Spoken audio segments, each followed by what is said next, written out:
Well, half of those two, at least. Mark Schlereth, of course, is here. Mike Evans is off today. My name's Sean Drotar, usually the host of the Fan Late Night, but it's still dark out, so I feel comfortable with it. How you doing this morning, Mark? I'm doing great. So you're right at home with being in the dark, huh? Yeah, I mean, That's how I live my life too. I'm in the dark most of the time in my life, just not and not just literally in the dark, 24/7, pretty much. we're going to start out with something I think that you will not be in the dark, and you can shed light on it for us. We talk about Graham Glasgow, the Broncos offensive line signing. Obviously, the Broncos aren't done there, and they can't be done there. But Glasgow, a couple days ago, when he had an opportunity to have a conference call and introduction to the Broncos media, talked about his situation. We know he can play center. We know he can play guard. Here's what he said. He said, I'm open to playing wherever. I've played all the positions in the past except for tackle. If they wanted me to play tackle, I'd give it a go, but hopefully not. I kind of imagine guard, but center is cool too. When you hear a guy say, I kind of imagine guard, what he's really saying is, hey, when the Broncos were negotiating with me and my agent, we thought I was going to play guard. Yeah, that's exactly. I mean, that's exactly what he's saying.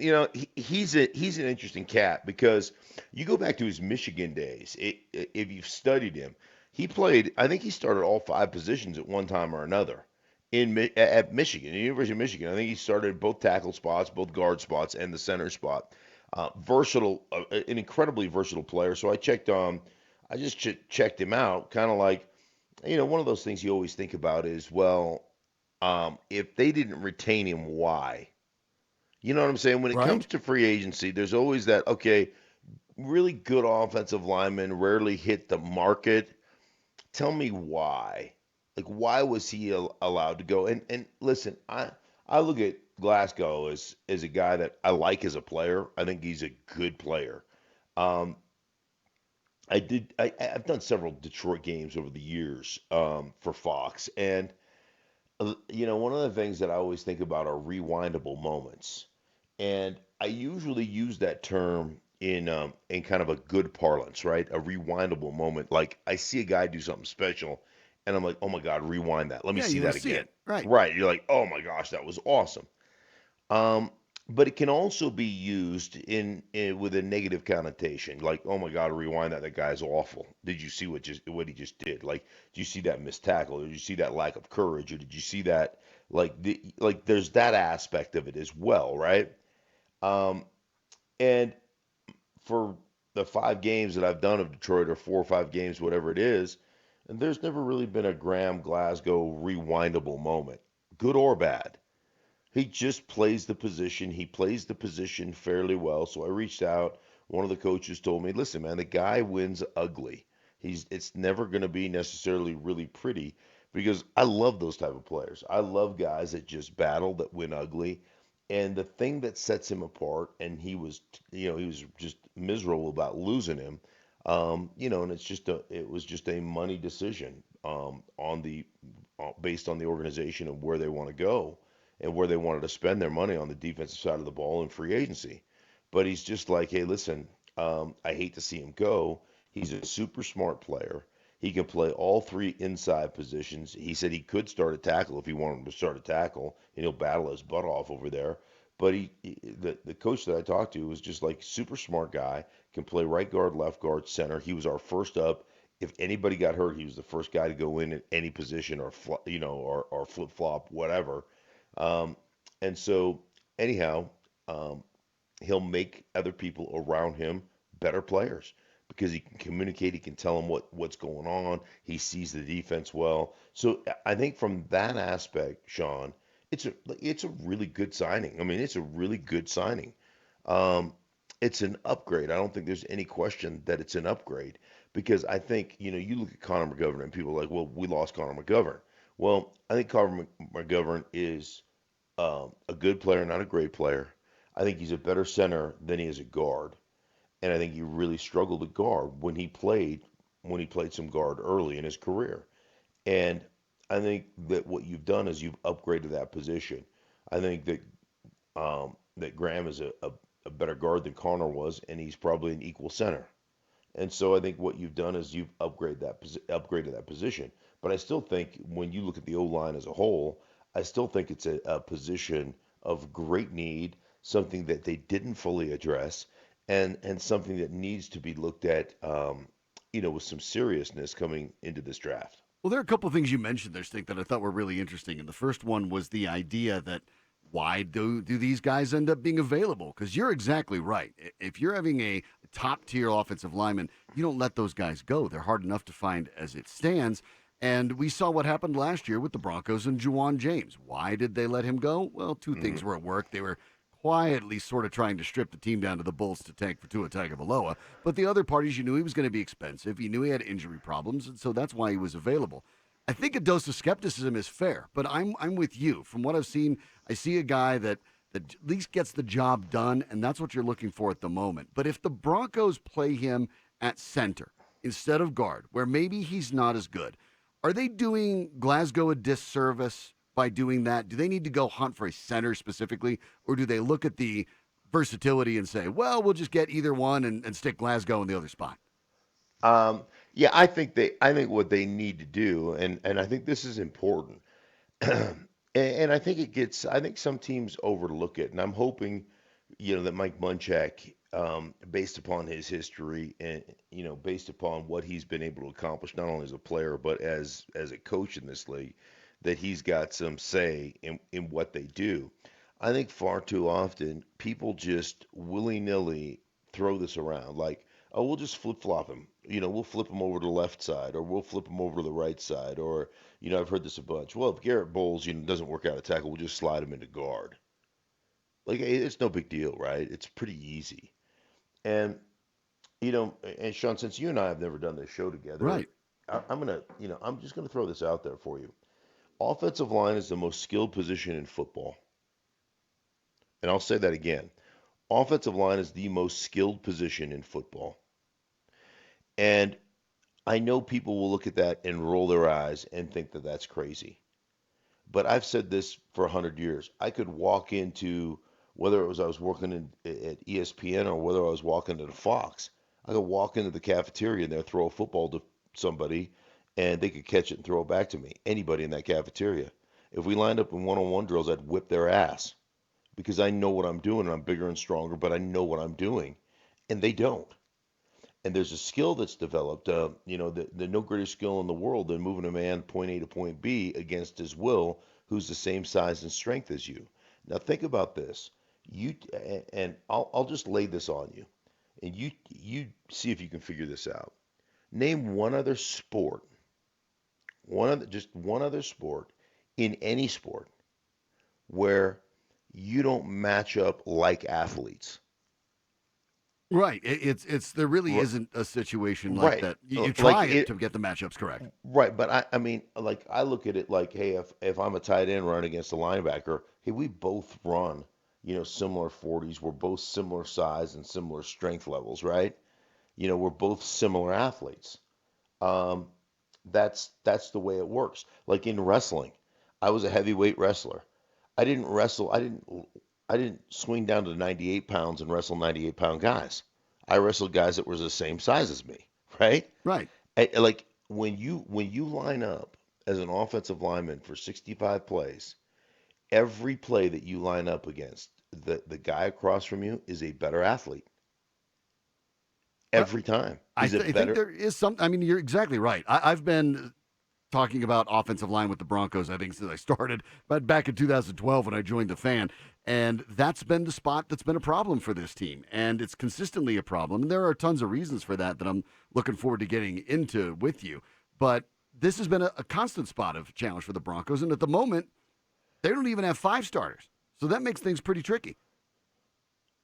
Oh, no, you're 100% right. And you know what? And on top of that, you're going to try to switch to a more spread out, three wide based offense where, this is Pat Shermer's history where I want to get three wides out. I want to get, four or five guys out on the pattern. I want to get away from condensed formations and I want to spread defenses out across the football field.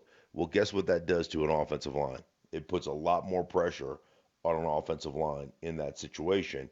And you're 100% right. You really have now, to me, you have two guys who are legitimate non-question marks. Three guys who are still legitimate question marks across that board. Well, we'll have an opportunity to hear from the man who put all that together. So on Schlereth and Evans, we will check in with John Elway and what he said next.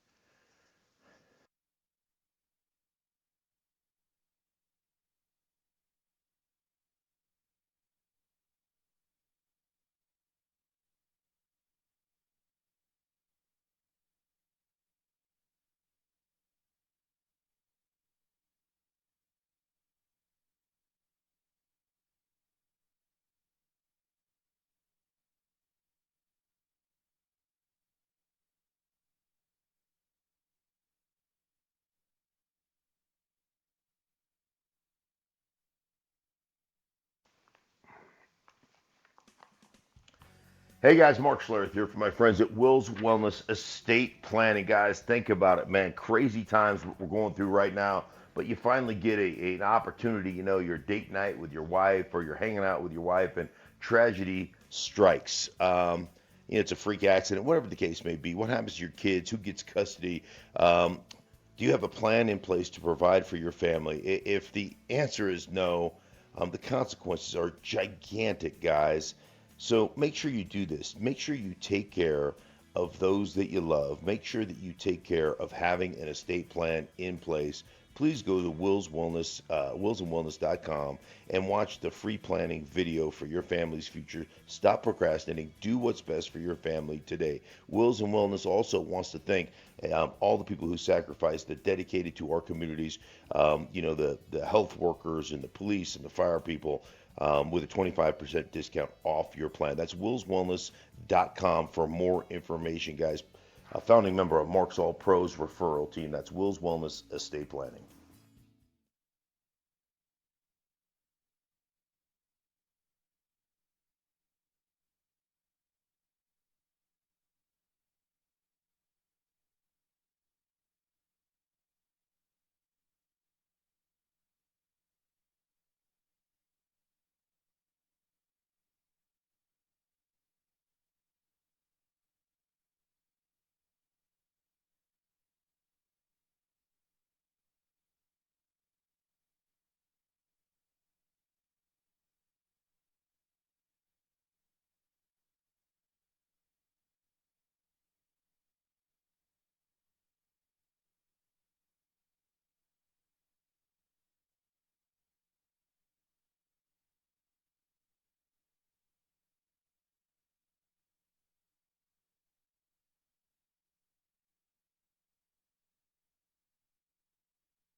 That was John Elway on Broncos TV talking about free agency. It is Schlereth and Evans, although I am not Mike Evans. You might have noticed the difference if you're a regular listener to the program.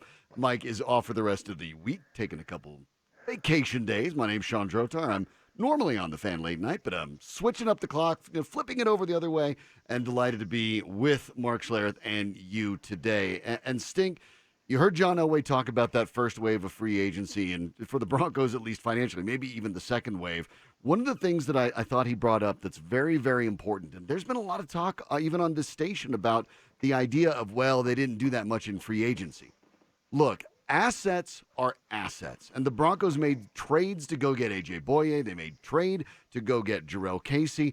How you add the player, to my mind, isn't as important. It's whether you get the player or not. That's part of this package. Yeah, well, I don't think there's any question. I think the other thing that's been interesting with Boye and with Jarrell Casey, who are both outstanding football players. There's no question about that on either of those guys. Um, they're also very controllable assets when you're talking about salary and when you're talking about your ability to get out of those contracts. So, um, eventually after 2 years or whatever, you can reassess whether those guys are still viable. Have they gotten longer in the tooth? Are they less productive? Are they guys that you want to look at, putting a longer term deal together for? So I think those things are smart moves. Like the one thing about free agency is normally um, you're paying really good money for a very marginal player. Um, I used to always say the thing about free agency is it's like buying diamonds from a drugstore. They're going to be flawed. And listen, man, I'm part of that. I was a free agent. I signed here in Denver, and I was as flawed as anybody, right? I mean, injury history to the point where I failed 3 physicals before the Broncos just said you're going to pass regardless. So that was, my history. And somebody Mike Shanahan had to take a chance and say, hey, man, I feel like we can manage his body. Where 3 other teams said absolutely no way. So that's part of the conundrum of free agency that you get into. And I think the Broncos, I mean, frankly, I think the Broncos have done an incredible job. And I've always been a fan. So I grew up in this league. I cut my teeth in this league for the Washington Redskins. And part of my deal with the Washington Redskins is I watched them operate as a football powerhouse back in the day when I got there. And they had Joe Gibbs and they had won multiple championships. Bobby Beathard, Hall of Fame GM, was their general manager, the guy who drafted me. And I watched them consistently say, hey man, we would much rather have known commodities for unknown commodities. And they looked at the draft as an unknown commodity. And they were just like, man, we'll trade draft picks for players that we know can play, even if it's just a year or two.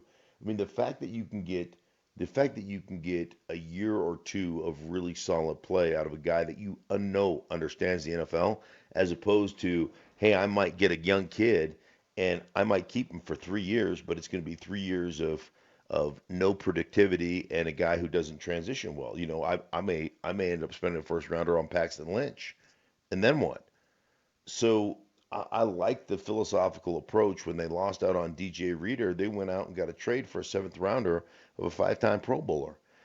That is a really good. And by the way, he's not only just a 5-time Pro Bowler, but that guy has played nose. He's played three technique. He's played outside. He has been one of those dudes that's willing to sacrifice whatever's best for the team. I'll play that position. And so, to me, I really appreciate those type of players. And, I think they have done a good job in free agency. I think they have bolstered their franchise. I think John Elway and his staff have done a good job.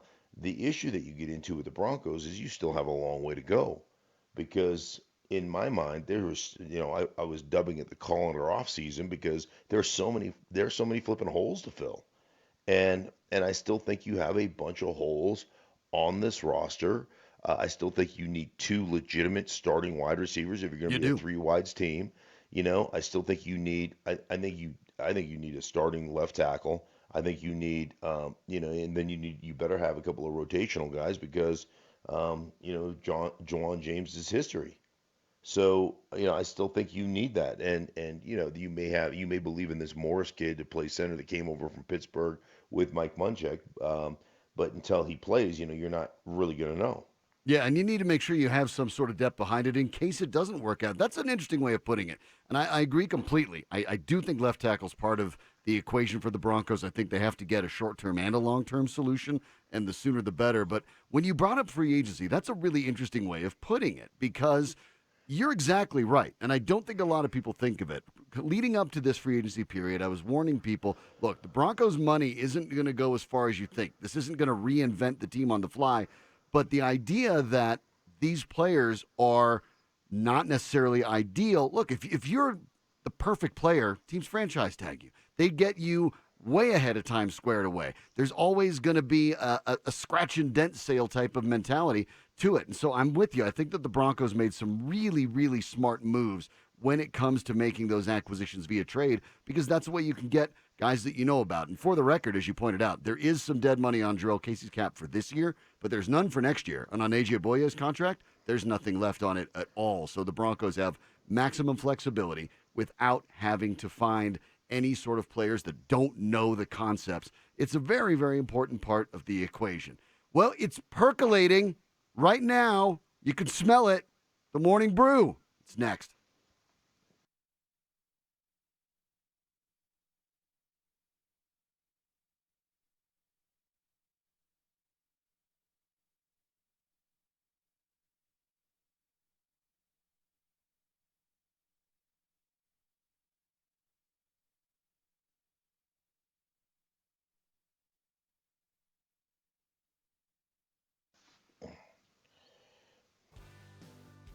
Hey guys, Mark Schlereth here for my friends at Apple Air, guys. Apple Air, I'm telling you what, quality is job number one. They were over at the house the other day checking out my system, making sure that I am good to go because, spring weather, summer weather, it's going to happen.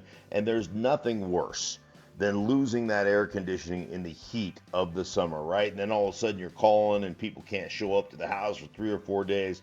Not the case. Apple Air came right over, got things done, and I tell you what, I am ready for summertime right now. They can get you ready too. And I tell you what, the Apple Air experience now includes the option to pick your promo. That's right, pick your own promo. 5 years of included maintenance is one, or how about a 15-year extended warranty, which is the best in the industry, or an indoor air quality package, which includes air scrubber, media cleaner, and the whole 9 yards. I'm telling you what, it's exactly what you need. That is Apple Air, guys. I'm telling you, a proud member of Mark's All Pros. Make sure you check them out online at appleairinc.com. That's appleairinc.com.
That's Adam Schefter on ESPN. Draft Festival, a whole week, every night. Stink, do you like it? No, Me either. absolutely, absolutely not. I mean, come on. I love how I love all of a sudden like the whole, oh my gosh, it's not fair. We're not going to be prepared. We can't cattle prod the players. We can't ask them a bunch of stupid questions individually. We don't have our 30 visits. Hey, listen, man.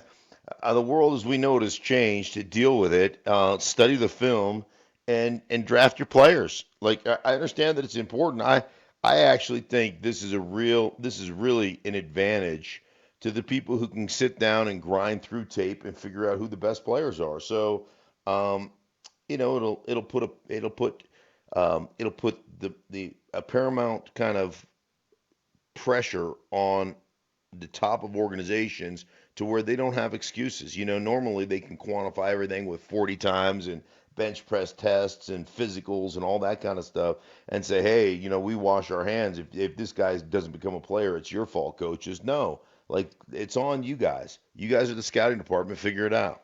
I love it. Scouting making a comeback? That sounds just absolutely crazy in today's NFL. Just so crazy that it just might work. What's next?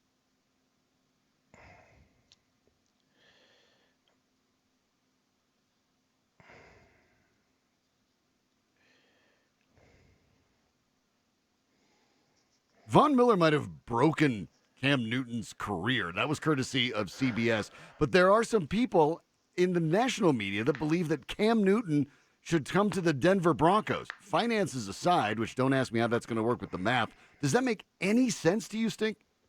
No, it doesn't. Like Cam Newton, even when Cam Newton won an MVP, Cam Newton's never been a good quarterback. He's been an exceptional athlete in my mind.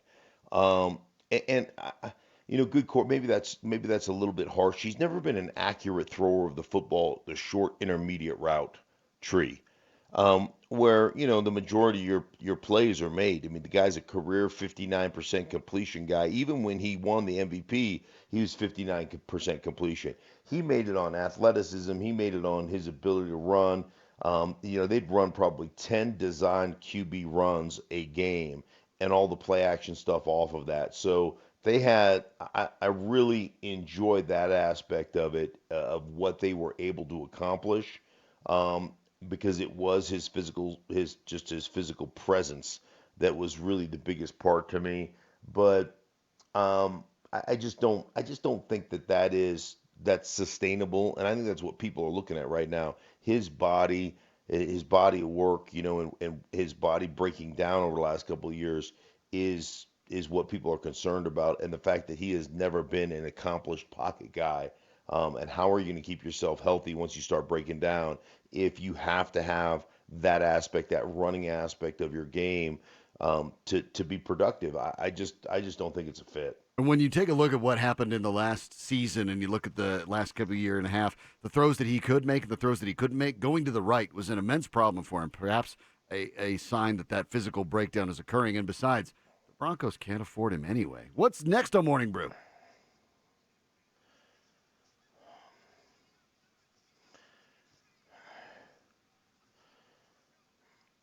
2 years, 2,000-yard seasons, one of the two or three most dynamic players in the Broncos offense over those last 2 years, and he doesn't make a lot of money. Now, Philip Lindsay might be taking a backseat to Melvin Gordon. If you were Philip Lindsay, Stink, would you be frustrated with your contract situation? Um, yeah, I mean, I would be frustrated that I wasn't getting paid more, that I was basically a minimum wage player. Um, and that's the game, that's where you are right now. And I would also look at myself, critically, from the standpoint, if I've got to be better at a lot of things. Like, hey, Darren Sproles is a tiny little back, right? He's a tiny little dude, but he's actually pretty good in blitz pickup because he's worked his butt off. It's funny. I was talking to Christian McCaffrey about this, and Christian went back because he was like, you know what, to be a more complete player, to be that thousand back that he was last year, I have to do everything I can do to stay on the field. And Christian ran, I think, about 98% of the plays last year. But one of the things he did in the offseason, get this now, this is interesting, is he went back and studied I mean, an in-depth study of Darren Sproles and only in blitz pickup. How can I be more like Darren Sproles, be an undersized guy, if you will, or a smaller guy? And Darren's smaller than Christian, but how did he do such a good job in blitz pickup so he never had to come off the field? And that was something that Christian busted his butt on to become great at that. And he has become a really good blitz pickup guy, which leaves him on the field. He's not a liability. Part of the issue that you have with Philip Lindsay is he's an issue in second and long and third and long because if he's in, they just blitz his side and say, hey, pick this up, and if he doesn't have a free release, he gets trucked a lot. So that's been an issue, and one of the reasons they wanted a bigger back there. So something in his game is like that's a signal to me. Instead of being upset about your contract situation, and you can be, and I get it, but do something about it, and you have to be better in that aspect of your game. Pass catching is a part of this, too. Lindsey's had 35 receptions in the first 2 years of his career. Melvin Gordon's played for 5 seasons. In all but one, he's had more catches than that, and even in his rookie season, it was 33. What's next?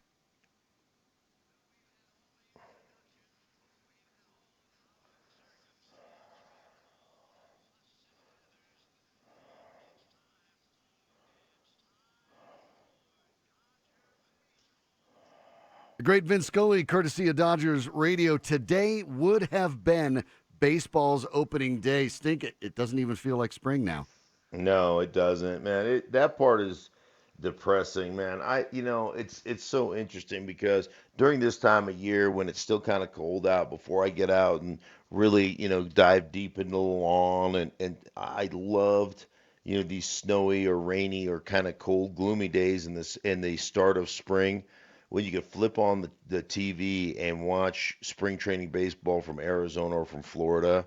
And for me, I mean, I like to watch the Rockies, but for me, it didn't matter who was playing, And you want to talk about great, hey, it's a baseball game in the background. You're watching, you're dozing off. It's just like there is a certain rite of passage about, hey, man, spring is on the way. Here we are during spring training baseball. To not have that or have that shut down this year and then to not have opening day is, it just adds to the depression of what's going on right now. That's a hard one. I'm a huge baseball guy, although I did go out and have a catch with my son yesterday, so I did scratch that itch a little bit. Having a catch with my son is basically trying to protect myself from not dying.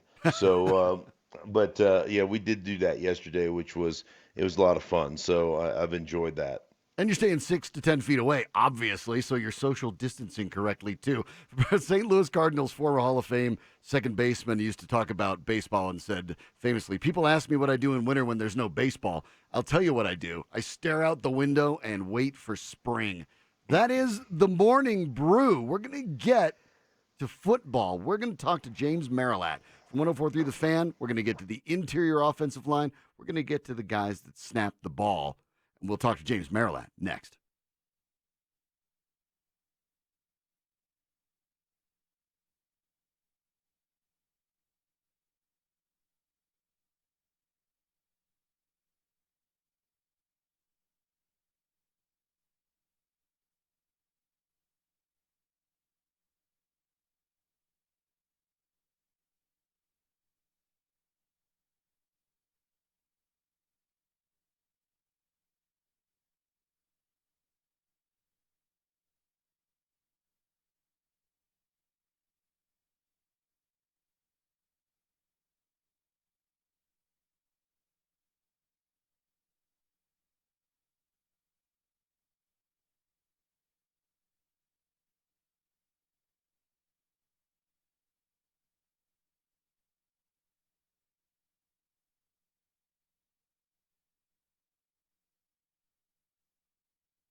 It is Schlereth and Evans, though Mike Evans is off for the rest of the week. My name is Sean Drotar, normally the Fan Late Night. If you'd like to, you can follow me on Twitter at SDROTAR. And joining us now, presented by Old Chicago Pizza and Tap Room, 104.3 The Fan's James Marilat. James, when you look at the centers, you wrote a very interesting piece on the centers in the draft coming up, and you thought there were more than a few rookies who could step right in and make a difference.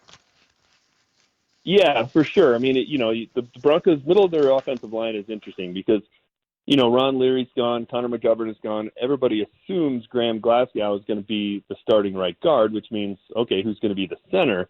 Broncos could go get a guy like Ruiz from Michigan and hope they can plug him right in there and have him be the starter as a rookie. That's an option.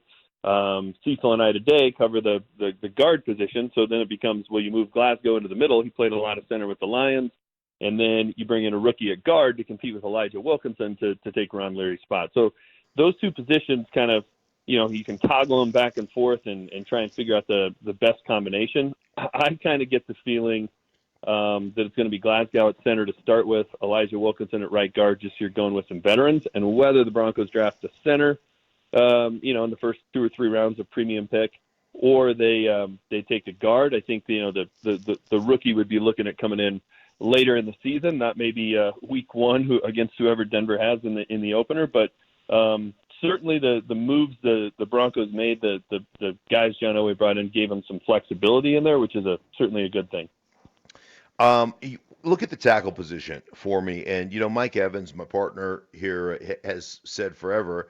They're basically telling you that they're not going to make any moves. They're going to look at that and say, hey, we've invested, a first round pick in Garrett Bowles, so we're not making any moves there. And we invested, and he played better at the end of the season, quote unquote. And then we invested, a ton of money in Juwan James, so we're not going to make a move there. That's Mike's perspective.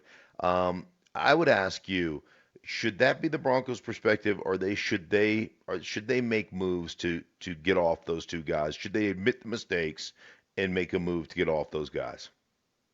I would go with that. I think they should admit the mistake and bring somebody else in here and just say, look, even if we like Garrett Bowles more than everybody else, he's going to be here one more season, maybe 2, if they figure out to do something with the 5th-year option and just continue to try and see if they can force that square peg into a round hole. But I think that's what they should do.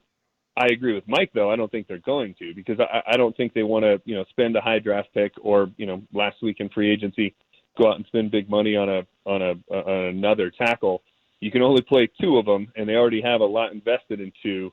I just think it's one of those things as John Elway tries to fill holes, tries to kind of rebuild this roster, that I don't think he wants to look down there on the sideline and see, 3 tackles that he's invested a lot in and investing in whether a money or a high draft pick, and know, hey, one of those guys is just going to be standing on the sideline doing nothing if everybody's healthy. So I don't think they're going to go with a tackle with a high pick. I don't think it would be a bad idea. I think at some point you got to kind of have the reality check of, look, Juwan James has missed a lot of time during his career. It wasn't just last year with the Broncos. He was constantly missing games down in Miami. And Garrett Bowles, while, showing some improvement, I think if we're being fair, he was better in the second half of last season. And that could be the combination of Brandon Allen and Drew Lock, not being a statue back there at quarterback, helped him out. And it could be the Mike Munchak factor finally kind of kicking in. I mean, the guy's not a miracle worker. He's not going to turn Garrett Bowles into a really good player in a couple of months. Give him, a season, and maybe he can make him serviceable. So, I think they would be smart and wise to say, hey, let's go get our left tackle for the next 10 years and not think of it as, hey, we got Garrett for this year and maybe next year. I think a little long-term thinking would be a good idea. I just don't think that's what the Broncos are going to do. I think they're going to try and solve other problems and fill other holes with those high picks. Well, James, without a center, we're talking to James Marilat at 1043thefan.com. Yesterday, I appeared on The Drive, and I was talking to Tyler and DMac and said, look, there are 3 guys in this draft: Cesar Ruiz of Michigan, Tyler Biadasz of Wisconsin, and Lloyd Cushenberry III, which is my favorite name in the draft, from LSU. I argued that the Broncos have to come away with one of those 3 guys. If that was the case, what rounds do they have to use those picks in to get them? Well, I think, based on kind of what you read, I think if you want Ruiz, you probably got to go second round. I think the other two guys you can, probably get at the end of day 2, maybe even early on day 3, around 4 kind of guy. But I think you're looking at a second or third round pick. In Cecil's write-up yesterday, he talked about him of, hey, if you want one of these premier guys, you're going to have to use a premium pick, and that's, first 3 rounds. I think that's probably where they're looking. And look, they got a lot of picks there. They got plenty of assets to do it. I think if in the first couple of rounds they came away with a receiver, a center and a defensive lineman, in whatever combination, whatever order you want to go. I mean, I think the first round is either going to be a defensive lineman or a wide receiver. But if you get a center, one of those 3 guys in rounds 2 or 3, I think that would be a wise way to go, and I think they would fill up some of their biggest voids. But if you take a guy in those rounds, if they take Ruiz in round 2, he's your starter. It's when training camp begins. I mean, he's Dalton Reisner essentially. Of, hey, we took this guy at with the high pick, we took him in the top 60 picks of the draft. He's got to come in and start day 1. And look, Dalton Reisner was able to pull it off, but the guy that's kind of anchoring the offensive line, doing the calls, that's a big job for a rookie. But if you take one that high, he's going to have to step right in and do that job. That would be a tall order. Yesterday on the show, Mike threw a theory out there in that you can't take. I mean, he's given into the fact that they'll probably take a receiver at 15, but he was like, you truly can't take one at 15 because at a premium price like that, that guy is thinking, or that guy's belief is he's going to be a number 1. You've already developed the number 1 in Cortland Sutton, and you drafted a tight end in the first round. Like, there's not enough kind of number 1 mentalities to go around. How do you see that as a guy that breaks down this stuff? If they take a receiver at 15 overall, does that create some type of unhealthy competition within the organization?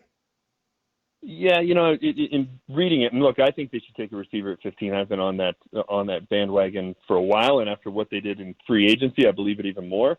But Mike did make some solid points in his column, not his blog, but his column. Mm-hmm. And I thought that was one of them.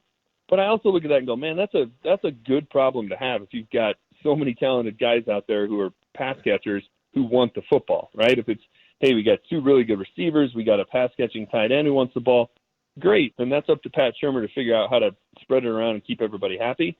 And to me, if you've got somebody who can take some of the pressure and some of the double teams off of Cortland Sutton, well, good. It'll make him better as well, and vice versa. I mean, there was plenty of footballs to go around for Demaryius Thomas and Emmanuel Sanders. Lots of teams have, a deep, talented receiver core, and they're able to figure out how to get everybody the football. But I just look at it as if they don't have somebody else out there, if it's Deshaun Hamilton starting week 1, everybody's going to give all their attention to Cortland Sutton, and he's going to have a hard time, getting catches, getting his numbers up, getting footballs coming his way, because it's just going to be, double coverage all day long. So I see Mike's point. I see that, hey, yeah, that could be a problem if you got, 2 guys who think they're the number 1.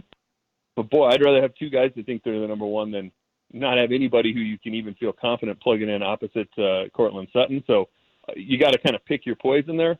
I'll take the problem of having too much talent and too many playmakers all day long.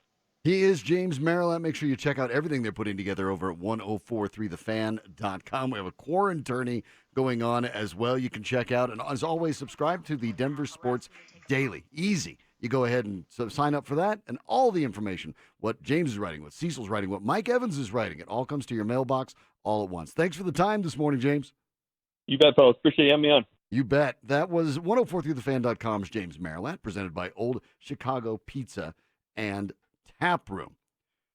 The coronavirus pandemic's affecting everyone in different ways, and a large one is being our local businesses are challenged during a really difficult time. So we've launched 1043 The Fan's Gift Card Rescue to try to help some of our local businesses get through this. Go to 1043thefan.com/gift card. You'll get an updating list of local businesses. The Fan's not getting anything about this. We're just trying to get you connected. So you'll have links. You can follow the link, purchase an e-gift card to one of the local businesses. That helps them out during this tough economic pinch. And then you'll be able to redeem it later, soon enough, when everybody can get out and things get back to normal. It's just one small way we're trying to help the community at a very difficult time right here at 1043 The Fan. When we're talking about the offensive line, there are questions about the starters, not just at center, not just at guard, because we don't know where Graham Glasgow is going to play yet, but a tackle as well. One, two. Well, fortunately, we have an offensive lineman here who knows a little bit about that. We'll break it all down next.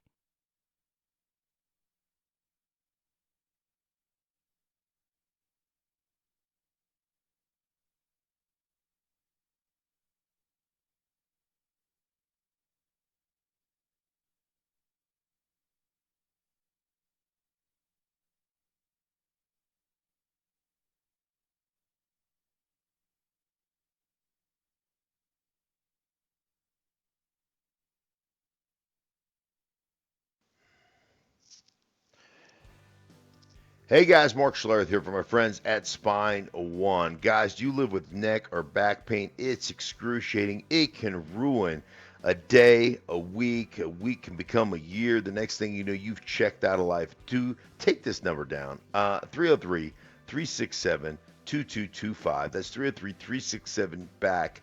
They can see you today. Get you out of that pain that you live with on a day-to-day basis.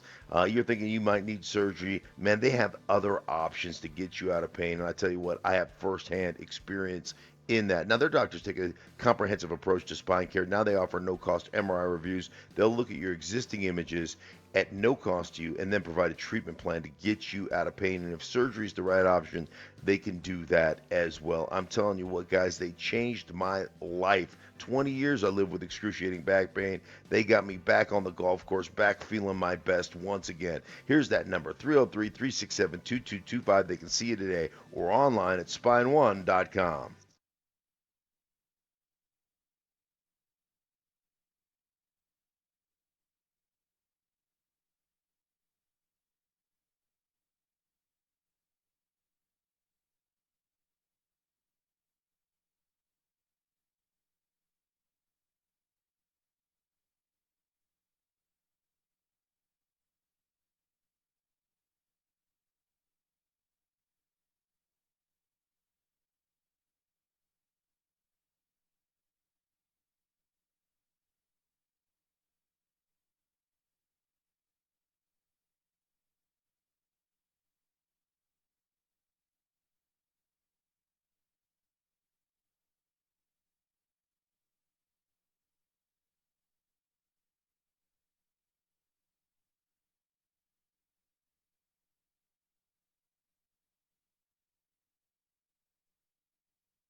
Mike Evans is off today and tomorrow. My name's Sean Drotar. Normally the Fan Late Night, 9 to midnights on weekdays.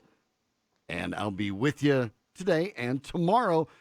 Stink, when we're looking at the Broncos' offensive line, something that, of course, you know quite a bit about, let me see if I have it all right here.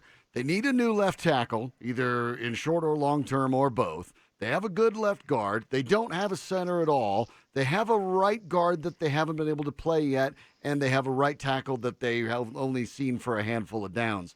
Do I have it about right? Yeah, I think there's always one thing that, you have to trust the coaching staff, you have to trust an organization. If they have a guy that they think is ready to play, that just hasn't had the opportunity to play yet.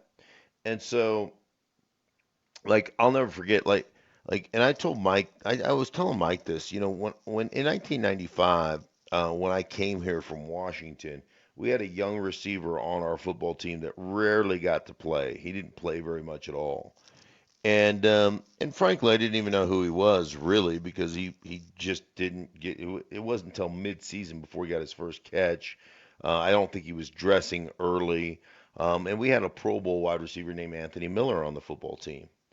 And as soon as the season was over, we were like, hey, listen, we dumped Anthony Miller because we've got this kid that's going to be a star. He's going to be great. And we're like, who? And they said Rod Smith. And you're like, at that time, I'll be honest, I didn't even know who Rod was. I was like, oh, okay. I mean, I knew he was on the team, and like, hey, that's Rod Smith. I mean, I knew him if I bumped into him in the locker room, but I didn't know anything about him because he didn't play very much.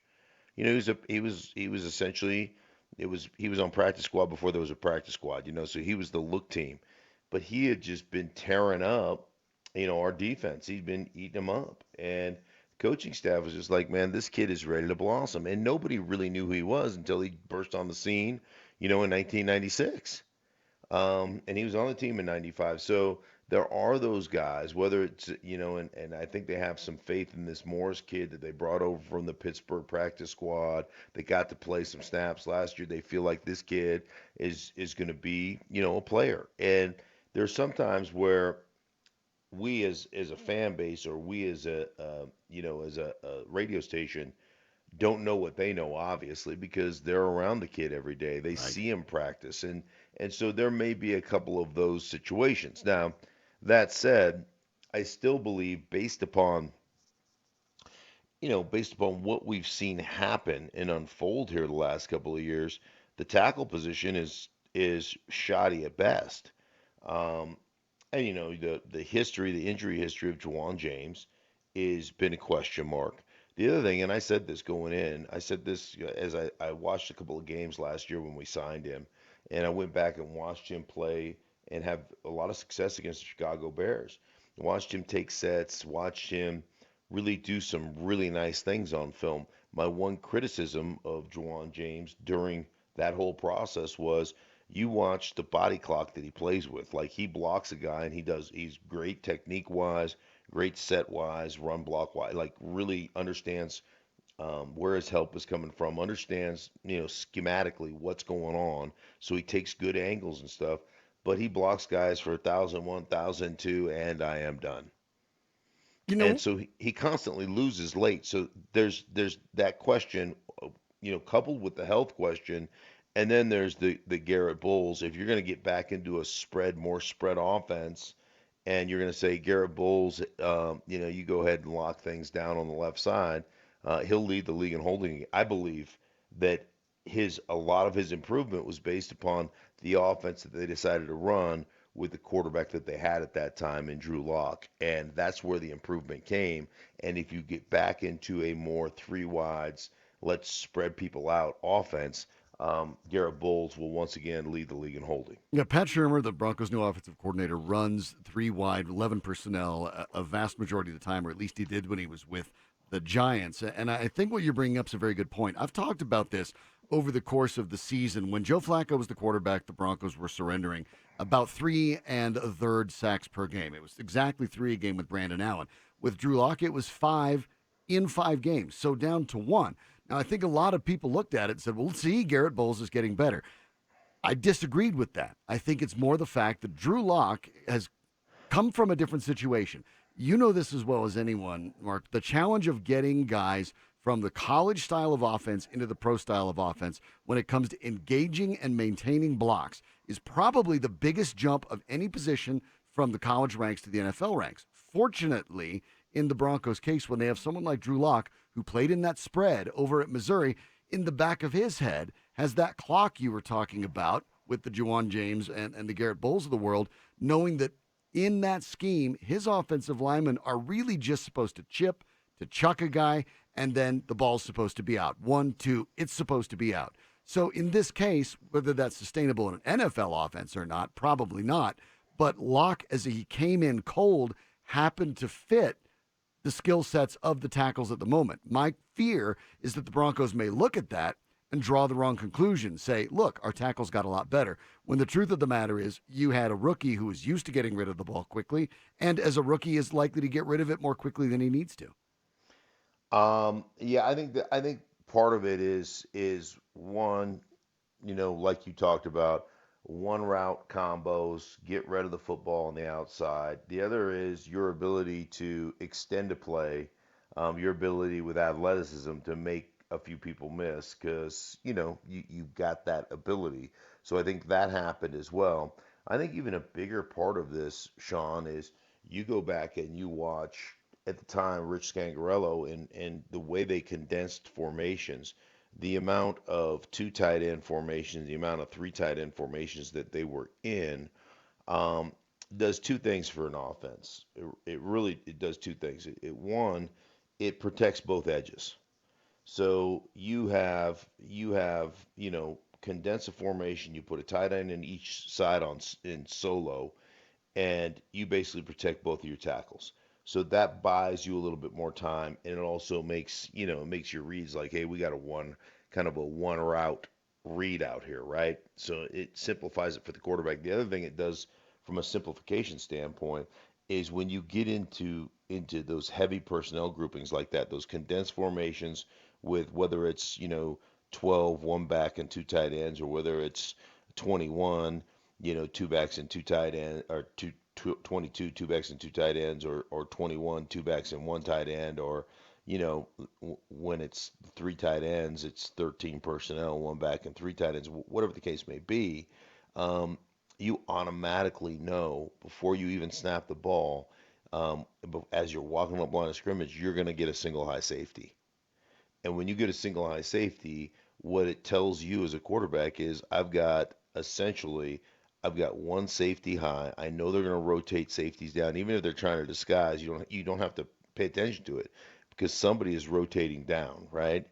And what that does to you on the outside is it says I have one-on-ones on the outside with my X and my Z receiver. So if I run vertical routes in cover three, they got to cover them vertically because they're in cover three, right? And if I have, man coverage, they're in man, they're in man. And so you kind of know what you're going to get to a certain extent before you don't have to really read it. You know what's coming.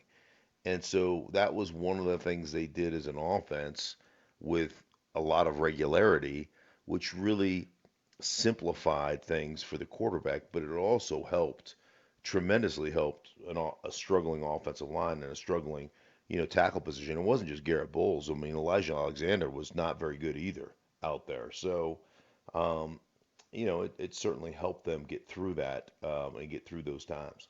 The Broncos have more than a few holes. They seem to have solved a few of them. Did they get enough done? We'll hear from the man doing the signings, what John Elway said next.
That's John Elway on Broncos TV. Mike Evans is off. My name's Sean Drotar. Thanks for joining us. Stink, he's saying they closed the glaring holes in free agency. The Broncos have added, by the way, not the guys they re-signed. They've added Graham Glasgow, the guard, Melvin Gordon at running back, Nick Vannett at tight end, Jeff Driscoll, backup quarterback, punter Sam Martin, and, of course, trading for Jarrell Casey on the defensive line and A.J. Boye in the cornerback slot. Do you feel all the glaring holes are really closed in free agency, or is there something else that stands out to you? No, I mean, I still think I like what they did with the tight end. I like Van Ness, I do too. because I think they need a legitimate wide tight end. I think Van Ness is one of those guys that I've had a chance to watch. Now, he's never been Seattle's kind of go-to guy, but he's been a good player for them. And I think a lot of things a lot of things that happen to players is because they have somebody else, that they really like at a spot. You don't get to necessarily show your wares at everything you can do. I think he's a better receiving tight end than people will give him credit for.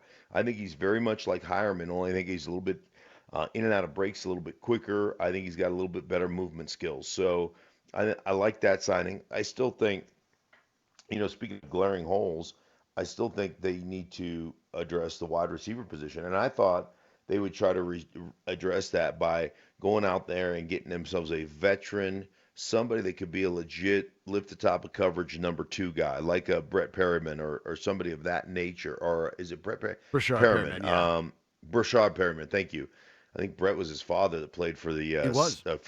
Detroit Lions. Yeah, Brashard Perriman. I thought they would go after somebody like that who's a veteran guy that definitely can lift the top of coverage, a guy that you have to be concerned about, but a guy who has been there, a guy who has already gone through that receiver learning curve, so to speak. So that to me was something I thought they should do. Obviously, they decided not to do that, and such is the case. But they're probably going to try to address that in the draft, I would imagine, and that's great. But I will tell you, Sean, like the history would tell you that even though we have some guys that come right in the league and are special, last year it wasn't necessarily the first rounders, although Hollywood Brown did a good job.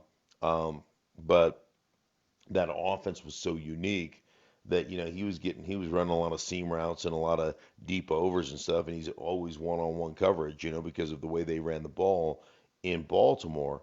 And really it was the guy, the guy in Tennessee, the second rounder in Tennessee, the guys that thrived. So there's always going to be one or two, but there's more that don't make it. That transition is it's hard. And one of the reasons, and just talking to coaches, around the league, one of the reasons it's hard to transition at that position is in the college game, you just get a lot of very soft zones. And so you're just running to wide open spaces. It's not necessarily there's not a lot of precision to your route running coming out of college. A lot of these guys are just like they just go get open over there. Go run and find yourself a hole. And the other thing that doesn't happen is there's not a lot of man-to-man, one-on-one press coverage. And so what ends up happening to some of these guys is, they get in the National Football League and they've never really developed their release skills. And that's the first part of any route is the release. And it's the most important part. It's get a release, then press the guy that's covering you vertically, right? Right. Challenge him or threaten him vertically. And then at the top of the route, at the stem, get separation. Like that's the 3 phases of route running is your release, pressure the guy or threaten him vertically, and then get separation at the stem.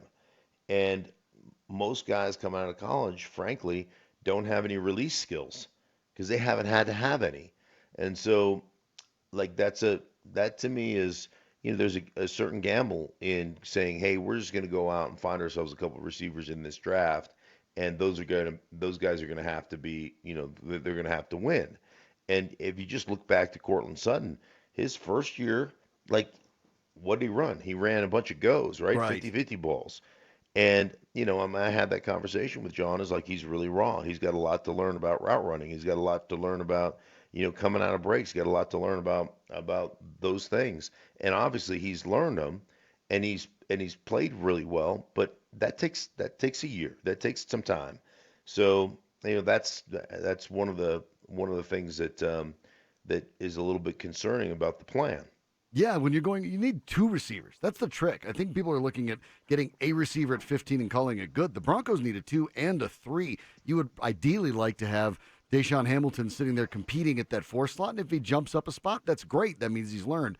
But that's the gamble I think about. I'd love to see him make a call to someone like a Rashard Higgins out of Cleveland, a guy that's at least been in the league a little bit, maybe buried behind Odell Beckham and Jarvis Landry, maybe a guy that's given them a little bit less than you'd expect, but on another team with a little more opportunity. At least could be the 3, so you're not jumping into the draft grabbing 2 extra guys. That's a lot of tricky things that they have to maneuver around if you want to get multiple receivers in the draft. And that's one of the big concerns. Of course, about the draft.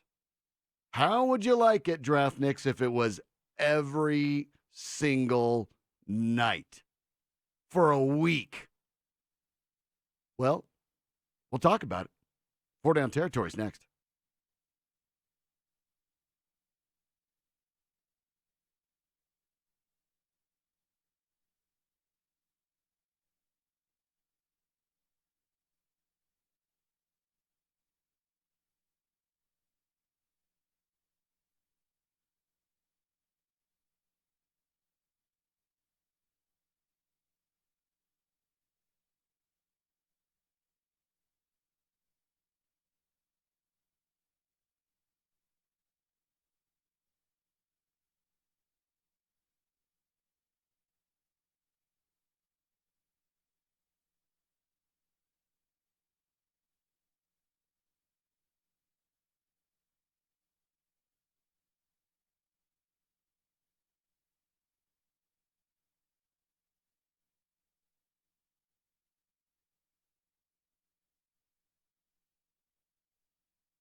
I get what Adam Schefter is saying on ESPN, and I do love football, and I enjoy the draft, but I have to be honest.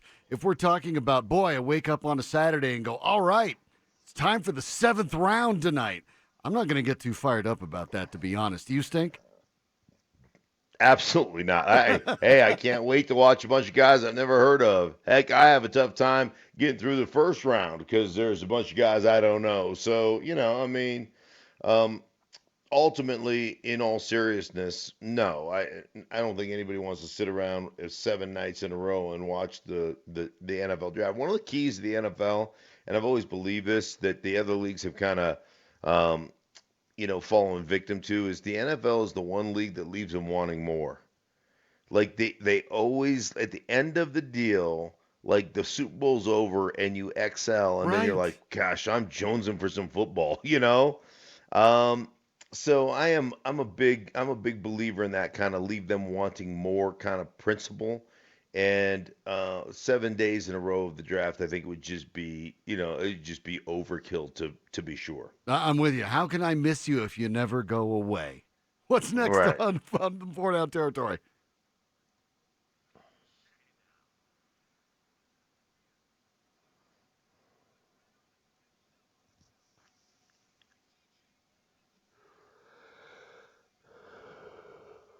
That is CBS. Cam Newton, of course, now been released by the Panthers.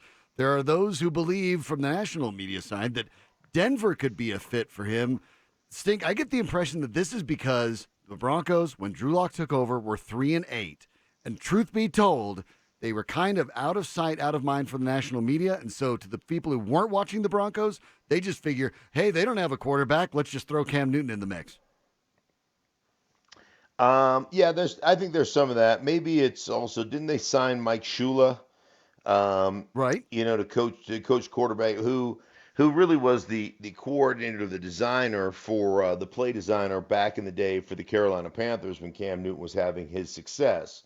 So maybe there's that connection as well, Sean, that they said, hey, listen, this might be a good fit. Money wise, it's probably not a good fit. The other thing is you know, I don't necessarily agree with this, but I think this is the kind of the standard thought in the NFL.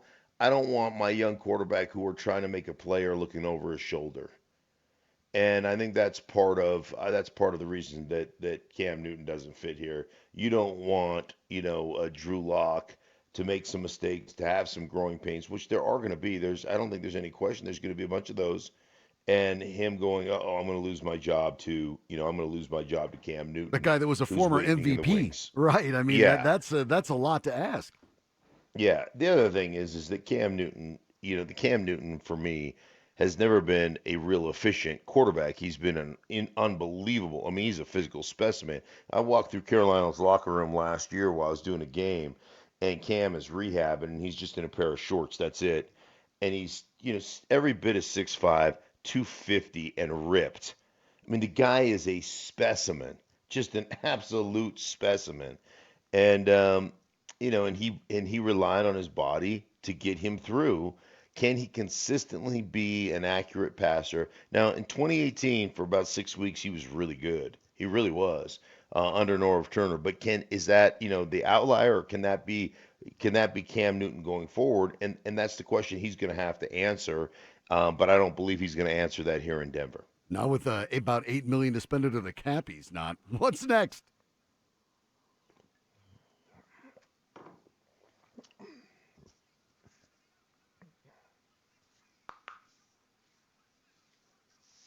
Hey, I get it. If you're Philip Lindsay, you're happy you're on a team, you've been good, you've overperformed, you have an argument to be made. But boy, this offseason has just been insult to injury. First, John always says, yeah, we'll look at giving you a salary bump after free agency and after the draft. In the meanwhile, they go get Melvin Gordon, and then they sign a punter to triple what Philip Lindsay's making. Yikes. Yeah, this is from the category of life ain't fair. And you know what? It ain't. So hey, get used to it, man. Yeah, that's life, especially life as a free agent. A free agent signing guy. So, um, Yeah, I would look at this two different ways. You still are making a very handsome living playing a game you played for free as a kid. Um, and you're dramatically underpaid. I understand that and I get that. But um, that said, there are parts of your game that you need to work on. Um, and this is the business aspect of football. They looked at free agency. They looked at a back who's had success, but to me, it's questionable success in that there's only one season where he's answered the bell 16 games, only one season where he had over 1,000 yards rushing, um, only one year where he's averaged over 4 yards a carry. Right. Um, like I don't think Melvin Gordon is, I don't like if I was picking my top five backs in the National Football League, Melvin Gordon wouldn't be in there. So, I think there still is an opportunity to compete with that guy, and you need to take that, that chip on your shoulder you've always had and go out there and compete. Yeah, because there's a chance here. You're exactly right. The history there for him is a little bit more unique than people think when you talk about Melvin Gordon. The idea that he's an elite top to bottom back, the numbers haven't shown it. Now, when he's at his best, he is, but he hasn't been at his best the majority of the time for Philip Lindsay. That may still be an opening, and if it is, hey, he's a restricted free agent at the end of the year. Restricted is one thing, but you'll still look like 1,000-yard rusher. Someone may be willing to give up that second round pick to get you. What's next on Four Down Territory?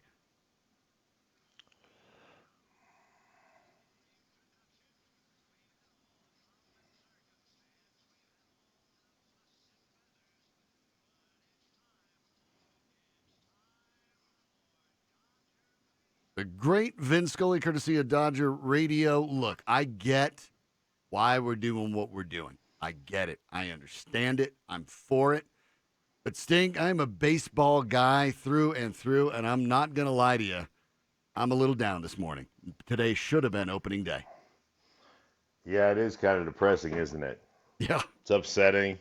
I am too, man. I can't tell you, especially this time of year when the weather can be a little bit tricky here in Colorado. You can be 70 one day and snowing and raining the next day.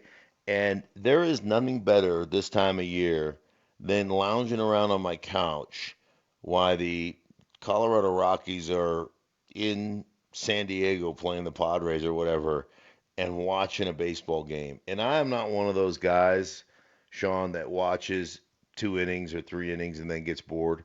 I will sit for nine. Yeah. I'll You I and me am a versus the I'm world, buddy. right. I love the strategy that goes on. I just love the matchup between pitcher and hitter. I love the fact that every pitch there's a purpose to it, or there should be a purpose to it with the good ones. Um, I like that stuff, and so anyhow, now I may doze off for a half an inning or so, but I'm locked in, and I miss it, man. I miss the fact that I'm not going to be able to do that. Yeah, it is interesting seeing the way that the leagues have had to stop playing at the moment. In the NFL, that hasn't come to reality yet, but missing the start of a season for some reason feels a little bit different, and it's okay to be a little bit down. The RamosLaw.com text line is 303-713-1043. There's been good interaction on there, as there always is. Thanks so much. We'll be looking at some of these. We'll react to some of them, not all of them. Not all of you are great. We appreciate all of you. But there's some good ones, and we'll talk about them next.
for the most part. Mark Schlereth, of course, is here. Mike Evans is off for the rest of the week. My name's Sean Drotar. I'm normally host of the Fan Late Night. That's 9 to midnights on weeknights. You can follow me if you'd like on Twitter at SDROTAR. You can follow Mark, of course, at Mark Schlereth. So, on the RamosLaw.com text line, that's 303-713-1043. Love looking at all the things that you're putting in there. And I wanted to go ahead and react to a couple of these ideas. And one that got a lot of traction, Stink, is the idea that the draft could go one round a night for 7 nights, with Eric and Littleton saying, how is that a bad idea, Stink? We're all home every night, bored already. I'm thinking, if it's me, yeah, I'm bored already. I don't need more bored on television. Yeah. Well, yeah. The other thing is like it's not going to be. Remember, it's not going to be the kind of the pomp and circumstance of what the draft has been in the past. Yeah, this is going to be like the 70s, right? Where they were in a smoky conference room at a hotel, except you can't even do that. It's going to be a bunch of guys on telecommunication. Right. And I just don't know how much, interaction you're going to have. How many people can they throw to, I suppose, that you can put, ESPN always does a great job of covering the draft. So you can put different people in different areas, on Skype or on whatever it is they have at home to do all that stuff. But again, I just think that that's a little bit much. Now, what does it go over 2 nights? Right? It goes over like they have the first round and then they do the rest of it. And then the day 3 is kind of usually there's a Saturday, right? Right. So I just don't see that being a 7-day in a row television production. Honestly, I don't. But that's me. Although, let me tell you who could do it. Who's one of the most incredible people I've ever met when it comes to just photographic memories? Mel Kiper. Mel Kiper sits there, goes through that entire draft process without a note in front of him. I mean, that's impressive. I mean, this is what he does. I mean, this is what he plans for 362 days a year so he can do these 3.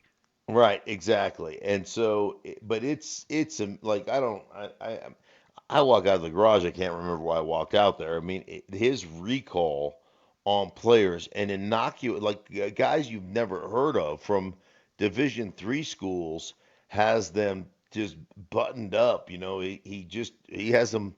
He has it memorized. I mean, he is like I said, a true photographic memory guy. And you can ask him about any guy in this upcoming draft, and there's not one guy. I don't think there's anybody you can sneak past Mel Kiper. It's impressive, man. It's incredible to watch him work and to be there. Having been there at ESPN for 16 years, to watch him do what he does, pretty impressive. Yeah, although I think after 7 days, I'll be totally honest, I probably would have heard enough about fluid hips, upside, good in the phone booth to probably last me a lifetime. Yeah, well, yeah, exactly.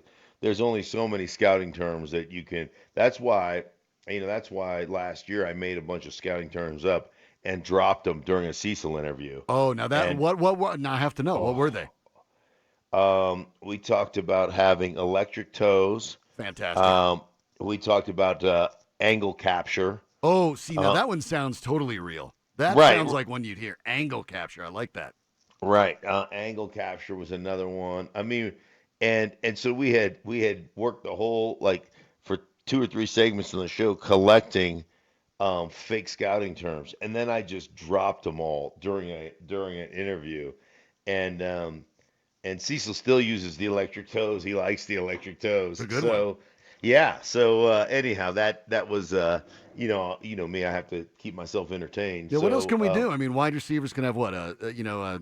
Strong fingertips. yeah. I mean, there's so many. Sticky There's so palms. I mean, many. all sorts of stuff. Yeah, yeah. There's got to be, I mean, we always talk about 50-50 ball and attacking the ball. Catch radius has become really big now, right? So there's got to be some other receiver things that we can, talk about, like something in and out of breaks, there's got to be some other terms that would that we could actually we could put out there, I suppose, that Yeah, that would entertain people and become kind of it's almost like on Twitter when things start to trend, like Right. we could get some trending scouting topics that trending fake scouting topics. Okay, see, now what's happening, Stink, is I'm starting to buy into this maybe do it for a week thing. If we can just start Oh, if we can just start making things up about it. right. Because I mean after a while you're going to be talking about, the fourth string safety from Western Michigan State and what no one's ever heard of him. And so I mean come up with something no one would know.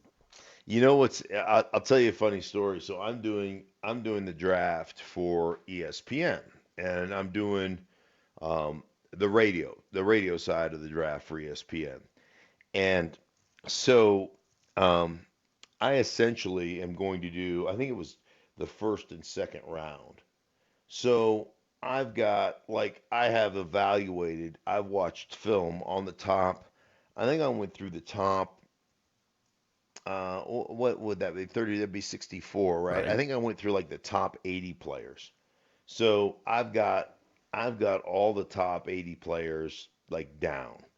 And, not that I've gone in depth on any of them. I really went in depth on the TV side for the offense and defensive line for the most part, right? So, but that was kind of what I did. Like like ESPN would assign all of us based on our positions that we played. Hey, Stink, I want you to go through like the top 10, the top 10 defensive line, interior guys, top 10 outside guys, and then the top 10 middle linebackers, right? Right. And then I want you to go through the top 10 tackles, the top 10 guards, the top 10, centers. So this is what I want you to look at. And so, they would send me tape um, on all those guys, right? And then I would just go on the internet and look up the rest of the guys that were in the top 80 people. And just so I had seen the guy play a little bit, seen a highlight reel, a 10-minute highlight reel or whatever, and get a sense of fluidity of movement, and how a guy looks on tape to a degree, right? But it was more in depth on the offensive and defensive line and linebackers. Well, And so I was pretty versed in that stuff. So I'm sitting there doing the draft. It was me, it was John Clayton. I think Mike Hill was hosting it. And we get to a pick that's out of like it's in the second round, but it's out of the top 80 players. Some team went rogue on a guy that was supposed to be a fourth rounder and got him in the second round, right? right. And I'd never seen the guy. I didn't know who the guy was. And sure enough, here goes my host teeing me up. Well, tell us a little bit about the player. And so you're sitting in radio studio music hall, right? Right. And I don't even know who the guy is, Never right? heard of him. I've never heard of him. I've never seen him play. Well, sure enough, I'm buying time because I am smart enough to know kind of what I don't know, and I have paid attention to my surroundings. And every time somebody gets picked, they flash up. There's a big screen TV, and they flash up like a 2-minute highlight reel of the guy playing. And so I'm watching this guy play on the 2-minute highlight reel and basically doing Play by play. Perfect. play by play of, it looks like he's got a pretty good outside swim move. His hands are slapping, but I mean, it was literally, and it didn't skip a beat. The guys that I was doing radio with didn't even realize what I was doing. And we get to a break and they're like, man, I can't believe you saw that guy. I didn't. I go, I didn't. How'd you know what he was? Oh How'd you not no, go? no. Why'd you tell that? A good magician never reveals his Right. secrets. I go because he was up on the big screen. I was just doing play by play on the big screen. These are my producers and stuff, and they're like, "Oh my gosh!" But I mean, you get to that point, and the fact that, like you said, the fact that you would go through a bunch of innocuous players, and the other thing and again, part of me, you have to understand that I come from a place where I really don't necessarily enjoy the draft process Right. because you're basically saying, hey, you're selling the general public, hey, here's the future of our football team, and and you're selling that hope. And a lot of these kids, it's a ton of pressure, and a lot of these kids, I mean, the average is still 3.4 years that you Mhm. you play in the NFL. So a lot of these kids are not going to be difference makers on your football team. Um, and the good teams, I understand the good teams build through their draft, and that's what you have to do. But there's still so much uncertainty in it all. Yeah, and I think that's the challenge too. I'm with you. I think that in the understandable chase for eyeballs, when it comes from all the way to the combine to the draft process, I remember sitting down with Carl Mecklenburg a couple of years ago, and of course he famously did not do well at the combine, and was drafted all the way in the 12th round, which doesn't even exist anymore. Hmm. And he talked about the same sort of things. Obviously, Carl was a semifinalist for the Hall of Fame again this year, so it turned out okay for him. But ask him about some of those things, like the 40 times, and he said flat out, "It's like, Sean, the only time I ever ran 40 yards in a straight line is because I was chasing someone who was already behind all of us." So, I mean, some of these things, when it goes from the combine idea, there's valuable information that can come out of it, but sometimes we get a little too up your own tailpipe when it comes to all the data and everything and driving the decisions. One of the things you mentioned about this particular draft process with the coronavirus issues is there's going to have to be a return to, getting in the film room and actually looking at how a guy played a game. I think that's a good thing. I do as well. I think that there's so much. The more time you have, the more time you have to meet guys. I think one of the things that you have to understand, like the difference between my day and today, like these college football players, they don't go back to college to finish, right? They go to the premier guys don't go back to their schools. They drop out of school and they go to these elite training facilities and they get ready for combine, they get ready for pro days, and they are being trained by track athletes on how to run fast 40s. It doesn't necessarily, when they get into camp, it doesn't necessarily translate to their on the field speed, right? They're working on track speed. It's like a And wrestler cutting weight for the match the one day. yeah, exactly. As soon as I mean, as soon as you make weight that day, the next thing you know, I mean, in my day, the wrestlers all would vomit. They would all puke, and they'd sit around and have puke parties, and in a hot steam room, and then they would go and make weight, and then an hour later they'd be 12 pounds heavier than they were when they just made weight.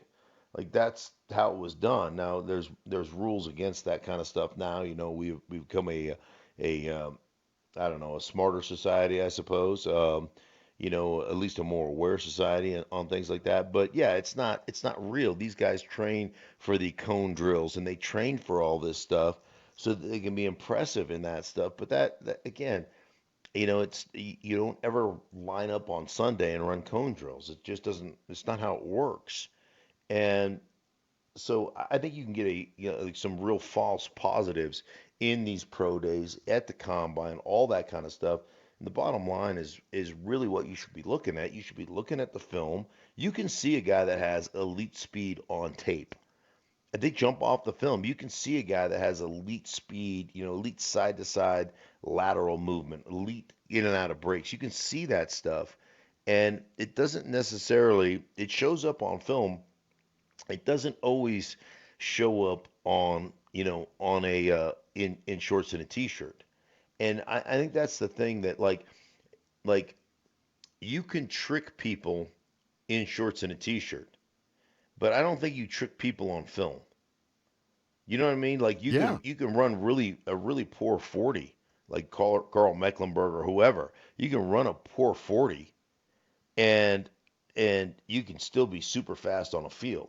Like I always talk about Terrell Davis. I think Terrell Davis came out running a 4.65 or something like that.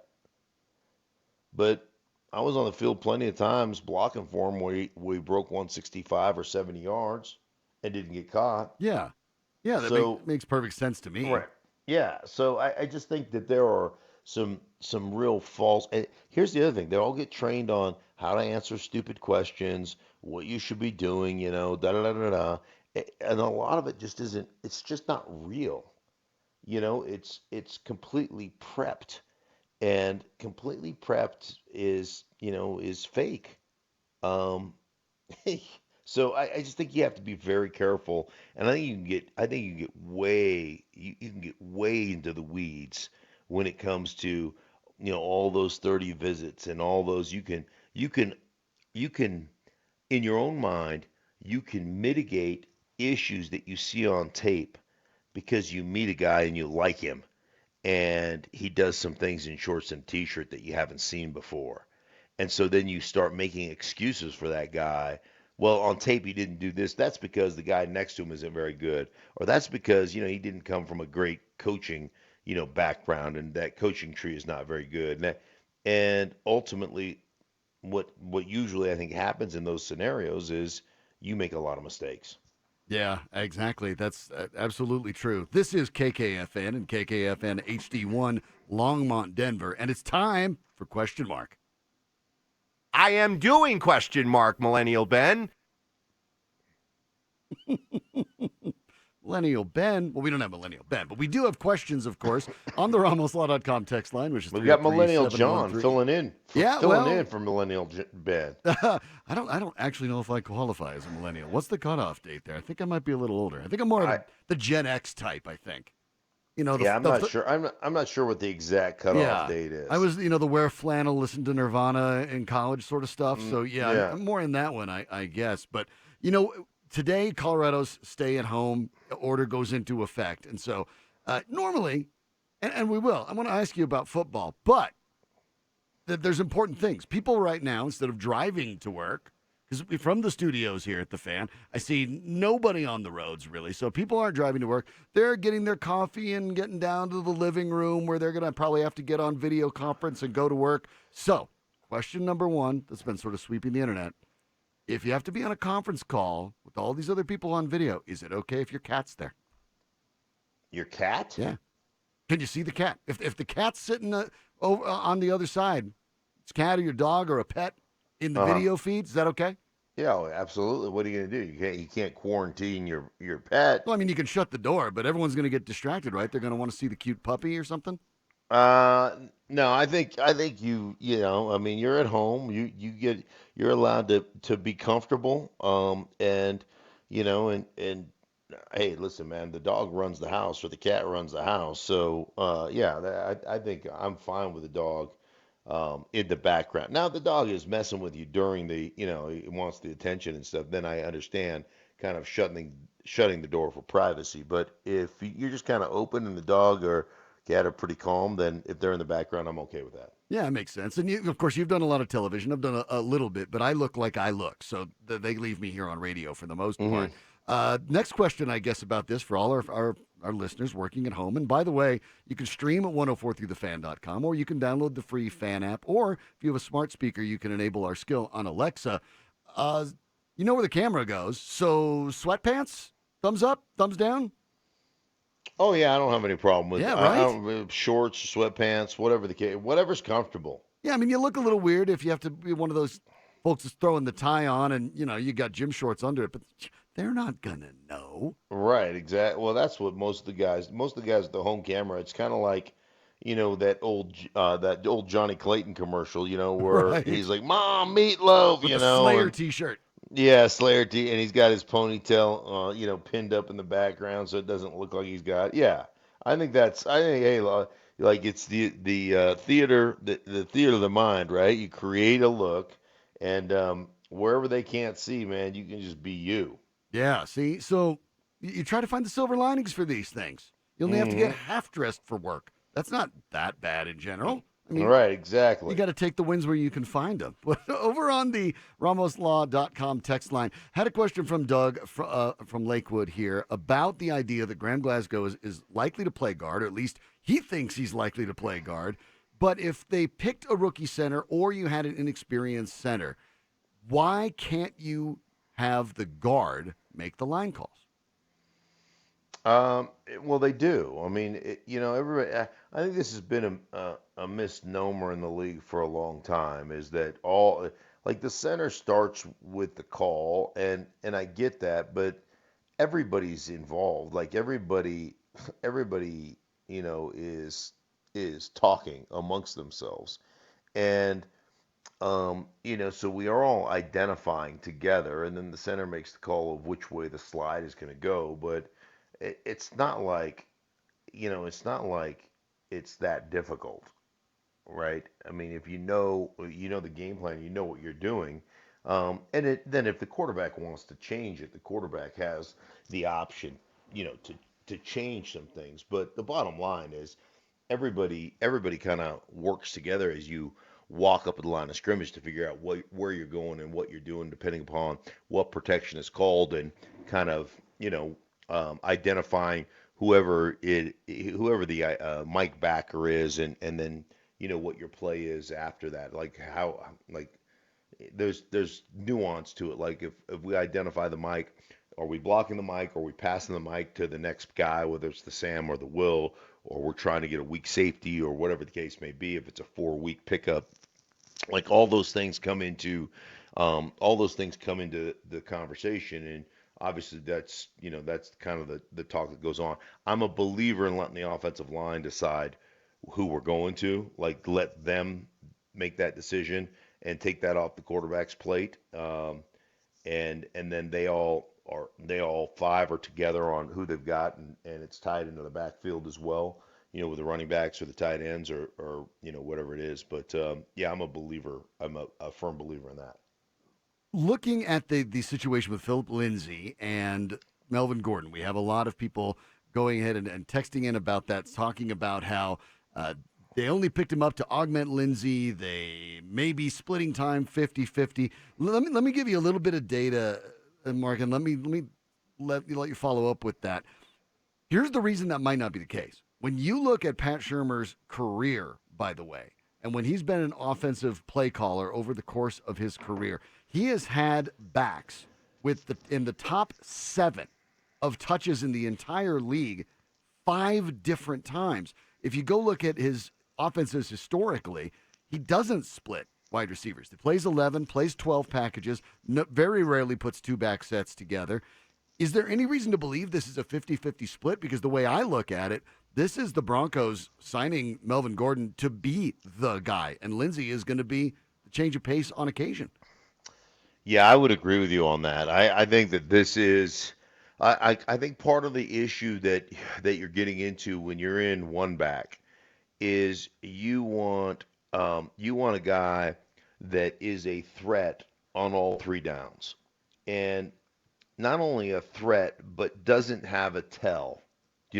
So Yeah. what I'm saying is that historically, or what you look at over the last couple of years, is when Philip Lindsay's in there and it's 2nd down and 7 or 3rd down and 7 plus, those are historically we have to throw the ball. And what ends up happening is blitz a linebacker to whatever side he's on, 240-pound linebacker, and he's going to have a tough time, stepping up and picking that blitz up. And so, the guy's 190 pounds, and he's skinny. He's tall and skinny, or not tall, but for his stature, he's a skinnier back. He's not stout, so to speak. So, like that becomes a problem. And I think the other part that you get into, Sean, is when you all of a sudden say, okay, here's my 3rd down back, and here's my regular back. Like now you're tipping the Right, you're defense to really be tipping like, it off. like this is what we're doing. Now I get it if it's 3rd down and 7 and Darren Sproles is your guy, like he's coming in because the guy is uncoverable, Right. right? We dare you to stop it. Yeah, you know it's Right. coming. And we say basically, hey man, this is the way we're gonna go, and you just have to deal with it. So I get that part of it, but I think in an offense like this, in a purely one back offense, you want a guy that has that versatility. As a matter of fact, I played in my first years in Washington. We played no one back offense. That's what we were. We were a primarily 3 downs, tight end, running back. That's what we did. And we had traded for Gerald Riggs, who was one of the real good backs in the big bruising back out of Atlanta, Pro Bowl type of back. We had traded for Gerald, and we had also traded for Ernest Biner from the Cleveland Browns. And what ended up happening over the course of that first year through 7 or 8 games is Ernest became um, eventually became the primary back. And as we went into the next, that was 1989-ish. And as we went into 90 and 91, it completely flipped where Ernest was our full-time guy. He was our number one back. And what ended up happening was Gerald Riggs became a short yardage back.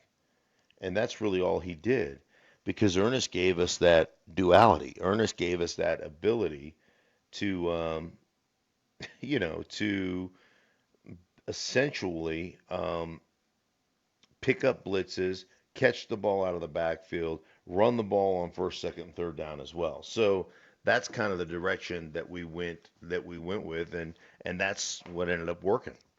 You can see this with any other position too. This happens with positions all over the field. You look at someone who's a very talented pass catcher in Julius Thomas. Well, he's out of the league because he was basically a human tip. When he walked onto the field, you're like, well, they're passing because you knew he wouldn't block. You knew he wasn't even engaged into doing it. And so you basically told the defense what you were going to do when Thomas came onto the field, even though he was a tremendous receiver. After a while, that just couldn't be sustainable anymore. And so when you look at the Broncos today, and I think we're on the same page that Melvin Gordon was not given $8 million a year and a 2-year deal to split time or back up Philip Lindsay. What does Philip Lindsay do that Melvin Gordon does not? Like you were talking about with the backs that you played with, there were at least some complementary skills. On the surface, it looks like Lindsay and Gordon's skills, with the exception of maybe the 25 pounds of weight difference on the goal line, they appear to overlap a great deal. Yeah, I think the size, the blitz pickup ability, the catching the ball, the being a more fluid catcher of the football out of the backfield. I think those are the things that set Gordon apart from Lindsey. And some of it maybe is Lindsey didn't get a lot of opportunity. Because most of the time when they went to throw the ball out of the backfield to the running back, Lindsey was out of the game, and it was either Freeman or whoever else. I mean, what I like to call him Dumbledore. I can't even remember his name now. But it was a different back out of the backfield became the guys that we'd like to throw the ball to, and that may be an admission that Lindsey doesn't have the greatest of hands. It's probably more an admission that, hey, if they bring all out blitz, that we don't feel comfortable with him picking that up, and not because he doesn't know, just because of the size factor and the lack of compact kind of body type. So I think those are the things that you look at, Sean, and why I would look at Gordon as being a more full time 3 down back, and then when he needs a blow or whatever, you bring Lindsey in, and Lindsey has proven to be a really good back. But yeah, I tend to think that's not a 50-50 split, or it's not Gordon becoming the third down type of back. I think Gordon gets the opportunity to do the lion's share of the work, and frankly, that's what most backs want. Most backs want to have that rhythm. Most backs want to get into feeling like they're wearing a defense down, and so that's just kind of my take on that split, and as much as I think that'll bother people because people love Philip Lindsay because Philip Lindsay's a hometown kid. I think that's the way the Broncos will, and again, I have no idea, but that's my take with the way they will look at this. It does feel like that's the way it's going, and that's the trick. Is a lot of people out here on the RamosLaw.com text line 303-713-1043 are basically insistent, and I think some of it is maybe looking with your heart, and I understand that you're talking about a Bronco who is a buff and a local high school product, and of course there's reasons to root for him, and of course he's had 2,000-yard seasons already in 2 years, but it's not really a change of pace when you do the same things. And so I think when you make these moves, that there is reason behind it. There is purpose behind it. The Broncos kept trying to make Royce Freeman the lead back last year. It didn't work out. Lindsey beat him. So it's not necessarily set in stone, but there clearly is a plan there. And that's something to consider. When you look at the way the Broncos have overhauled this roster, when you look at Gordon, when you look at Vinette, when you look at the way they're changing their offense, and clearly they're heading towards wide receiver in the draft, let me give you one number and tell me if you're concerned about it. In Pat Shurmur's career as an offensive play caller, and we know that doesn't happen in a vacuum. The teams matter, the personnel matters, all of that. His career record is 43-79. That's a .352 winning percentage. Are the Broncos, who, by the way, are on their 5th offensive coordinator in 5 years, maybe doing too much of a roster overhaul for one offensive coordinator? Yeah, it's a great question. I mean, am I Now, worried about this for no reason? and no, I mean, I don't think so. I've said this from the start. You went, a completely different direction to build a more of a too tight two back offense, and now you're quote unquote blowing that up to go to something different. And that's what Shermer likes to do. I would say I would I would be hesitant to say, well, Shermer, has never had a lot of success. I mean, Shermer was a head coach in Cleveland. Like, show me the Cleveland coach that's had a lot of success with the dysfunction of that organization, the cultural dysfunction of that organization.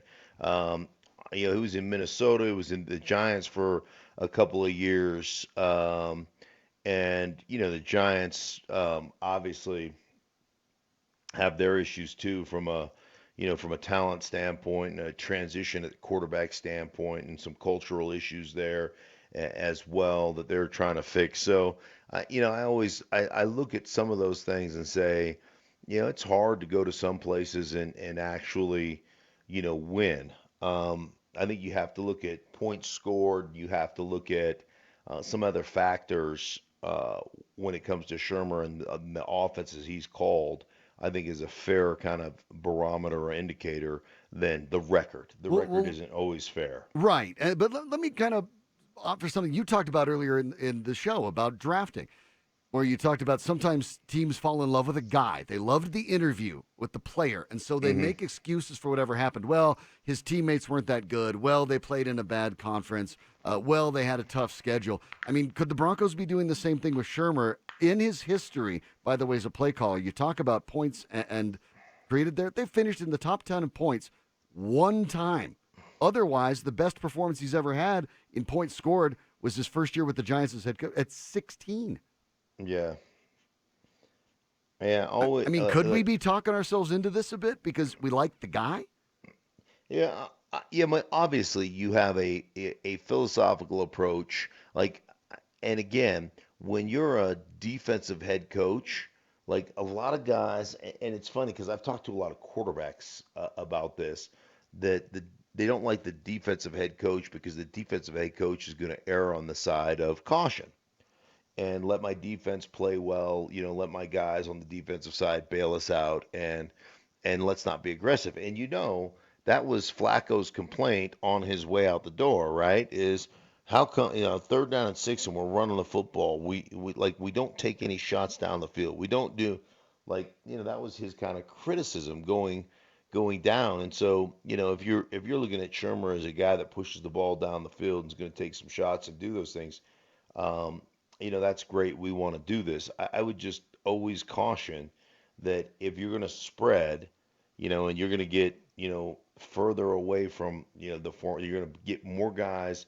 outside the formation or outside the box, you damn well better have a really good offensive line because you're going to ask those guys to be in, a little bit more one-on-one situations, blocking a little bit more space. Yeah, but the Broncos don't have a good offensive line. Do you think they can? I understand that. Yeah. Do you think they can do that between now and the season? I mean, is there enough time between the players they've brought in and the draft to actually get to having a good offensive line? Or is this, if they don't, where do they go this year?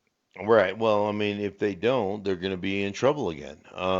and your quarterback is not gonna. I mean, obviously he's not gonna play as well. Like that's one of the things I always look at is, um, which is interesting is you look at the playoff teams. Um, 7 of the top 10 rushing teams all made the playoffs. 3 of the top 10 passing teams made the playoffs. And some of that is because, you're behind and you're putting up numbers passing and therefore you've got a bad record. And I get that. But, controlling the line of scrimmage, we used to have a guy that I used to work with that was, a researcher, a stat guy. And one of his biggest stats, and this was always interesting to me, one of his biggest stats was not yards per attempt, because rushing yards per attempt can be a little bit deceiving. His One of his biggest keys to winning, obviously besides turnovers, was number of rushing attempts. Because number of rushing attempts says a couple of different things. We're controlling the line of scrimmage, we're controlling the tempo of the game. And if I lead, like if I have the number one, if I'm one of the top teams as far as rushing attempts is concerned, it means that we're playing good defense, we're keeping our defense fresh, we're getting the ball, we're getting three and outs, we're getting the ball back to our offense, and we're efficient in the control of our line of scrimmage and opening up play action. And so it was interesting because this is when I first got into television. Um, you historically you look every week at you just go through the matchups, 16 games, right? You could go through the matchups and you could see the team that led the other team in rushing attempts won at almost like it was almost a 90% clip. Wow. The team that had not outrushed them, but had more rushing attempts. And this was one of the reasons I always said back in Chip Kelly's day that the Philadelphia Eagles don't know how to run the ball. And people would go ballistic on me because they led the league in rushing yards. Right. And it was always one of those, yeah, well, because LaShawn McCoy made 4 people miss in the backfield and he popped a run of 48 and 65. And the rest of his rushes were all 1 yard, 0 yards, and -2. It's like the Olympics. You have to throw out the East German vote. You got to take those topples out Right. and say, hey, wait a minute. That's not really what the real picture looked like. Right, exactly. And I said, so to me, the teams that are the best rushing teams don't necessarily have the best yards per carry average or rush for the most yards. It's the teams that everybody in the stadium, including the defense, knows they're going to run it, and they still are able to run it. Coming off the goal line, can you run it coming out of off your own goal line on the you're on the set, you start a drive inside the 20? Can you run it there? You get into the red zone inside the 20. Can you consistently run it there? It's third down and 3 minus. Can you run it in those situations and convert for first downs? Like those to me are the teams that really understand the running game. And that when you can do that, you can control the line of scrimmage. To me, you'll win a lot of football games doing that. So yeah, it's the number of attempts, and I haven't really looked at that recently to see kind of where that is, but it rang true, like at almost a 90% clip. Team Yeah. that rushed the ball, that rushed with the most attempts Well, I mean, it won the makes game. sense, right? I mean, if you get the most attempts, it's because you're getting first downs. If you're getting first downs, you're chewing the clock. You're getting the pace. You're controlling all of it. Right. It makes perfect sense to me.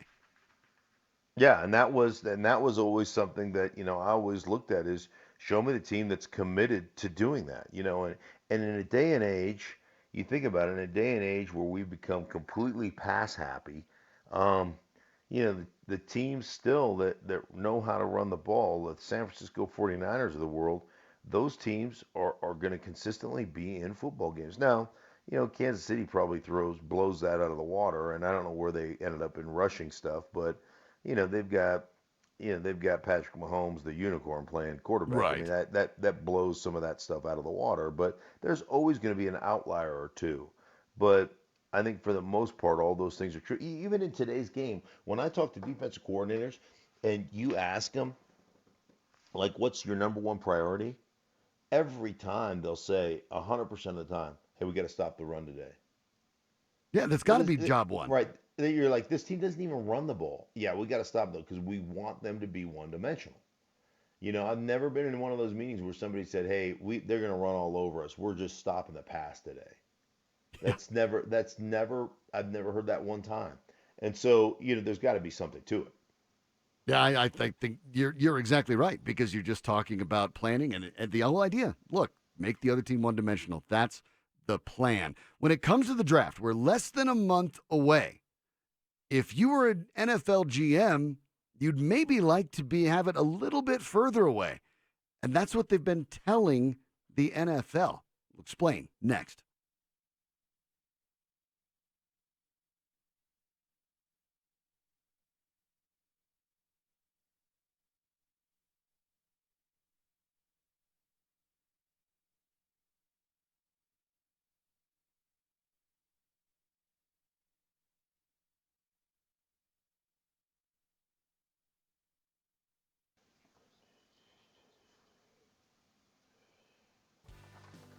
Hey guys, Mark Schlereth here for my friends at Ideal Home Loans, where first they listen, then they lend. Guys, I tell you what, they mean it. They put their money where their mouth is, and they're all about taking care of you, the homeowner. Brett Ivinson, the owner of Ideal Home Loans, he puts his employees, they're all salary-based specialists, lending specialists.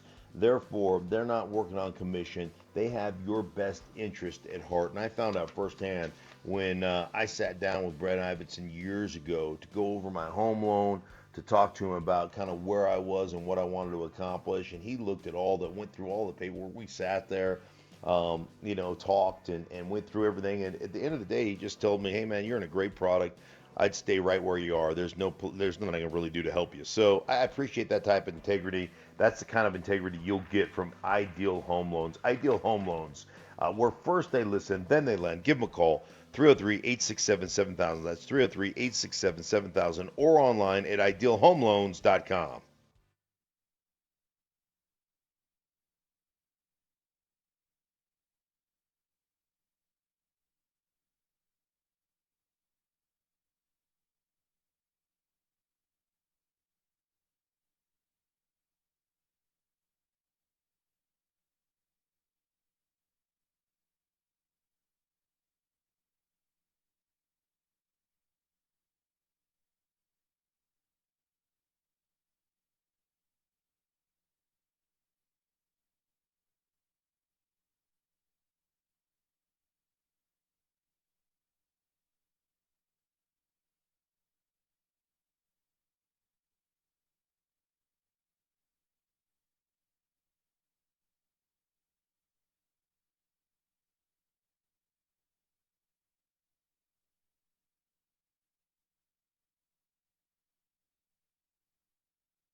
Well, it's Schlereth at least. My name's Sean Drotar. Mike is off for the rest of the week. I'm normally on the Fan late night. That's 9 to midnights on weeknights.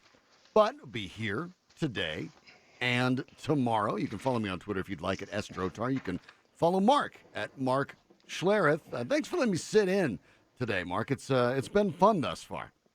Yeah, absolutely, man. It's always great to have you. It's always great to have another perspective on the show. So always fun to talk football with people. That part I truly enjoy. Yeah, and this is the first time we've ever gotten to do a show together. And, I haven't burned the studio down. So I feel like so far it's a win.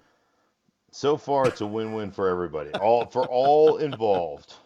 The NFL will hold its draft within a month. What format it'll take, whether it's just going to be people on FaceTime or Skype, we don't know just yet. But we do know this.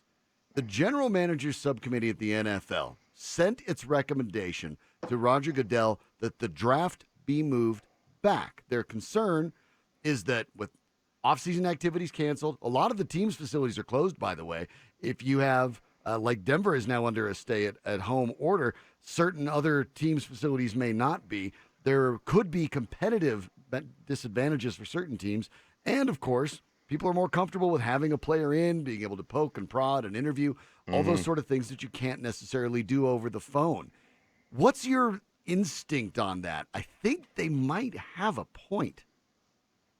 Oh, I don't think there's any question that they have a point. And my point is get over it, figure it out, get it done.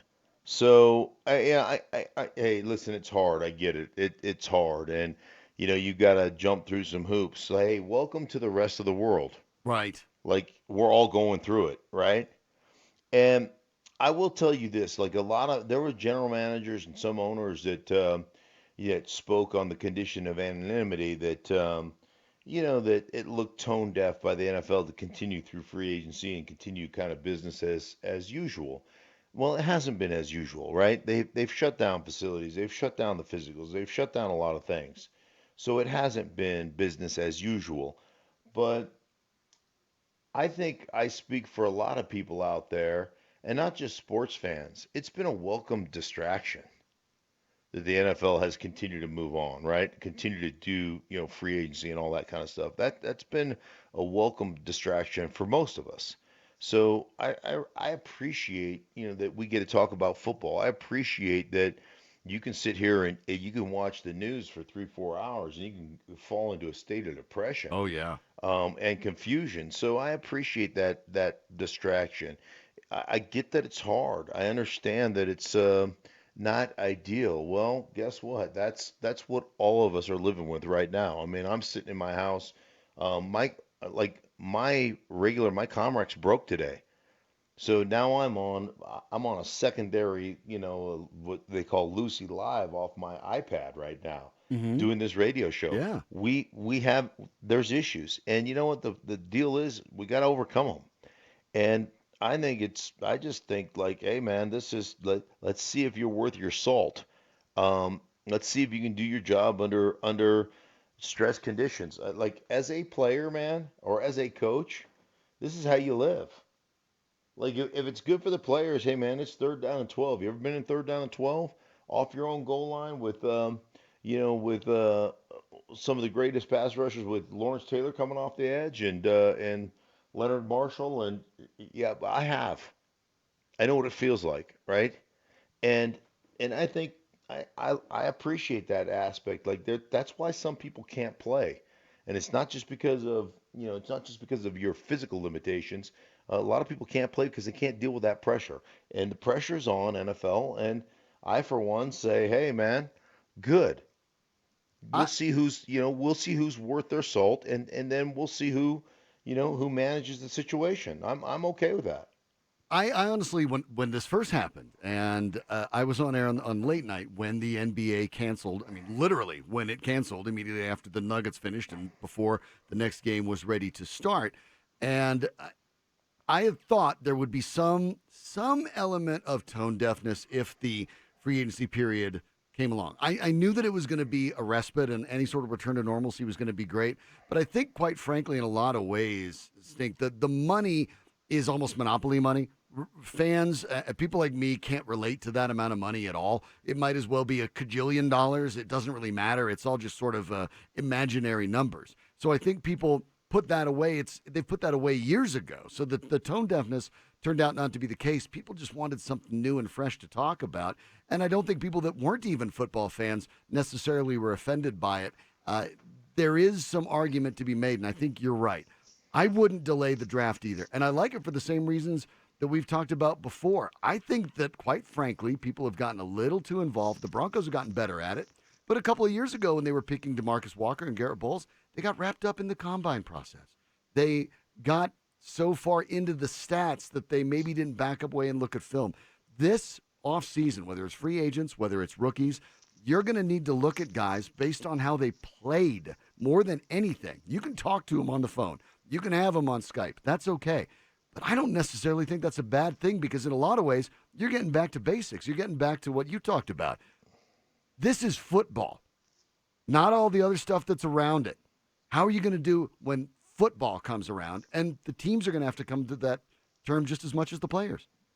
Yeah, that's what I love about it. This gets back to really evaluating guys. I still look at that video and that picture of day two of the combine. I think it was Saturday of the combine, and Bill Belichick isn't at the combine. He's at some innocuous Division two school in a sheeting rainstorm, working out a linebacker. Like I mean, and you're like, that's why. That's one, like, I understand that they had Tom Brady. I get it. But that's why the New England Patriots, in my mind, have been the best team in football for 2 decades because they've done the work. They've trusted the evaluation, they've trusted the film. And I just think that the teams that do that the best are the teams that are going to consistently win football games. And this is a challenge. This is a challenge, to all those general managers and all those scouting departments. Do your job. Know what you're looking at. Um, and I've said this a bunch, man. I've said this uh, a ton. A lot of the scouting community wants to have the combine. They want to have, the John. You remember when Johnny Manziel worked out on his shoulder and Right. helmet and shoulder pads, and everybody went goo goo over how well he threw the ball and stuff, and people couldn't wait to jump, you know, where a kid probably should have been a third or fourth rounder, jump into the first rounder to get him. They couldn't wait. I mean, Dallas, I was at that draft and I talked to Johnny after he got drafted. Dallas wanted to jump up. They were like, I can't remember exactly where they picked, but I think it was in the top 10. And Stephen Jones had to talk Jerry Jones out of drafting him. And he went like 20 something to Cleveland, 22 or something to Cleveland. But the bottom line was there were teams that were looking at him because of that workout. And if you really watched him on film, it was it was, hey, I've got Mike Evans, and I'm just going to throw it up in the middle of the football field, and he's going to come down with it, and all of a sudden it's a 40-yard gain, and wow, look how good Johnny Manziel is, and I'd be like, wait a minute, nuh look how good Mike Evans is. That's an ill-advised throw. You shouldn't make that throw. In the NFL, you're never going to survive making that throw, and it turned out to be true. But people get enamored with that stuff, and I think a lot of scouts and a lot of GMs and a lot of personnel people want to be able to quantify the guy they suggested or the guy they picked and said, well, wait, now he ran super fast and he jumped super high and he did the bench press and he didn't become a player because you guys coaches aren't good enough. Well, And I think speaking, that's a bunch of crap, actually. yeah, speaking of Mike Evans and the other Mike Evans, the one that normally occupies this seat, he's not a fan of picking a wide receiver at the number 15 pick. But the Broncos, well, do they have a poker face left for the draft? We'll talk about that next.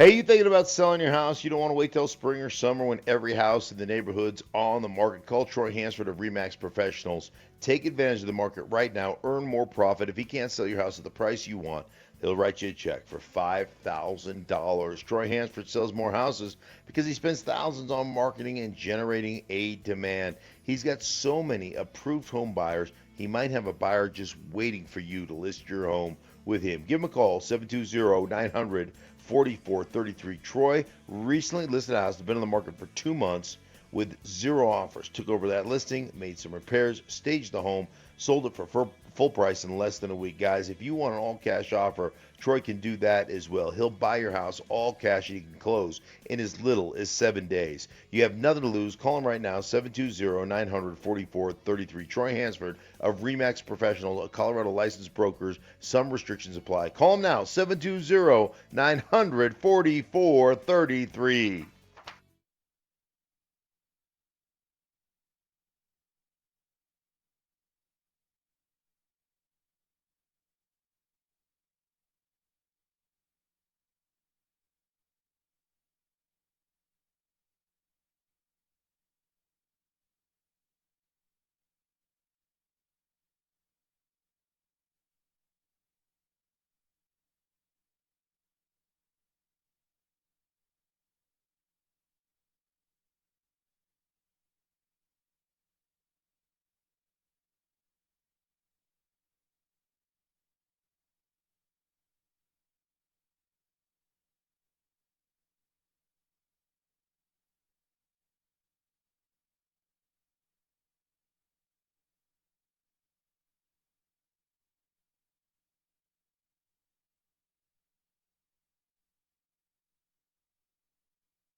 The Denver Broncos come into the draft with the number 15 pick, at least at the moment. Of course, they have a lot of picks that they could use to make a trade if they'd like, either up or back, New England Patriots style. Mike Evans is off for the remainder of the week, today and tomorrow, by the way. My name's Sean Drotar.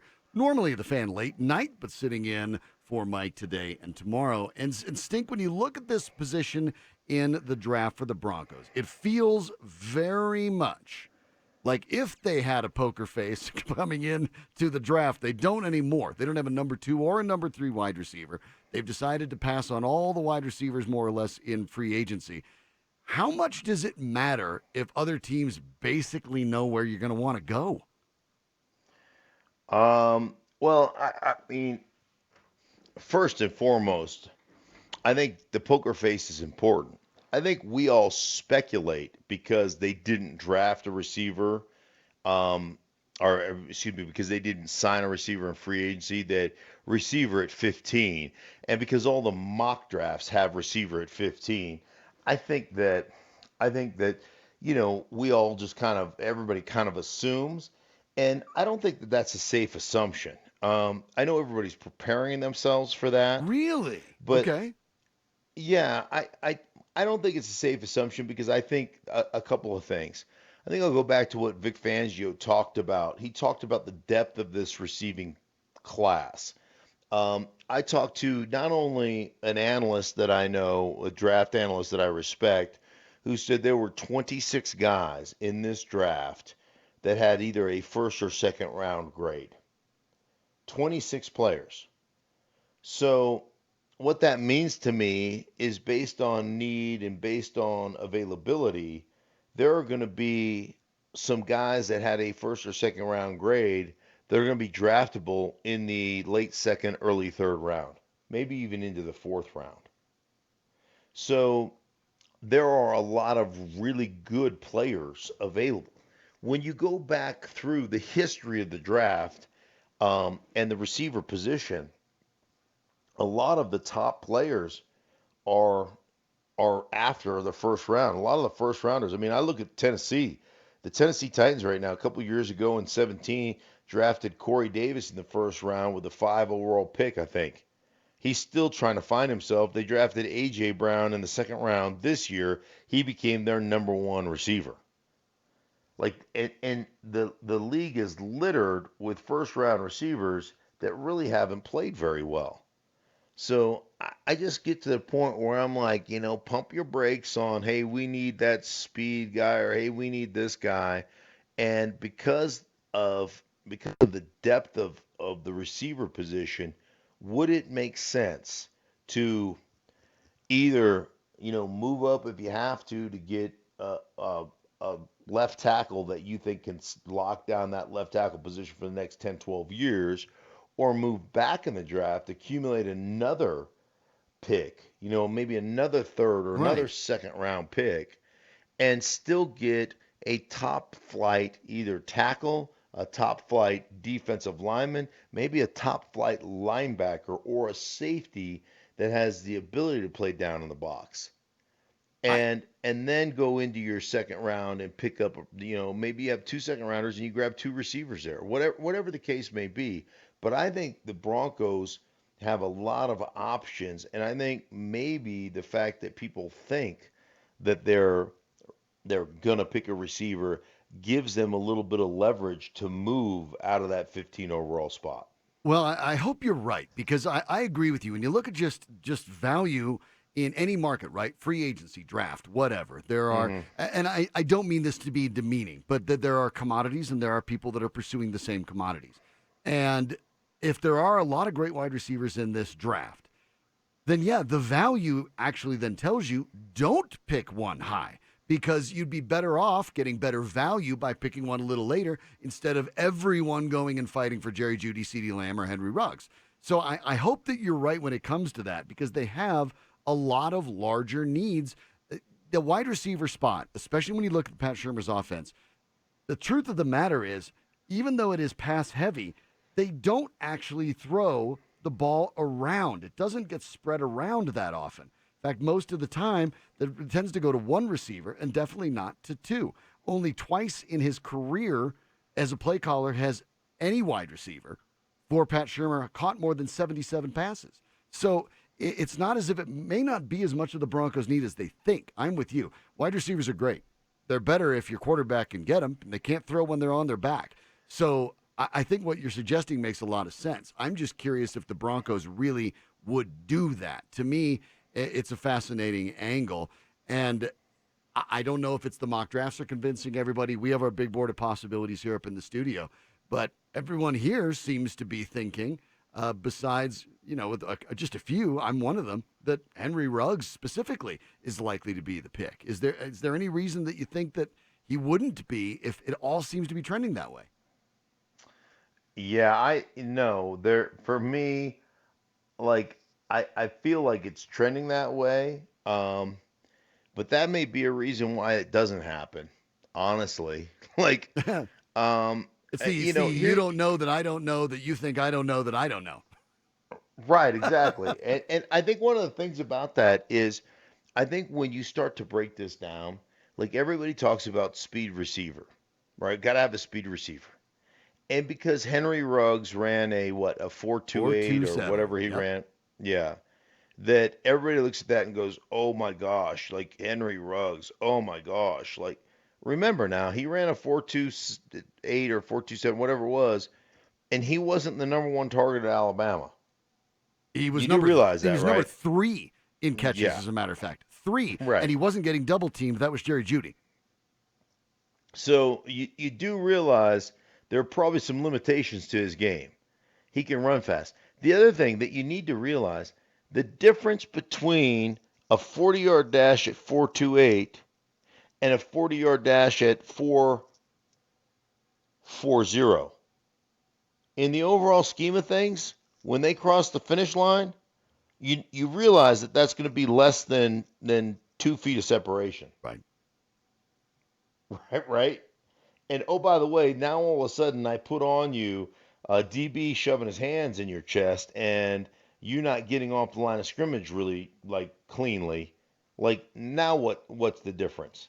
Like if that receiver that runs the 4.4 has great escapability and great releases off the line of scrimmage, guess what? In that 40 time on a football field, he's going to actually be ahead of Ruggs.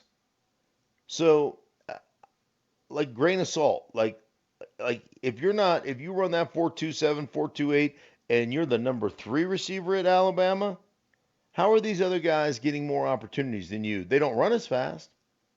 Because you know what you're really good at? Running. Right. And I'm not saying that he's not a good I'm not saying that he's not a good player.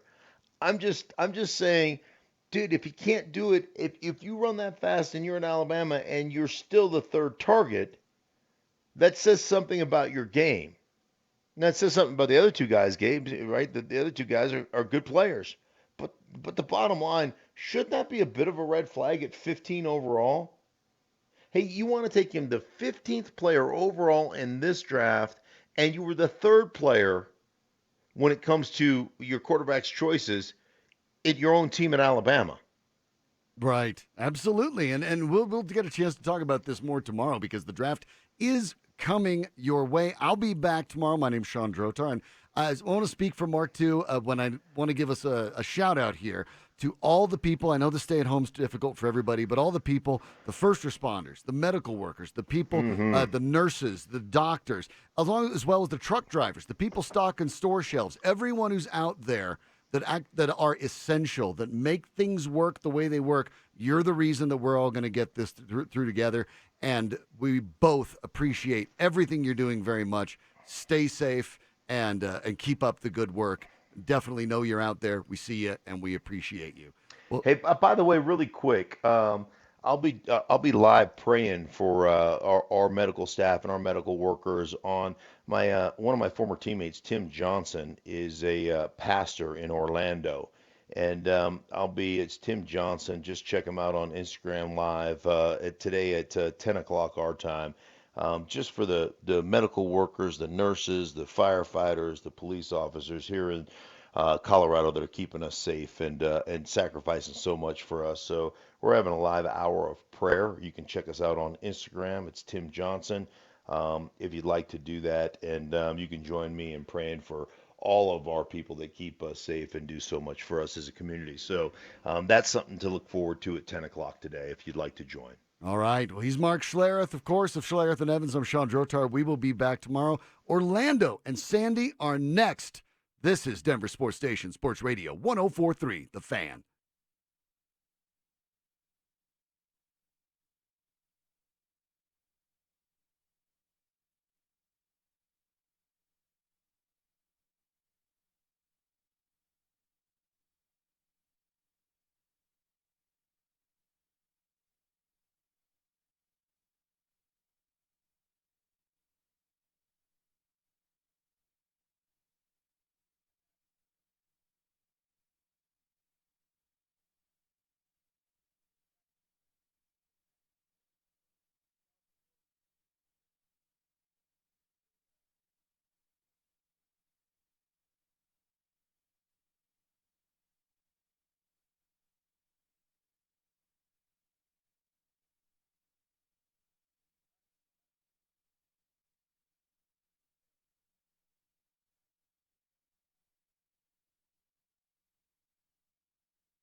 And good morning. It is 9:01 on Denver Sports Station, Sports Radio 104.3 The Fan. Sandy Clough, Orlando Franklin on this 26th day of March 2020.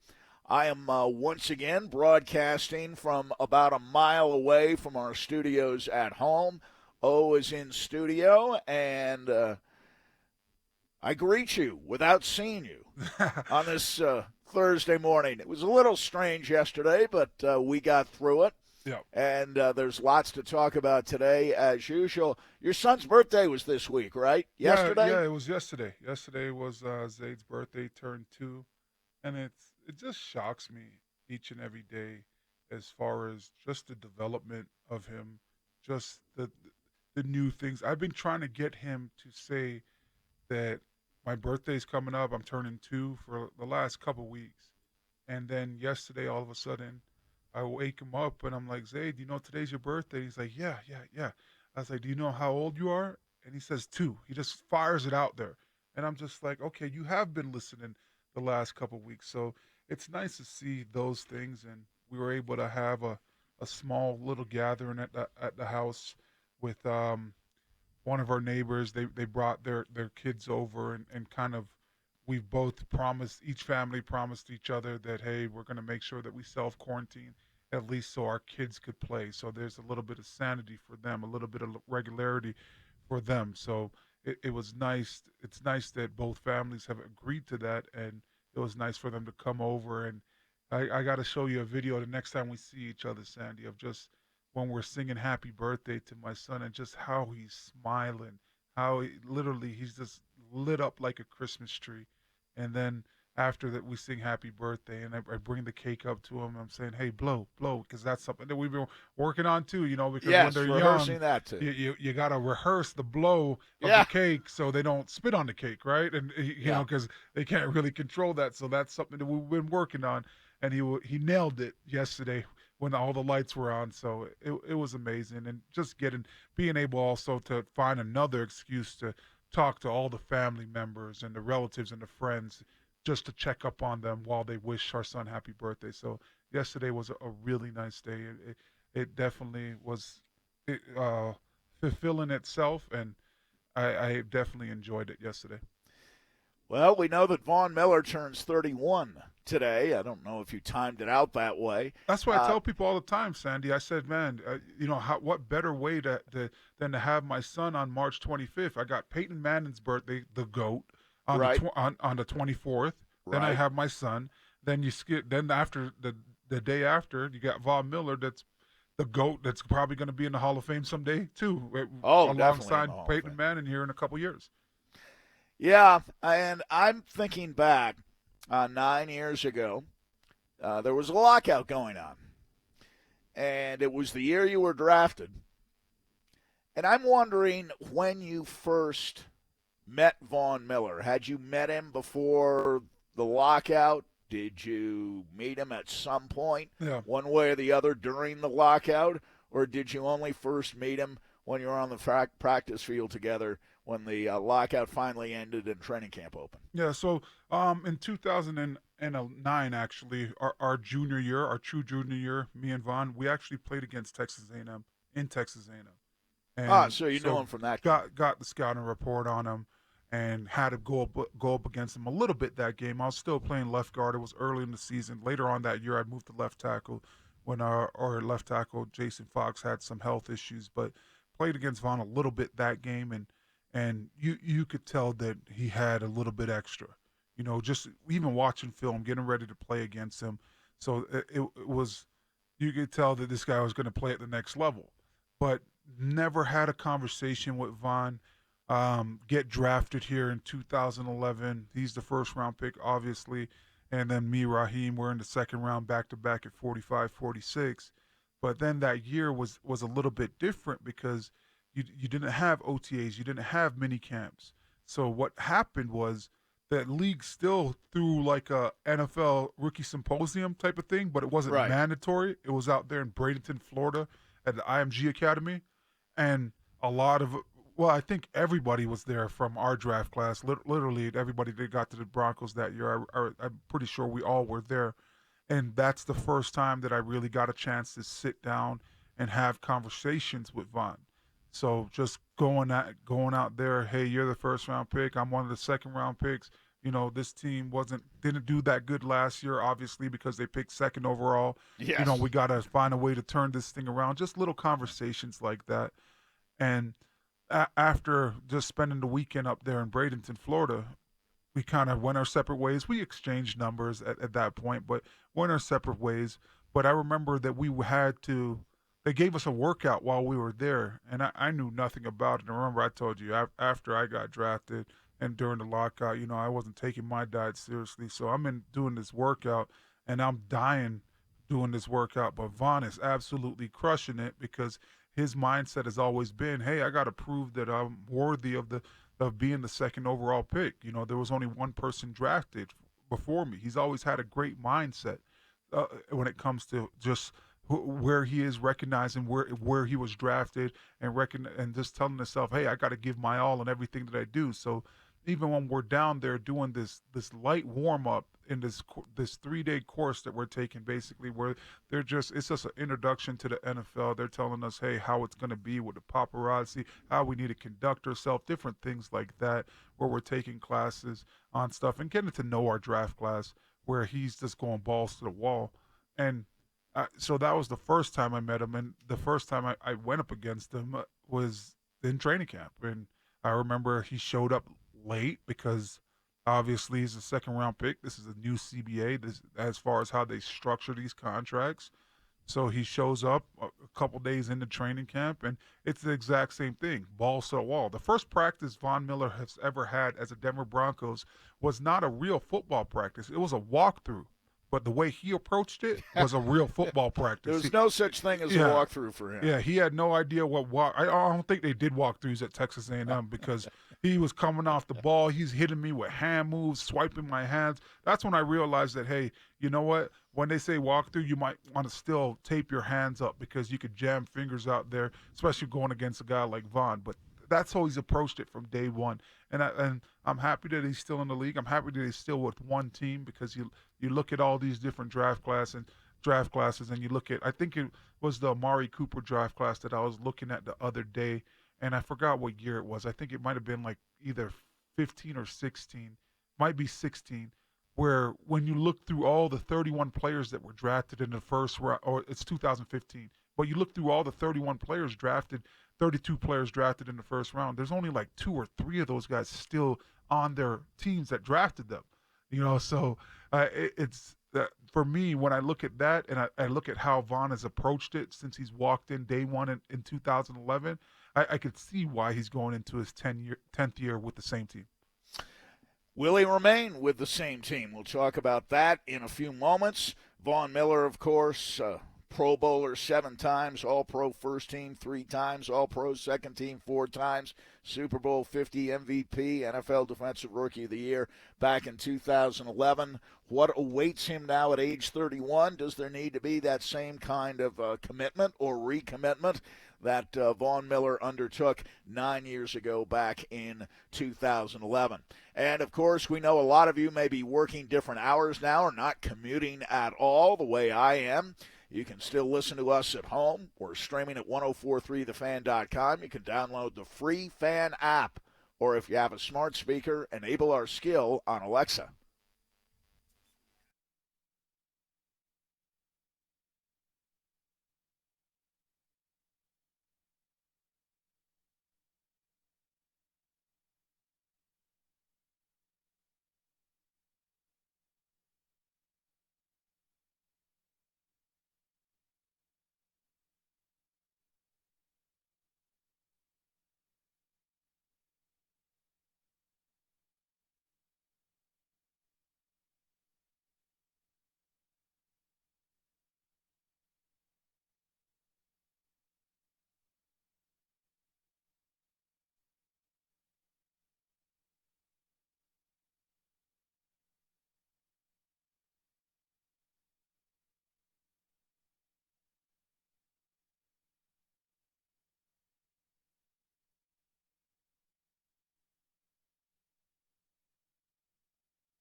Von Miller is celebrating his 31st birthday today. We know he will spend Orlando his age 31 season in Denver. What about his age 32 season? 10 years from his rookie year.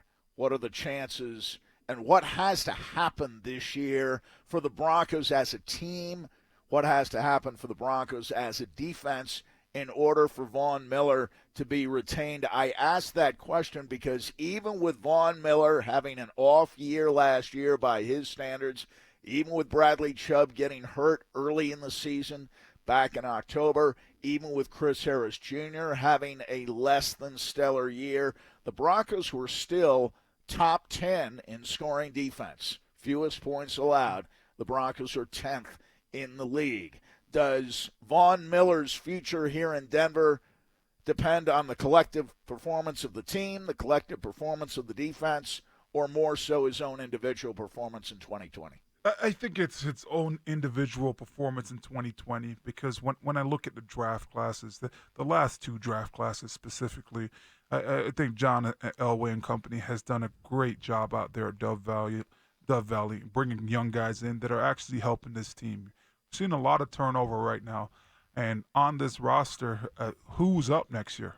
Who do the Broncos really have to give a contract? You got Philip Lindsay that is playing into his third year. Like, I'm talking core guys now, Sandy.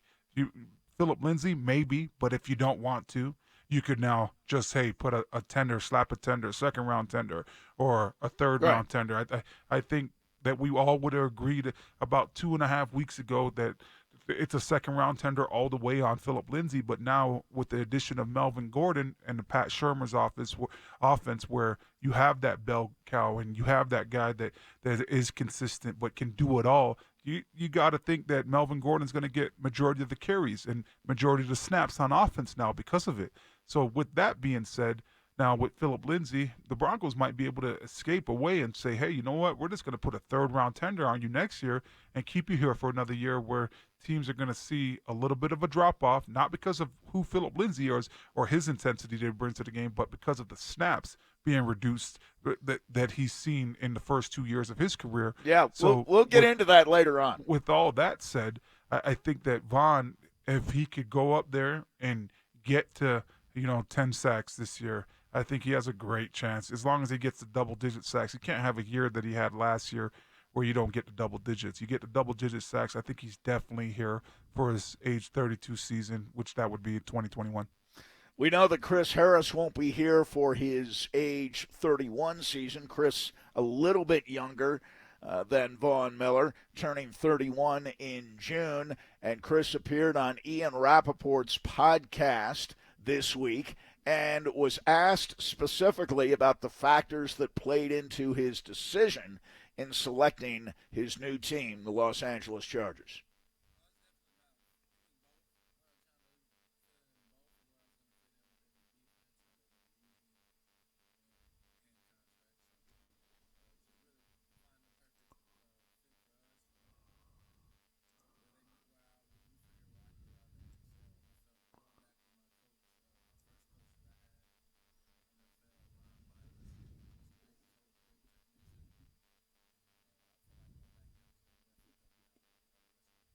Yeah, he hits right on the head, right where he says, hey, it was a mixture of how I fit into the defense, but also contract. You look at this contract that he got from the Chargers. Well, basically he's guaranteed to be there for 2 years. So you're signing on a deal that's saying, hey, you know what? I'm going to be here for the next 2 years. The deal that I'm signing, I'm not going to have to worry about it after 1 year. Am I moving on? Are they going to cut me? Are they releasing me? Now am I moving my family to a completely different state now because of it? No, I'm signing this deal for 2 years, and I'm going to actually get to play out this deal here with the Chargers because it's front-loaded and it has a lot of guarantees as far as the third day of next year's when the league year opens up or whatever starts in 2021. So right. I look at that, and that's going to be a big factor. You're looking at 9.5 guaranteed throughout the whole contract of him, so he's going to be there. And I look at the fit, right? I mean, the different things that the Chargers are able to do, it fits right into with Chris Harris in 2015 here with the Broncos. Great defensive line, guys that can rush after the passer. The Chargers play a little bit different style of defense, that 4-3, where now they have those big bodies on the inside, Linval Joseph, but on the outside now they have the Joey Bosa's, the Melvin Ingrams, and now they could go to their hybrid packages. I look at this signing for Chris and say, man, you just signed on to a team that might not be as good as the 2015 Denver Broncos, but it's as close to that as you could get to. So when I look at this defense, good linebackers, but a great back end. Desmond King, the kid Phillips, that Adrian Phillips that plays out there, Derwin James, Casey Howard, and now you added Chris Harris Jr. You got 5 guys right there that if you stay healthy, you could have the best. Casey Hayward, yeah, did I say that? Casey Hayward, no. Yeah. But you could have the best back end in the National Football League. Because you got 4 of those guys that could be Pro Bowlers, in Chris Harris Jr. and Casey Hayward and Desmond King and a Derwin James, and then you got a guy, an Adrian Phillips, that was Pro Bowler special teams wise, but plays on that defense as well. So right. So you got a lot of talent, and it's no longer where in situations where Chris Harris is going to be matched up with the number 1 wide receiver week in, week out. Now you might get a couple plays, 3 or 4 plays where, hey, you got to go strap this guy up and go play against the number 1 wide receiver this week, but it's only going to be 3 or 4 plays because the other 3 or 4 plays is going to go to Casey Hayward. Another 3 or 4 plays is going to go to Desmond King, where it's a lot more flexibility for him playing for the Chargers than it has been for the Broncos the last 2 years after they got rid of the Bradley Robies, the Kayvon Websters, the Akeem Talibs. Yeah. I think this deal, and you talked about how it might be a little bit better than it looks from Chris Harris's side of things.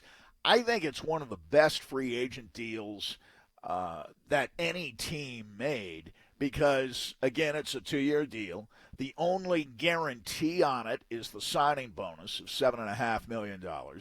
Gets a $2 million salary this year if he plays well, and we expect it'll play reasonably well. They have him again next year for $7.5 million, non-guaranteed, of course. So I think the combination of likely guarantees that makes it a pretty good deal for Chris Harris. It's always a good deal for the Los Angeles Chargers, I think, when you can get a player of this caliber. And you've got him for 2 years, but you're not breaking the bank. And there's some other team-friendly deals in free agency that we've seen, but I think this one is one of the best and perhaps even the best. Here's Harris talking to Ian Rappaport about the potential of playing Denver twice a year and how much of a role that played in his choice to go to Los Angeles.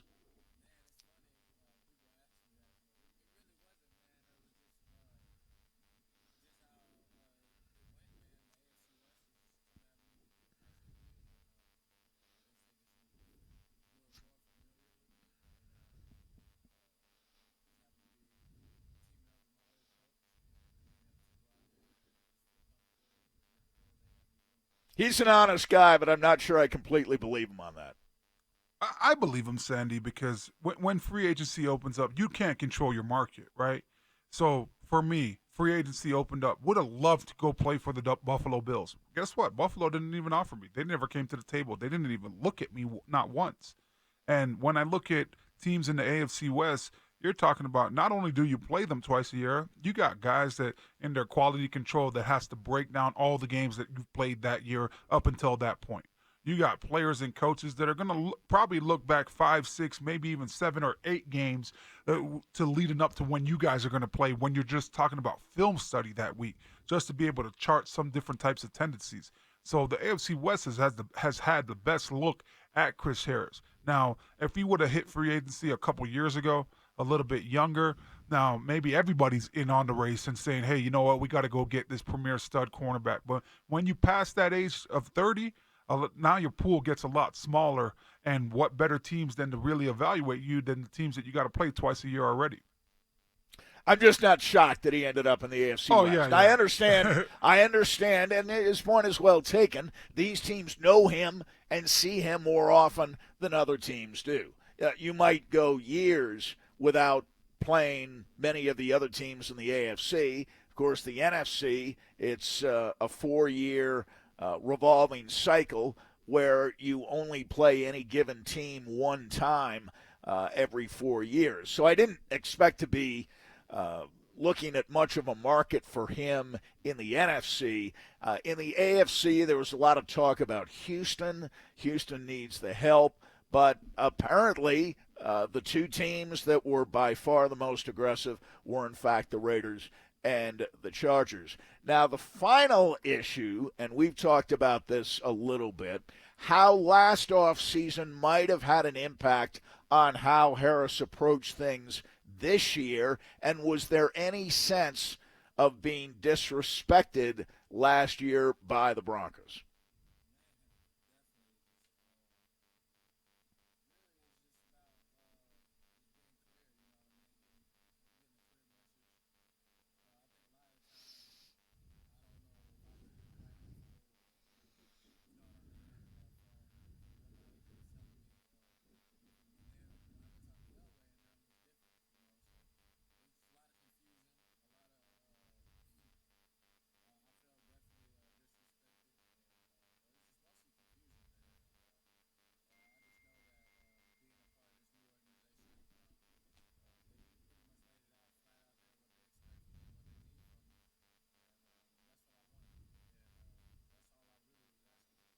Yeah.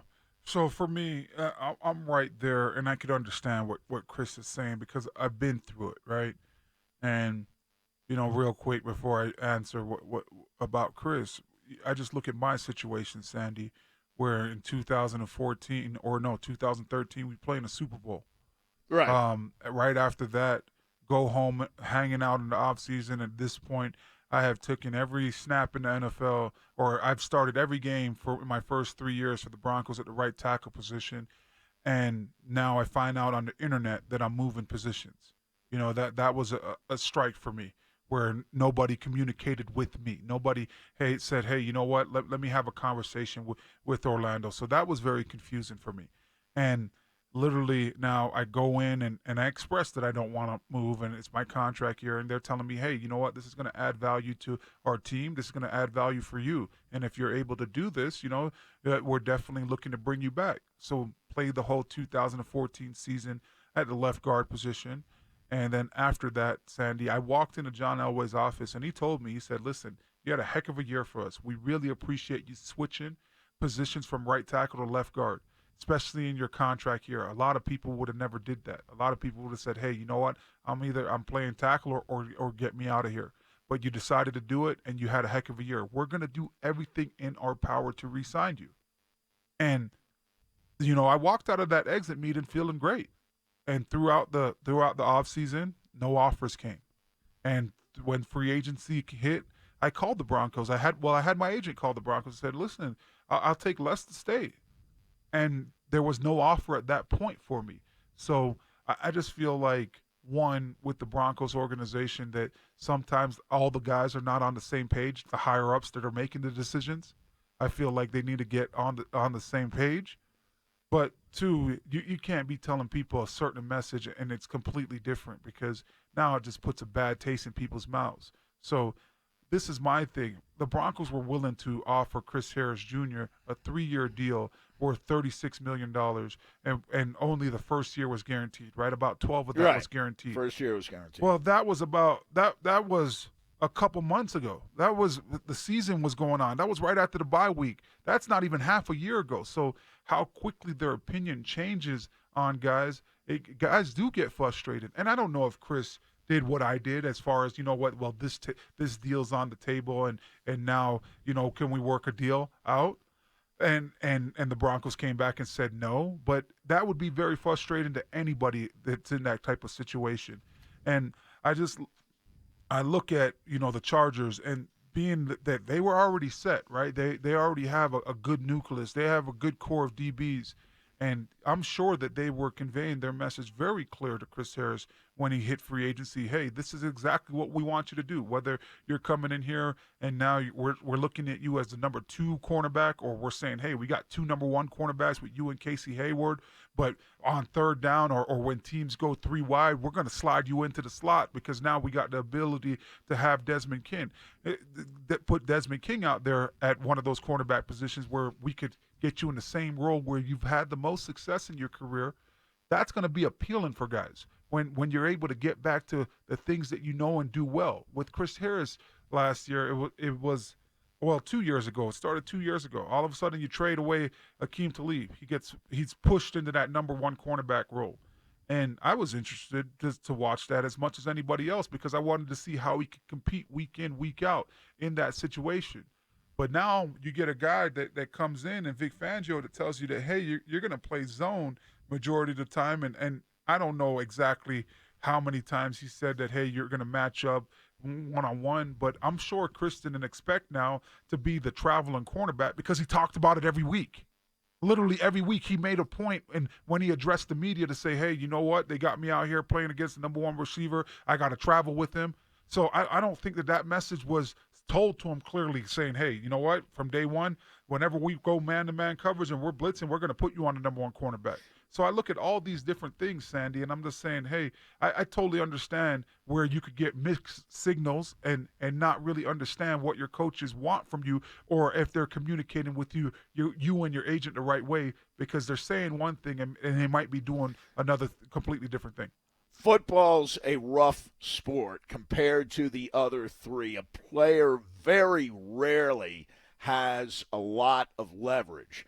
Chris Harris had some leverage. I'm not sure you had a lot of leverage in your situation, but I remember around the time that you left, USA Today did a survey on general managers. Who's the best, the guy you trusted most, the best negotiator, and so on, and who was the worst and the guy you trusted the least.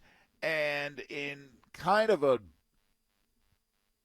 Cosellian fashion, and I'm referring to Howard Cosell being both at one point, years and years, decades and decades back, both the most popular and the least popular sportscaster in America.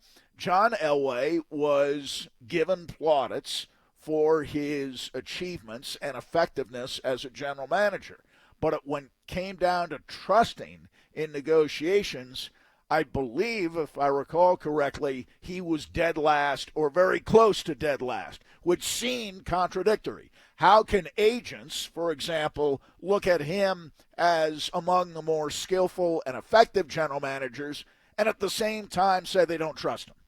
But the way your story evolved, I guess you could see that a little bit, although, and I know you'll never say this, I think the Broncos made one of their biggest mistakes in free agency by not bringing you back because they've had problems at the 2 positions you played basically ever since, although the left guard position seems now fairly well solidified with Dalton Reisner.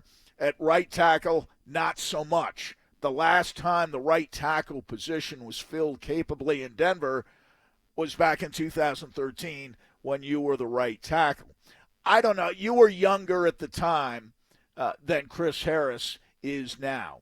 And I can see parting ways. I can even see saying, hey, we've got to look ahead. We can't continue to start and finish by relying so much on the heroes of Super Bowl 50 back in 2015. I understand that. But to me, they've added Boye. They've re-signed Bosby. That's great. They need at least one more cover corner. They are not deep at the position still. And I thought, especially last offseason, the way that the relationship sort of seemed to deteriorate and seemed to be a little off even after Chris Harris came back. You had a little bit of tension, it seemed, not a lot, but a little, between Vic Fangio and Chris Harris. It just seemed kind of an odd situation right throughout the season, and it's a reminder of the phrase, what we have here or what we had here was a failure to communicate.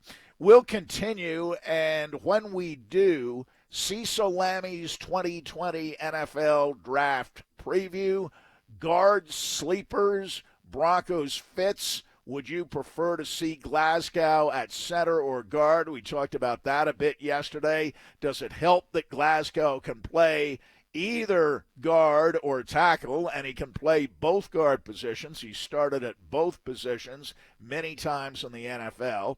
And, of course, we're going to get to the heart of this offense. What is a Pat Shurmur offense in terms of some of the numbers? What does his past, going back roughly a decade, with the Rams as a coordinator, with the Browns as head coach and offensive play caller, with the Vikings in 2017 when he was named assistant coach of the year, and with the Giants, of course, for 2018 and 2019. What do Pat Shurmur's patterns and his use of personnel tell us about what he might do here in Denver? That's all coming up next.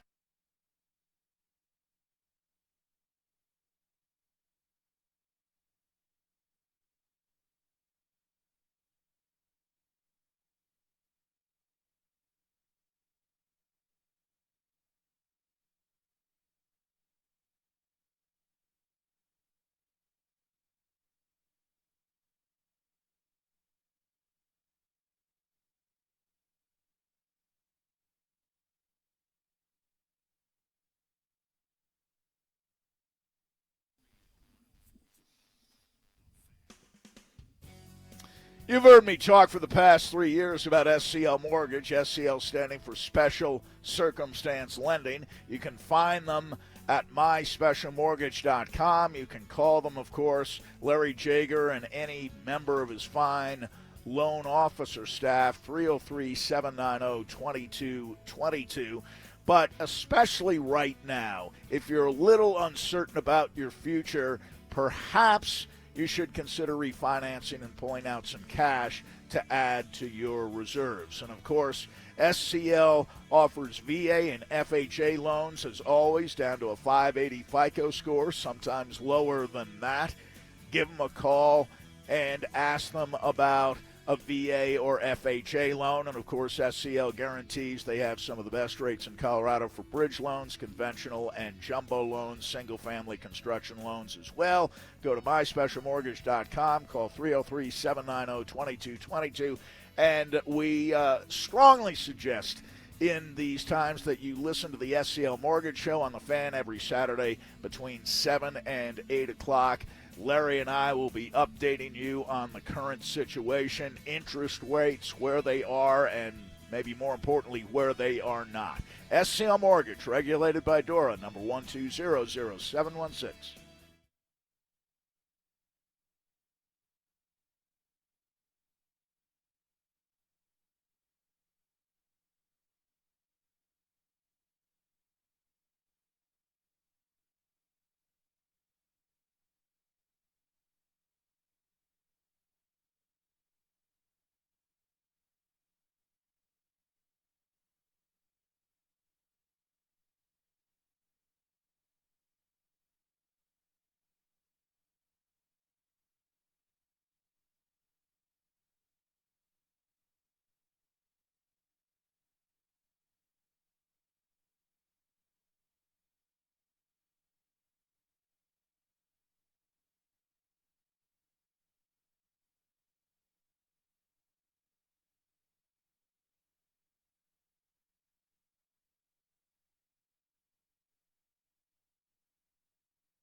Our program director, Raj Sharon, once doubled as a producer and assistant program director, so he's used to making deep dives into and inside the numbers. And he has, over the past few days, taken a look at the Pat Shurmur offense and what it might tell us going back to 2009 when he was the offensive coordinator of the then St. Louis Rams, what his entire offensive philosophy might be from his days with the Rams, head coach of the Browns for a couple of years, assistant coach of the year as offensive coordinator of the Vikings in 2017, his 2 years as head coach with the Giants. We are, for the purposes of this conversation, excluding his 3 years in Philadelphia. Yes, he was nominally the offensive coordinator, but the head coach at that point was Chip Kelly, and there was no doubt that Chip Kelly was running the offense and calling the plays during that period of time. So we've excluded those years from this analysis, and there are two main points, and it makes me wonder about Philip Lindsay. Getting back to the promo we just ran a few minutes ago with DMac making the point that the punter, as of right now, the punter Sam Martin just signed by the Broncos, former Detroit Lion, is making 3 times what Philip Lindsay is scheduled to make for the moment in 2020. Is Philip Lindsay being phased out? Looking back on Shurmur's history, he's a bell cow one running back guy, Orlando.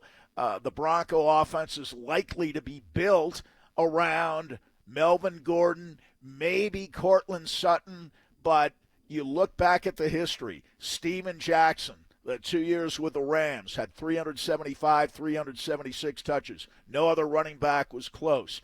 Peyton Hillis, our old friend, the former Bronco, in 2011 with Cleveland, before he got hurt, was scheduled to touch the ball about 293 times. No one else was even close in the offensive backfield. 2012, they drafted Trent Richardson, I believe 3 overall. He had 318 touches. No one else was close. He featured Dalvin Cook, who was injured after 4 games in 2017, had to go to running back by committee, as you pointed out, with Latavius Murray and McKinnon, but had Cook stayed healthy, using his averages through 4 games, he would have touched the ball about 340 times, and no one else would have been close. And, of course, Saquon Barkley, the last 2 years with the Giants, 352 touches and 269 touches, and it's 269 because he missed 3 games. He was 10th in the NFL in touches in 2019. We'll get to the receiver aspect in a moment, but again, tying back your story, Chris Harris's story from last year, what we're seeing now not happening with Philip Lindsay in this offseason, and knowing the Shurmur offensive philosophy and his preference of using one running back almost entirely over anybody else, do you wonder about Philip Lindsay's short-term or long-term future in Denver? I think there is considerable evidence that he will be phased out if he isn't being phased out already. Yeah, I agree with you there, Sandy. You come back to the old saying, right? Men lie, women lie, but numbers don't, right? When you go and look at Pat Shurmur's offense and what he's done, that's exactly what the numbers don't lie. Right. He has a featured back, and right. it's the style of the offense why you see the success of these running backs, right? When you go to a 3 wide receiver set and you have the tight end, well, what are you able to do out of that? You're able to spread this thing out, and you might get a light box because of it, depending on what kind of threats these wide receivers and this tight end may be. So if you're spreading out 4 guys, you might get a little bit of a lighter box. Well, you get a lot of check with me's in the West Coast offense, meaning, hey, we're going to go 4 wide right now. We're going to have 3 wide receivers, 1 tight end out there. And if the box is light, we're going to run the ball. That might be the play that we had initially called. But if the box now is deep, now we know that, hey, this team might be playing man-to-man. So now we got an opportunity to throw to our wide receiver. When you have these wide receivers, these 3 wide receivers out there, right, and a tight end, and you split them out. And say all these running backs get so many different touches in the passing game because of that. Yes. It's just the style of it, where it's simplifying the offense for your quarterback, where you're just looking at that cornerback's feet or that linebacker's feet and saying, hey, if he's caught flat-footed and now that receiver or that tight end has a step on him, we're going to go deep. We're going to push the ball down the field, what Vic Fangio wants, right? He wanted more of a vertical threat. He wanted the more big chunk plays. But if that doesn't happen, you also see why these running backs have been so successful. This offense requires a running back that can catch the ball out of the backfield, make guys miss in space, but also be able to run through arm tackles. And that's why they went and got Melvin Gordon. He checks all of those boxes. So if a guy like Cortland Sutton doesn't get a good step on one of these cornerbacks, let's say Chris Harris for the heck of it, right? He's in the AFC West. Well, now you got Melvin Gordon coming out the backfield for a check down play. That you got a strong, thick running back that's going to be able to run through tackles. And you just look at let me look at all these running backs that we just talked about. We just talked about Jackson, big thick running back. Peyton Hillis, big thick running back. Trent Williams, Trent Richardson. Short but thick, stocky running back, right? Dalvin Cook, exact same thing. Right. You don't see the Phillip Lindsay. You don't see the scat backs. No. You don't think you see the smaller guys. And it's Saquon Barkley, most recently. Thick, stocky running back, right? So that's just what this offense brings to the table, and that's what it calls for because of it. The question is, of course, is Melvin Gordon as good as Steven Jackson, Trent Richardson, Dalvin Cook, Saquon Barkley? And we'll talk about that next.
Hour number 2 underway on this Thursday morning in the Mile High City, 26th day of March, 2020.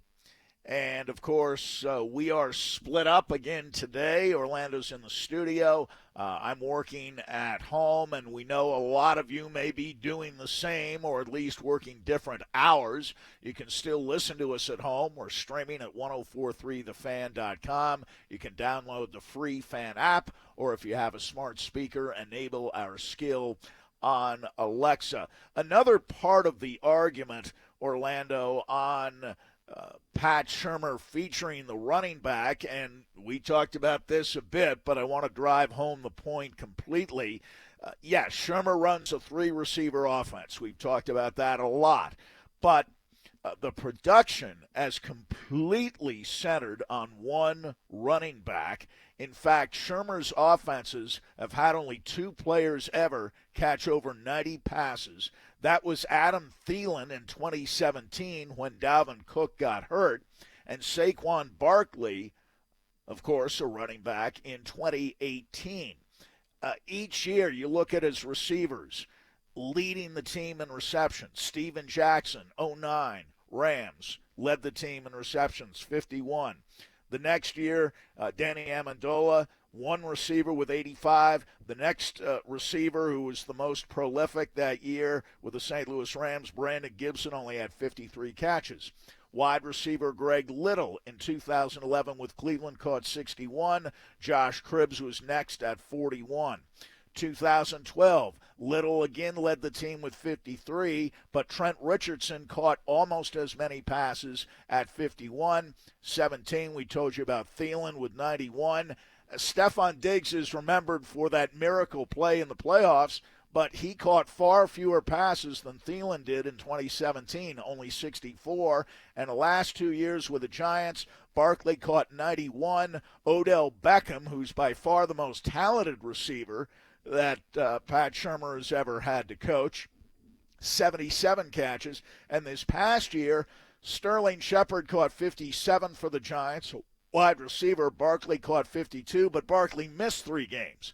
If Barkley didn't miss those 3 games, he probably would have led the team. So there are a couple of points there. First, again, it makes the point that he relies on one running back. And secondly, it provides to me considerably more reason that the Broncos would be nuts to draft a wide receiver with a 15th pick when in a Pat Shurmur offense, somebody like Courtland Sutton is going to be targeted far more often than anybody else and catch far more passes than any other wide receiver, at least.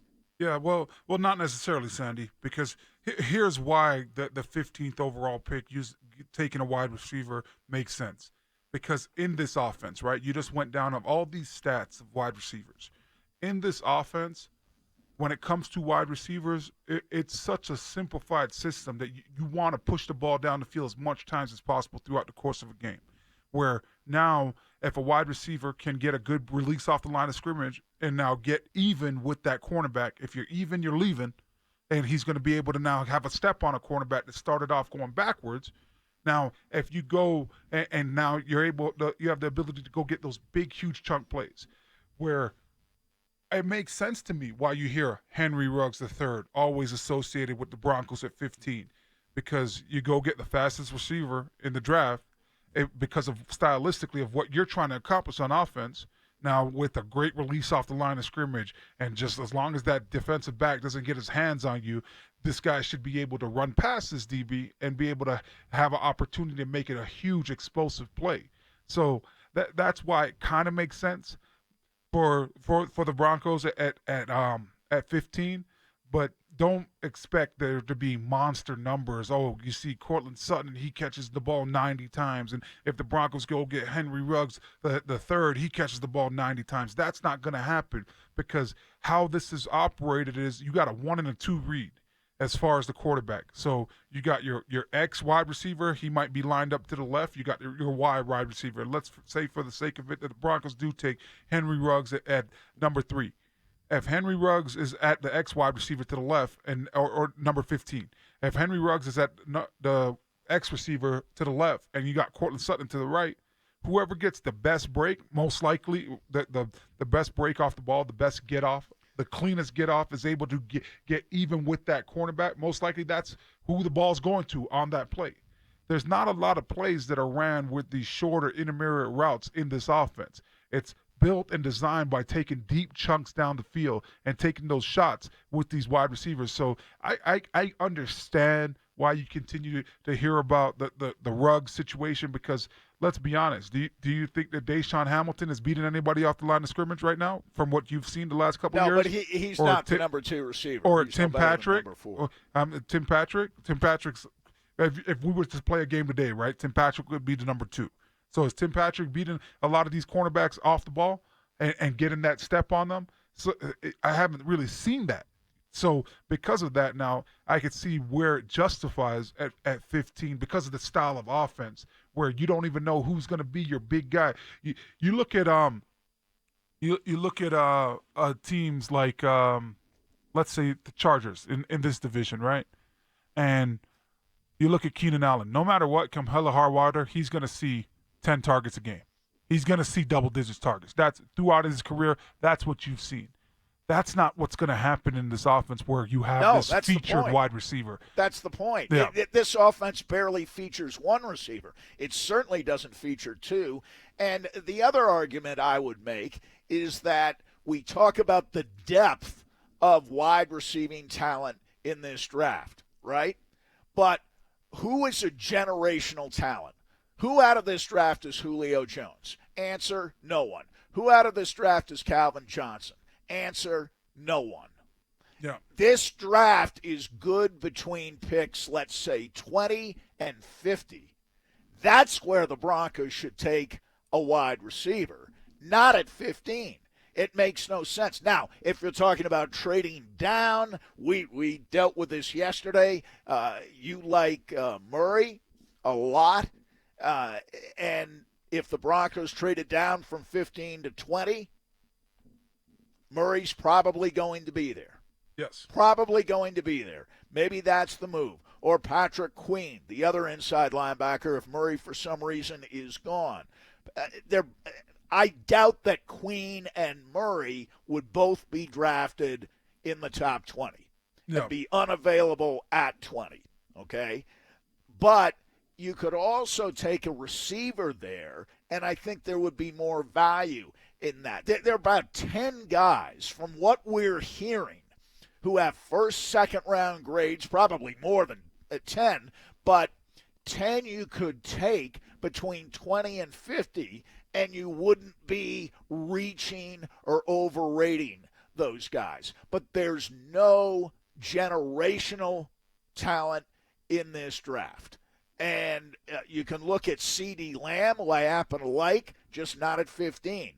You can look at Henry Ruggs. I happen to have no problem with Henry Ruggs. The Broncos, I think, would look at Henry Ruggs especially hard if he hadn't played for Alabama.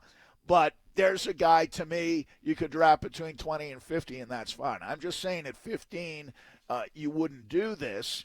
And it's really in this offense, more than I imagine when you go back and look at it, it's all about the running back. 2 stops as head coach. I know he wasn't necessarily doing the drafting, but he was the head coach. You'd think he'd have some influence. Trent Richardson goes 3rd overall in 2012, and Saquon Barkley goes 2 overall in 2018 to the Giants. And Shermer's teams have only drafted 1 receiver in the top 3 rounds. Yeah. In all those years we mentioned, only 1 receiver drafted in the top 3 rounds, and that was Greg Little in the 2nd round back in 2011. North Carolina, yep. Yeah. So I'm not saying, that Pat Shermer is going to have final say on the draft choices they make, because he's not. I'm just saying, if you want to stop putting square pegs in round holes, stop drafting guys who if you've done any research on Pat Shermer's past, won't fit in his offense. Won't be featured very much. Yeah. And you're going to pay a receiver at 15 first-round money? Yeah. I don't see it. Yeah. I don't think it makes any sense. And then we go right back to the criticism of the Broncos changing offensive coordinators every time you turn around and never quite matching the personnel selections to the philosophy of the coordinator. Yeah. No, absolutely, Sandy. I agree with you. I mean, I look at this roster and how it's constructed already. Right now, you already got somebody to go get a deep ball. You don't have to just rely on speed. Nobody was saying that speed was an issue last year when we're watching Cortland Sutton go get that deep ball against the Cleveland Browns, or go get that ball and score that touchdown against Casey Howard when he played against the Chargers, or now go get that passing interference call now to go set your team up to win a game against the Chargers here. So we weren't talking about the deep ball. So I agree. You don't have to use your 15th overall pick. But I could see why, is what I'm saying, why they would consider it, because of the style of the offense. But this offense, you're exactly right, Sandy. It features the running back and the quarterback. That's it. That's the only two guys that are getting featured. Literally, the running back, whoever the guy is, he's going to be the bell cow. He's going to get 260, 200, and maybe even 270 yards, 70 touches at just running the ball. Just running the ball. You're not even talking about the screen game where you might see 10 or 15 screens thrown out there through the course of the season, and how many times he does actually run routes and now the check down is thrown to him. These are different things where now you got one guy that might be responsible for 300 touches in a year. That's a lot of plays. When you look at a football season and how it's constructed, you might get about 1,000 plays throughout the whole course of a season.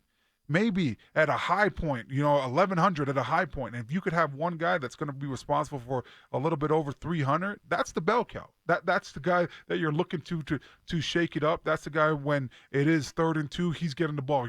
Everybody knows it, but you need the bigger. I think why the Broncos went and got Melvin Gordon is because 3rd and 2 with Phillip Lindsay in the game, most likely it's going to be a run play. They're basically they're tipping their hands a lot. It's not going to really be a pass and play. Most likely they're running the football in this situation. If they want to be successful, they're going to probably run it up the middle. But don't leave in the past the option or the opportunity now to run it outside. So because of how Phillip Lindsay somewhat handcuffs this offense, especially on 3rd down, that's why they went and got Melvin Gordon. But when you look at how this offense is going to be configured, why not now wait and go get Laviska Shenault? Maybe late in the 1st round. Maybe you use some of your draft picks to move up, or maybe he might even be there in the 2nd round. Yeah, I it's agree. Just as good as a pick, where now you're utilizing your picks and you're truly getting better. Does Henry Ruggs come into this team and make this team better immediately from day one? I don't think so. This guy wasn't even the number 1 wide receiver at his team. Right. That was Judy. Judy was the guy over there in Alabama. So why not go when you look at the 1st round draft pick and you're saying, hey, this guy is going to be here and he's game time ready. Henry Ruggs is not a sure thing and game time ready. He has to learn how to run these shorter routes. He knows how to. It's like the Cortland Sutton situation a couple years ago, where you got a great, talented guy in the 2nd round, but it wasn't a finished product. And at 15, I want a finished product. I want a guy that's coming in and could do everything that you need him to do from day one, and I don't know that that's Henry Ruggs III. He led everyone at the combine. We talked about this yesterday with the 40 speed. Vertical jump 42 inches, broad jump 10 feet 9 inches. Speed. That's all you think about with Henry Ruggs. 98 receptions, 17.5-yard average, 24 touchdowns, 3-year career at Alabama. So you average that out, that's 33 catches a year. I'm sorry, I'm not spending my 1st-round pick at number 15 on somebody who might catch 30 passes for me. Yes, he's going to be, you get a lot of bang for the buck on those 30 catches because he'll probably average about 15, 16 yards on those catches. But for 30 receptions, I'm sorry, I'm not taking a guy at number 15 for 30 catches. And the other thing, when we look broadly at the Shermer offense, and again, I understand the personnel deficiencies at all these places. St. Louis with the Rams, Cleveland, Vikings in 17, not so much. 18 and 19 with the Giants. You had a great running back, You had a passing game that was kind of up and down. But I'm looking at the history and remembering last year that the Broncos were 28th in the NFL in points, and I'm seeing '09 Rams 32nd in points, dead last, 26th in points in 2010. 30th in points with the Browns, 2011 when he was the head coach. 24th in points, 2012. 10th in points with the Vikings. That was a good year in 2017, and that was largely the reason that he was assistant coach of the year in 2017 with the Vikings. But 16th in points with the Giants 2 years ago, and last year 18th in points. Now, you kind of average that out, especially looking at the more recent efforts. Average offense. That would be an improvement for the Broncos. But, the question is, let's say they improve from 28th in points this year to 16th next year, right smack dab in the middle of the league in scoring. Is that going to be enough to make them a playoff team, even if the defense remains a top 10 scoring defense? Yes, I believe so. I think this defense is going to – they're going to get some depth in the draft. You have to get some depth behind that defensive line, but a lot of guys are going to feel a lot more comfortable in this defense the second year around. And you're looking at Von Miller having Bradley Chubb back, but now the added dimension of Jarrell Casey up in the middle, where when I've looked the last 4 years for the Broncos, as far as having that pressure that you needed up the middle for these quarterbacks not to be able to step up in the pocket, it hasn't been there. So I believe the Broncos got better in that aspect. And this defense is a second year. These linebackers are going to learn how to fit it a little bit better. These defensive linemen are going to know how to take on their blocks a little bit better, whether that's Draymond Jones, whether that's a Mike Purcell. So I think this defense is going to be a lot better. I think you got to look at now what A.J. Bouye is going to do out there at the cornerback position, because a lot's asked of him. But as far as the guys that are remaining, I feel like you're going to see a better style of defense on the field this year. And offensively, if you could get up there, I think you're right there. If you could get up right in the middle and say you're going from 28th to all the way down to 16th as far as scoring, you're a much better football team. That just gives the defense more opportunities to play with the lead, too. And now you cut guys like Von Miller, Bradley Chubb, Jarrell Casey, Draymond Jones. Those guys could just really cut it loose, or an A.J. Johnson when he's blitzing as well, and get after the quarterback. The Broncos gave up 27 points, or more than 27 points, only one time last year. I know we talked about the defense folding late in games, and that did happen, and you have to take that into consideration, and probably their efficiency, considering the offensive teams they were playing throughout the season, and in some cases not particularly good offensive teams. The last 2 weeks with Detroit and Oakland, probably an example of that, when they only gave up 32 points combined in those two games. But the defense, I think, in general, was better than people imagined. The stars didn't have great years, and one of your big stars, Bradley Chubb, got hurt early in the season. But when I look at the Bronco offense last year, and we'll talk about this more on the other side, it's three sections of the season. You have the Joe Flacco section, you have the Brandon Allen section, and you have the Drew Lock section. All right? And for half a season, it's Joe Flacco. The Broncos average 15.6 points per game. That's not good. We all agree with that. Yep. 312.6 yards. That's not real good. But with the other two quarterbacks, you got more points, but a lot fewer yards in an average game. With Allen, in his 3 games, you got 16.7 points and 276.7 yards.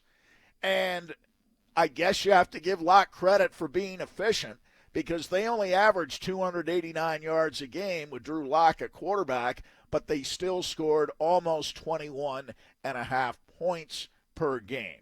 So you'd like to increase the point total, but I know the games are scored by points, and I talk about this all the time. I don't care as much about yards, but they're going to have to average, if they're going to be good offensively or even average offensively, to me, to be where the Giants were. The Giants averaged almost 338 yards, I think, a game last year on offense. So I'm looking at 50 more yards a game. They're going to have to squeeze out 50 yards more per game somehow next year if they expect to score 22, 23 points a game, enough to just be an average offense in this league. But we'll talk about that next as we continue. We also want to make mention of the fact that the coronavirus pandemic is affecting everyone in different ways. We know that on a daily basis, and we know how much our local businesses are affected. So we've launched 1043 The Fans Gift Card Rescue to try and help some of these terrific local businesses. Go to 1043thefan.com/gift card, and you'll find a constantly updating list of local businesses. Purchase an e-gift card to one of these businesses to help them out now, then redeem it later when we're all in a safer environment. Just one small way to help our community as we weather these difficult times. On Denver Sports Station, Sports Radio 1043 The Fan.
Sandy Clough, Orlando Franklin, Denver Sports Station, Sports Radio 104.3 The Fan.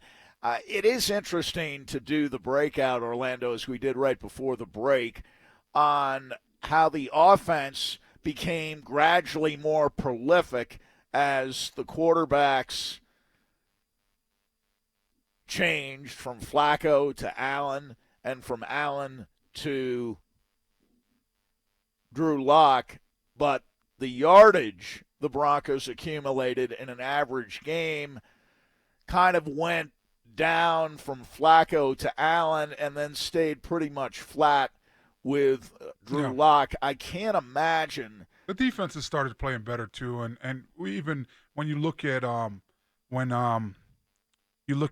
Allen was out there, you look at those games, right? The Minnesota game, you look at the Colts game, and then you look at the Buffalo game.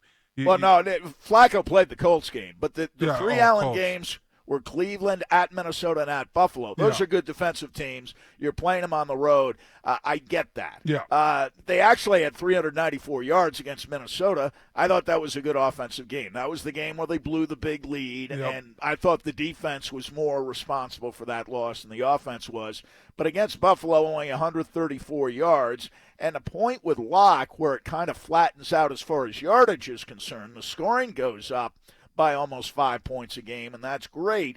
But these aren't great defensive teams that Drew Lock is facing down the stretch. Chargers, not very good with all the injuries they had. Houston, not a very good defensive team as we saw in the playoffs. Kansas City got better, but I don't know if Kansas City, even at the end of the year, was a top 5 or even a top 10 defensive team. Detroit and Oakland were two of the worst defensive teams in the league, and to get only 289 yards on average against those 5 teams, they're going to have to get back to that 340 to 350 yard per game figure, and it's been a while since the Broncos averaged as much as that. If they're going to score more, they've got to move the ball better than they did even down the stretch last year. That's my point. Absolutely. Have to be more efficient, have to be able to now find yourself in third and short, not these third and long situations. Right. I mean, you look at whether it was Joe Flacco or Allen that was in. There was two. The last game that Joe Flacco played was that Colts game, and I remember it was like a third and 8, and they're throwing a wide receiver screen out, a tight end screen to Noah Fant where Phillip Lindsay's blocking on the perimeter. Right. That made absolutely no sense. But then when they put in Allen, you saw the same exact thing a week later. So I look at things like that, and I'm just like, wow, what are we doing here in these situations, right? So you got to get better play calling, and what's really going to help out this team this year is you got a coach that truly understands the spacing, and that was the deficiency that I saw a lot last year with Rick Scangarello. Was when too many times guys caught the ball and there was other defenders right there. So you were running routes where they would be, say Phillip Lindsay went out for a route, and Noah Fant and Tim Patrick. Now all of a sudden all 3 of these guys are running routes and they're within 10 to 12 yards away from each other. So when one of these guys catch the ball, the defense could rally to the ball a lot easier. There's not these lanes where you make a move and now you go get 15 extra yards. You go get that yards after the catch. We weren't seeing that a lot last year. No, so definitely. when you get a offensive coordinator that's been doing it for a long period of time, but also with this West Coast, there's always going to be a vertical threat.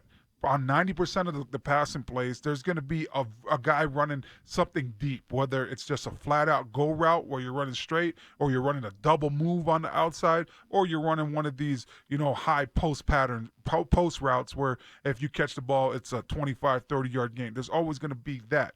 So you're removing at least one defender away. Now you got the rest of the underneath field just for 4 guys, where now there should be some great spacing that we haven't seen here in a long time. When we talk about Pat Shurmur's offense in New York the last 2 years, there is some good news. I like the trends between the first half of the year and the second half of the year, when in 2018, his first year as head coach of the Giants, they went from less than 19 points per game on average in the first half of the year to almost 27.5 points a game down the stretch in the second half of the season. Same thing this year, not as big an increase, but an increase nonetheless. First half of the year, less than 20 points per game at 19.8, but the second half of the year, almost 23 points per game. So they went up more than 3 points per game the second half of the year this past year, and the year before they went up, I think, more than 8.5 points a game from the first half to the second half. So his offenses tend to be, at least the last 2 years with the Giants in New York, offenses that get stronger as the year goes on rather than dipping. Sandy, and as this year's offense did to an extent, at least as far as yardage numbers were concerned. Sandy, this offense better get ready throughout get better Yes. throughout the course of the year, because you're dealing with the unknown right now. When is training camp going to start? You know, you're looking at Pat Shurmur, and training camp might be the first time, whenever it does start, it's going to be probably the first time that he gets to sit down with everybody on his team. True. You know, hand out a playbook. You know, start teaching guys. You're teaching the quarterback how he wants him to, you know, do the cadence on one. You see, a lot of people think that OTAs are just you're just out there, and what does it really matter? You get a lot done in OTAs. You really, and every year you start off the exact same way when you get to OTAs. It's so elementary the first couple days, because they're like, hey, this is a huddle, and they're putting it up on the board, and this is where you guys stand, where everybody knows how you stand. But there's something that's very important about the cadence, because no two quarterbacks do it the exact same. And now you got to get Drew Lock on your cadence, Pat Shurmur's cadence, but now the backups, right? You got to get the Driscolls, the Rippins. You got to be able to mimic Drew Lock's cadence and how he has the rhythm. So they're going to be behind the learning curve, even with a situation like that. Not even looking at the playbook that a lot of these guys are not going to be able to get their hands on until they get into training camp. So this offense better get better. You better see improvement week to week for this offense. All the way, you got your what we got, 17 games this year, or we got 16 still? No, we got 16 we still. Got 16 still. 17 might be in order for 2021, either 21, 22, or 23. Yeah, so we better 17 games, but you got 14 playoff teams this year. Yeah, so we better see improvement every week, Yeah. because it's not the same offense. You know, the Broncos right now, although they didn't change head coaches, this offense is behind the learning curve. You already had a bad offense last year, statistically ranked throughout the league. So now you got to find a way to get better each and every week. No, you're right. You had a bottom five offense last year, and the first time, because OTAs most likely won't exist, mandatory minicamp in June, that looks to be off.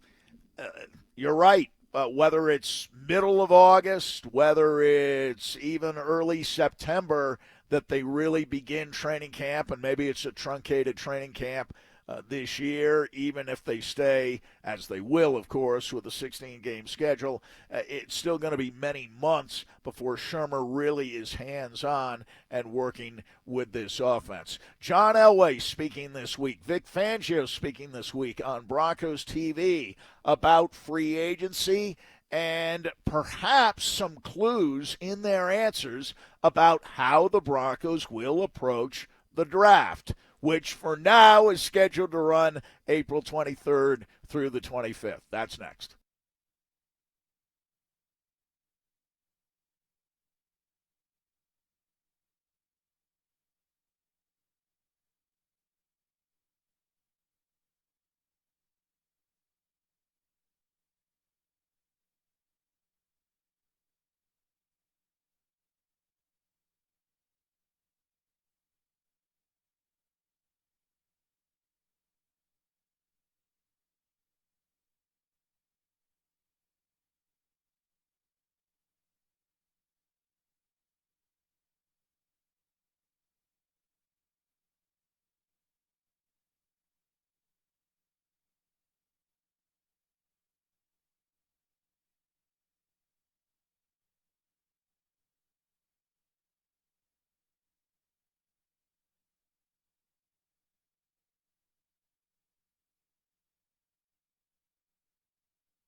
And once more, we're very much aware that a lot of you may be working different hours or not commuting to work, working from home, hopefully working in some form or fashion. In any case, you can still listen to us at home or streaming at 1043thefan.com. You can download the free Fan app, or if you have a smart speaker, enable our skill on Alexa. And we have talked about our owners at Bonneville who have been terrific corporate citizens throughout this entire period so far and undoubtedly will continue to be. And kudos to the Broncos for contributing in a major way to the Colorado COVID-19 Relief Fund. John Elway has made an individual donation of $50,000, and the Broncos, as an organization, have donated $500,000 to the Colorado COVID-19 Relief Fund. And in addition, it is now official, Orlando, that Melvin Gordon has been signed, and Elway and Vic Fangio were on Broncos TV this week. Elway first, talking about the first wave of free agency as it unfolded.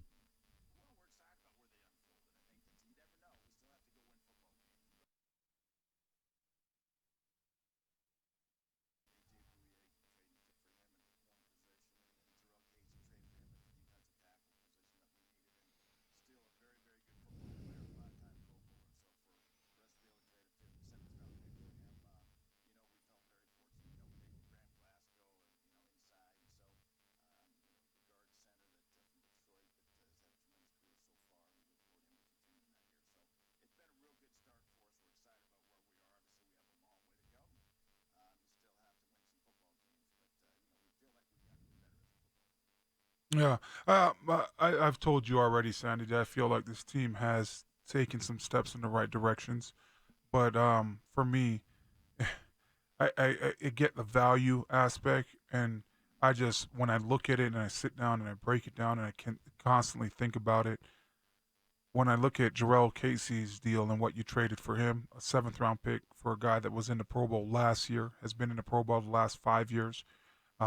Gave this team 5.5 sacks last year. Plays over 800 snaps every year. When you look at this structure of a defense, probably only having 1,000 snaps throughout the whole course of a year, that's a lot of production and a guy that's still playing at a high level. I got a little reservations when it comes to AJ Bouye. We constantly hit on it. We don't know the type of Bouye that we're getting, but now in this division, can you match up with Tyreek Hill? This is if not the fastest wide receiver in the league, one of the fastest wide receivers in the league. How do you slow him down? So I don't know how he transitions right now. He's the one that there's still question marks, and I'm sure he could shore up those question marks by how he trains and how he gets after it and just honing in on his technique, but also this defense rallying around him as well and playing at their best level week in, week out. But there's still question marks when it comes to Bouye. Great value. You got a Pro Bowl type corner who was a Pro Bowler at one point, but for a fourth round pick, an all-pro. Great value right there. But at the same point, this is a different style of defense now. You weren't number one cornerback when you were in Houston. That was Kareem Jackson out there. Yeah, you weren't the number one quarterback ever in Jacksonville. That was Ramsey. You were number one cornerback for I think it was probably about maybe 10 games last year out there in Jacksonville. Yeah, after they traded Ramsey. And we saw a decline in those 10 games. So how do you get back to playing up to that level? Because you're going to be the number one cornerback here. You're going to have to travel with wide receivers. You're going to have to play on the left sidelines, on the right sidelines as well. And you're going to have opportunities where you can get exposed. So how do you get up there and now go get that pass breakup? How do you get up there and now have a limited amount of touchdowns scored against you, especially in the red zone? How do you become that rock solid guy? So there's reservations out there when I look at AJ Bouye, but everybody else in this draft class, I think aside from the true backup that they brought in and Jeff Driscoll, I thought the money could have been spent elsewhere. Now you got the punter that he's making around $2.5 million a year. I thought that money could have been spent elsewhere, especially when you got so many different draft picks. You probably could wait till literally the fifth or probably the sixth or seventh round and draft the best college punter in this year's draft if that's the route that you wanted to go. And it's a lot cheaper route for maybe signing a guy back like Derek Wolfe or maybe trying to push for a guy like Shelby Harris. I just think that they could have did other things with their money. And it shocked me when it came to, getting a backup quarterback, getting a punter, how they use that money on those guys.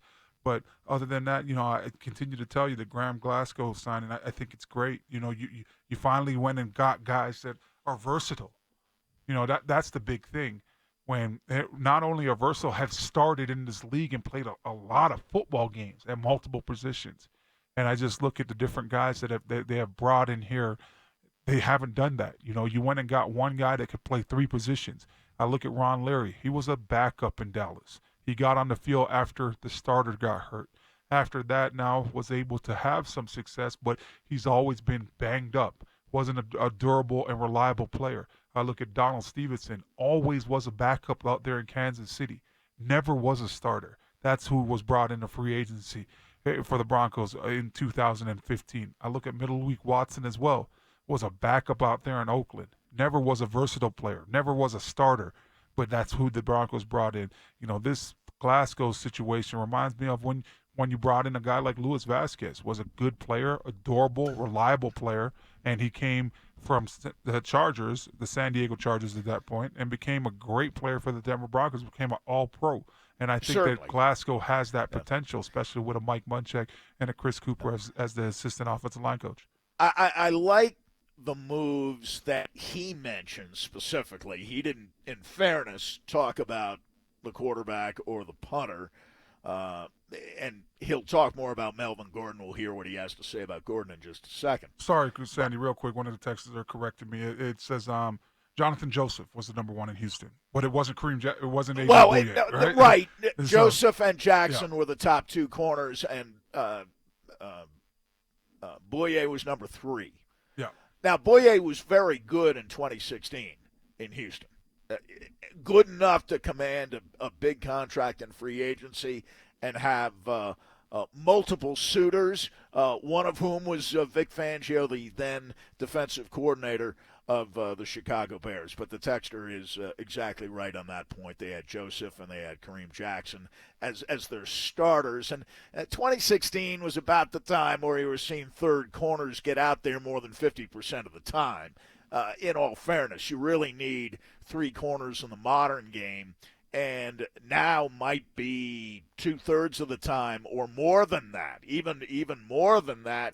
If teams are lining up with 3 wides, as increasingly they are, you're going to need 3 corners to cope. Most of the time, you'll need 3 corners out there to match those 3 wide receivers. I wanted to mention to his point that that he uses free agency to address glaring needs, not always fix the problem, but at least address it. I thought, yes, there was a glaring need at corner, especially if you knew, as they almost certainly did, that they were going to lose Chris Harris Jr.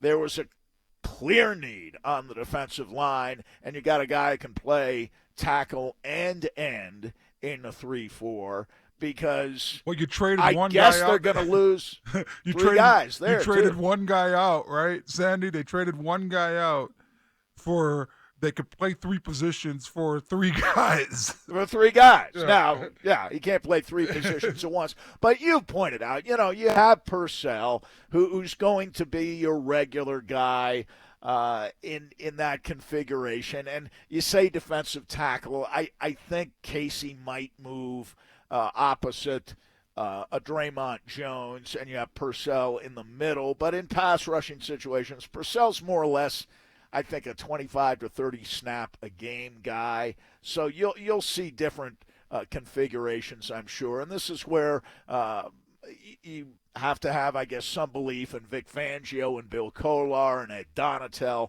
and the like. And I have more faith in them than I might in some of the coaches who at least were on the offensive side. They made some changes there. We'll see what Shermer can do. But I think that they had a glaring need at guard, and we talked so much about tackle, we forgot that at the guard position, you're set with Reisner, but you had troubles at right guard. You weren't going to keep McGovern. I don't think we really thought that was a strong possibility. And, of course, Leary was going to go. So, again, you lose 2, you gain back 1 with some versatility. I think they still can draft at some of those spots, but at least they removed the glaring need. But I think in many ways, as we tried to outline earlier, the Melvin Gordon signing might have been the biggest, and Elway seems to agree with that idea.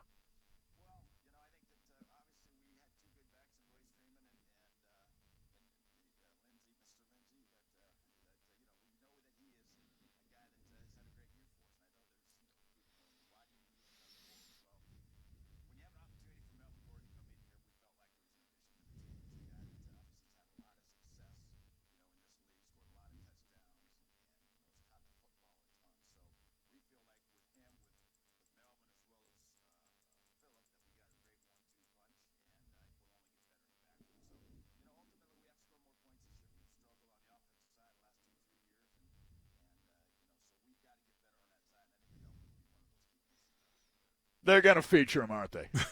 Absolutely. I don't care what anybody says. He's good. You don't pay a guy $8 million to come in here to go ride the bench. Right. You just don't do it. Like, literally, you don't do it. And when that does happen, what you see when people are getting paid a ton of money and they end up on the bench, they get traded away. The Broncos go get some value. And that's not going to happen. It's a 2-year deal. He's going to get featured here for 2 years. Unless he gets hurt, that's when Philip Lindsay will become the featured back. But right now, Philip Lindsay's going to be the change-up back, and he's going to be the change-of-pace guy.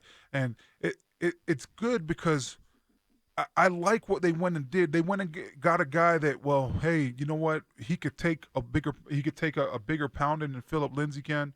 He could be a little bit more tougher of a runner because he's ran behind some really crappy offensive lines out there with the Chargers the last couple years, but has still found a way to be successful. But also now they both like to run inside between the tackles. So now you don't have to worry about offensive line-wise, the mentality. You don't have to worry about it. Oh, now it's going to change up so much because now we just went from Melvin Gordon to Philip Lindsay. No, they both really love doing the same thing. So the same plays could be called with either back in the game. But as far as who's going to get featured, come on.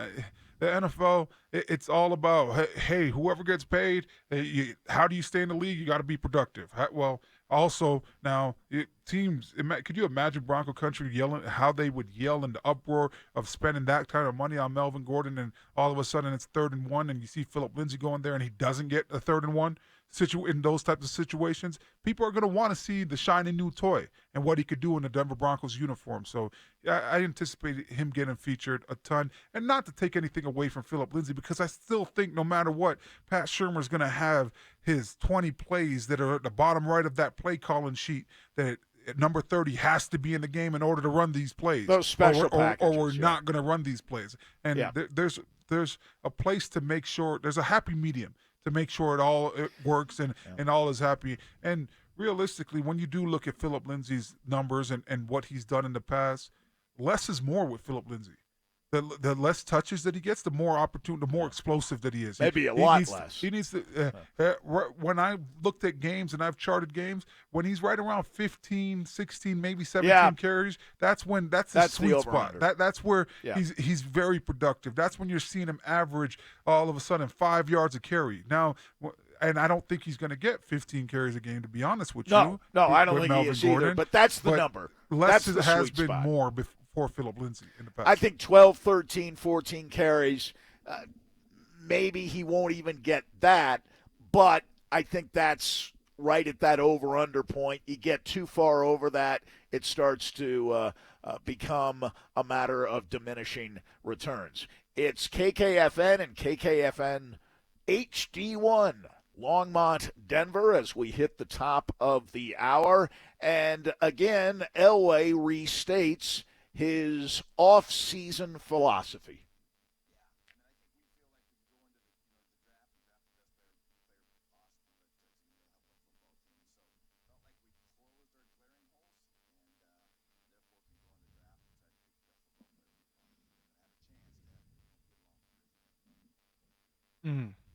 I don't know if I agree. I don't know if I agree with that.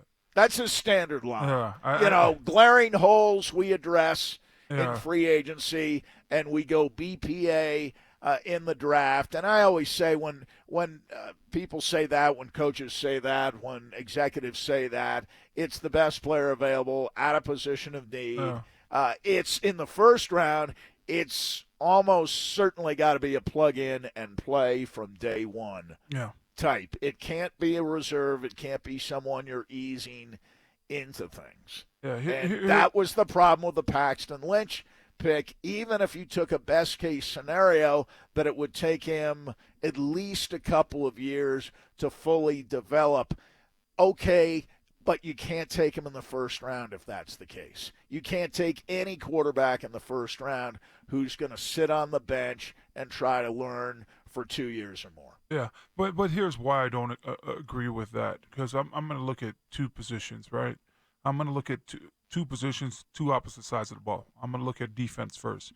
When's the last time the Broncos have had a middle linebacker that could cover tight ends? So I would disagree and say that's a glaring hole.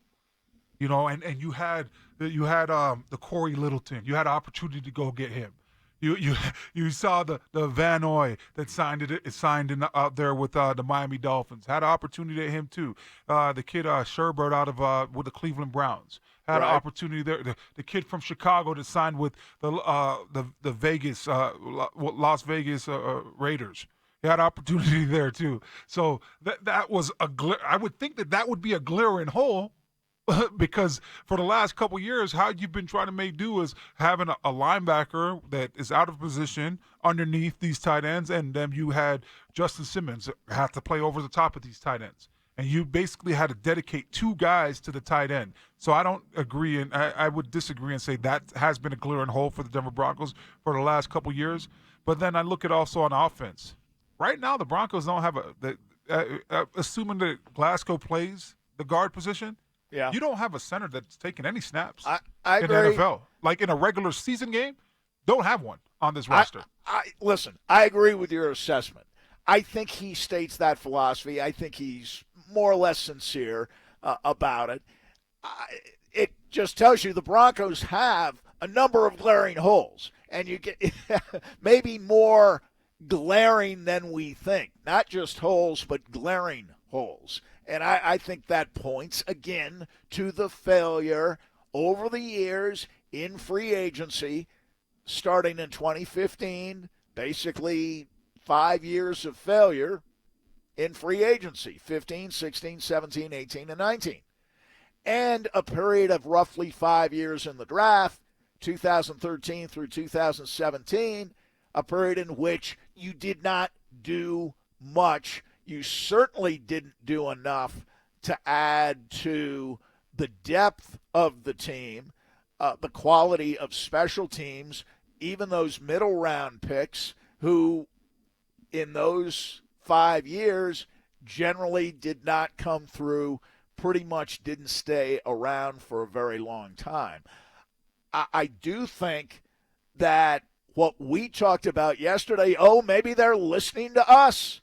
And they're thinking, okay, we'll get that off-ball linebacker in the first round. Maybe even be able to trade down and accumulate picks we can use to package for other deals, but we can get a Kenneth Murray. We can get a Patrick Queen in the first round. And maybe they have their idea on a center as well at some point in the first 3 or 4 rounds that they draft a center somewhere. I don't know that there is a center in this draft who is going to be as good as Matt Paradis was, even at the beginning, who would even be as good as Connor McGovern was last year playing center for the Broncos. But I think the draft, you get into this terminology, and when teams draft a guy in the first round, no matter what the team doing the drafting might actually be trying to accomplish, what they're going to say is, oh, he was the best player. Yeah. He was right there on our board. In fact, we had him rated in the top 10, and we picked 15. I guarantee you, if the Broncos hold on to the pick at 15, let's say they hold on to their pick at 15, they'll say, no matter whom they might draft with that 15th overall pick, they'll say, that's the best player. That's a guy we had rated in the top 5 or the top 10, or he's the best player at his position, in our opinion. Heck, last year, remember what they said about Drew Lock? Yep. And I wonder if Drew Lock almost wishes they hadn't said this. Hey, we thought Drew Lock was the best quarterback in the draft when they took him with the 42nd overall pick or whatever it was in the second round. But you didn't bring him back from IR, right?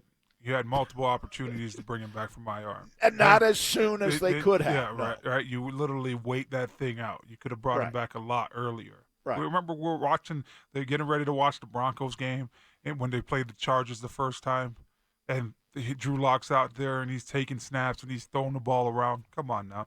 It's what you're going to hear all the time. There's two things that you're going to hear all the time. Well, this guy on our draft boards, if they pick him, he was always rated higher on their draft boards. Absolutely. Right? And you're always going to hear that, hey, you know what? This was the best. We felt that this guy was the best at this position.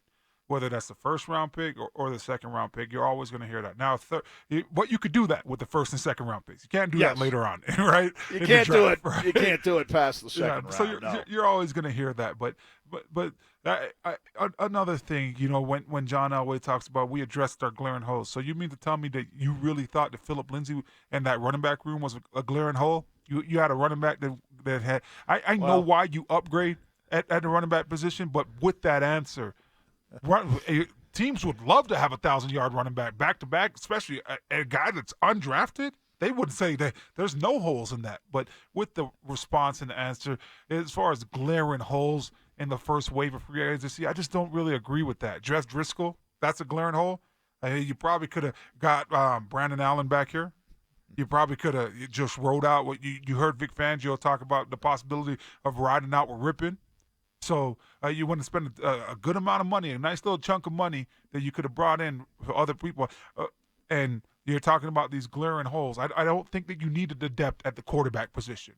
I don't think that you needed to now go sign a free agent punter. I think you need some depth at this defensive line position when you look at teams successful teams, right? You look at teams that are at the top of their game. You look at a defense like the Baltimore Ravens. I look at the San Francisco 49ers. These guys have too deep when it comes to that defensive line. They just roll guys in and out. Of course. Guys don't get tired. You're out there. You're saying, hey, you need a breather, tap your helmet. We'll get somebody in for you. And they're just constantly rolling. Right now, the Broncos have a starting defensive line. That's it. You got a starting defensive line in base. If teams come out in their big personnel and now you're going 3-4, you got a starting defensive line. And you got to start in defensive line if now you're in sub where teams have an extra wide receiver out there or an extra tight end or whatever they might do to force you to go to sub and diamond nickel and all that. But what happens when somebody breaks their shoelace? Who comes in right now? I don't know who comes in. Right. So right now there's going to be a lot of work in the draft, and there's going to be a lot of work behind the scenes. He acknowledges. Yeah. Yeah, I think in fairness. But I think that's a glaring hole, though, Sandy. That's what I'm trying to tell you. Yeah. No, I think that's a glaring hole. I understand. Yeah. I understand. And, it's finances. They went hard after DJ Reader, before they got to Jarrell Casey and made that deal. They wanted Reader, and they weren't willing to go as far as Cincinnati went. That may turn out to be wonderful for them, the way it worked out, because maybe Cincinnati's overpaying Reader, and you've got a better all-around player in Jarrell Casey. We talked about the 5-sack, 40-tackle deal the other day a little bit, and only a handful of guys have 5 sacks and 40 tackles at least 5 sacks and at least 40 tackles for the last 7 years.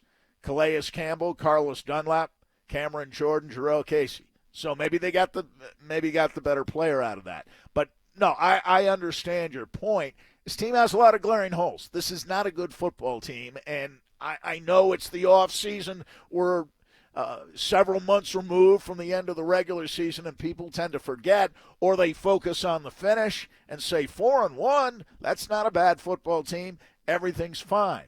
But there are many cases of teams who aren't very good. They finish strong down the stretch. They're playing loosey-goosey. Sometimes they're playing contending teams who are a little more uptight. I think that was a factor in the Houston game, for example. But this team has a lot of holes to fill. Now, to your point, Vic Fangio, from whom we'll hear in just a second, Vic Fangio, you remember, said at the Combine, I believe, hey, I'm fine with Allen as the backup or even Brett Rippon as the backup. That's what Fangio said at the Combine, and Elway went in a different direction and said, I want a veteran. Now, technically, Brandon Allen is a veteran, and even now, I suppose, Brett Rippon, outside of his rookie year, is a veteran, but by veteran, I took him to mean a guy who has started games in the National Football League. Allen started 3 games last year. Rippon obviously has not started a game. And who knows, maybe Pat Shurmur. I have trouble believing Pat Shurmur was pounding the table for Jeff Driscoll instead of Brandon Allen, but maybe somebody asked Pat Shurmur what he thought, and he said, I think we need to go out and get a guy who started maybe more than a handful of games. Driscoll started 8. His teams are 1-7 in those games. So I am inclined to agree with you that the Driscoll signing, I didn't think that was essential. Certainly they needed to upgrade at the punter spot, and they bring in Martin, who is probably an upgrade, but you're giving Martin 3 times the money you're giving, as Elway called him, Mr. Lindsey. Listen, we all forget names from time to time, but I thought that was kind of telling, given the context of our conversation this morning about Philip Lindsay perhaps being phased out, that John Elway got Royce Freeman right away, but was caught on Philip Lindsay's first name and ended up referring to him as Mr. Lindsay. Well, here's Mr. Fangio, and he is going to argue, I think, against a point you made as the Combine began, when the Broncos made the decision to have their coaches hang back for the Combine. You didn't agree with that, but Fangio seems to think now that was beneficial.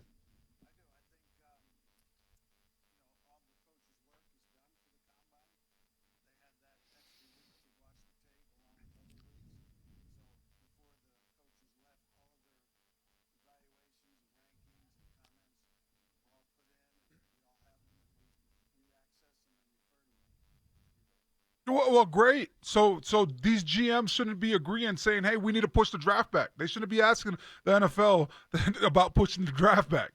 If all your coaches had the extra week and now we're hearing almost unanimously that all these general managers are saying, hey, let's push the combine back with the coronavirus going on right now, and why are they doing that? Because obviously they want to be right with all their draft picks, but you shouldn't be doing that. If you're the Broncos, you shouldn't be doing that, because your head coach is saying that all of our assistant coaches, they got an extra week. We've done all of our work from that. We're good. So you should be in great shape. I don't know that I'm at the point, and we talked about this whole idea of moving the draft the other day, and I think we were both in agreement, and maybe I wasn't quite as strong on it, but I was willing to go along with the idea that you leave it where it is. Obviously, it's going to take a different form. You're going to do it the old-fashioned way, the way they used to do it 30, 40 years ago, essentially by phone. And I do think at some point, and I don't know how John Elway feels. I don't think, I could be mistaken, I don't think he was on that GM subcommittee that voted 6-1, 7-0. In the minds of some, it was 7-0. Others are reporting it was 6-1 in favor of moving the draft. But I suspect the GM tendency is to be nervous and oftentimes, frankly, to overthink the process. Yep. And you were talking about less being more a few minutes ago.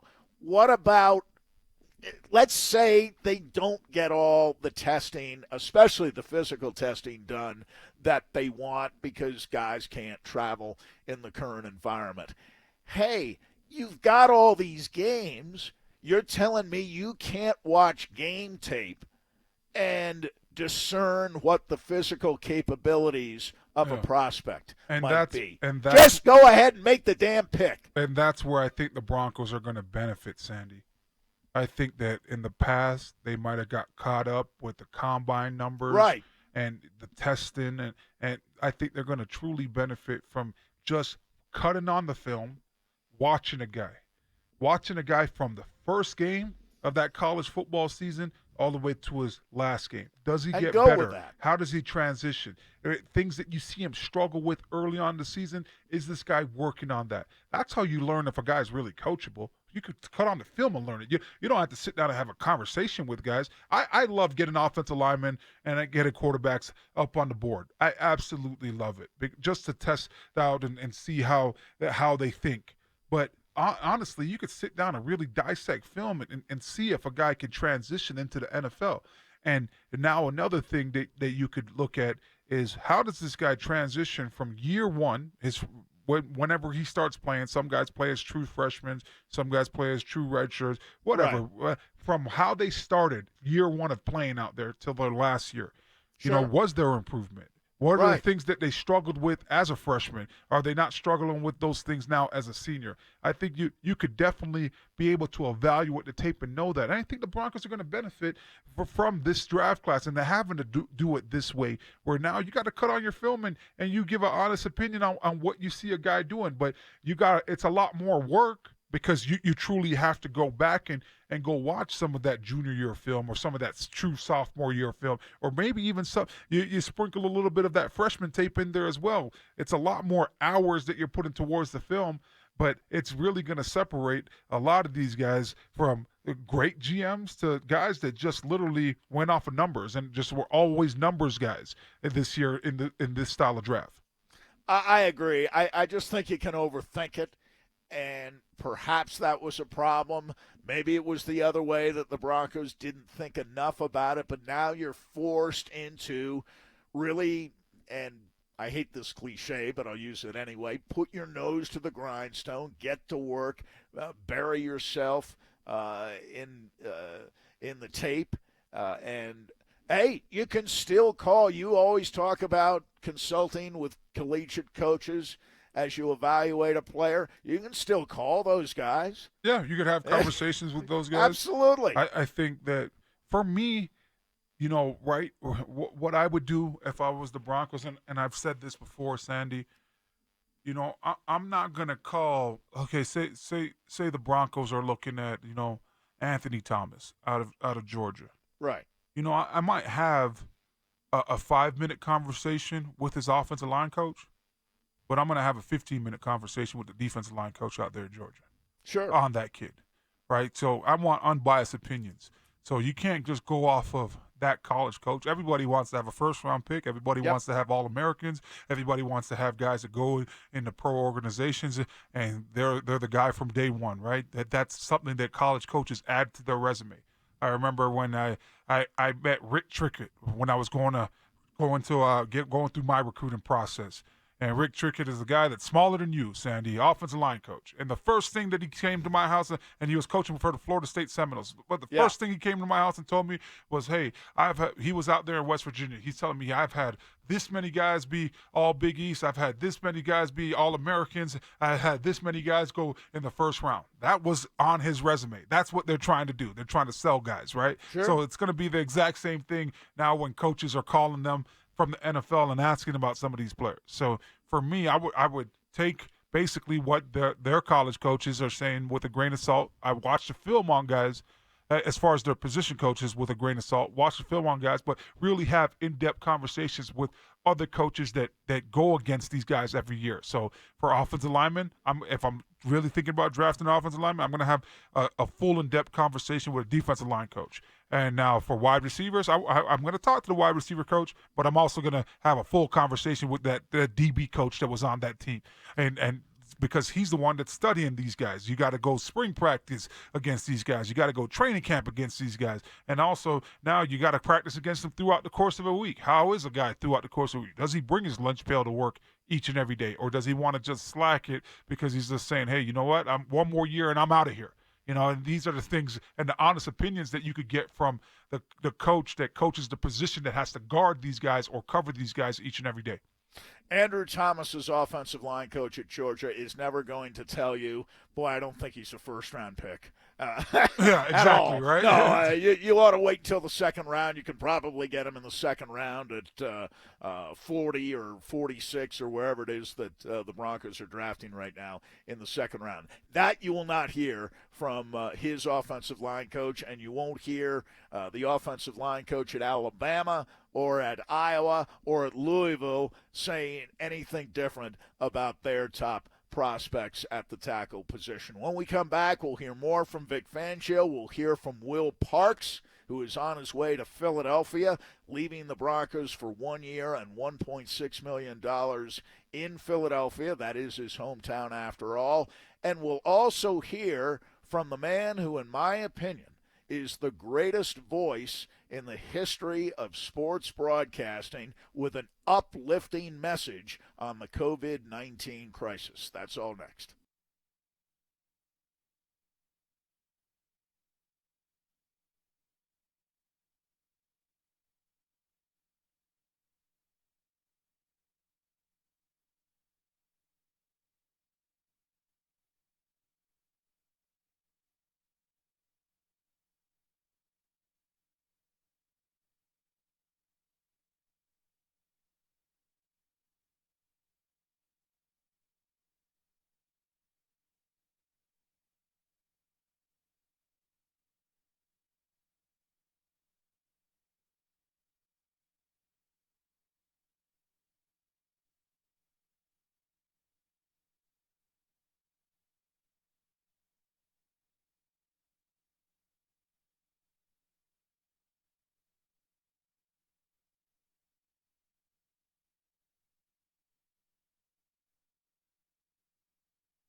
Sandy Clough, Orlando Franklin, of course, and we continue. Let's hear from Vic Fangio on the move that I think, you and I both agree was the best move among the free agent signings and trades the Broncos made in and around the free agency period. It was the acquisition of Jurrell Casey from the Tennessee Titans for merely a 7th-round draft pick, and Casey's salary figures, the cap hits over the next few years seem eminently reasonable. And Vic Fangio was asked how Casey might work with the edge guys, primarily Von Miller and Bradley Chubb.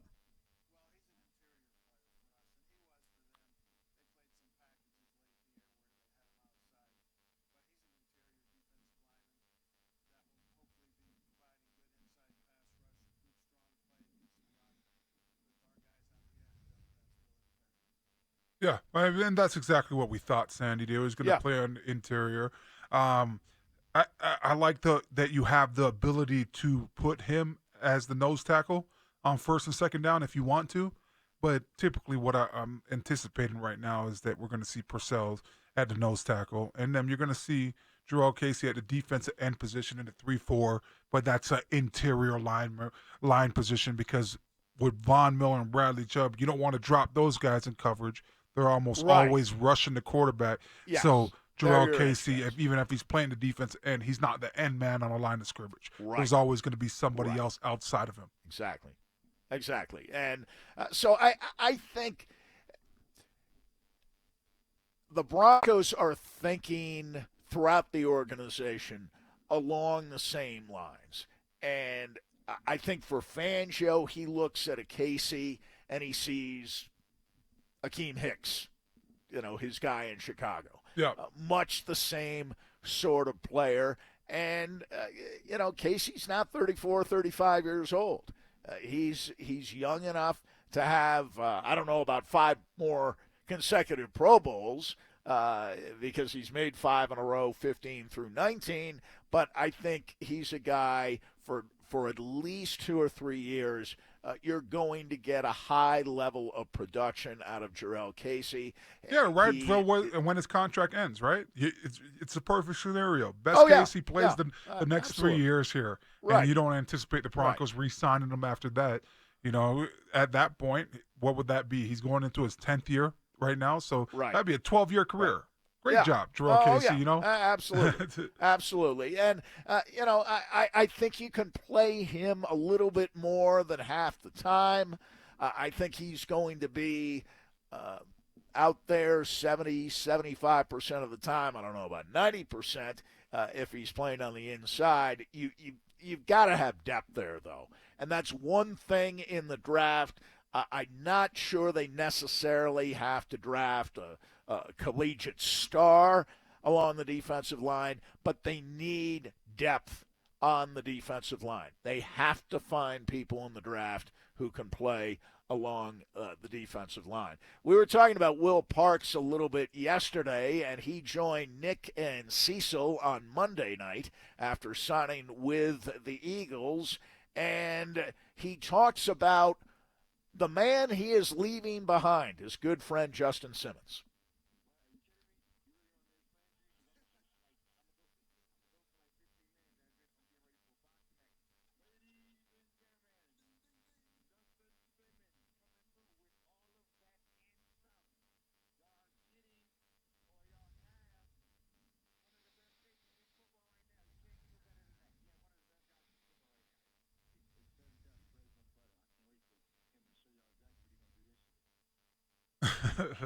Yeah. You gotta love them. Those two guys are close.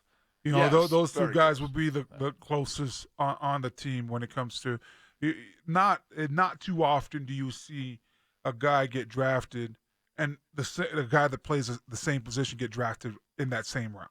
Yep. And so you guys are in the same draft class, same rookie symposium, same rookie meetings every week on Tuesdays during the league year that you got to take with the player personnel guy and the little meetings when they're saying, hey, rookies, you got to come in the building for 2 hours on this day. And unfortunately, now you see Will Parks go. So he's going to have a high opinion of Justin Simmons, but the Broncos do too. And me and you, I think we're on the same page. We definitely have a high opinion on Justin Simmons as well. But I agree. One of the best safeties in the league. I think that a lot of people get down on Justin Simmons because we haven't seen a ton of interceptions. Well, this defense has been pretty weak since he's got on there. He's had to overcompensate and cover for a lot of guys in this defense the last couple years. So it's a great sound safety back there, and I think he's going to be playing in this league for a lot of time. Unfortunately, we haven't seen that Pro Bowl accolade hit yet, but last year we did see the second team All-Pro. And I think that Justin Simmons, in the second year of this offense, now if you could continue to get some depth throughout this draft, and you got better on this defensive line, and I always tell you, Sandy, a good to great defensive line complements the heck out of the secondary. Of course. And I think that now you're going to really see why Justin Simmons was retained by the Broncos, or why they're willing and saying, hey, you know what, if he has to play under the franchise tag, we'll do that. No problem, but we're not going to just let him walk out this door. We're not doing that. So I'm excited about this year for him, because I think that we'll see a better version of him in the second year of this defense. The franchise tag will put him right around $12 million, maybe slightly less. I think that's a bargain for the coming season. And I'll tell you something, we can throw numbers around, so I'll make this very, very simple. If a guy has an interception anywhere in the secondary, I don't care if he's a corner, a safety, a monster back, no matter. If he has one interception for every missed tackle, I'll take that. All right? This past year, he had 4 missed tackles and 4 pass interceptions. I'll take that ratio. That's very nice. I would even take 6 or 7 missed tackles with 4 interceptions. But I'll certainly take 4 missed tackles all year long in association with 4 interceptions. And then wasn't it right around like 90 tackles this past year too? A little more than that. Yeah, 93. Yeah, a little more than that. So he's missing tackles maybe 2 or 3% of the time, something like that. I think that's pretty good. I think you got to factor in, Sandy, real quick. You got to factor in when a receiver or when a running back or a tight end gets to Justin Simmons, I want people to realize how much open field is out there. This is the last line of defense. Exactly. This is not like a defensive tackle missing a tackle, or a defensive end missing a tackle where guys can rally. No, this is the last line of defense. So there's going to be a lot of open field out there. Now, so even if you are missing the tackle, when that guy is approaching, that running back, that DB is approaching, that's a lot of space that he has to cover. And sometimes you got these great wide receivers like Darren Sproles. Nobody's tackling Darren Sproles in the open field. I just don't see it happening. So you got to think about the type of guys that are in this league, and when you give them just even 5 yards to run through a hole, or 2 or 3 yards to run through a hole to go make a play. Now, with Justice Simmons being the last line of defense, and there might be 10 yards that he has to cover with one of these guys. Well, Parks, as you could tell, is an interesting guy.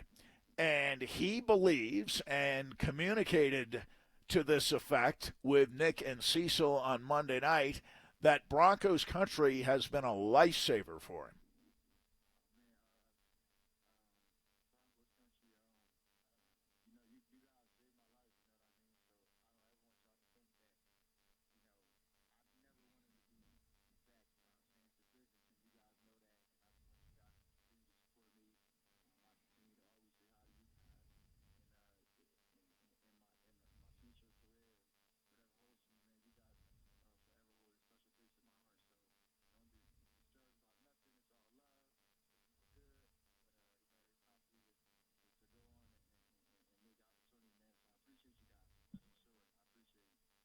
Yeah, those are some great words by Will Parks. And, I could see that with a guy like that. You get drafted out of college, and you might not be the most mature person in the world, so you might need to get as far away from home as possible now. You're not ready to go back to your environment or where you grew up or anything like that. Some people, they struggle with it. And when you get drafted to the Denver Broncos, at first sight, you might be like, what the heck is this? But this city grows on you. This town grows on you. The fans are amazing here. I mean, Sandy, run in when I played here, I couldn't go to the gas station without somebody recognizing me. And I play offensive line. I don't score touchdowns. But that's how in tune the fans are. They make you feel real welcomed, real loved. And, you want to win for these fans. I remember when I told you when I came here, when I first got here, and they're just saying, fans are like, man, the season last year, that's not good enough. We're used to being 9-7 or better. We're used to always being in the playoffs, always contending for the AFC West. And this is day one of training camp, and fans are yelling this out while we're out there in these stretch lines. And I'm just like, man, the expectation, it's high here. And then you immediately see, even with all the professional teams here, you immediately see that this is a Bronco town. Everybody knows about the Denver Broncos. Everybody's going to understand. If you walk into a restaurant, people are going to know. People are going to come up and introduce themselves, and they're going to know if you did bad in the game or they did good or you did good. And they're not going to be afraid to speak their mind. That's what I love about this. There was no sugarcoating it here in Bronco country when I got here. So I could see exactly where Will Parks is coming from.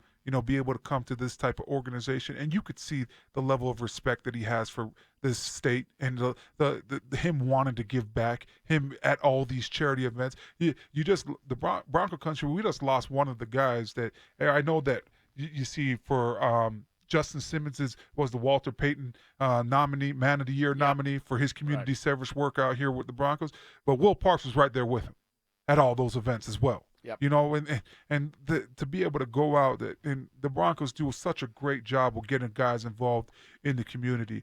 I still adopt a family every year, Sandy, for Christmas. Literally, I still do it. Me and my wife do it, and we learned about that here when we became a part of this Denver Broncos family. And that was something, there's little things like that they offer up to their players, or little events where you could go hang out with kids at school and do the Play 60 events, or go to these different places where it might relate to you. For me, I was in a group home at one point in my life, and I did go out now to these different events. Any group home events, I would tell the Broncos PR department, and I would tell them, the community outreach people, anything group home wise, let me know. Just let me know at least 3 days in advance, and I'm there. But for them to be so involved in these different things, it could change the perspective of a lot of guys, because I thought I had it bad, but then I go out and meet these other people that had it really bad. And I could see exactly where Will Parks is coming from when he's telling Bronco country that he saved his life, because this is a first-class organization. They have always done things the right way. And like I said, it might have been really important for him not to go anywhere near where he was from originally when he got drafted, and to come out here and see a different part of the world. Well, he played his college ball at Arizona, Philadelphia, born and bred. Played his college ball at Arizona. Didn't know anything about Colorado, or not very much, I assume, when he first got here, and yet developed into a very nice player for this team. And considering he was drafted in the 6th round, overall pick number 219, I'd say the Broncos got more out of Will Parks than any of the other picks from that draft, excepting Justin Simmons, all of whom are gone now. Paxton Lynch, quarterback, Memphis. Adam Gotsis, defensive tackle, Georgia Tech. Devontae Booker, running back, Utah. Connor McGovern, guard, Missouri. Andy Janovich, fullback, Nebraska. Riley Dixon, punter, Syracuse. And now Will Parks, the safety from Arizona, is gone. Again, I know we touched on this the other day, but I really wonder why it had to come down to Will Parks leaving for 1 year and $1.6 million. Yeah, it's sad to let him go. It's sad to see him go. I thought he would have been a great guy for depth here, especially with, we don't know what's going to happen with these other cornerbacks opposite of A.J. Bouye. We know that we got Duke Dawson. We know that we got Isaac Yadam. We know that we're hoping that Callahan could get out there. But we know that Bosby's back for 1 year, so now he becomes a free agent next year. And there's just so many different unknowns. Are you going to be able to sign Justin Simmons to a long-term deal? Kareem Jackson only has 2 more years left on his deal. There could be a lot of turnover in the next 2 years all over again. We could see all new faces in that secondary. And for a guy that signed for $1.6 million with another team that was a good quality player that adds depth to not only those safety position, but can play a little bit in that nickel position or that cornerback position. But I just hate to see him go, especially at that price point. Couldn't agree with you more. We're going to close out today on what we know will be a hopeful and optimistic note. Bill Plaschke, the brilliant columnist for the Los Angeles Times, was looking for a column to write during this time. And he called 92-year-old Vin Scully, who has for the last couple of years been a retired broadcaster, naturally at the age of 92. Hard to believe that at age 89, I think at age 90, he was still doing baseball games on a semi-regular basis for the Los Angeles Dodgers. Vin Scully began his broadcasting career in 1950 as the voice of the then Brooklyn Dodgers. He was born back in 1927. He has seen a lot in his lifetime, and he spoke this week about missing baseball, missing sports, and most especially missing hugs amid the coronavirus crisis.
That's right.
He said a lot during those last 5 minutes.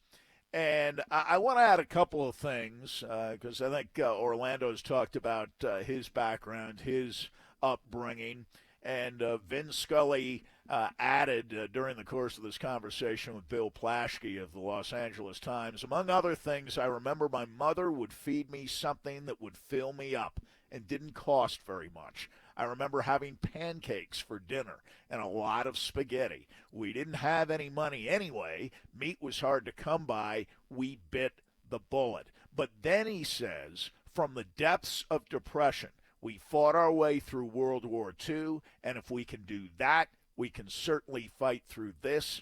I remember how happy and relieved and thrilled everybody was when they signed the treaty with Japan and the country just danced from one way or another. It's the life of the world, the ups and downs. This is a down. We're going to have to realistically accept it at what it is, and we'll get out of it. That's all there is to it. We will definitely get out of it. And, of course, as you heard at the end, he ponders the good more than the bad.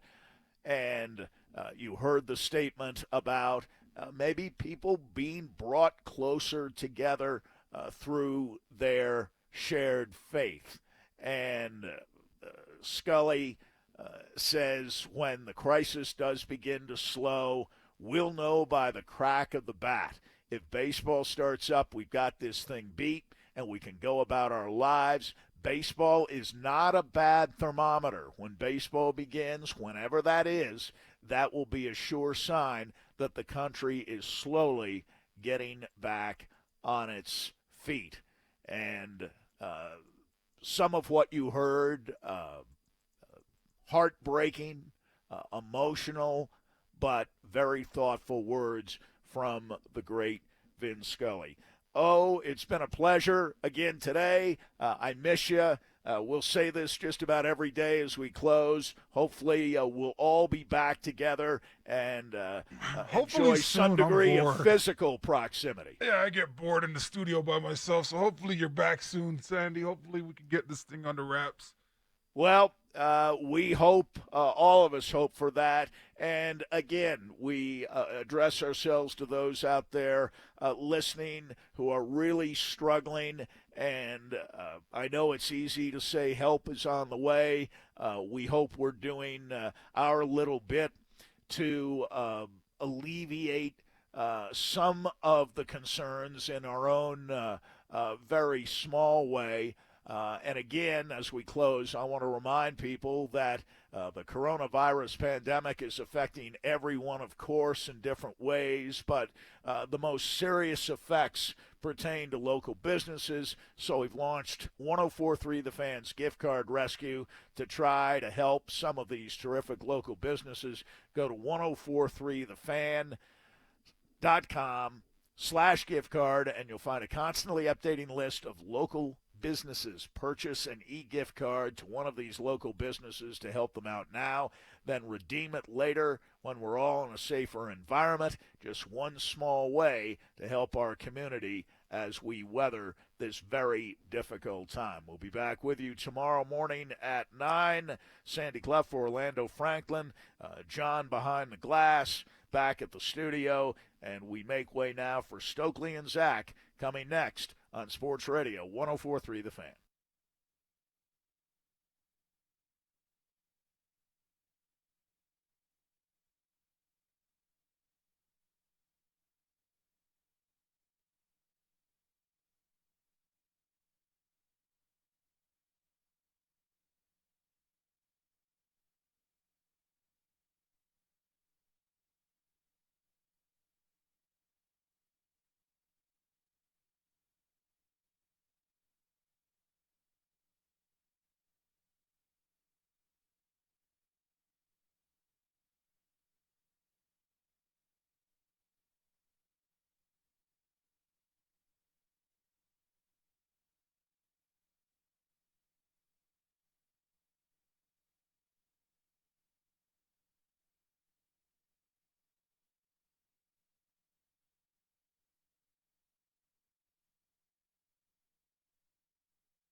And we are here.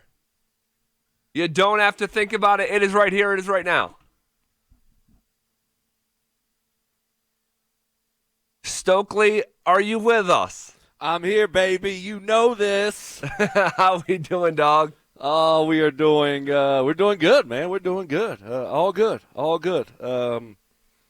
Day one, right, of in-house quarantine, whatever they're calling that. Well, really, no. And it's just, No? 1 minute in, I'm already correcting you. Oh. Basically, like for the counties that didn't declare the stay-at-home state, like Mayor Hancock already did that earlier in the week for Denver County. Then more came 2 days ago. Douglas, other these, but there was certain counties in Colorado that was still holding out. So I think Polis just did it for them. You know what I'm saying? So if your county had already got that order done, is just sort of reiterating the same message.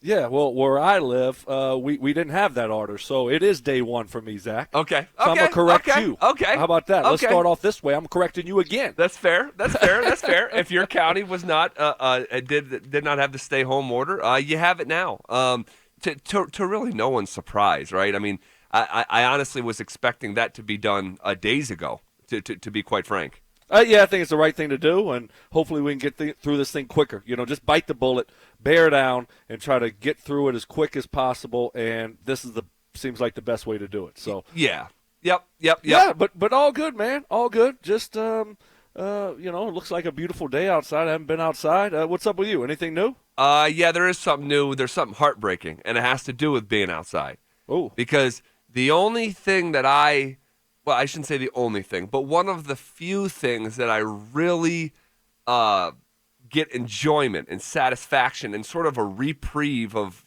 what is going on was shooting a basketball into a hoop. The same thing that I had done for years and years and years, and that's always that's like my happy place. I'm not worried about anything that's going on when I'm out on that basketball court. And one of the few things that we're able to do here in this quarantine state is you are able to go to the park and exercise. And I had been going to the park by myself with my basketball and shooting around, just shooting and just taking my mind off things for a second. And I went to the park yesterday. I went to 2 different parks. And Stoke, they have removed the rims from the backboard. wow. I mean, how about that? It's actually an eerie sight, rolling up to the courts and having no rims on the backboard.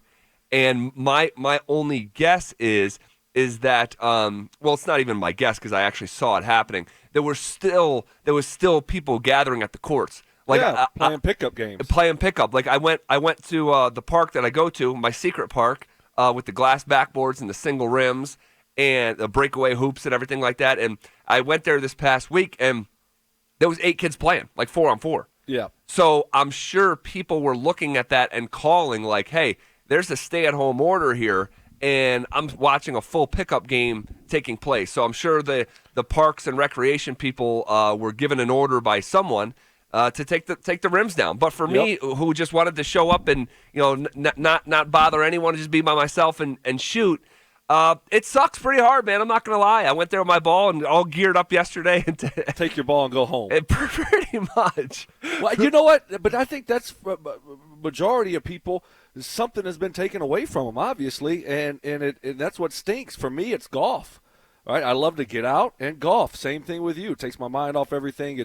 I get to compete, so that's what I love to do, and that's been taken away. So I think for everybody that thing that kind of puts you away into another world or takes your mind off of things that are going on is taken away from you, and it's just like I guess if you're a video gamer, you can stay in and if you're a gamer and do that. But I think for the majority of people, something was taken away from you here, and it's whether it's going to work or be able to work, it's just different times, and it stinks. Yeah, it does. It does. We're just gonna have to get through it. I mean, there's no other recourse here. Like there's one thing we all have to do, and we just have to do it.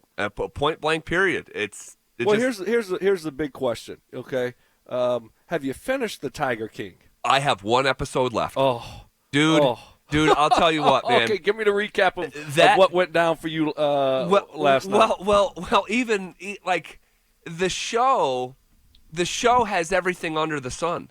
Like, I hear about people watching the show like Love is Blind on Netflix, that dating show where you can't see them and you're getting engaged, like people going crazy over that. I watched 3 episodes of that thing. That show stinks. That show can't hold a candle to the Tiger King and Joe Exotic. Exotic. Hold the Tiger King's jock. No. And last night I found out officially, and I said this just because I kind of know what I'm looking at. I said that dude's mouth had an assistance from meth, and that was confirmed last night on the episode. Oh, you didn't know that? No. Oh, yeah. No, Oh, yeah. Because there's just a real thing called meth mouth. Yeah. And there's like a website, Faces of Meth, and you see how it changes people's face. And I'm looking at that dude's face saying, "Oh, that's Why are you going on facesofmeth.com? That's the real question here. I mean, what? What is going on? Oh my God, dude! Do we need to talk? It used to be like a thing, like when I was younger, like when I was in like high school or college or something. I forget how I wound up there. I don't know, but Wow, that's so good. The show is, like one of his husbands, and this is like on a very serious note, one of his husbands, and yes, that statement, one of his husbands, yes, committed suicide. Yeah. And so now, like, the show in the most serious sense has a murder cover-up, a murder for hire, suicide, rape. I mean, literally everything under the sun that is like backward and whatever. It's encapsulated in this one story. And somebody's arm getting taken off by a tiger. Yes, that's right. And she's the most normal one. The most normal. That That's what I was girl's- telling my wife the other night. She's the most normal by far. It's not even But close. it's not even close. I'm just amazed. And I said this yesterday 10 times an episode. 10 times, no less. I say sometimes to myself and sometimes out loud, this can't be real. It's the most incredible story ever told. So again, if you have not seen the Tiger King, you have to watch it on Netflix. You just have to do it. I've never seen anything like it. And I think a lot of our listeners have heard us talking about this show. Steven, have you tapped into it yet? I watched episode 1 last night. You watched episode 1. Okay, just initial thoughts.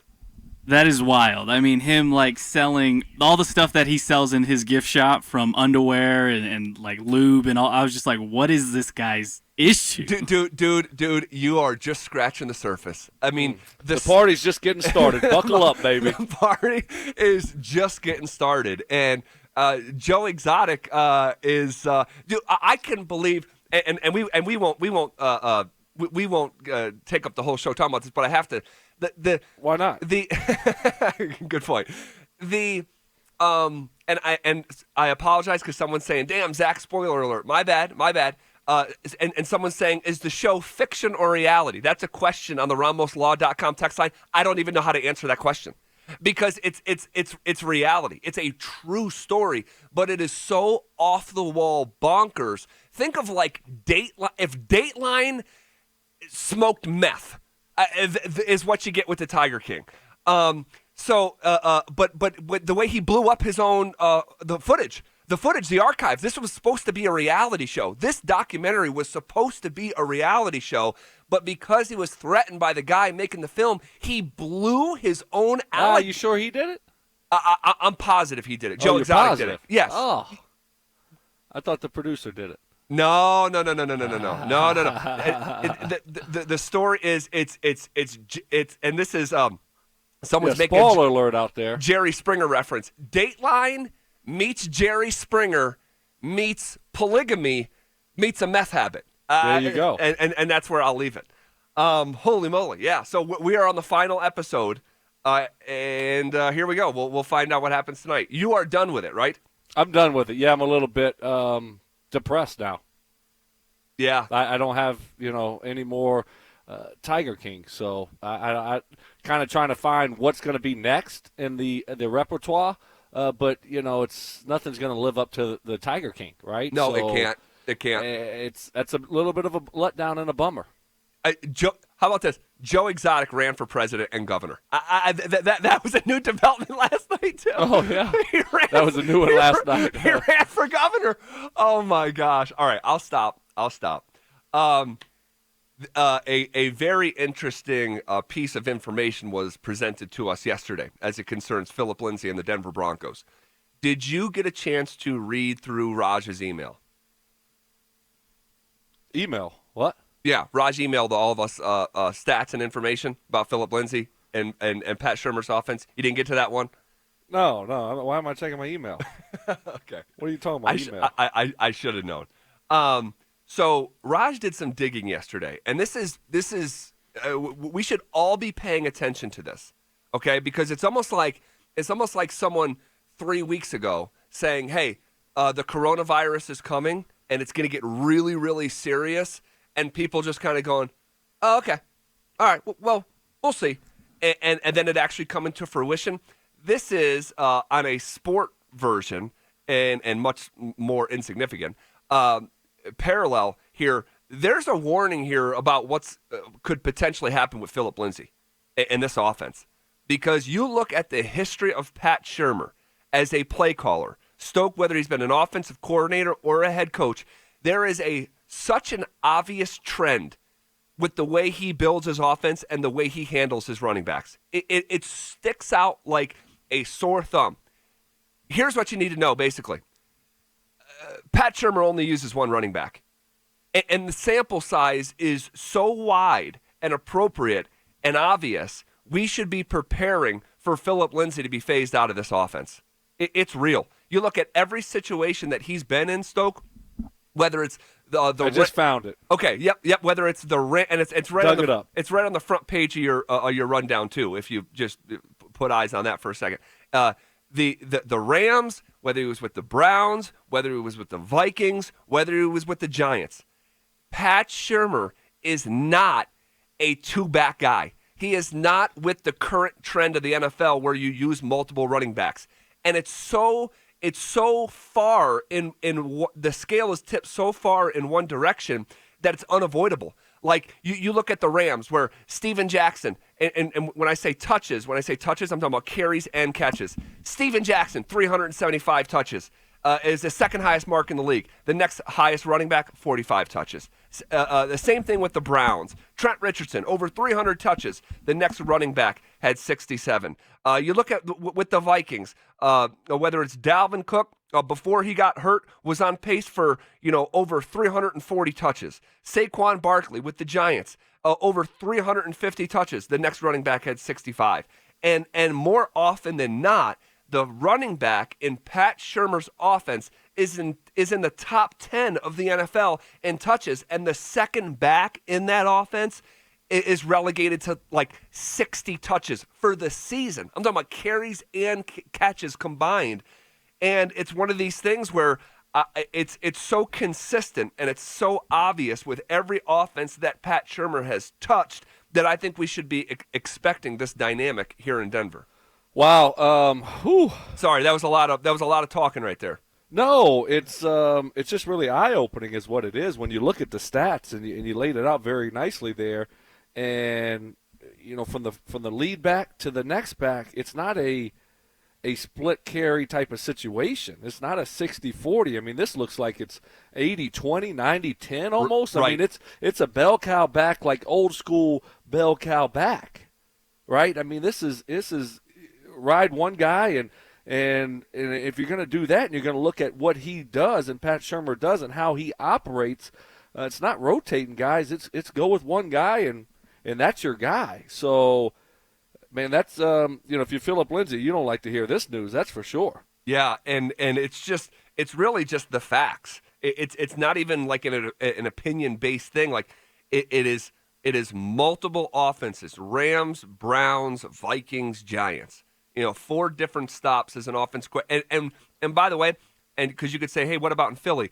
Well, we knew that Pat Shurmur wasn't calling the plays in Philly. He wasn't stirring that drink. That was all Chip Kelly. So that portion of the research was omitted, and I think fairly so, because that was Chip Kelly was the play caller there. But when it's been under Pat Shurmur, it is, like you said, it is 80-20, 90-10. And I just want to know, like, should we be expecting, realistically, Philip Lindsay, who walked into this league, was the first ever undrafted running back to make it to the Pro Bowl in his first season. Then he follows it up with another 1,000-yard season. Should we be expecting Philip Lindsay to touch the football 4 to 5 times a game, 6 times a game, something like that? Wow. I look at it and hopefully, because we're all Philip Lindsay fans, and he's been a productive back here the last couple years, and I'm hoping that it doesn't reduce his carries like that drastically. And I'm hoping Pat Shurmur looks at this situation, looks at Philip Lindsay as a great change of pace back. And coaches evolve, right? That's what I'll say here. Coaches evolve, and Pat Shurmur has been doing it one way for a long time, though. But coaches can evolve, and you look at these two backs and how dynamic they can be, and how good Philip Lindsay is. And I don't think you would want to try to run Melvin Gordon that many times and give him the football that many times. And I think they both would be better off with more of a better split. If you want that thing 60-40, 70-30, 65-35-ish, that would be better to me than a 80-20. I don't know if Melvin Gordon can carry that type of load. What do you think Melvin Gordon can carry that type of load and make it through the season healthy if he's getting 80-85% of the carries? That's a good question. I thought it was a great question. I'm sure it was good. I'm sure if you asked Melvin Gordon, he'd tell you he's ready for that. His history with injuries, although there's two sides of the coin. Yes, he has an injury history, but also he's never missed more than 4 games in any season.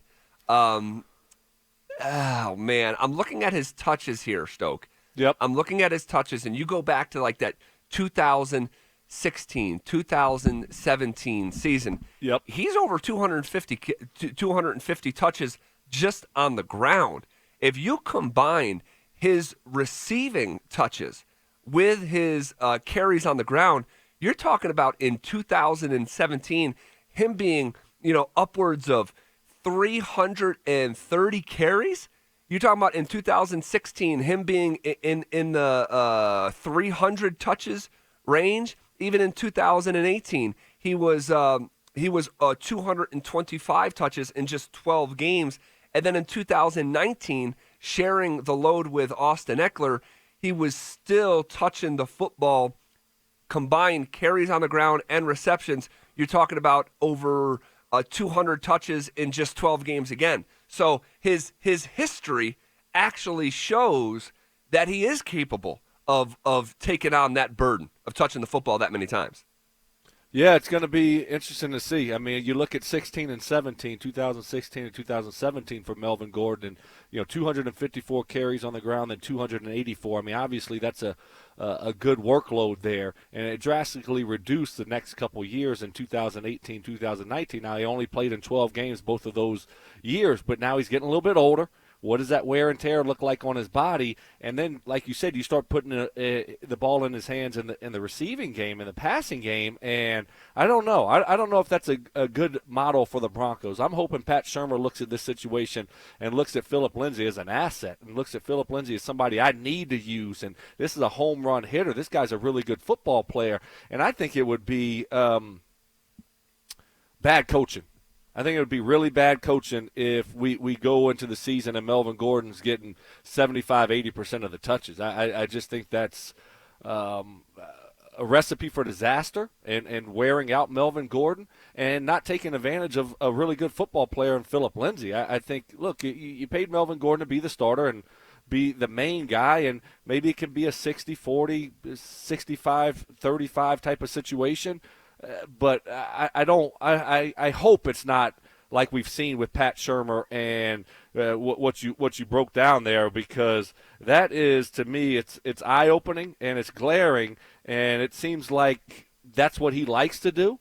But every coach, you need to evolve. You can't always say, this is what I do and this is what I'm going to do. When you got two really good running backs, I think you got to use both of them. And it'd be a shame if they don't use both of these guys and they take away a lot of Philip Lindsay's carries. And the question that's being asked repeatedly here on the RamosLaw.com text line from Gerard, listening from New Jersey, and Mike C. and Eric and a half a dozen others, is a question that we have right here in our notes. Has Pat Shurmur ever had a quote-unquote secondary back that was as good as Philip Lindsay is? Right. Like, this could be the best combination of running backs that he's ever had. So maybe we'll see Pat Shurmur wane away from the way that he traditionally did things in St. Louis with the Rams, with the Browns, with the Vikings, and with the Giants, because Philip Lindsay is better than any second back he's ever had. Yeah, and you know, a coach has got to evolve, and you gotta fit your scheme and your game plans and your philosophy around the players that you have. You can't just be stuck in your ways and say, you know what, well, we're just going to run Melvin Gordon. You know, we're going to give him the football 80% of the time. We got two good running backs here that can do two different things. I think you gotta be open and receptive and say, I'm gonna use both of these guys. And Melvin Gordon, you know, he hasn't been injured a lot in his career, but at the same time, you don't want to wear that guy out. And I, especially if you have a good other option and a good change of pace guy where they could be that really good 1-2 punch. And I think that would be the best approach here. And hopefully Pat Shurmur is open and receptive to that. And sees the talent you have. It's like, hey, I'm not going to be a 3 wide receiver football team if I don't have 3 good wide receivers. If I only got 2 good wide receivers, why am I going to be a 3 wide receiver football team? If I got 2 really good tight ends, you know what? I'm going to use a lot more two tight end formations. I don't care what I've done in the past. So I think as a coordinator, when you're coordinating your offense and you're putting a structure in place in your game plan, you got to be open and receptive to what your football team has. Who are your guys? What do they do good? What are your strengths and what are your weaknesses? And obviously one of our strengths now is having 2 really good running backs. Right, and I love the way that you just said that, because you're making it about the Jimmies and the Joes, not the X's and the O's. Like, that's right. React to your personnel. And don't have them shoehorned into what you traditionally did. I like that. And in the midst of this research, there was a stat about the 2019 Broncos that I cannot wrap my head around. And I'll tell you what it is next.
Stoke, in the midst of this research, a couple things really popped out when you take a dive into the Broncos numbers and you take a dive into Pat Shurmur's numbers as a play caller in the NFL and what we can learn from it and what we should expect here moving forward.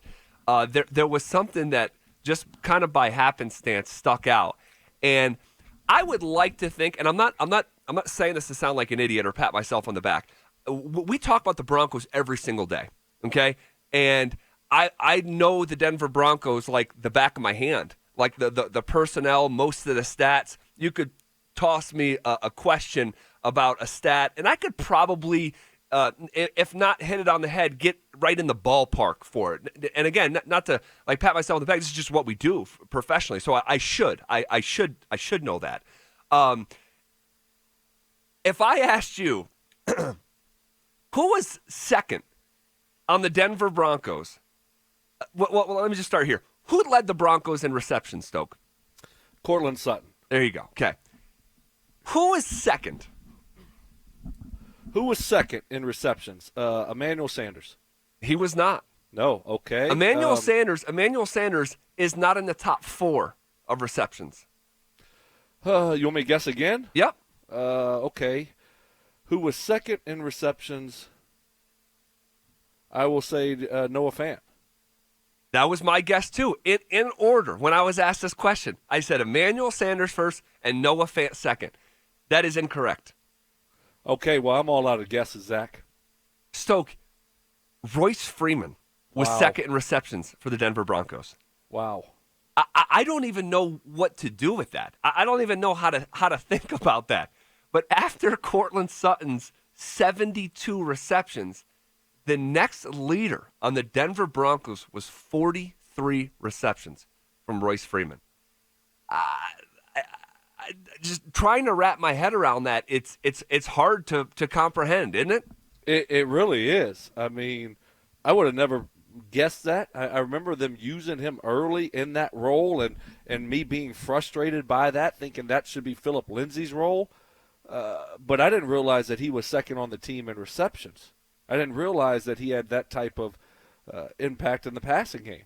I didn't really see it. I didn't visualize. I don't remember him.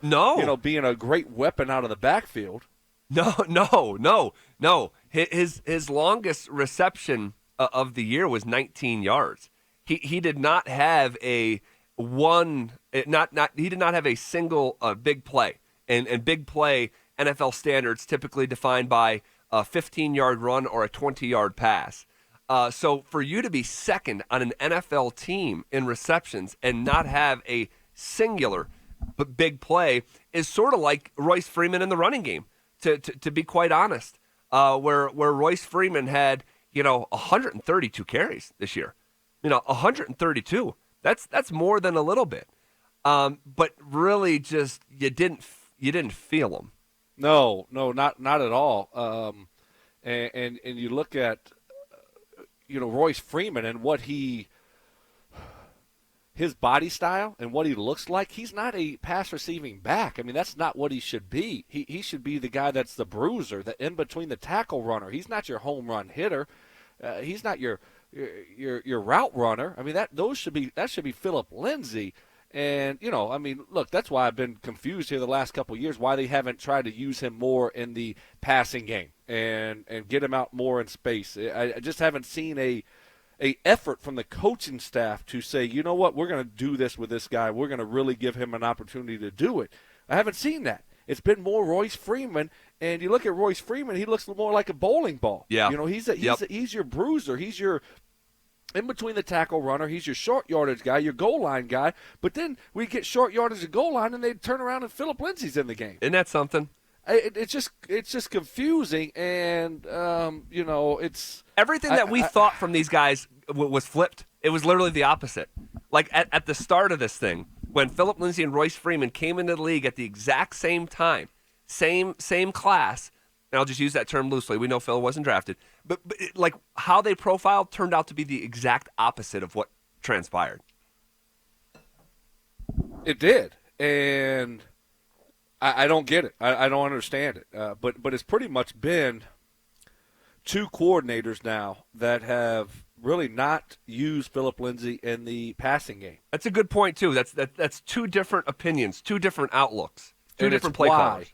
Now I'll say this for that. I'll say that, look, Philip Lindsay was a rookie, in a year ago, okay, when we had who was our coordinator? Gosh, doggone, I forgot who our coordinator was. Bill Musgrave. Bill Musgrave, right? So he was a rookie. You really don't know what this guy's going to do for you, and you're projecting him to be your third down back, and all of a sudden he comes in and he's your starter, and you're using him a lot, and at the same time picking up protections and doing those other little things. Maybe you didn't want to throw all that stuff on his plate because he was doing really well in the running game, okay?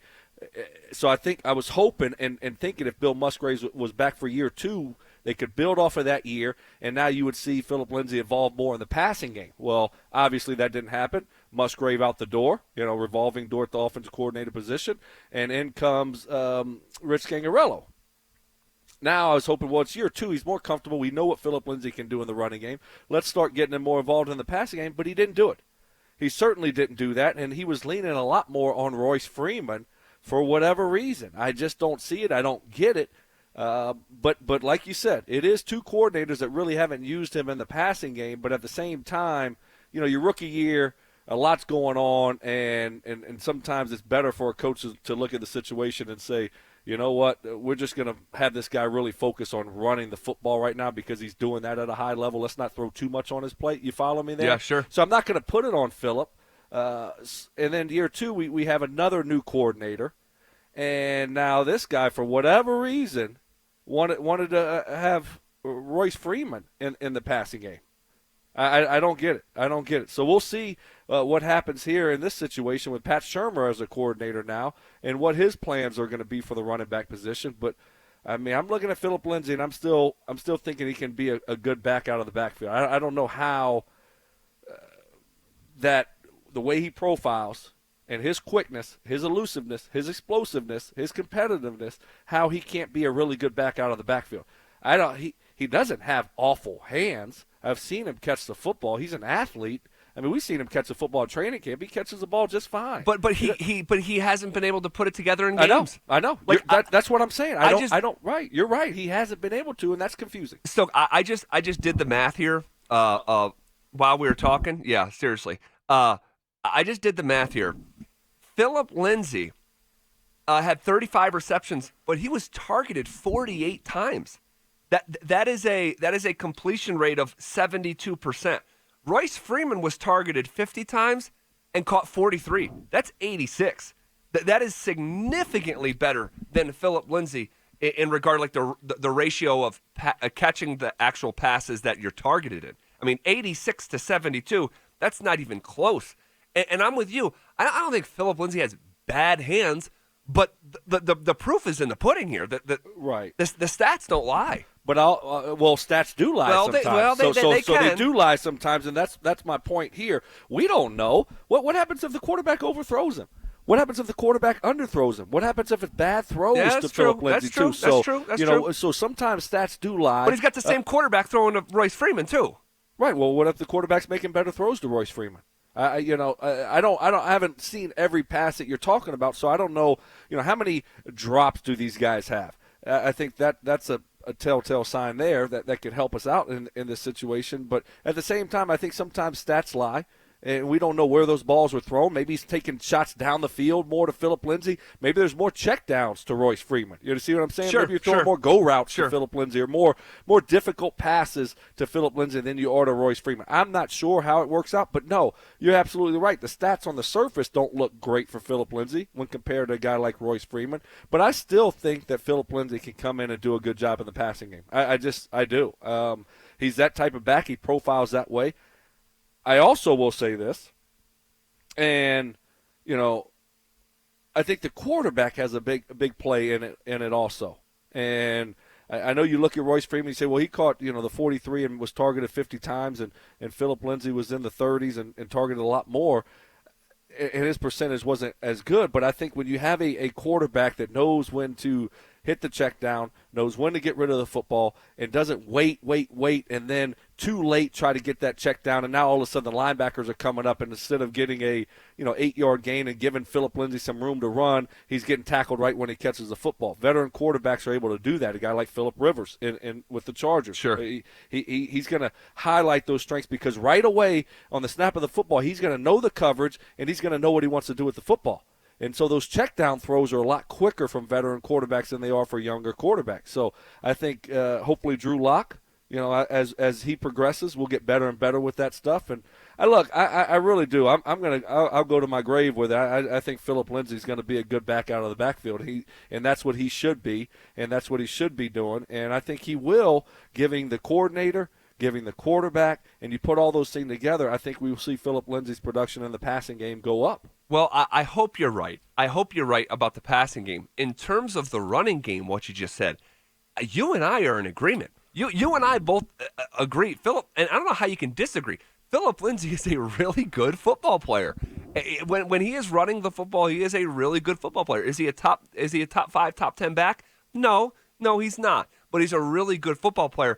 I'm just wondering about the opportunity. Like, will he have the opportunity to continue to showcase who he is?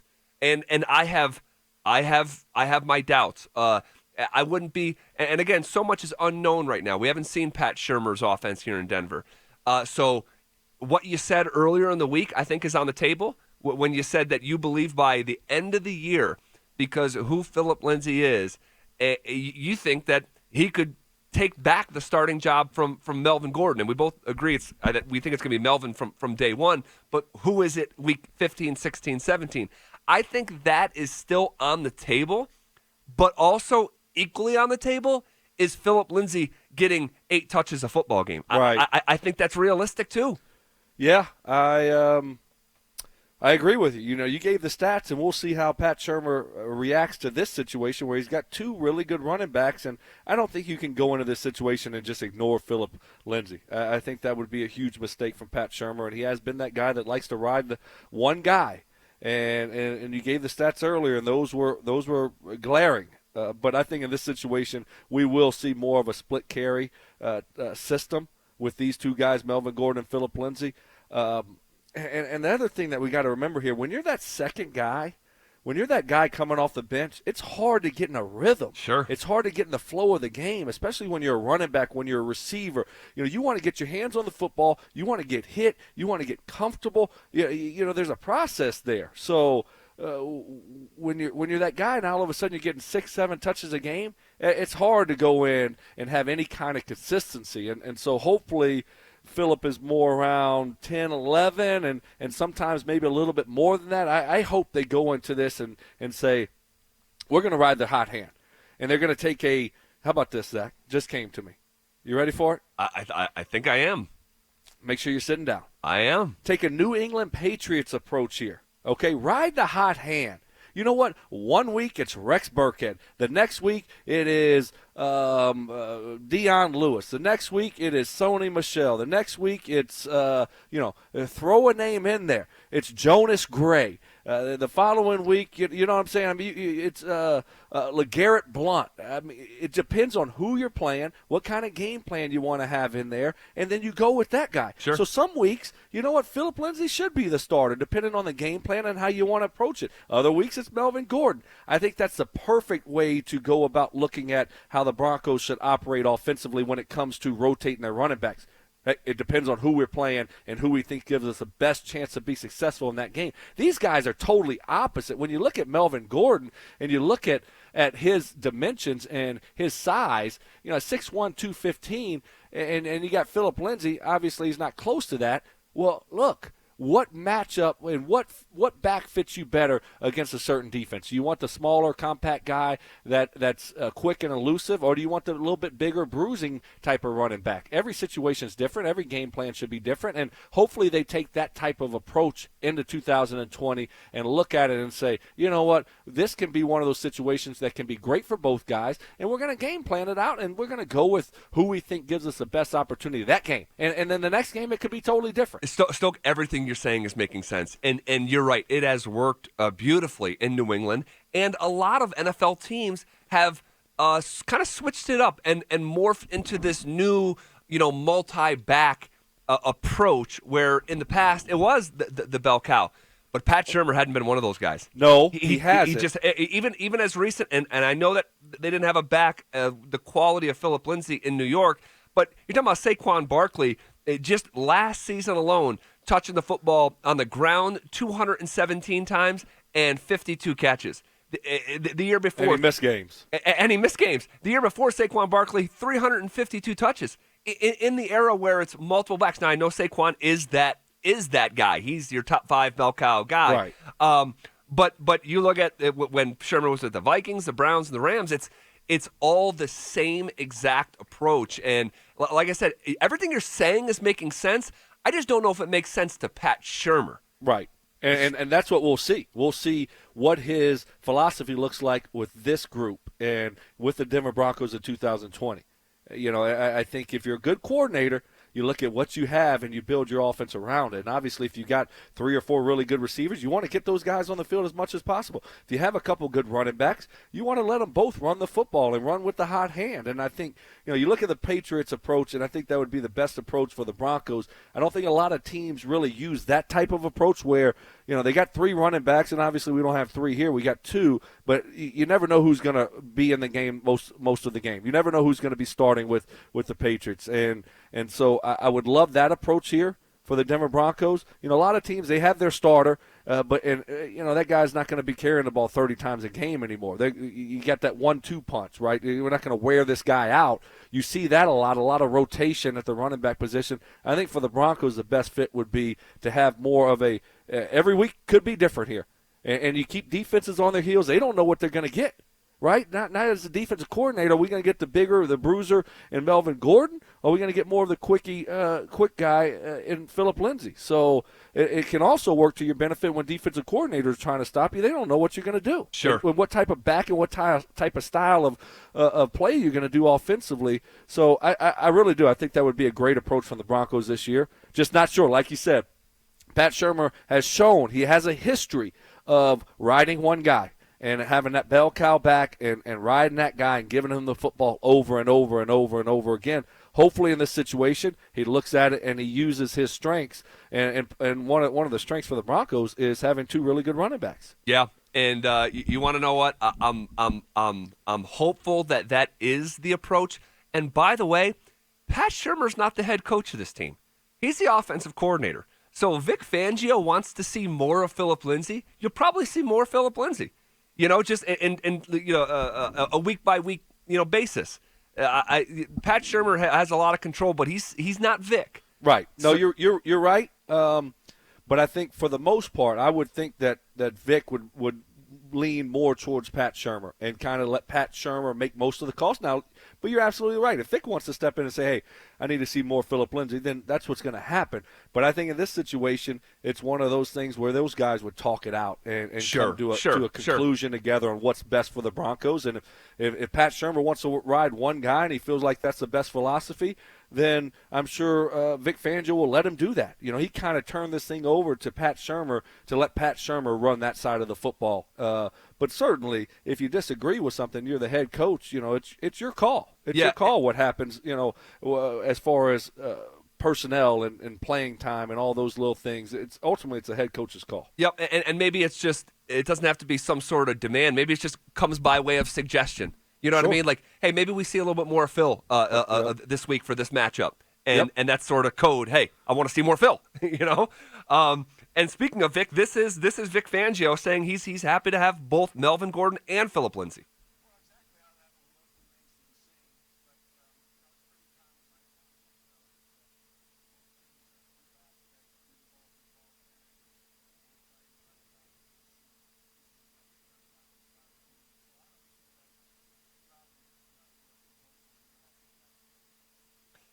There you go. But I'll say this: those are words in March. Yeah, right. Exactly. You're going to say the right things. That's what you're going to do.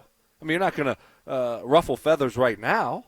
You're not going to come out and say, no, Melvin Gordon's going to be our bell cow. I'm not seeing a lot of carries from Philip Lindsay in this offense anymore. Right. That's not what you're going to say. No. You're going to say all the right things. Hey, we're going to get both these guys the ball a lot, and we see both of them contributing this year and having a big role in us winning a lot of football games. And, a lot of teams, like you said, a lot of teams use two backs, and we plan on doing that. And, we're looking forward to having two of the best running backs in the NFL next year. I mean, that's what you're going to say right now. But come football time, come week one, we'll see. We'll see what it looks like, because I've heard a lot of talk in the offseason, and it doesn't transpire to the real season. Right, and we've seen that a couple years in a row here. This is Vic Fangio talking about Melvin Gordon.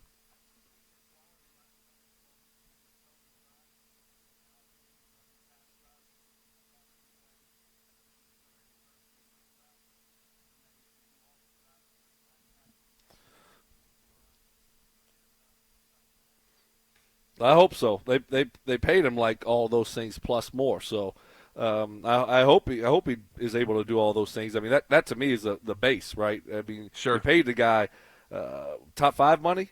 6. Yeah. So you paid him. He better be able to do all those things and do it at a very high level. So certainly, he's talking about his pass protection. That's a big part of it. Obviously, he can catch the ball out of the backfield, and hopefully we see more of 2017 Melvin Gordon than 2019 Melvin Gordon. Yeah, agreed. The coronavirus pandemic is affecting everyone in different ways. Right at the top of that list is local businesses. That's why we've launched 1043 The Fans Gift Card Rescue to try to help out some of our friends here. Go to 1043thefan.com/gift card, and you'll find a constantly updating list of local businesses. Purchase an e-gift card to one of these local businesses to help them out now, then redeem it later when we're all in a safer environment to socialize. Just one small way to help our community as we weather a very difficult time. So help out. Help out. All right. Why in the world is Cam Newton's name being associated with the Denver Broncos? Stop. Oh, yeah, that's next.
Why is Cam Newton's name being associated with the Broncos?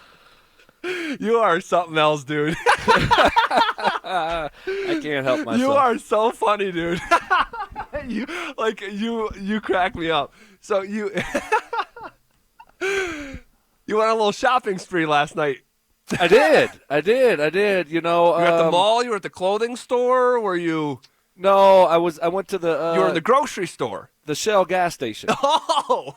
I was at the Shell gas station, and because last time I went to the grocery store, they didn't. My youngest son likes Lay's chips, just regular plain Lay's chips. You know, he's got an allergy and he doesn't eat a whole lot of stuff, and so they were all out of them. So, but at the Shell gas station, they weren't. So I loaded up on that, and then I just couldn't stop. I just started buying stuff, just everything I could think of, and just chips, dips, candies, drinks, and because it's starting up here, so it might as well, you know, just buy a bunch of just different stuff. And there I was at the Shell gas station, and I'm not going to tell you how much money I spent there, but the people, the nice workers back there had to help me carry all my stuff out. So. Come on. Oh yeah. All right. Over under $90 spent at the Shell gas station. That would be an over. That would be an over. So there you go. There you go. I love it. And on top of all that, they forgot stuff, so I got to go back. I got to go back and get it today after the show because I'm not leaving half my stuff I bought over there. So they forgot to bring some of the stuff out, and I got home. I said, "Where's my dips? Where's all my dips? Where's my salsas and my cheese dip?" I have never, ever heard someone needing help with their groceries leaving the gas station. That is unbelievable stuff. I didn't ask for it. You know, they were really nice, but she was just like, yeah, let me help you out. So she grabbed about 5 or 6 bags. I had 5 or 6 bags, and then threw them all in the car, and I thought that was it. And then when I got home, she grabbed 5 or 6, and you grabbed 5 or 6, and stuff was forgot. Yes, that is a legendary gas station run. It was. And you called me to tell me about it. I'm in the middle of watching Tiger King, which obviously takes serious precedent over your call. And I told you on the voicemail, I said, hey, you better be watching Tiger King if you're not taking my call right now. What I really want to do is play the voicemail. That's Absolutely not. Absolutely right. not. It goes without saying. There you go. Okay. Why is Cam Newton's name being associated with the Denver Broncos? How could this be possible? Well, Sports Illustrated's Connor Orr, he put out the 5 best landing spots for Cam. Number 1, New England Patriots. Let's just go through here. You tell me what type of fit you think Cam would be in these places, all right? Number 1 best fit, according to Sports Illustrated's Connor Orr, is the New England Patriots. What do you think? Not a good fit. Tell me why. I look at Cam, and I really don't know where a good fit would be for him right now. I think there's a team out there, and you'll probably get to one. But how Cam in his prime, Cam 3 years ago, 4 years ago, yeah, I think he'd be a good fit anywhere. I just don't know how much good football he has left in him. Where is he at? I thought this past year he would have a bounce-back season after everything was – the excuses were the shoulder. He's got a shoulder issue. That's why he can't throw the football at all. He's got this bad shoulder, and all of a sudden this last year he looked just as bad as the previous year after getting the shoulder fixed. And then he had the foot issue. He's a shell of himself. Now, can he regain his form? I just don't know. I don't know if he can. If he can get back to more of what we saw 3 years ago, yeah, I think he would be a good fit in New England. I do. I think with their defense that they have and the style of football that they would play with him, I think he would be a good fit there. Could you imagine the look on Bill Belichick's face? Cam Newton showed up with that hat and the scarf and the glasses inside. Right. That's a deal breaker right there. Like, Cam, what the heck are you doing? Please take the hat off. You got a scarf on. Even Nick Ferguson doesn't like that scarf. Please take it off. Oh, love it. Shot at Nick. Number 2, according to Sports Illustrated's Connor Orr, 5 best landing spots for Cam Newton. Patriots, number 1. Jags, number 2. Ooh. Wow, that's interesting. I thought the Chargers would be number 2. Chargers Jags, are not on the list, by the way. Wow. The L.A. Chargers aren't on the list. That, to me, I thought that would be the best spot for him right now. With Tyrod Taylor, they could run similar systems with those two style of quarterbacks. So I thought that would be the best one. The Jags, they're not a very good football team. I don't think they're going to be a very good football team. I don't think that's a good fit for Cam. I don't offensively. Leonard Fournette, he's hot or cold. It seems like every other year. It seems like they're in a transition right now, and they're going with Minshew, obviously. It seems like a transition to nowhere, though. Yeah, it does. It absolutely does. I would say the Jags are not a good fit for him. What do you think? Could you imagine? What do you think about the Patriots, first off? I don't think it's the craziest thing in the world because of Bill Belichick and Josh McDaniels' willingness to think outside of the box. Right. And make it fit. Yep. Cam says he's healthy, he's hungry. I don't think that's the worst idea in the world, even if it's for a 2 to 3 year period after you transition away from Tom Brady and really, truly do find that next decade starter. So I don't hate it. The Jags, could you imagine the look on Tom Coughlin's face if Cam Newton walked in with the hat and the... Tom's gone. Is Tom gone? Is Tom gone? I apologize. Yeah. No, that's all right. That's all right. I mean, look, he's that was this offseason, right? Yeah, he was the GM or the president or what? Not the GM. He was pretty much the president. So it wasn't like he was a head coach or something. So that was kind of lost in the shuffle. But yeah, they showed him the door. Yep, and the Jag, I just don't like it as a fit. I don't think they have is Cam currently the guy that can elevate everyone, right? Right. And I don't think he's that guy right now. And I look at Jacksonville, and I just don't see it. I don't see it as a fit. But Conor Orr has the Jags at number 2, getting to number 3, best landing spots for Cam Newton according to Sports Illustrated's Conor Orr. He has the Rams. How about that one? The Rams. Huh? What are you going to do with Jared Goff in that contract? Do you mean to put L.A. Chargers? You can't do anything with that contract. I mean, you're just going to it's ridiculous. I mean, to be the backup, does he have any kind of explanation? He says the Rams and says nothing? How are you going to put the Rams? I mean, that's like saying the Eagles. So just might as well say the Eagles also. I mean, similar quarterbacks. They just both got paid. Makes no sense unless following, this next year they can get out of Jared Goff's contract and then maybe want to move forward with Cam Newton. But that still makes no sense. It makes no sense. Rams make no sense. Here's the explanation that he gives. He says the Rams offense took a step back in 2019, and while it is not necessarily on the shoulders of Jared Goff, there have been mounting questions as to whether Goff is the quarterback who can ultimately maximize Sean McVay's offense. I remember a chorus of raised eyebrows when the team signed Blake Bortles a year ago. Consider this upping the ante. Newton hasn't spent much time around coordinators who could create something that fully realizes his size, speed, and arm strength, but I'll bet Sean McVay can. Think of this as a high-end backup plan. Okay, high-end backup plan. Does he want to be a high-end backup plan? I would ask that. And also I would say, he says that he doesn't have a coordinator that has been able to utilize his size, strength, speed, arm strength, whatever. I mean, his arm strength ain't what it was the last couple of years. Right. His speed ain't what it was. He doesn't run the football like it was. So he's a little bit of a shell of himself the last couple of years. But can he get back to form? I mean, that's the main question here. Yeah, and I sort of balk at the notion that his skills weren't fully realized. I mean, the guy was MVP of the league. Yeah, he was playing in the Super Bowl. Yes. So I can't go there, but you get to number 4, and Sports Illustrated has the Denver Broncos as the 4th best landing spot for Cam Newton, and I'll read you the explanation why next.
What in the world is Cam Newton's name being associated with the Denver Broncos? Yes. Connor Orr of Sports Illustrated put out the 5 best landing spots for Cam Newton. He's got the Patriots number 1, the Jags number 2, the Rams number 3, and number 4, the Denver Broncos. This is his explanation, Stoke. Quote, this would be difficult in the sense that the Broncos are finally trying to push their momentum behind a starter, in this case, Drew Lock. Signing Newton would damage a lot of that progress and potentially scramble Lock's confidence. Indeed, the pragmatic thing to do is put their efforts into understanding what makes Drew Lock tick and continue to design their offense around him. That said, there is a desire to bulk up the power element of their offense. If I'm Vic Fangio, I am at least considering the fact that John Elway has a quick trigger finger when it comes to head coaches, and that I would like to put myself in the best position to win should Locke struggle or get injured, end quote. What do you make of that explanation?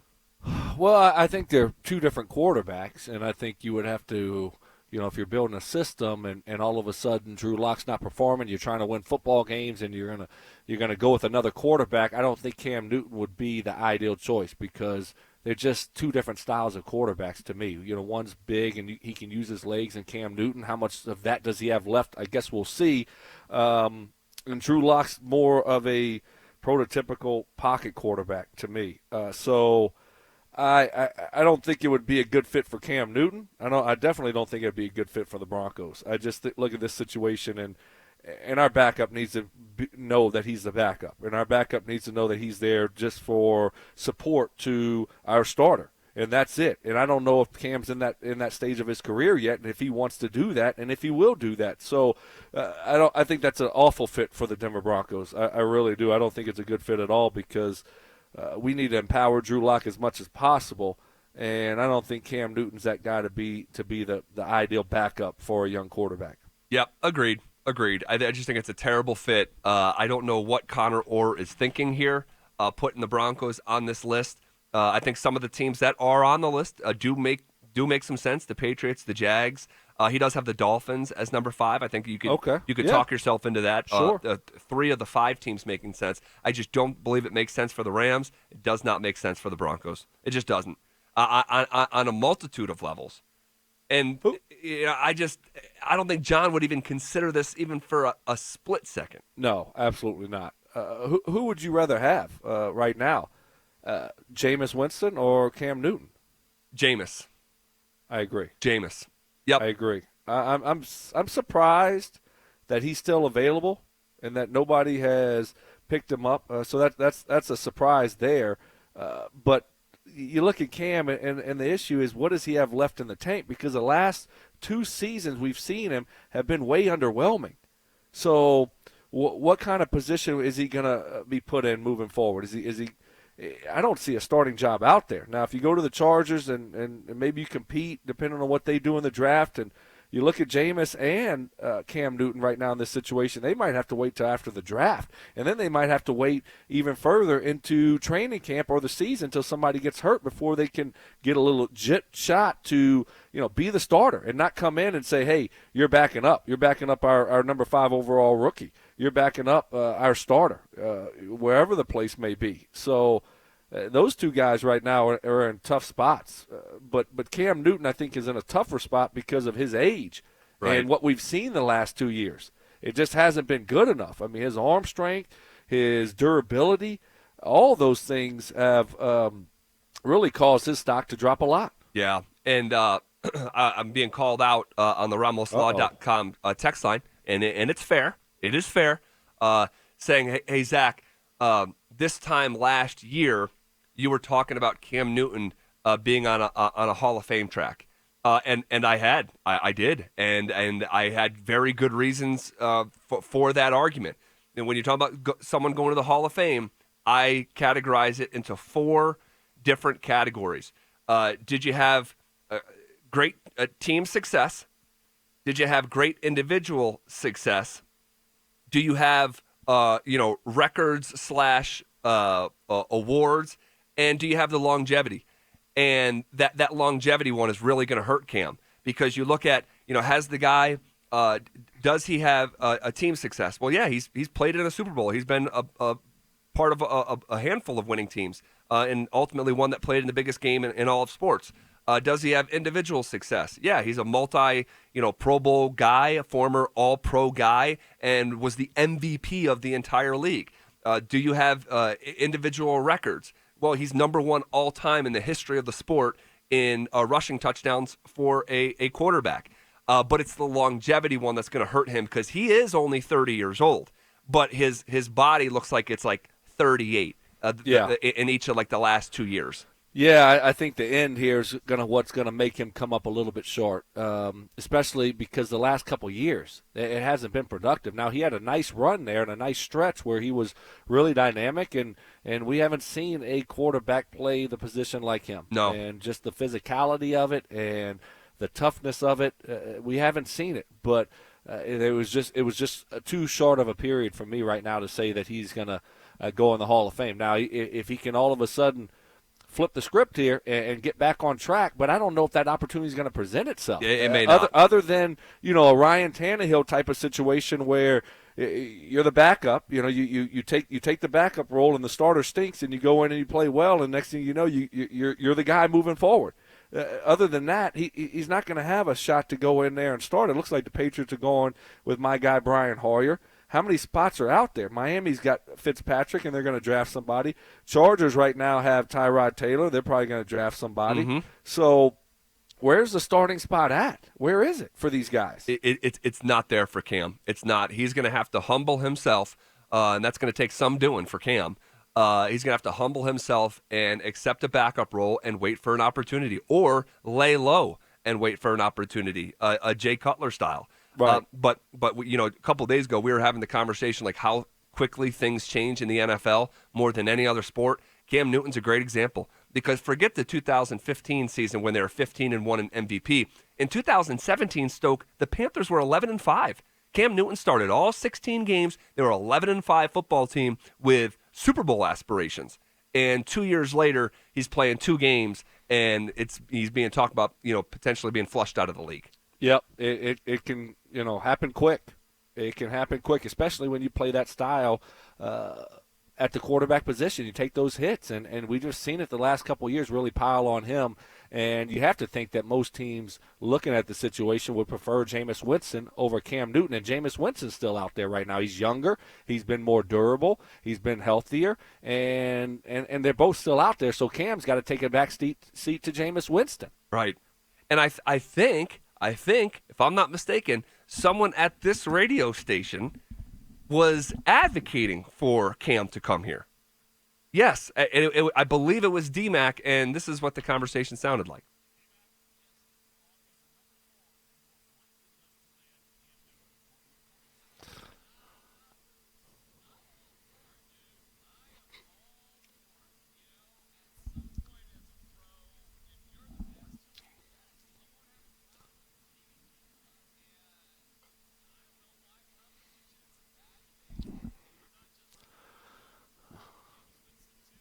Dude, DMac, dude, you sound like Zach, dude. No, I mean, you're all for competition. I am too, but not at the quarterback position. We've seen it. It is absolutely the worst possible thing you can have at the quarterback position is a competition.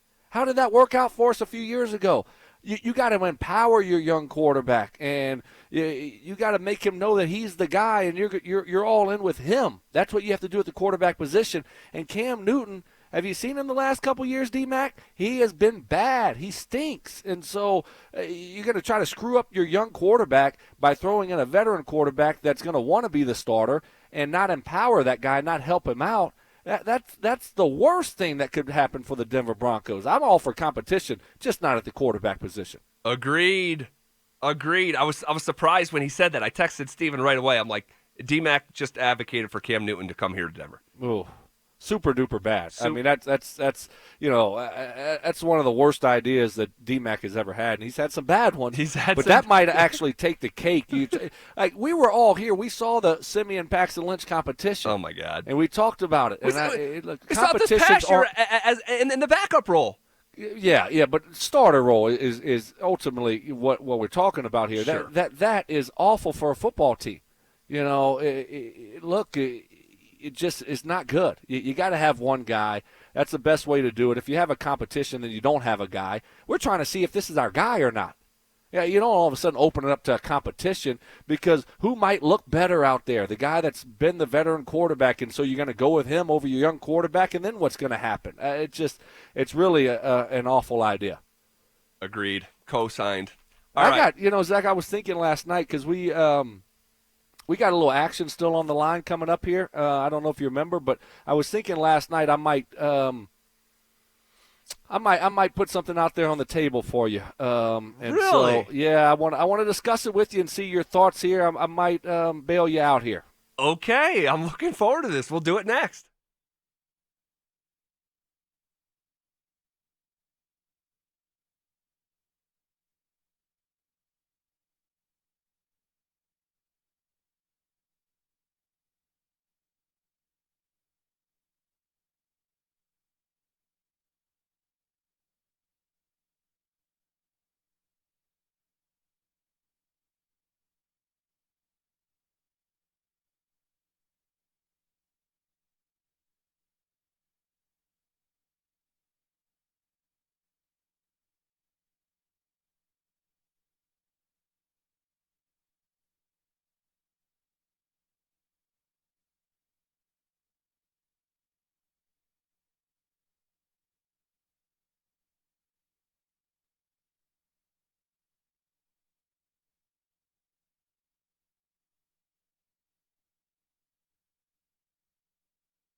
All right, Stoke. All right, Zach. You ready for this? Are you praying? Are you praying on my weakness for loving a wager?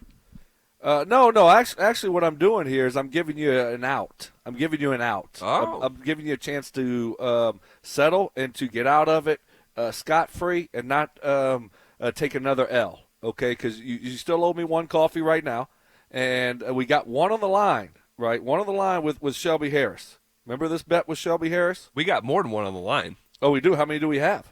2 at least. 2 at least. Okay, we got 2 at least on the line. We'll Shelby pull up Harris the audio. and the points per game next year. Yeah.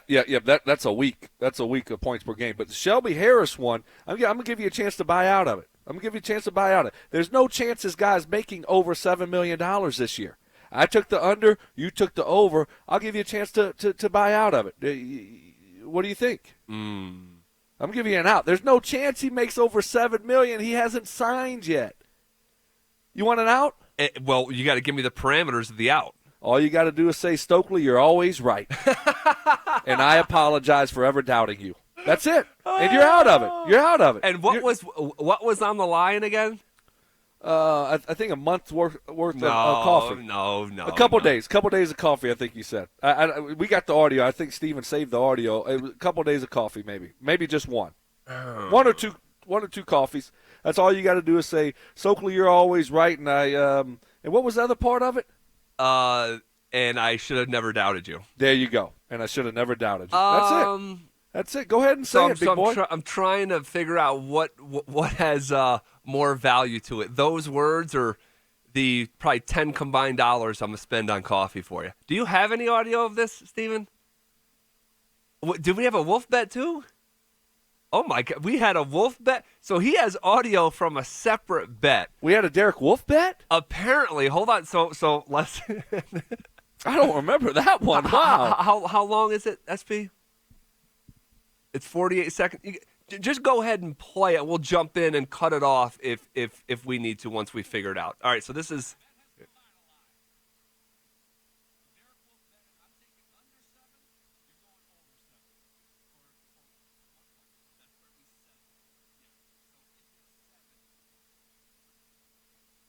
Okay. Wait, so was it was Derek, not Shelby. I thought it was Shelby. It was Derek. Okay. It was Derek Wolf. I mean, okay. Yeah. Wow. Well, he ain't making over $7 million this year, is he? No, he's not. It's not going to happen. He's not. And it was for one coffee, bucko. One coffee. You're the one that said you thought it was for multiple. I thought it was for one.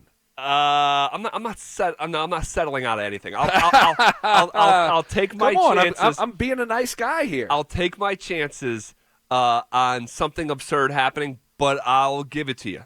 It's not likely for Shelby or Derek. I mean, right. Stoke, seriously, how surprised are you on a scale of 1 to 10? 10 being it's the most surprised you ever been in your life, and 1, your eyebrows aren't even raised.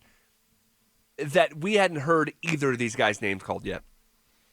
Look, I put it at a 3 to 4, really. Really, dude? Yeah, I think. Come on. I'm being serious, Zach. You know, when people were talking about Shelby Harris getting this huge payday, I just didn't see it. He's a good football player. He ain't a special football player. Derek Wolf, we love Derek Wolf. He's been great around here, but he's getting older. Both those guys are pretty old, and that's a wear and tear position. Look, I know their stats this year were good, but sometimes it goes beyond stats, okay?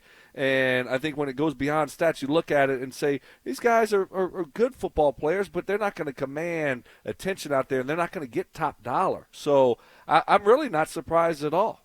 Okay, so let's talk about what you think they are going to get. We both agree now here in late March what they're not going to get. It's not going to be $7 million a year. But by the way, before we re-guess the number, you can't tell me that these guys aren't shocked. Because these guys, both of these guys were, they sounded adamant about their value. Shelby on a phone interview saying that, look, I hired Drew Rosenhaus. He's done big-time deals with defensive linemen in the past. We're not taking any discounts. like it was that type of tone. Right. And Derek was tweeting at Tyler like, look, why would I play for less money than I played for last year? Well, this past year, it was like $9-10 million. Right. The reality is, and again, like you said, we love Derek, love what he's done. The reality is that he's probably not going to come within arm's length of that number. Nope. Forget going over it. Right, and you're spot on with Shelby Harris. I mean, I think he's the one that's more shocked than Derek Wolfe is. I think he really thought he was going to get a huge payday. He went out and got Drew Rosenhaus as his agent, and I thought he was going to really cash in. And I look at Shelby Harris. Let's start with him, and I think it's going to be more like a 1-year, $5 million contract. Right, in that situation, he's going to have to go out and prove that he can do it again. He's never really done it before at a high level, and all of a sudden he does it this year. And he has the sacks, obviously bats down a lot of passes, but he might have to go prove that he can do it again, that's not the outlier, that one good solid year in a contract year. So I think Shelby Harris is just going to get a 1-year deal, a 1-year $5 million, maybe a 2-year $8 million, something like that, but it's going to be a short-term deal. But I would expect a 1-year deal for Shelby Harris. And Derek Wolfe, maybe the same thing, right around there.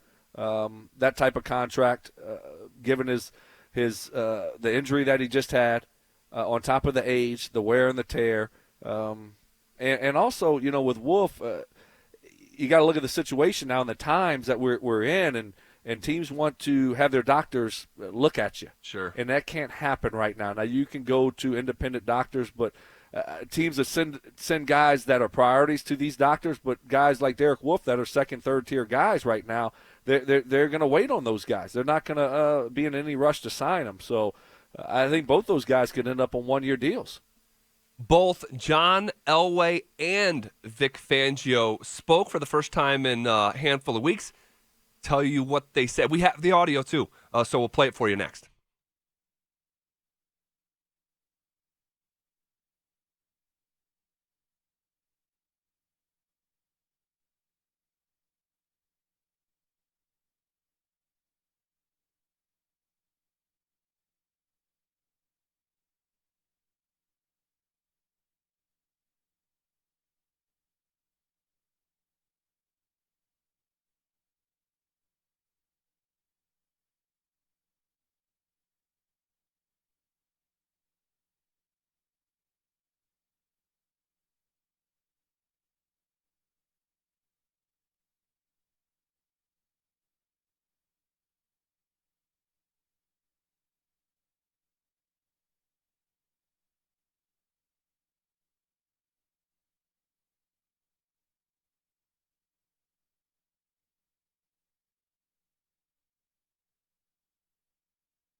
So apparently the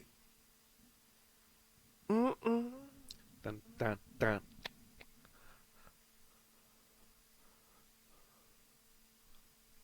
I always feel guilty talking over this one. I like this one. Oh, this is great. I mean, it's worked our way into our rotation here quite often, and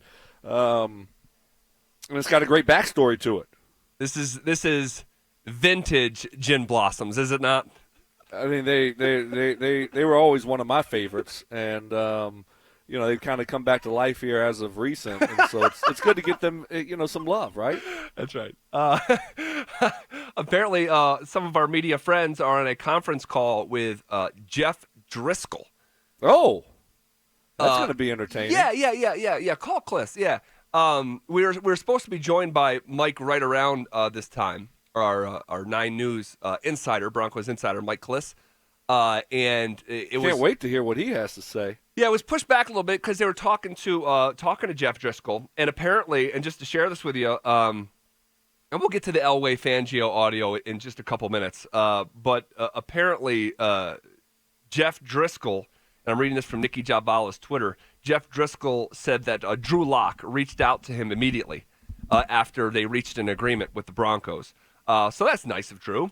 Mike Cliss, our guy, our 9 News Broncos insider, joins us weekly here on Stokley and Zach. How you doing today, Mike? Doing great, guys. Had a little catch in the park across the street. I figured that was a good social distancing exercise, right? Who are you playing catch with? Just a fellow Chicago Cub fan from way back, Greg May. Now, do you say play catch or do you say have a catch? Play catch. Yeah, the first time I heard have a catch was Field of Dreams. Who says have a catch? Oh, a lot of people say have a catch. They're weird. Yeah, the Field of Dreams. It was the first time I heard you want to have a catch. He asked his dad, "You want to have a catch?" Or he wanted to have a catch with Shoeless Joe. That's the first time I heard the term, and I've heard it a lot. Yeah. But, I always said, let's go play catch. Yeah, I'm a play catch guy, too. And you're quite a catch for us here. We love having you on, Cliss. You were just talking to Jeff Driscoll, new backup quarterback for the Denver Broncos. What'd you learn?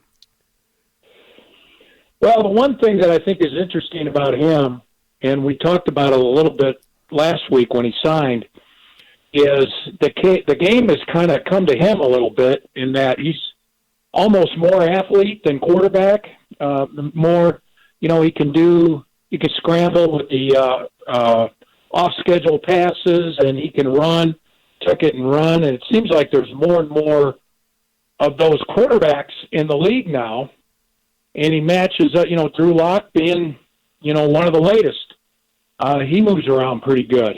And the Broncos seem to kind of covet an athletic quarterback. And that's where Jeff Driscoll's, even though his playing experience hasn't been, doesn't knock your socks off. He's 1-7 as a starter, albeit with 2 bad teams, the Bengals 2 years ago, the Lions this past year.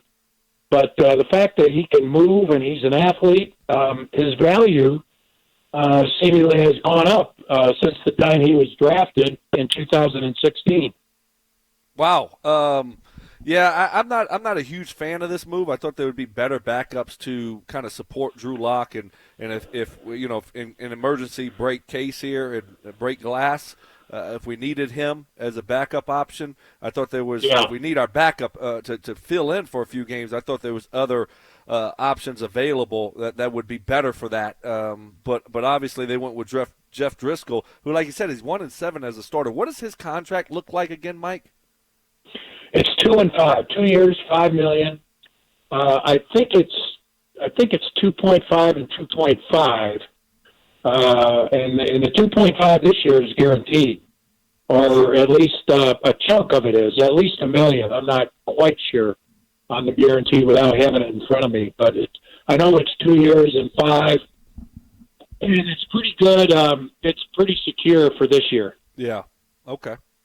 Mike Cliss joining us here on Stokley and Zach. So much conversation this week has been about Phillip Lindsay in sort of the a reaction to last week's signing of Melvin Gordon.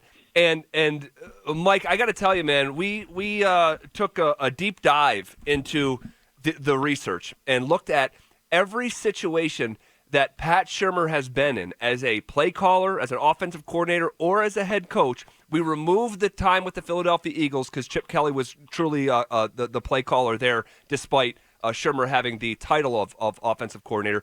But in all of these situations, whether it's Steven Jackson with the Rams, whether it's Peyton Hillis with the Browns, and then Trent Richardson, whether it's Saquon Barkley, Pat Shurmur consistently, not only does he feature one running back, half the time that running back was top 10 in the NFL in touches in terms of carries on the ground and catches.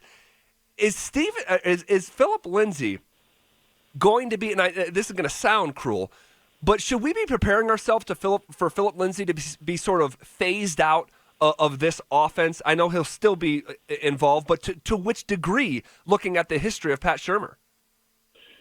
Yeah, I've tried to figure out how Lindsay's going to get on the field because Lindsay excelled on first and second down running between the tackles.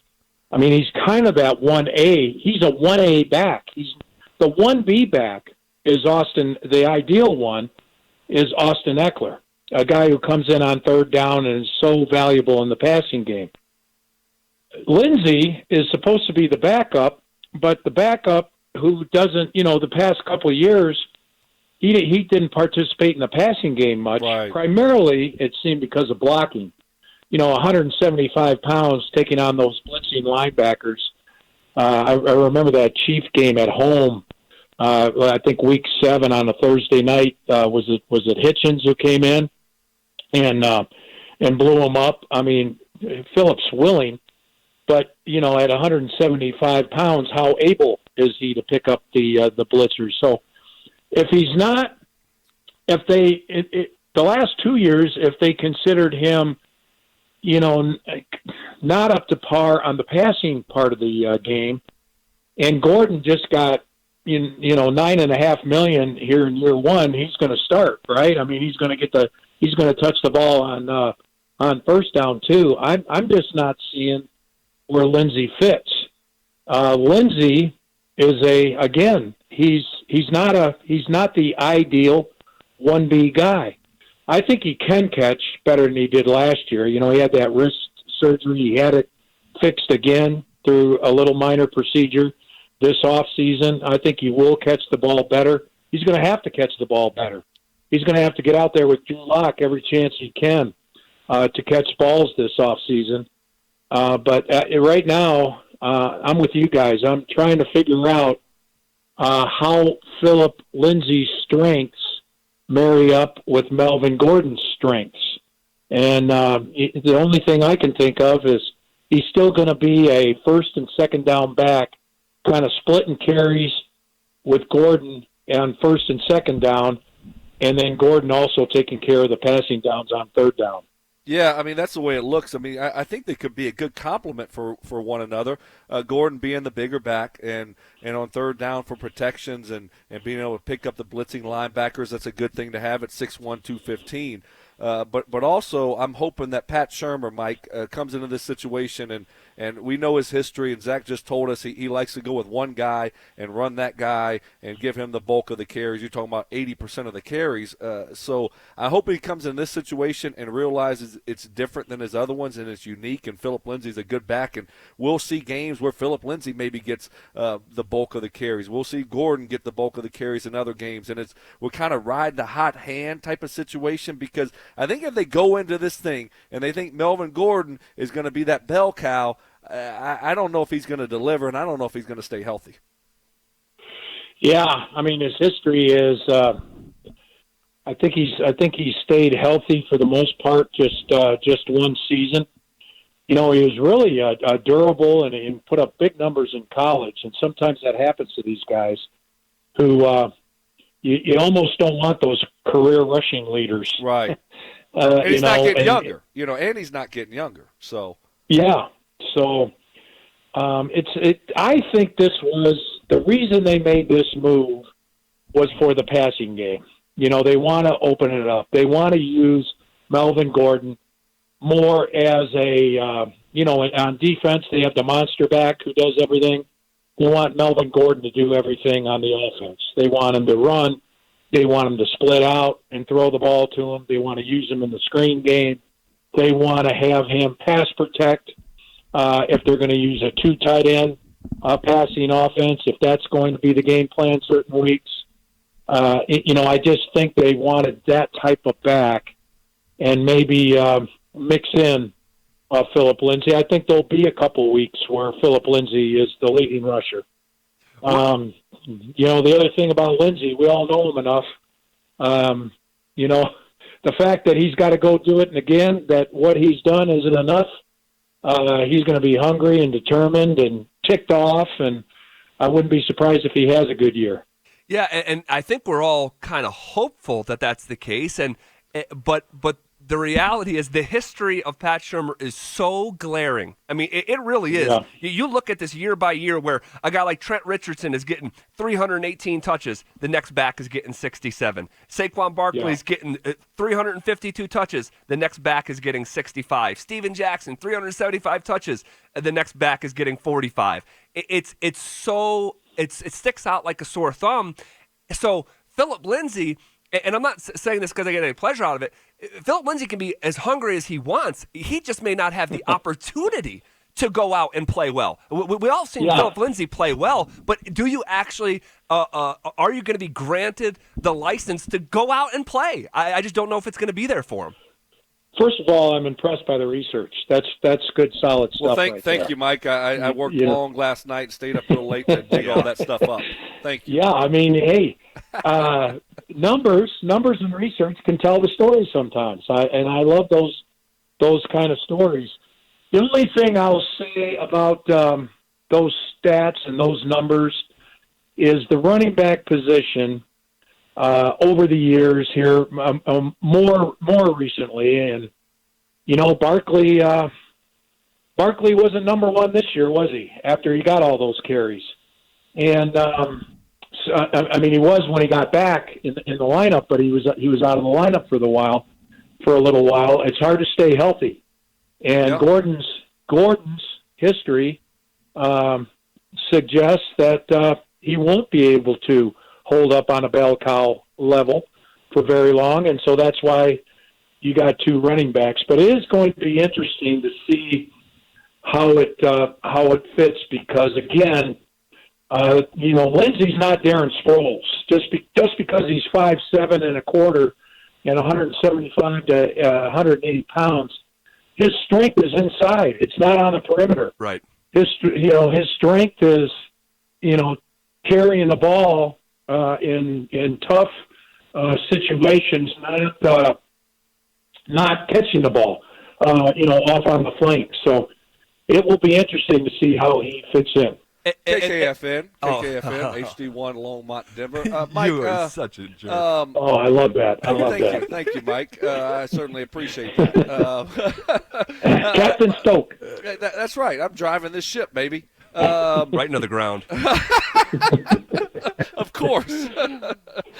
Mike, Jeff Hireman, I've been a little bit perplexed by why he's still on the roster, given that you can cut him and free up $4 million or so in cap room. They are signing Nick Barnett, and it just doesn't seem like there's going to be room for Jeff Hireman. You can create some cap space here. What's going on with his situation?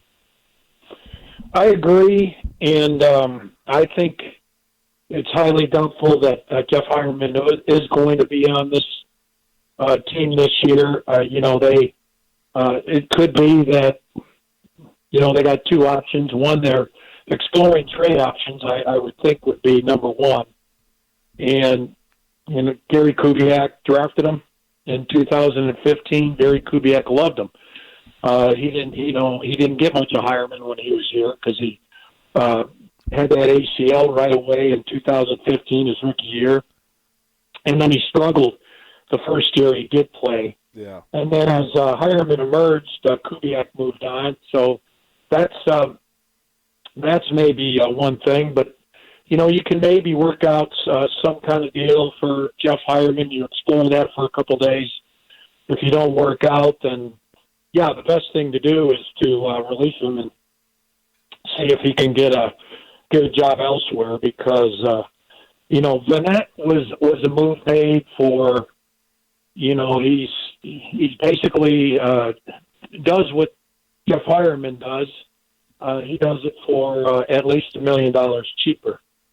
So that would mean that, you can't play two guys like that. So, and Vanette is pretty much guaranteed for $3 million this year. So that would seem to mean that with Hireman not having anything guaranteed in the $3.85 million he has coming, that he'll be moving on at some point, I would think. I mean, there's literally no chance he's around. I mean, you just laid it out. You got Noah Fant, you got Nick Barnett, and then you're going to have a young guy, whether it be Fumagalli or somebody else that's making minimum salary, be that third, fourth guy. It just there's no room for him here. So it makes sense that they're trying to explore trade, see if they can get something for him. They probably won't be able to get anything for him and end up having to release him here. Yeah, and you still got Jake Butt kind of hanging around, not giving up.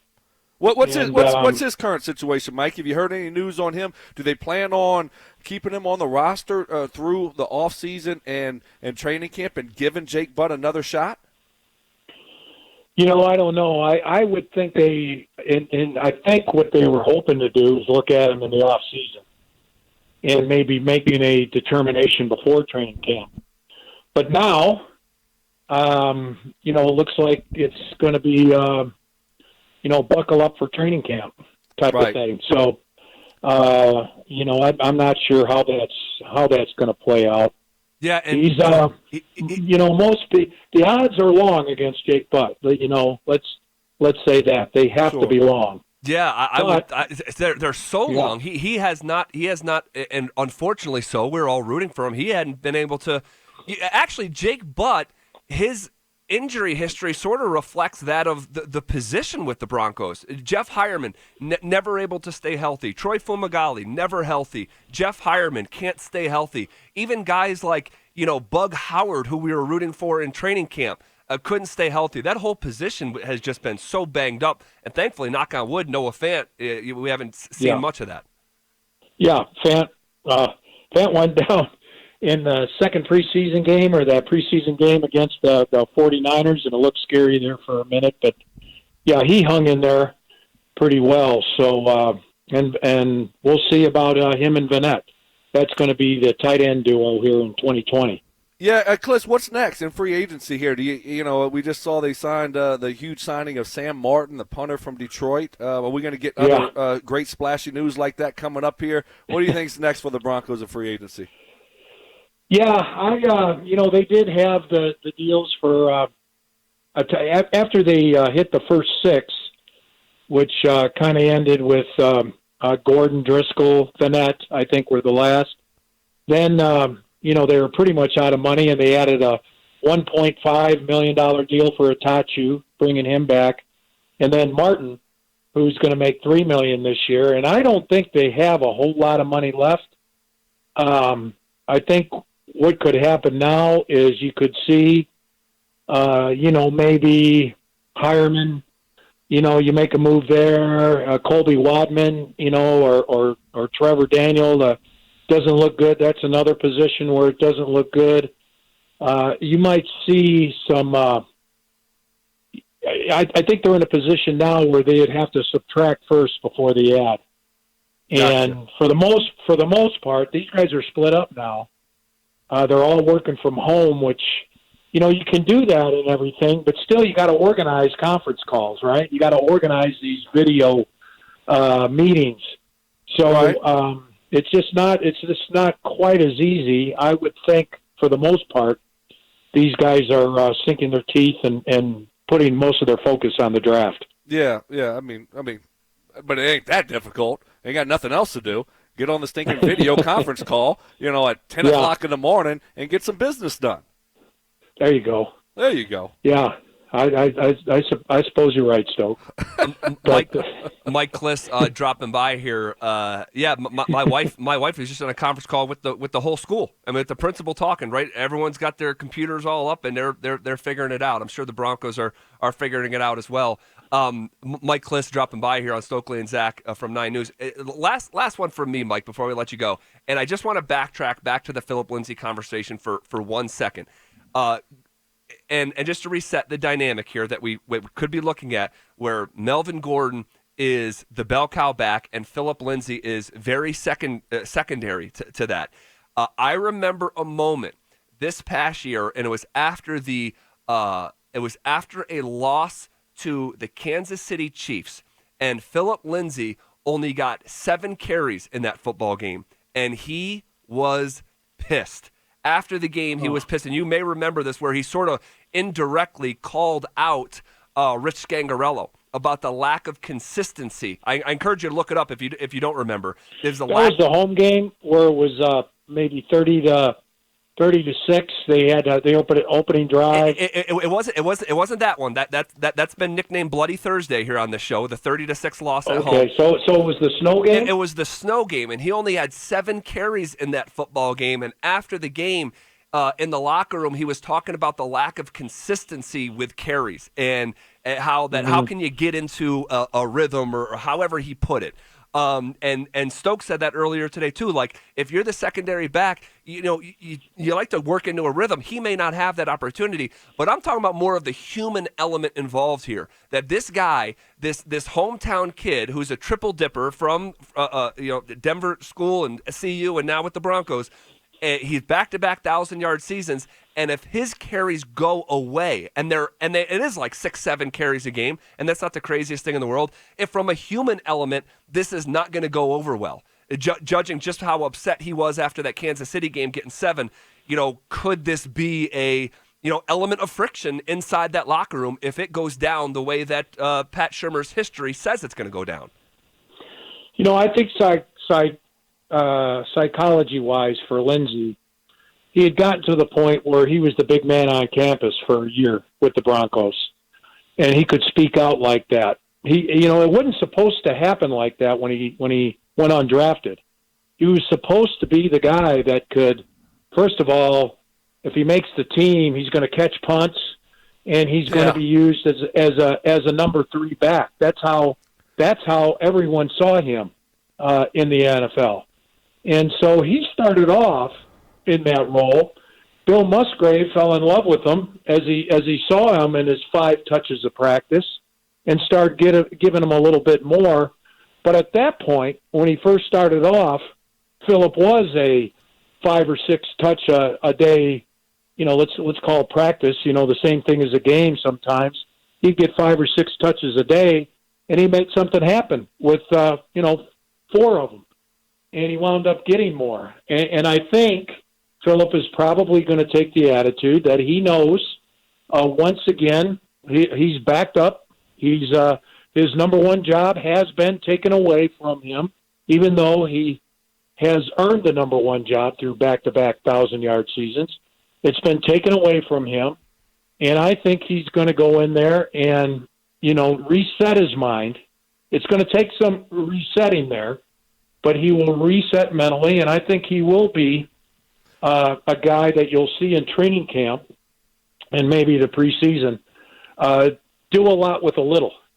And then if that continues, he'll get more and more carries with Melvin Gordon. I didn't break down the Gordon carries with the Chargers the last couple of years, but obviously he held out last year, and Eckler got more and more. It seemed to me like Gordon is okay with sharing carries. He kind of did that pretty well with the Chargers the last couple of years, or at least sharing touches with the other back. And so we'll see if they can work something like that out here in 2020. Yeah, Kliss, appreciate it, man. It's going to be interesting to see the dynamics and how it all works out. Thanks for joining us, Mike Kliss, 9 News. All right, go get them, guys. All right. Thank you, Mike. Good stuff there. I mean, this is a we're getting accused like on the text line, like this is all going to be fine for Phil, like relax, like You know, you just look at the history. You look at the history of Pat Shurmur. It is so obvious, and you got to remember, like they're not. Would the Denver Broncos pay Melvin Gordon top 10 money at that position? He's the 6th highest paid running back in the league to come in here and split carries with Philip Lindsay. I think we need to. Our antennas should be going up about the future of Phil in this offense. Yeah, you put the clues together. You put the clues together, and it's painting a picture here. It's painting a picture that Melvin Gordon is going to be that bell cow type of back. And that's what history has shown us. That's what the Broncos are showing us right now. That's Pat Shurmur's offense has shown us. So I just hope that Pat Shurmur looks at what he has here, and I hope the Broncos use these two guys to their strengths, and we can see a mix and match, game-by-game type of situation. And depending on what defenses do, you go with the back that you think is going to give you the best chance to win. It shouldn't just be – I don't think it should be a situation where, okay, we're paying Melvin Gordon $9.5 million this year where he's going to start every football game. I don't believe that should be the situation. When you got two good running backs, you can one can start one game, the other one can start the other game. You're depending on the game plan. What does your game plan want to accomplish? These guys are two different backs. When you look at Gordon, 6'1", 215, and you look at Lindsey, a lot smaller than that, they're two different styles of runners, and I think they can take the New England Patriots approach here. And by game plan, it could be Gordon or it could be Lindsey. And I hope that that's what they do in this situation. Well, we certainly appreciate that. Thank you. This is John Elway talking about the addition of Melvin Gordon.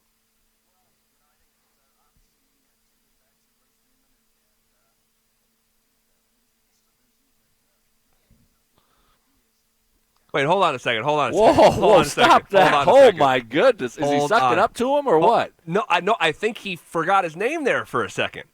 Oh, no, I think he was sucking up to him. You do? Yeah. Oh, all right. I do. Let's play it again.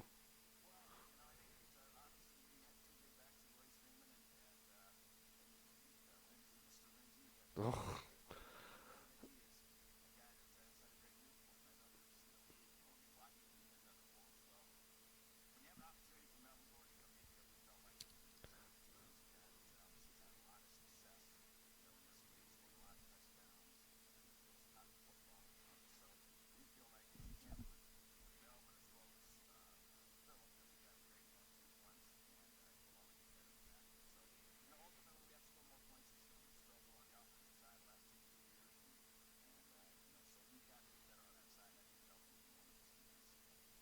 What was it? I mean, did he forget, or was he trying to? No, he forgot. He forgot.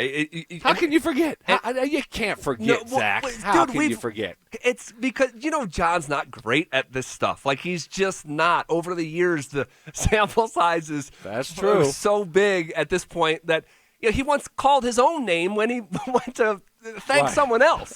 So to think that he couldn't, give a big thank you to John Elway. Right. Like, he meant to say someone else. Like John Fox. He meant to say, a big thank you to John Fox and then not thanking himself. So to think that he, didn't remember Philip Lindsay's name in that moment, I think that's what happened. Yeah, maybe so. Let's hear that one more time.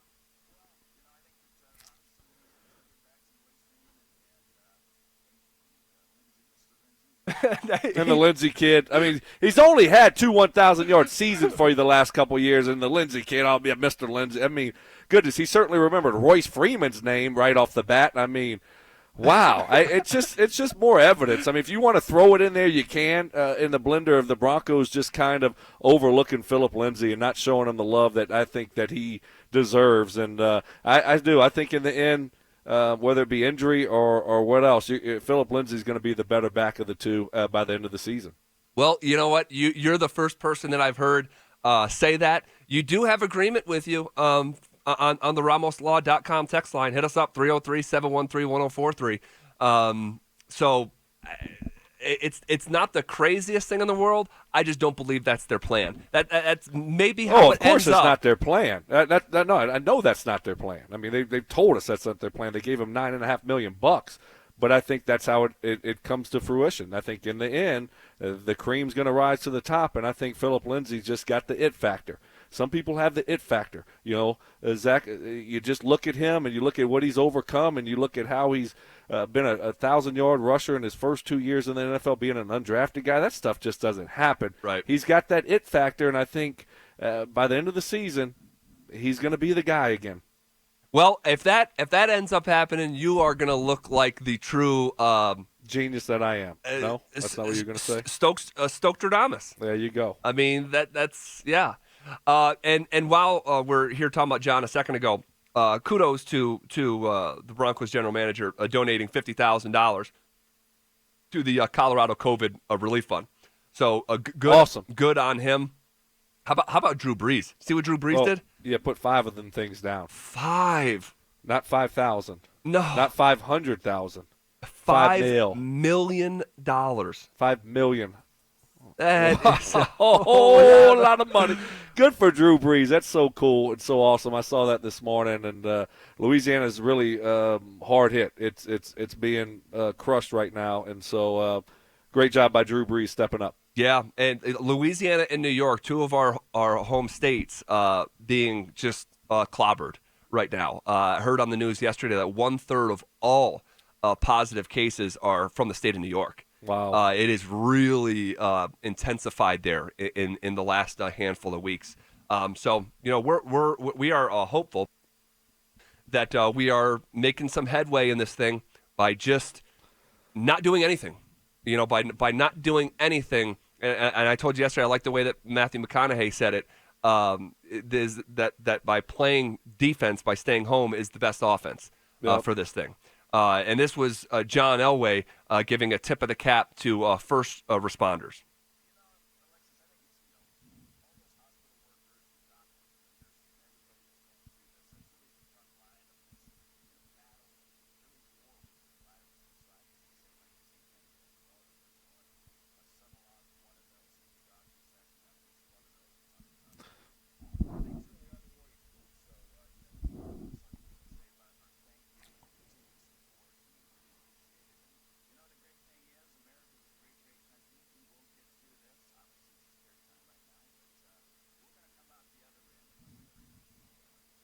I like it. Well said. Yep, and I believe that last part. And unfortunately, there is going to be more deaths, in relation to this thing. But when we get through it, gosh, I mean, how nice is it going to be eventually when you're able to sit outside and have a dinner and have a cocktail in the sun with your friends? And I can't wait until we can get back to that point. Because I got to admit, man, the mental health aspect of it, there's times when I'm at home and I want to just straight up pull my hair out.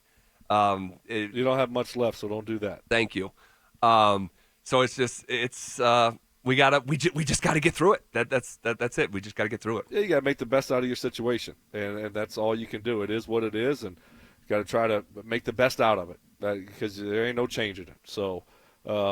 It is what it is. It's not fun for anybody, ideal for anybody right now. And so I do think we're going to see, and I wanted to mention this yesterday, and this doesn't have anything to do with sports, but it's just a general observation of mine, or rather a prediction maybe, that you are going to see, I believe, in the next year or two following this, so many businesses and companies who were forced to operate remotely and forced to do the same job that they do without the resources of like a storefront, a building, an office building, and realizing that they were able to be effective without some of the same resources that they've had for so long. And you're going to see even more people who are working from home and businesses operating more remotely because they realize they can get the job done without spending so much money on things like rent, keeping the lights on in the building, and things like that. I do believe that you're going to see like a unintended consequence, and it's not even a consequence in a bad way. I think you're going to see the world move more in that direction following what we're experiencing now. Does that make sense? Sure. We'll see, I guess. We'll see. I no real speculation on that, but Just yeah, a, sure. I think it's just a thought, and I think something else you're going to see here in the next 5 years is seeing the doctor more through the phone. Like if I have pink eye, let's just say, and we had an employee here in the last 3 months have a pink eye, and instead of going to the doctor, he just fired up the doctor on his phone, and the doctor looks at it and says, "Yeah, what are your symptoms? Okay, I can see you have pink eye. I'm sending your prescription right now to King Soopers Pharmacy." And instead of going to physically see the doctor, you can get a lot of this done through FaceTime apps. Sure. And just cut out, like, do I really need to physically go see the doctor and even expose myself to maybe something else that I don't currently have? And I think you're going to see more of that too. Yeah, I think in general more people are going to pay attention to hygiene and washing their hands and be more of you quote unquote germaphobes, and because I'm kind of that person. Yeah, I've been that person, and so I don't like touching handles. I think there's going to be more of awareness around what people are touching and when they touch their face and those types of things. I think more people will be washing their hands, having the Purell and all that hand sanitizer stuff, and just more awareness of that through this times across the country. And I think that will continue, and it won't stop moving forward, and people will become more of germaphobes. Yeah, I agree. I agree with that awareness. Totally. And I think that's a good thing. Yeah. Nope. I agree with that. The corona. Maybe you'll start putting your Sharpie in your mouth and swooshing it around your drink. That's a habit that I need to break. That's a habit I need to break.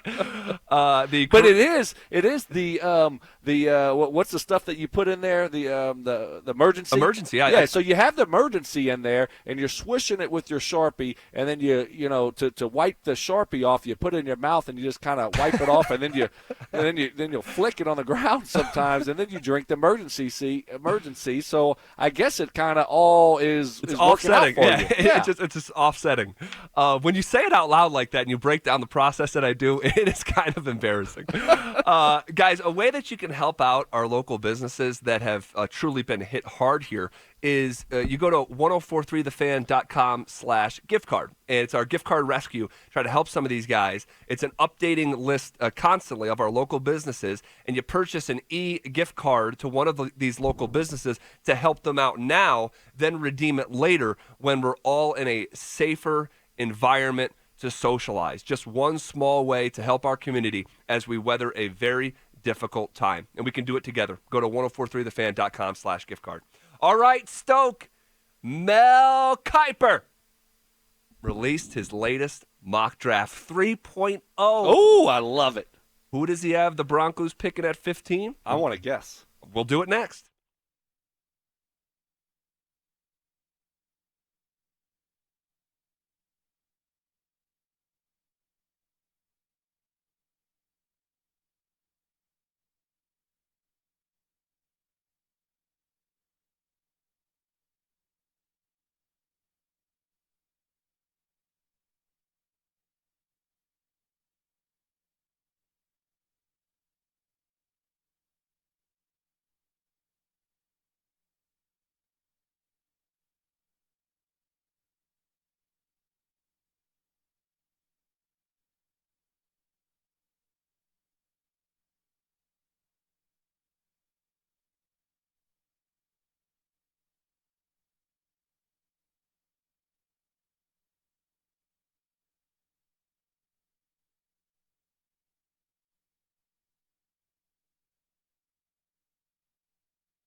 Mel Kiper has released his mock draft 3.0.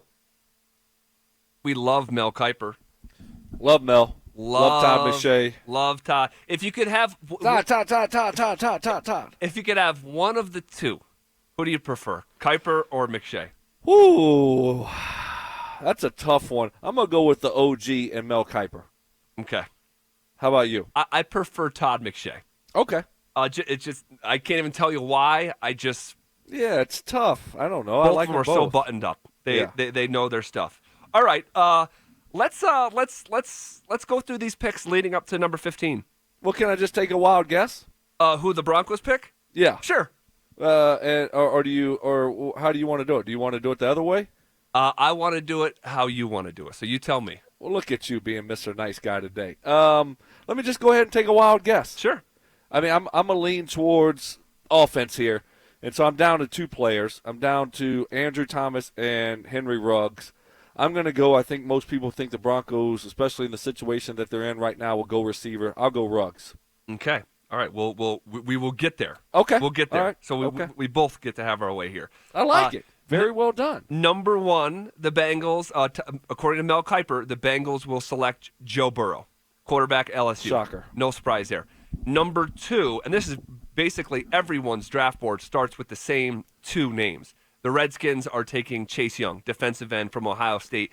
He sort of feels like this year's Bradley Chubb, like just a can't-miss prospect.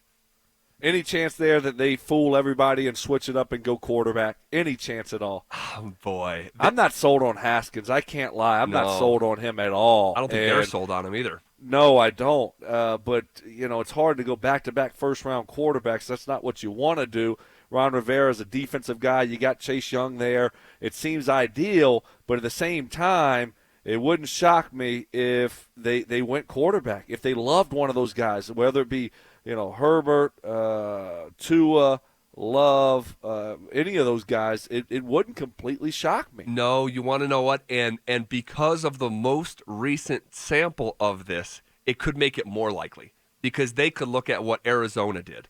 Yes. They draft Josh Rosen, and the very next year, with the number one overall pick, they draft Kyler Murray. And everyone who's an Arizona Cardinal fan, I've never met one, but I'm sure they're out there.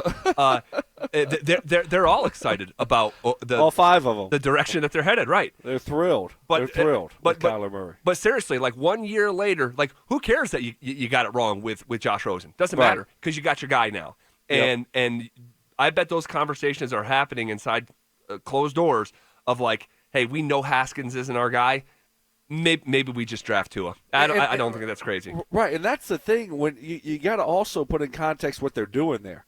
They're trying to build something with a first-time head coach. I mean, they're beginning of Ron Rivera's tenure there in Washington. And so does he want to go down a road here where he's putting all his eggs in Haskins' basket here, and then next thing you know, you're 3 years in, and he wasn't the right guy. Guess what? You're fired. You might not even make it 3 years. So at least if you got a young quarterback that you draft this next year, I mean, look, you're going to have a few years to try to be able to develop that guy and get that guy going. And if you hit with that guy, now, the sky's the limit. You're going to be in Washington for the next 10 years. But if you're not sold on Haskins, if you're not completely sold on him, then I think quarterback has to be a viable option for you at number 2, considering the circumstances and considering the importance of the position and who might be there just sitting there for you. If you love him, I don't think you can pass up on a quarterback if you're Washington. Yep, I think you're making sense. Going over Mel Kiper's most recent mock draft 3.0, he's got the Lions taking Jeff Okudah, the cornerback from Ohio State. And on most mocks I see, that's in fact what I see. Number 4. I wouldn't be shocked if Simmons goes there, or they trade it.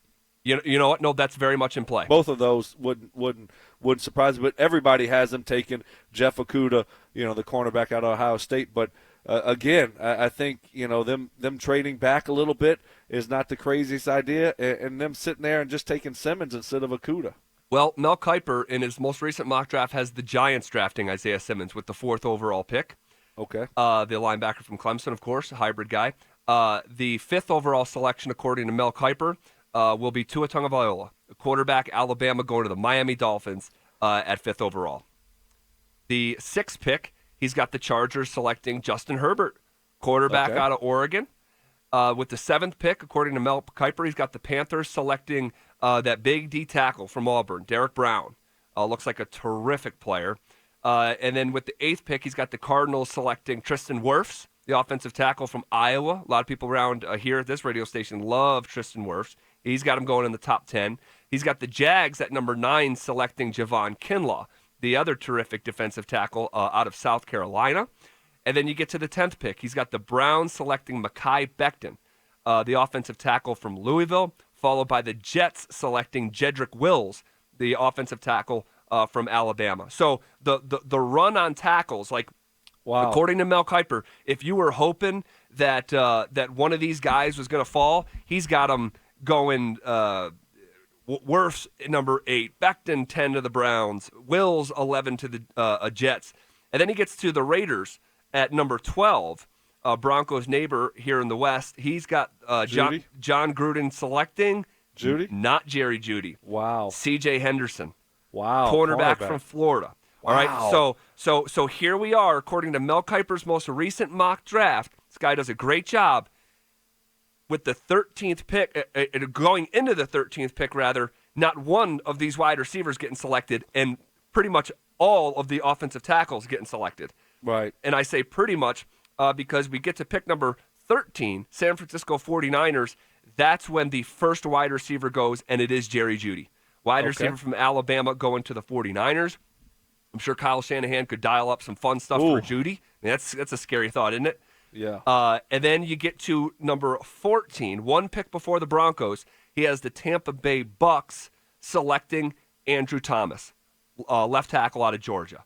So when according to Mel Kiper in this most recent mock draft, I believe it was released yesterday, when the Broncos pick at 15. Okay, can I change my pick now? Yep. I think now he probably has them taking CD Lamb, but go ahead. Well, just to point out the tackles, they're not all gone, but the top tier ones are.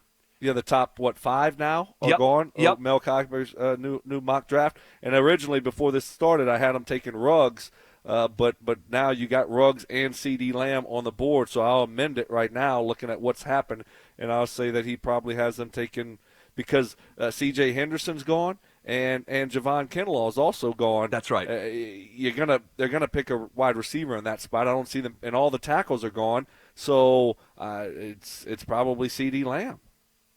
With the 15th pick, Stevie, you got that jingle? Oh, okay. With the 15th pick, there's only been one wide receiver taken. That's Jerry Jeudy. With the 15th pick, the Broncos are on the clock. Get you excited, doesn't it? Yeah. With the 15th overall selection, Mel Kiper has the Denver Broncos selecting Henry Ruggs, wide receiver, Alabama. Over CD Lamb. CD Lamb. Speed wins out. Wow. Yeah, and this is boy, as we get closer here and you pay attention to guys like Mel Kiper and Todd McShay, it may not play out exactly carbon copy like this, but it's going to be darn close. It's going to be darn close. And in this scenario, the Broncos would be looking at Henry Ruggs, CeeDee Lamb, T. Higgins, Justin Jefferson, Denzel Mims, Chase Claypool. They are all still on the board. If it goes down like that, Stoke, would Ruggs be the player that you would choose? Ooh, if it's just ideally just like that, and I got Ruggs or CeeDee Lamb available for me. Yep. I think I would lean towards the speed, and I'm going with the speed, and I'm going with Henry Ruggs, even though that's you know where I'm at with CeeDee Lamb. I like him. I just don't love him. Look, I know it's not a sexy pick at that spot, but I might consider trading back at that time and try to get myself either Jefferson, the wide receiver at LSU, or Denzel Mims. I like those two guys a lot, and so I wouldn't mind trading back, getting more picks for a team that wants to move up, maybe getting a second rounder next year or something like that, or another second rounder this year, and then taking another wide receiver, whether it be Mims or Jefferson. Well, that would be what I would want to do. I would not. I would. I know not. you would take C.D. Lamb, wouldn't you? I would take C.D. Lamb. Yeah. I would. I think he along with Jerry Jeudy are really the class of this draft. And some of these guys are going to go be stars. I don't know if it's T. Higgins, Justin Jefferson, Denzel Mims. I don't know the future. But if I could highlight two guys that I think are above the rest in a terrific class, I think it's C.D. Lamb and Jerry Jeudy. It's just me. Time will ultimately prove this out. But Mel Kiper, this is what he says in his explanation after the Broncos select Henry Ruggs, wide receiver out of Alabama. He says, quote, "The Broncos have made a few solid additions this offseason, signing guard Graham Glasgow and running back Melvin Gordon, and trading for defensive tackle Jarrell Casey and cornerback A.J. Boye. They haven't addressed left tackle. Former first-round pick Garrett Bowles could be on his way out after a disappointing tenure, or wide receiver, where they have Cortland Sutton, but not much else. Ruggs, who ran a 4.27 40 at the Combine, would be a great complement to Sutton's size, as he could run crossers and catch deep balls from second-year signal caller Drew Lock." End quote. I like it. We do need more speed. Yep. That's certainly obvious here. And watching the Broncos offense the last few years and to pair him with another young receiver like Cortland Sutton and his size and the things that he can do, I think would be a great match. We need somebody to be able to stretch the football field. And so for me, if you have the choice and you're going to pick a wide receiver at 15 and it's C.D. Lamb or it's Henry Ruggs, I'd prefer the speed. I'd go with the speed. So we'll see how it shakes out here in a month or so. It's going to be interesting. Will it be wide receiver? Will it be offensive lineman? Will John surprise us and go on the defensive side of the football and go corner or go defensive line? I mean, it's going to be interesting. Will they move up? If I'm sitting there and I see Jerry Jeudy starting to fall like that, I'm trying to move up and get him. I'm trying to move up and get Jerry Jeudy. And we'll see what John tries to do. We've talked about it, Zach. Look, they got a lot of assets. They got a lot of draft picks in this draft. They're not going to make 11 picks or whatever it is. You're gonna make some trades, and what do they want to do? They want to try to move up, get picks for next year. I would love that. It's going to be very interesting to see what they want to do. I would absolutely love moving up for Jerry Jeudy. Okay. Oh, I would. What would be your ideal spot? Like say you get to 10 and you have the choice of Jeudy or one of these. Becton or something like that. What would you prefer to do? Go offensive line or go wide receiver? Man, my fundamental philosophy would say go get yourself a tackle. Go beef up this football team from the inside out. But I got to be honest here, and this is maybe I'm adding too much sentiment to it. I would take Jerry Jeudy. If he falls to 11 to the New York Jets, I would seriously think about trading up. And what you mentioned about the draft picks, the Broncos have picks. That's why I don't like the idea of moving back. The Broncos don't need more picks. I love the idea of actually using that ammunition and moving up. Get yourself a great football player. I have a level of confidence in Jerry Jeudy that, boy, if you put him side by side with Cortland Sutton, I think in 2 years you're talking about the best 1-2 punch at wide receiver. That would be nice. I really believe that in Jeudy. He is one of the baddest boys I've seen. But to say this, like to move up, you got to have a willing partner. And sometimes you get in those premium picks and nobody wants to move. Maybe the Jets are saying, hey, no, we want our offensive lineman. We're not going to take a chance here. And then Oakland's like, well, we want this receiver. We're not moving. We're not trading with you, Denver Broncos. So you look at certain teams, they might not want to move. So you might not be able to unload some of that ammunition. You might be sitting there at 15 and saying, wow, we really don't love this guy right now. Let's move back. And it's not just getting assets for this year, getting draft capital for this year, because certainly, like you said, you might not want more this year, but it's getting maybe 2021 draft capital. Looking forward to the following year and saying, okay, we'll move from 15 to 22, but that we want a second and fourth next year. And just continue to build this thing through the draft and giving yourself a lot of ammunition so you have a lot more shots to fire and hopefully limit your mistakes when it comes to picking players.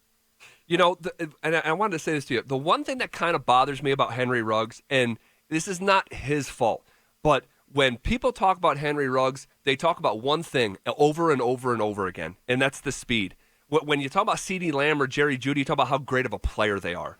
And I just don't want to look at the numbers. Oh, he ran a 4.27. This is why we're going to take him at 15. There's something about that that's sort of rubbing me the wrong way. And Ruggs could go on and become a great player. And look, I'll be rooting for him.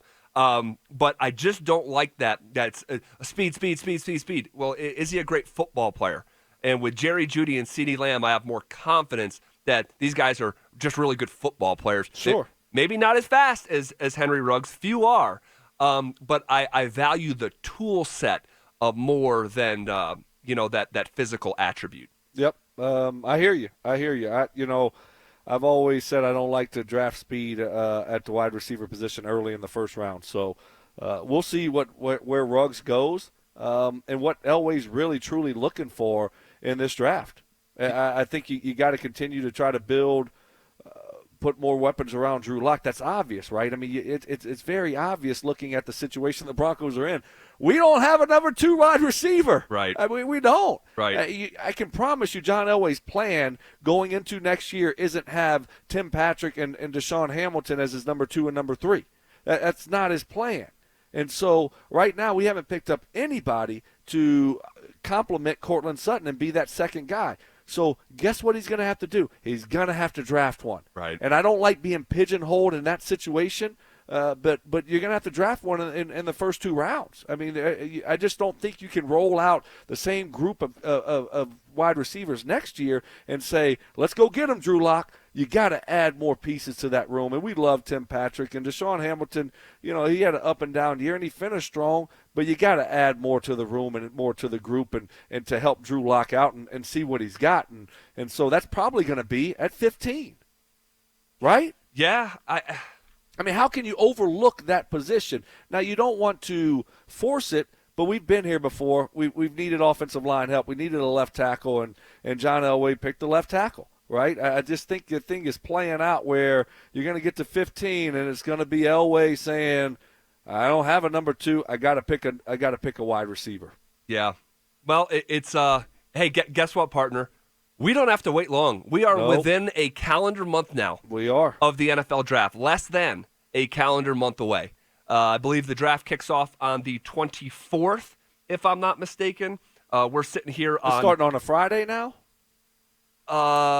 Is it?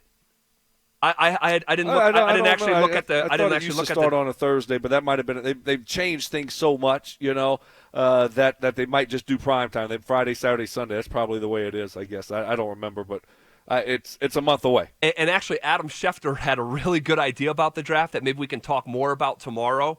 And we'll keep it there for now. But Adam Schefter had an idea with the draft that I can't wait to hear it. I absolutely love, and I think it'd be a major win for the NFL. How about we do that tomorrow at 1 o'clock? 24-hour tease, baby. Making it rain. That sounds great. Zach, you know what we're missing today? You know what was supposed to happen today that's not happening today?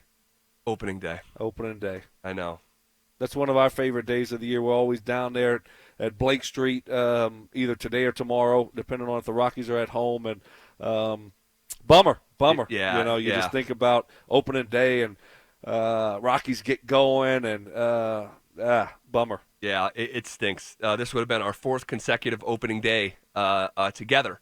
And I don't think the Rockies were home this time around. But we're going to get there. We're going to get there, man. We're going to get there. I'm trying to stay optimistic. We're going to get there. We're going to have baseball. And it was Vin Scully who earlier today, Sandy played piece of the audio that when you hear the cracking of bats again is when you know that America is getting back to normal.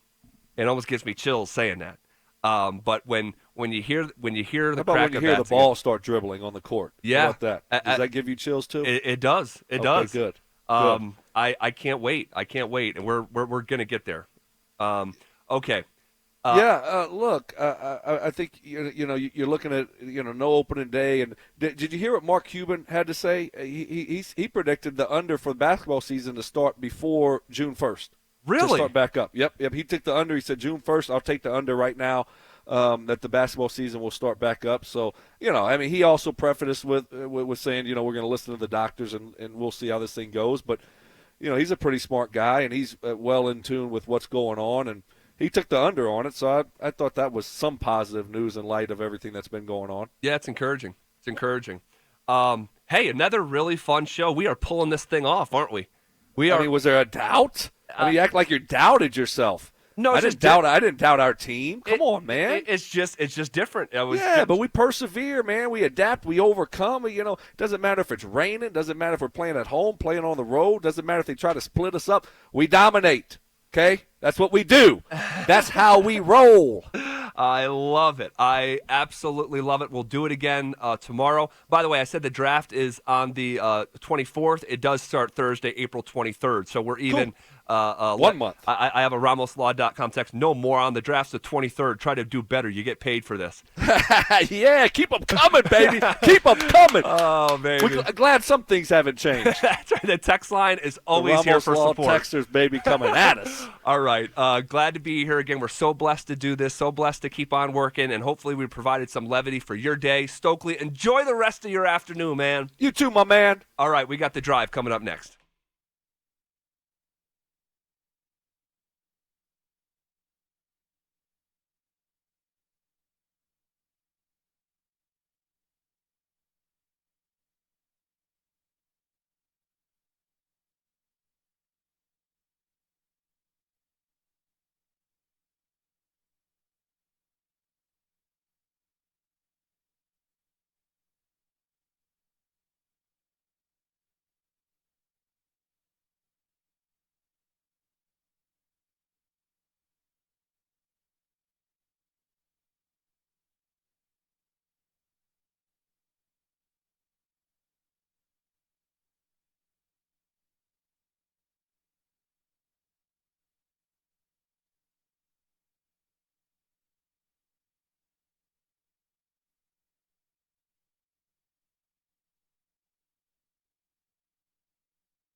It's our new normal as we're doing our part the best that we can to be smart and do the right thing. So from the man cave in the DMac household, it's me, and at the studio is Tyler Polumbus. Tyler, my friend, how are you today? Hello, DMac. I'm doing just fine, thank you.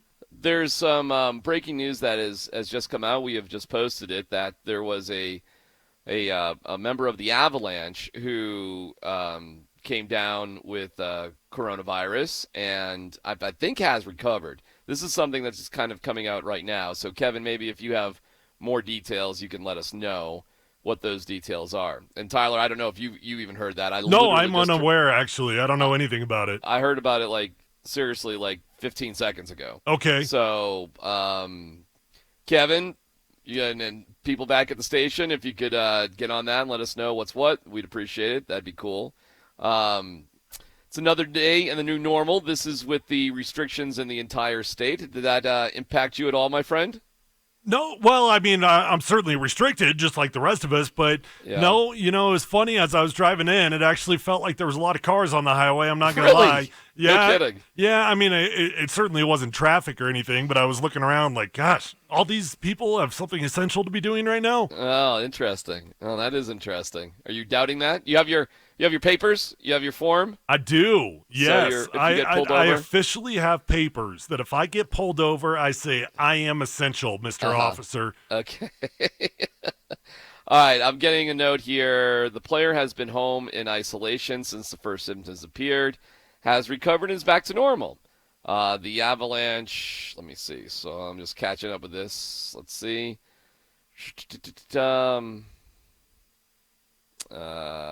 The Avalanche have notified anyone who has known close contact with this athlete. So this is about the Avalanche. The Avs were advised today that a player had tested positive for COVID-19, went into isolation when symptoms appeared, and has recovered per a team release. The club has notified anyone who had known close contact with the player, but we just don't know who the player was. Okay. Well. Okay.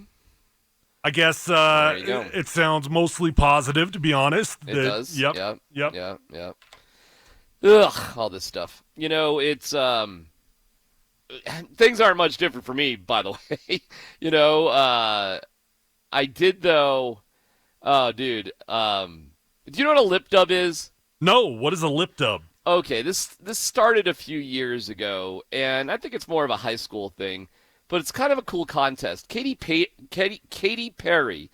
did a contest to do a lip dub, which means you lip sync, and a large group, like a high school, like all the students of a high school. Oh, cool. And you lip dub, you sing, karaoke. Well, not karaoke. You're just, and I'm sure there's some over-the-top demonstration as well. Yeah, I think there was a school from Lakewood, and she did a contest, and they won it. It was kind of a big thing, and so every year, this was quite a few years ago, at my kids' high school, at Smoky Hill High School, and I think a lot of high schools do once a year a lip dub. It's kind of a great way to acknowledge everybody in the school, and it's a fun thing that they post up on YouTube and school spirit and all that. And I just had not seen my kids lip dub. Tyler, this isn't produced by, expert type of people. These are just people in the school that put this together. Right. And so, there's, How many people involved? The whole school. The entire school. The entire school. They take 2 or 3 hours. They, kind of shut down the whole school, and wow, they do the lip dub. It's like a thing. Very cool. That's a fantastic way to get the entire school in a rare moment. When in high school do you get everybody to get in on the same thing and have fun with it? Never. And it includes everything. Every organization. Every club. It's not just a sports thing at all. It's if you had the whole school. It's everybody. I mean, literally everybody. And so I've really enjoyed watching them over the years, and I just hadn't seen it till today, but it got put out there. Oh my God, dude! I was in tears. I just was. Man, it broke me up. It broke me up more than anything has to this point in all this stuff. Yeah. You know what? I totally get that. I actually had a moment today where I felt a little bit encouraged. I was at home as my kids are doing their online schooling, and I can't tell you how fantastic it is. It is so awesome. I mean, it legitimately looks to me like they are not going to miss out on anything. Well, that's good. I mean, they've got cool. great games. They've got great material. The kids go into this Google classroom hangout, and they're on that thing for an hour and a half. Just they're all talking. The teacher's in charge. She mutes them when she has to mute them. She talks to them when she has to talk to them. I mean, I actually walked away from it like, you know what? In particular, my school district, and they are doing a fantastic job. And I'm thinking, okay, you know what? We're going to be just fine. Yeah, we are. We are going to be just fine. And after I had my little cry, I sort of took a deep breath and said, okay, it's going to be all right. And then, of course, I see my son later, and I give him a big hug, and I'm like, oh, I saw the lip up. He's like, oh, Dad. I know it's different for you because you're talking about a senior in high school. And right, I mean, you're talking about more memories. That's really what you're talking about. Right, and then it gets maybe even a little confusing, like, what is he missing out on? What am I missing out on? Watching him miss out on stuff, so I don't get to, I guess, selfishly, watch him go through these things. But then again, I just thought, like, for the rest of the 2020 class, at least when it comes to, like, high school, you don't get a senior prom, and maybe you don't get graduation the normal way. And for these, in terms of sports, Tyler, these spring sport athletes, man, what a rip. You know what I mean? Like, what an unbelievable ripoff. And today is opening day, right, in baseball. Yes, at least it should have been. It should have been. And in terms of happy opening day to you. Same to you. And in high school, they'd have been 5-6 games into their season at this point, right? And look outside right now, dude. It's beautiful. It's unbelievable, right? Fantastic, yeah. So we should be seeing track and soccer and baseball and lacrosse and, all this stuff. I do wonder, Tyler, one of the things, and trust me, I'm not trying to be political at all, but one of the things that I was hearing about today is assessing things, kind of this weird county by county sort of concept. And I do think things won't return to normal for everybody at the same time. And, man, when you look at what's going on in New York, oh, my God. I mean, that looks absolutely insane. And I'm seeing the horror show that's happening in Spain. And I know here in Colorado, listen, we got our issues for sure. But I do wonder, Tyler, will we be able to bring things back sort of incrementally? What do you think about that? Well, what do you mean? I mean, like what stages of life? And I'm not just talking about sports, but what stages of life would that happen in order of? Like what is the importance? People get back to work in half the workforce, then the full workforce. I think the most pressing thing for sure is people. The most pressing thing is people's health. But I would say after that, listen, making a living. Being able to support your family, right? The elements of the economy that make this great country go. I would think that's where we want to go when it makes sense, and you don't want to go nuts. You can't turn the faucet on full and expect everything to start again. So in terms of the importance of life, those to me things, of course, are more dominant. Your kids are back at school, kind of, right? Yep. I mean, they're not with their classmates, but they're not doing nothing. No, I think they're doing a great job. They're learning just fine right now, actually. So, if I were to turn it to sports a little bit, my son learned how to write in cursive today. Yeah, that's great. Yeah, it's a useless skill, but that's good. Well, they're not even teaching it anymore. So he learned it. he wanted to learn how to write in cursive, so we bought him a book. Okay, well, yeah. Oh, that's cool. That's great. I can't even think the last time I wrote like a full sentence in cursive, but I mean, hey, knock it out of the park. Yeah. Do you watch the TV show Brockmire at all? No, I don't even know what it is. Oh my gosh. All right, I'm not going to recommend. I watched Longmire.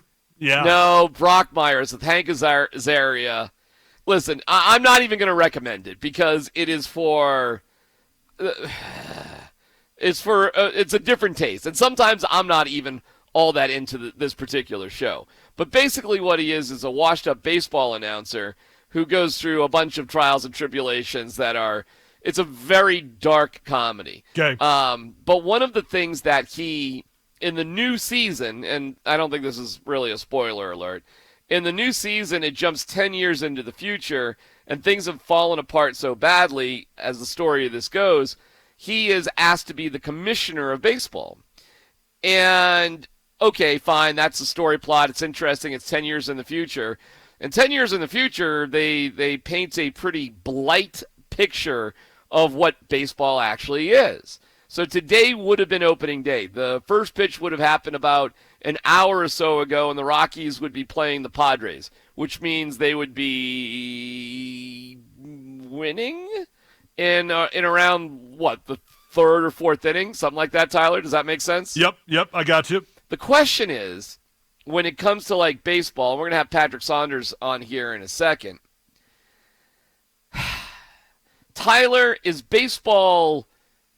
It's funny because they talk about this in Brockmeyer. It should have been opening day. I love baseball, so I'm a little jaded. But is baseball just, kind of graying too much? Does baseball need... does it need something to make it more interesting and more entertaining to last for a longer haul? Nah, I mean, you don't. They don't have to do anything crazy, but there are small little changes to the game that you could go about to just like what do people want in today's society? Well, they want something quick. That's what they want. They want something that they can be in and out of, and they don't have to dedicate their entire day to it. We all have ADD. The electronics are just killing us all, Right. And so, what baseball needs to continue to figure out. To me, the most important, single-handed, is just pace of play. And right. there are a few things that they could do to help with that. I read something a while back, and I think this is a great idea. What if late in the games, I guess the entire game, but in particular it comes into play late in the games. What if you had every pitcher that came in, they had a 3-batter minimum? So you no longer can match up pitcher for batter, Yes. for batter, You rotate gotta throw to 3 guys. Yeah, you got to throw to No 3 matter guys. what. That would do 2 things. Number 1, America wants things quick. Number Right. 2, America wants more. America wants more. And what this would do is, number 1, it would speed up the pace of play. And then number 2, in theory, this would create more runs on the board because you're not going to be able to handpick your pitching matchups every single time. Hey, I like it. I think the pace of play for sure. Like, I don't think there's any sporting event, Tyler, that should go more than 2 hours and 45 minutes. Okay, that sounds about right to me. We all stretch pro football out to 3 hours, right? It always gets stretched out to 3 hours because that's just the block. But, you really could get through it a lot quicker. There is a stunning amount of, just standing around sometimes in an NFL game. And don't even get me started on some of these college games. Holy cow. That can go more than 4 hours for a college football game. I mean, it seems ridiculous. Those are the worst. They go forever. They're awful. The national championship game, do you remember how long that was? It was like 5 hours long. It was brutal. It was so brutal. Joining us is Patrick Saunders of the Denver Post, and we wish Patrick Saunders happy opening day. That doesn't exist. Hi, Patrick. Hey, DMac, how are you? I'm doing well. So we'd be in the third or fourth inning right now. The Rockies would be winning over the Padres, and you'd be ensconced in the Padres press box, right? Exactly. Petco Field, one of my favorite ballparks, one of America's great cities. I wear a tie, jacket and a tie at least twice a year. Opening day on the road and opening day at Coors Field. Special day, and unfortunately, we don't have one. So that's a bummer, but there's more important things in life right now. There's no doubt, but as we're talking about how taking an opportunity about how to make baseball better. And I know that there's certain people that have opinions. Like I saw Joe Madden being interviewed, and he wouldn't go into the specifics of what his ideas were. I'm not exactly sure why, but I'm curious, Patrick, if you know of any ideas of how to improve pace of play and make the game of baseball a little bit more interesting. Well, if I was thinking about this when one of your producers gave me a heads up earlier today, one of the things I would do, I would shorten the season a little bit, not a lot. I'd go down to about 154, back the way it was before the 162. I'm sure that would never fly with the players' union or the owners because of the lost revenue. But I think if you did that and maybe even added a couple of few more doubleheaders along the way, I think the season wouldn't go, toward the end of October. I think you'd get over by mid-October. I think that's the way it should be. Pace of play, one of the things I really think they need to do, and I don't think it would disrupt the game itself that much, I think they need to enforce the batter in the batter's box rule a little bit more. They had that rule come down, I don't know what, Jesus. Tulo was still with the Rockies when that rule came down, so that was a long time ago, 5 years or so. Right. The idea being that, you don't strap up your gloves every time, and you don't, just get in there and just play baseball. I think that's something. You can't call timeout. Exactly. You can't call timeout because you're afraid that you don't know what the pitch is. Yeah, so that's true. They don't enforce that at all. And the other thing, I'm sure this is never going to fly, but part of the problem is probably the time between innings. And I know that's about advertising revenue, but that's part of it. The basic. If you guys are asking me to come up with any ideas on how to change the basic essence of the game, I'm an old school guy. I don't have any ideas on that. I didn't mind it when the intentional walk, just rather than throw the four, pitches that didn't matter. I think that was kind of a smart move. But I really don't have any other specific ideas other than the ones I just threw out to you. Patrick, what are a few of your favorite opening day moments? Oh, God. In the Post, I've been running a series of my top 25 Coors Field moments for all this week. But there's a handful. I was just a very young reporter for the Longmont paper in 1993 when the Rockies opened their very first season at Mile High. That was crazy. The thing that stands out to me about that game, and I know Eric Young hit a home run and all that, but to me it was the size of the crowd, 80,000 plus. We'd waited so long for baseball in Colorado, and the excitement level was off the charts. And then after that, of course, Dante Bichette hit the walk-off winner in Coors Field's opener in 1995, 14th inning. Clint Barnes. What year was that? 2004 would have been Clint Barmas. Yeah. That's another one that I'd forgotten about. Oh, God, Charlie Blackmon, 2014, went 6 for 6 with a homer and 3 doubles. That was crazy. Trevor Story. I just was talking to Trevor about a half hour ago for a story I'm working on. We were reminiscing about his debut in 16 where he hit 2 home runs off Zach Greinke on opening day down at Chase Field. That was another one. Wow, that's right. There's been, Kyle Freeland. Kyle Freeland made his big league debut was the Coors Field home opener against the Dodgers and beat them. So there's been a lot of Rockies have produced some pretty interesting games on opening day. And by the way, I'm watching the replay right now of the Nolan Arenado Father's Day game when he concluded his cycle by hitting the walk-off to beat the Giants, and we're in the 9th inning now. So Nolan's historic walk-off homer is going to be coming up here in about 15 or 20 minutes. Oh, man. Those are all good stuff. It's bumming me out, actually, even thinking about it. Yeah, and me too, right? Because you know what? You ask me questions in July or August when I'm kind of tired and I've been on the road and the games get a little monotonous. But on opening day, man, there's something about it. I know. And Tyler, so of course, you're a football player, and I know the first game of the season is a big deal, and it is in the NBA and the NHL and college football. But you know, you got to have a little romance in your soul, I guess, about baseball, because opening day in baseball Oh, it's There's different. something about it. Oh, it's right? it's It the is. entire It city. is. Yes. It's bars, it's downtown, it's everything. Well, let me ask you, trying to stay more optimistic, I guess, here.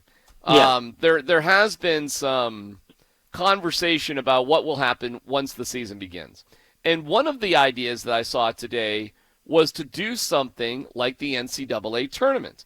Now, the way the NCAA tournament does it, it's kind of like basketball, sort of, but it's not just a single elimination. It's 64 teams, and there's 8 brackets of 4 teams. How's my math there? Maybe not good. I don't know. They do it somehow. So maybe, it's 16. I'm sorry. So 16 brackets of 4 teams, and it's double elimination. So you'd have, now obviously there's only 30 major league clubs, but the concept is that you would play, say, a 50 or 60 game schedule, and then you would go into a tournament format. So everybody would participate, however you want to break it up, and you would have a regional, I guess some form of super regional where it's just 2 teams going against each other. And then you would go into a World Series format like they do in Omaha, which is 8 teams in a double elimination format. Patrick, what do you think? Do you think something like that could be kind of interesting? Could be a good thing I for do, baseball? DMac. I do. I think it depends on, when baseball, actually comes back. I mean, if it's June, which is possible, I suppose, mid-June maybe, early June, I don't know. Mm-hmm. That's possible. And then you play, a limited schedule. But if it becomes, late July or August, that's something I'm sure would fly. I love the College World Series type thing that you're talking about. And, for a short season, I think the baseball should get creative, right? Because the records and everything else are going to be out the window.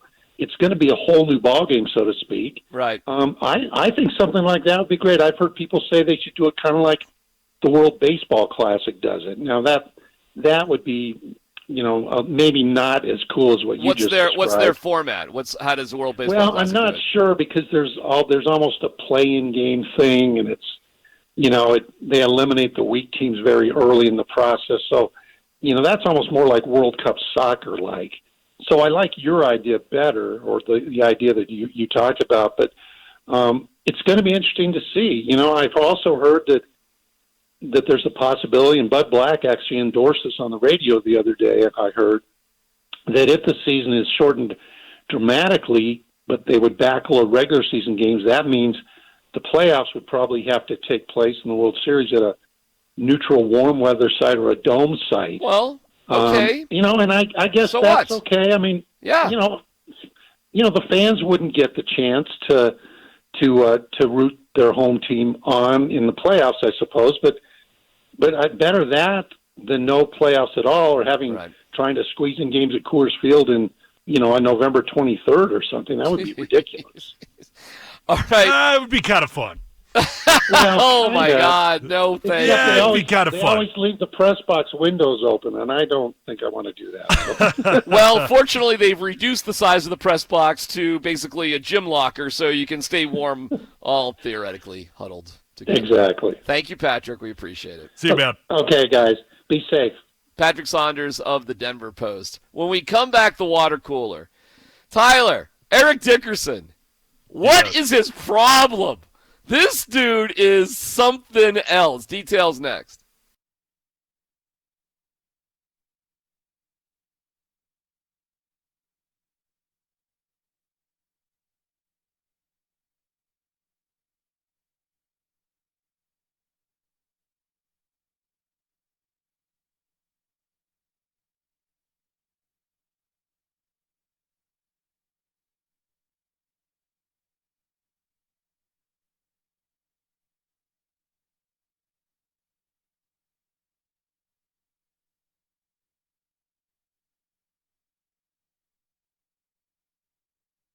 Hey guys, it's Tyler Polumbus here for American Financing. Guys, so much going on right now. I know and I know that none of us are really thinking about making any major changes, but I want you to think about something. Under some stressful times right now, we've got an incredible opportunity. You have a chance to start saving a ton of money, maybe thousands of dollars every single month, because mortgage rates are very, very low right now. And that means there's big time buying power opportunities out there. American Financing is a family owned lender that's been helping renters become homeowners for over 20 years. They work with you, they work for you. They've got incredible custom low rate loans. They've got access to every single loan in the industry. Guys, call American Financing today. You'll deal with a salary-based mortgage consultant who's always going to have your best interest at heart, and you're going to start saving a ton of money and maybe have a little bit more peace in the midst of a little bit of a troubling time. American Financing's phone number is 303-695-7000. That's 303-695-7000, or you can visit them online at americanfinancing.net.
Tyler, I don't know if you heard about this, but Eric Dickerson is at it again. Now, he is the vice president of business development.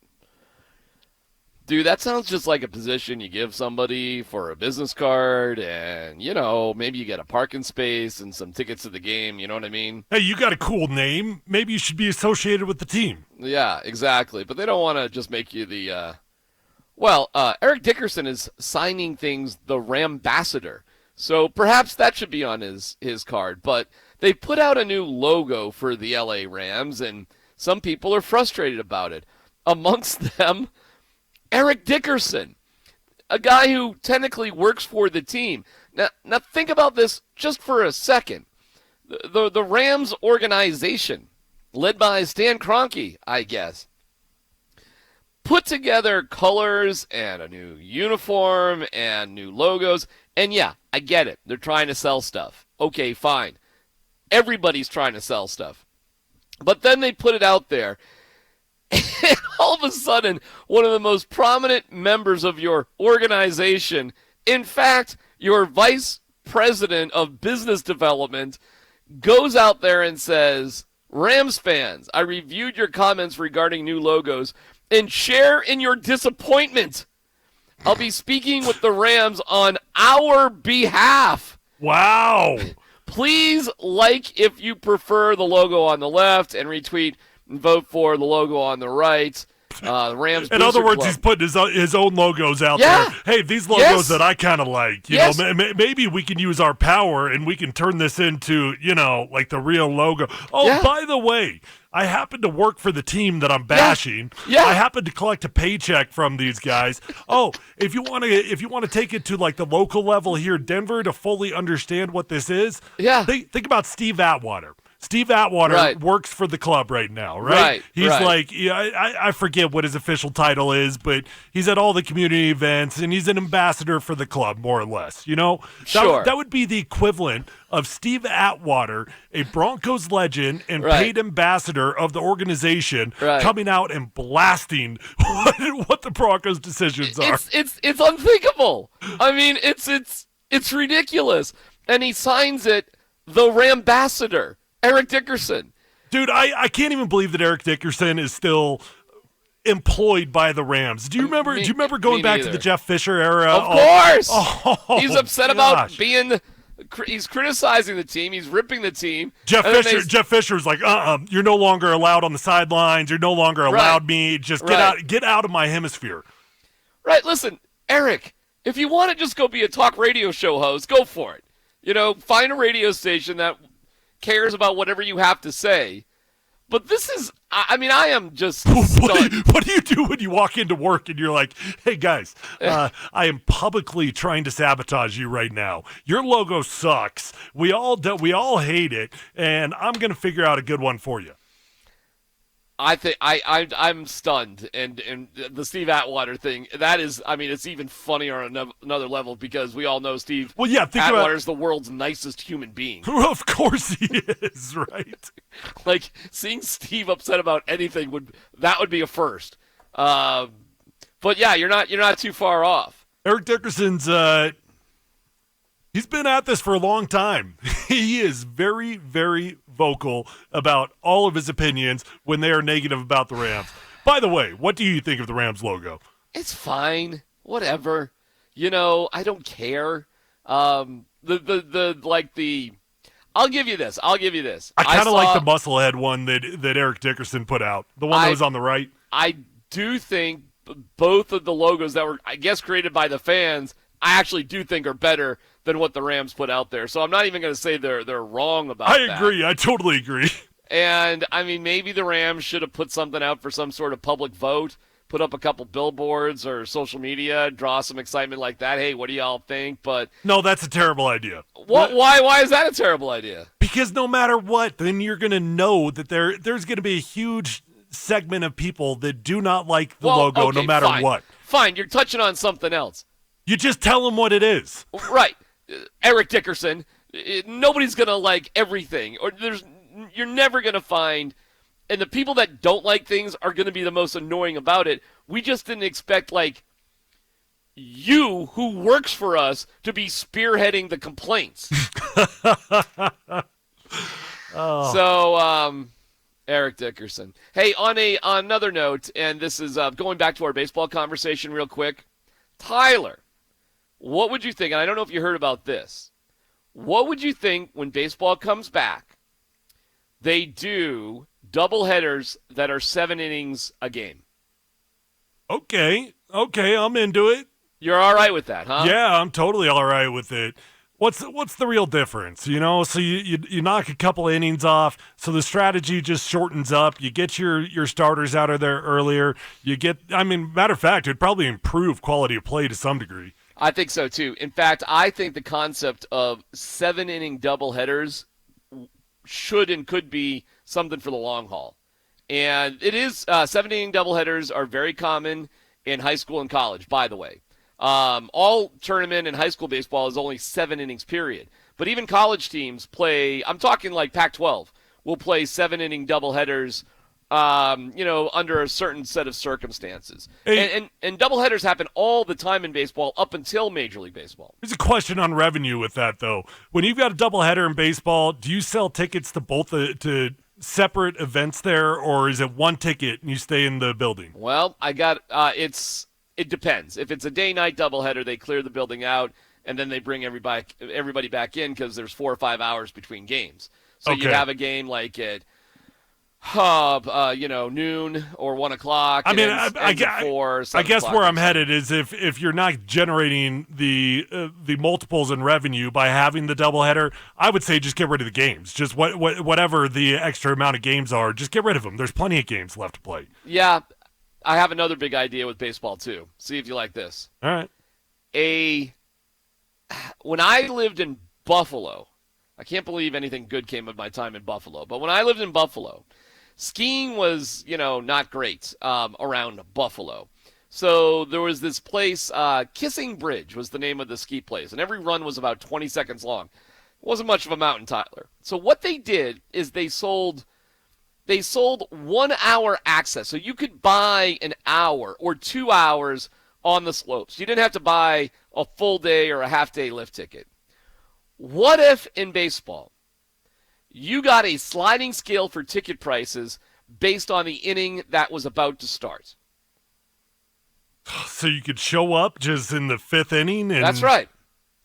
That's right. No, that's a bad idea. Why is that a bad idea? Because everybody would wait. Nobody cares about the first 3 innings. Oh, I don't know, dude. There's I don't know. You wouldn't find that a little bit more appealing? Like I only want to see 2 hours of baseball anyways. Oh, as a fan, no. That That's my whole point. I think as a fan, you would love it so much that the club would end up losing so much money because you don't care about the first 3 innings, so you're always going to show up somewhere between the 3rd and the 5th. Yeah, but the game may be sold out. You don't know what I don't know, dude. I just think I have shown up at baseball.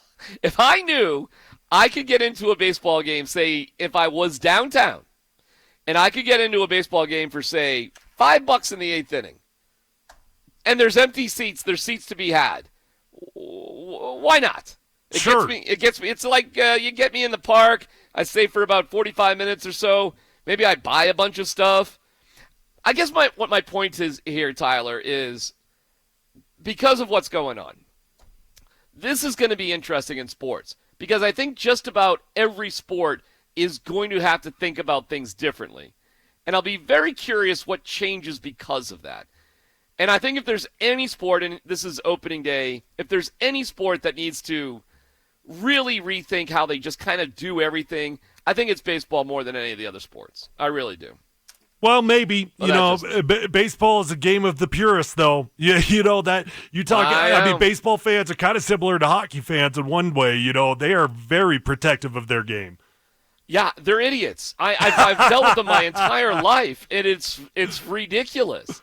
And I look at them and I'm like, what are you doing? And I'm Mr. Baseball. I love baseball. Baseball has been such a huge part of my life. And I think because it's such a big part of my life, Tyler, I look at it and I'm like, this is dumb. There are better ways to do things. For sure. And I don't know, maybe some positive things will come out of all of this. Hey, we have another celebration for today. It's perhaps one of the greatest Broncos, if not the greatest Bronco of all time. And maybe this is the last year we can say that. We'll tell you who that is next.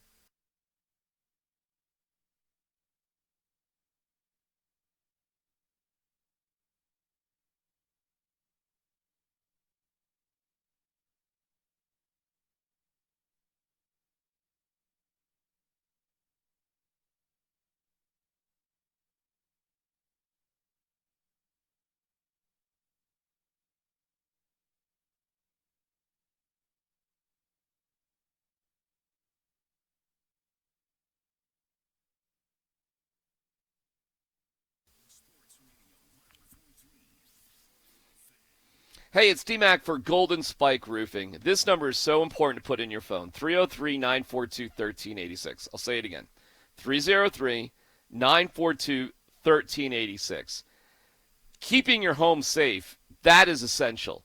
Getting work done in terms of making sure things are okay for you while you have to stay at home or you're spending just more time at home are critical. And if you call Golden Spike Roofing, call my friend Spike McCarthy. Tell him I sent you. You'll get a free roof inspection. A free roof inspection. And you'll have a good idea of what to do and how to do it. And if you go with Golden Spike Roofing, which would be a great idea, they'll help you with your insurance all the way from claim to completion. For roofing done right to the last nail, call Golden Spike Roofing.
Blitz. Miller. Darren goes Rivers. 2nd and 10. Rush is coming. Miller, the first man there for Denver. 34. Down he goes again. Von Miller. Here comes pressure, and they've gotten to him. The ball is out in the end zone, and it's recovered by Malik Jackson for the touchdown. It was Von Miller with the strip sack, and Jackson with the recovery.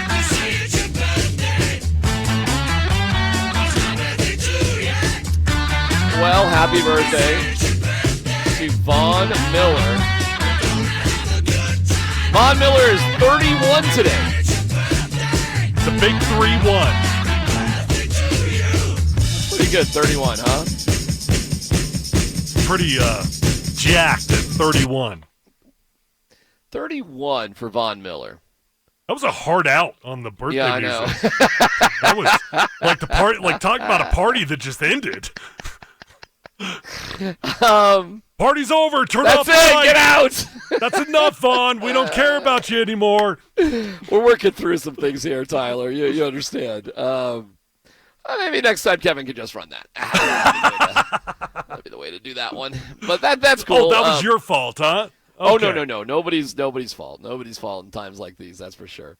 31 for Vaughn. You know what's interesting about Vaughn, Tyler, is look at the top 3 picks in his draft. Cam Newton, Von Miller, and Marcel Darius. Well, I mean, Cam is, maybe we'll talk about Cam a little bit later because he's available. And Darius, boy, as far as I know, he's still a free agent unless something has happened that I'm not aware of. You never know. I don't think so. So he's out there as well. And then you got Vaughn. How would you sum up Vaughn's career? Hall of Fame, as good as right you can now. possibly get. Right now, Hall of Fame. If he stopped playing. Right now, Hall of Fame. Yep. What makes him a Hall of Famer? Right now.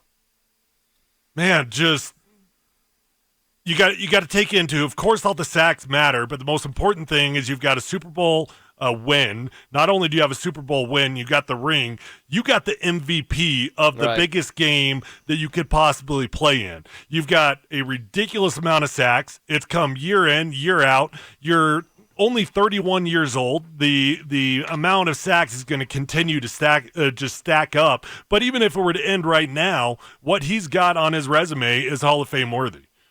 8-time Pro Bowler, 3-time first-team All-Pro, 2011 Defensive Rookie of the Year. Never the Defensive Player of the Year. Never got that one. But you don't start a conversation about the best players of the past years and not have Von Miller's name be prominent. No. I agree. He's everywhere. I agree with you. And because I think in terms of like the Hall of Fame, how good were you compared to who you were playing with? And when you were playing at your best, what kind of impact did you have? Yeah, think about that for a second, right? So you're on a Super Bowl team. You won the championship. You got the ring. You got the Lombardi. And you were the best player on that team, on that game. You were the MVP. That's got to mean a lot, you know? So what's the future for Von with the Broncos? At 31. You know what's funny? Is 31 old or is 31 young for a defensive end? For a pass rushing outside linebacker defensive end? Oh, it's getting old for sure. You know, pass rushers, in particular what Von does. Now, I'm not trying to apply this directly to Von because I think he's got plenty of speed and burst left. But when you play on the outside like that, you rely so much on your athleticism. And when you play on the inside, when you're one of the bigger guys, this goes for offensive linemen as well, you don't have to rely on the athleticism as much. You get by with your knowledge of the game and just the crafts and the nuances. But when you play out there on the edge, man, everything is about your burst. It's all about getting that tackle to open up his hips. And the only way you can do that is by being the fastest man on the field. So at 31 years old, naturally, your athleticism, it starts to decline. Is he worth $20 million a year? Next year? That depends on what he does this year. Okay. Yeah, I mean, for sure. This is I'm not going to call it a make or break moment for Von because there's nothing to make or break. You know, like not if he's a Hall of Famer. Yeah, no. exactly. You know, but it is as far as where he's going with the Denver Broncos, I don't think he'll be around unless he's got an extremely impactful year this year. Did Von slow down a little bit last year, or did he get unlucky? And when I say unlucky, grabbing for Jacoby Brissett and getting his hand warmer. Yeah. When they play inside. Like, why has he got a hand warmer? You got a roof. I I think of all the times Vaughn was just like, man, it was right there. I mean, he gets Jacoby Brissett there. They win that game. That's a W for the Broncos. Oh, yeah, man. I mean, he probably had 4 sacks that were split second type of deal. He got 8 sacks on the year, right? So if let's say he fell into 2 or 3 of those and he got 10 or 11 sacks on the season, that would be a pretty dang good year, right? 8 sacks, guess what? That's still a pretty dang good year. But if you're asking me, did he have a little bit of a drop-off, a little bit of a decline? Yeah, he did. Yeah. So in your mind, I guess statistically, what would it take for Vaughn to be back with the Broncos and continue to be making the money that he's making the $20 million a year? What would that season look like? That's a good question, and it might not be as much. It might not be as impactful as people think it has to be. 8 sacks this year. If he did that again this year, I think he'd be back again. 8 sacks. Okay, that's a highly productive season. You gonna throw some other stats at me? Some quarterback pressures or some? Or Bradley Chubb stats? I mean, if Bradley Chubb has 15 sacks, are those 15 sacks because everybody's paying attention to Vaughn? No, I don't think so. I mean, by the way, were teams last year really? They really weren't, were they? It was nobody was really. Were they changing defenses to stay away from Vaughn last year, Tyler? Oh, I think so, yeah. Really? I mean, so as an offensive line, what you do every single week is you say, okay, who's the most impactful rusher? So now we're going to change all of our slides. Anytime we're in empty protection, we're always going to go slide right. We're going to go slide left. We're going to go to that player. Who was on the opposite side of Von Miller the entire season? Nobody. Nobody was on the opposite side of Von Miller. So when you're game planning for the Denver Broncos, what do? You come up with the protection to neutralize the best players. And the best players were Derek Wolfe and Von Miller, whom 90% of the time were playing on the exact same side. So, yeah, they were getting schemed up. And now the great news, of course, if some wise guy, nasty question asking reporter says, is marijuana part of your life? Vaughn could reply, so what if it is? What? Hold on, what? The NFL has changed, Tyler. What can I tell you? Oh, I got you. Okay. Do you know what Vaughn's doing on his birthday, by the way? I do not know. What? You don't know? No. He's 31 years old today. It was a big moment. We're in the middle of the quarantine. What's he going to do? Well, go check out his Instagram. At 9:30 this morning, he was throwing a rager in his basement. Himself, and him. Is that right? Yes, he was. He pulled out the microphone. He had the DJ tables. Gave himself a shout out on his birthday. No way. 9:30 a.m. Oh, that's awesome. Oh, man, we love Vaughn, man. He's the best. He is the best. Vaughn is the best. We're so lucky to have him, that's for sure. Okay, speaking of the Vaughn draft class, another argument made for Cam Newton to join the Broncos. You'll hear who that's from next.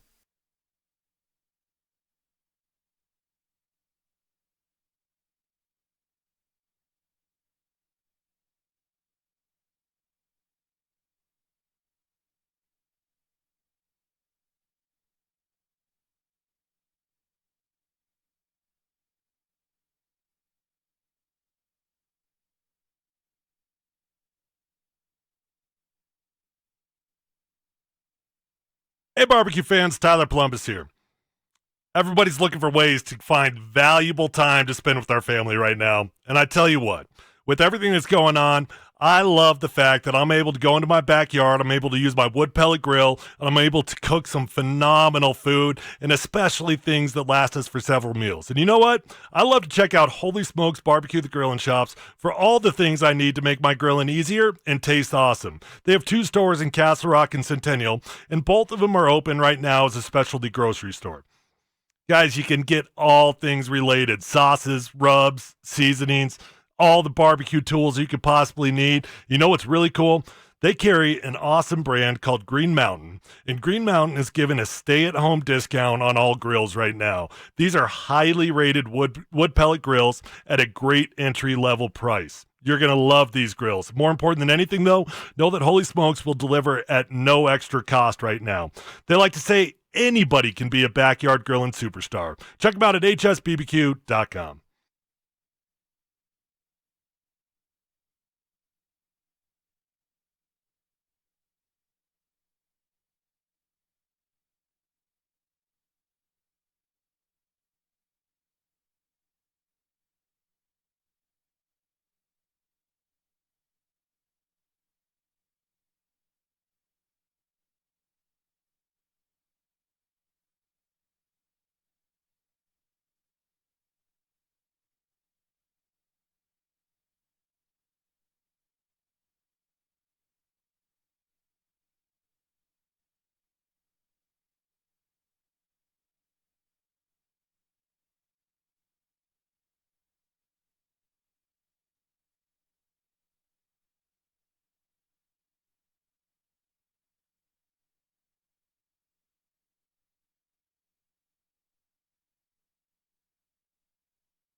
Tyler, I want to play for you Greg Jennings. And I want you to listen closely to Greg Jennings as he talks about who he thinks the Broncos should consider a quarterback. I would not have traded, and I could understand why teams wouldn't have traded draft picks for Cam Newton when you kind of saw the writing on the wall. I don't take it hard, or I don't think it's a shot at Cam Newton. I think it was just the situation and the circumstances.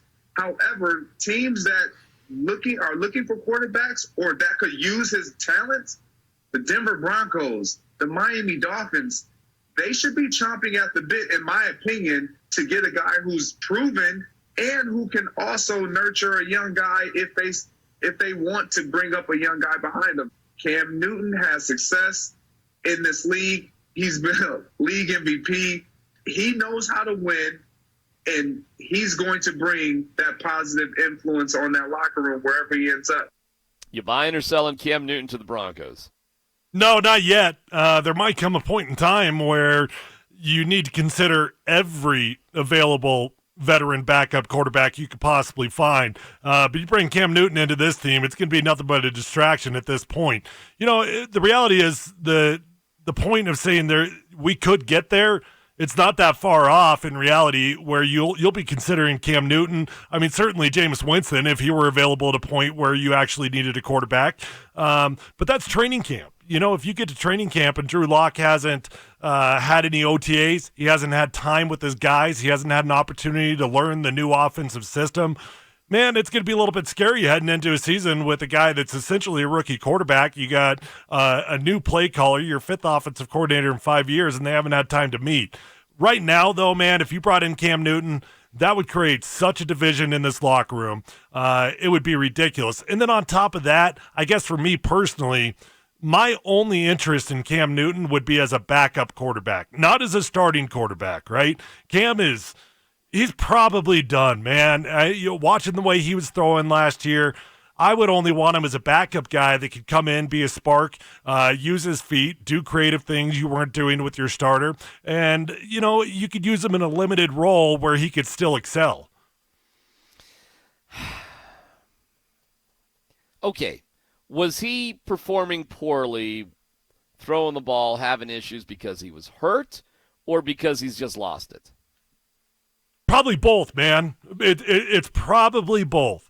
The reality is the older you get, the more injuries that pile up, right? One injury you get over. The next one, it hurts a little bit more. By the time you get to your 8th or 9th year, all of a sudden you're wondering, hey, is my knee going to hold up? Is my shoulder going to hold up? Am I okay to throw this football? And when you get to the point where you are doubting yourself and your athletic ability, or if you're doubting whether one of your body parts is going to hold up, man, that affects everything. It affects the way that you train. It affects the way that you get excited about going to practice, going to games. Cam Newton, man, the reality is he's hurt.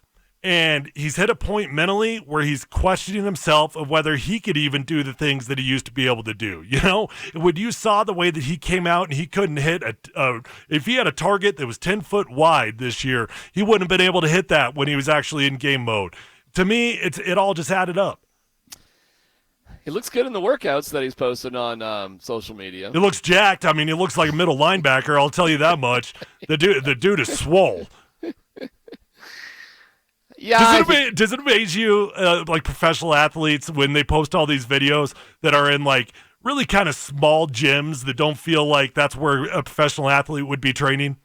You tell me. No, it doesn't surprise me because I know where I used to train when I was playing. But yeah. I don't know. It kind of looks weird optics-wise sometimes. I think sometimes, hey, man, this is just a theory for sure. I didn't play the game. But I think sometimes there's something to be said for not a fancy place.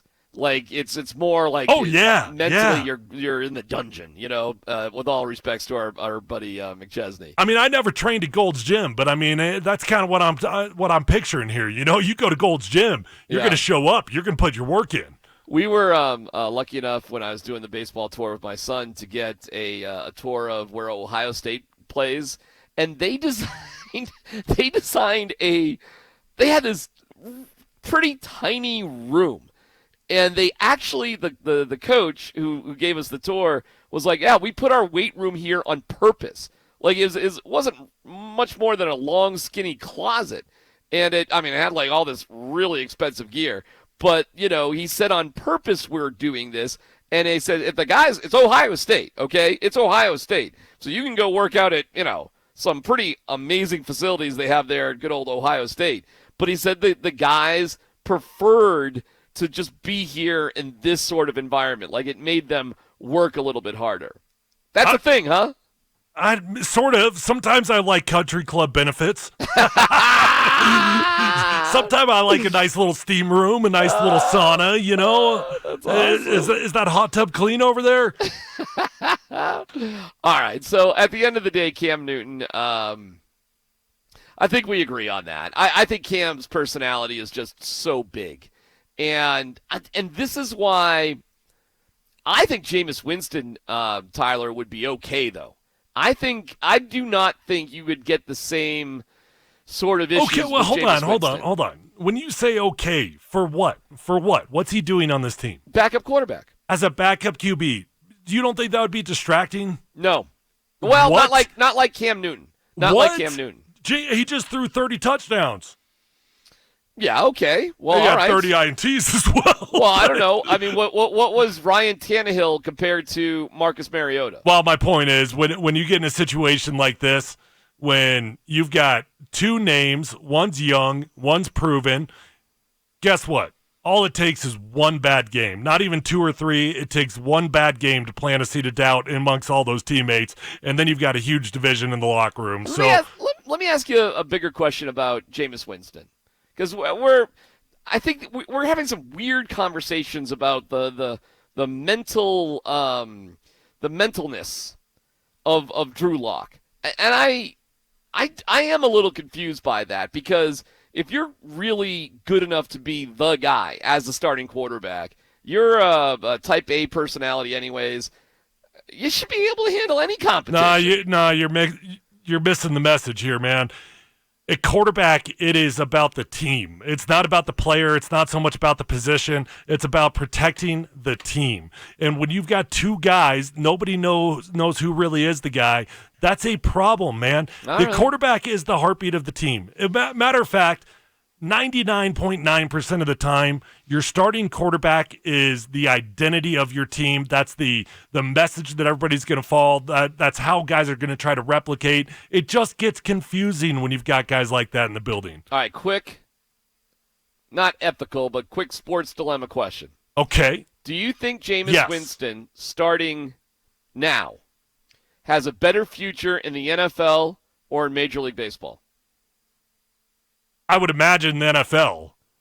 I don't know. I mean, he's been doing the NFL for a long time, and he's pretty dang good at it, by the way. He's pretty dang good as a pitcher for Florida State. I get it, but I mean, this is what you've been training at for the last 4 seasons. How many seasons? But who's going to give him those opportunities? Is he really going to have an opportunity to play?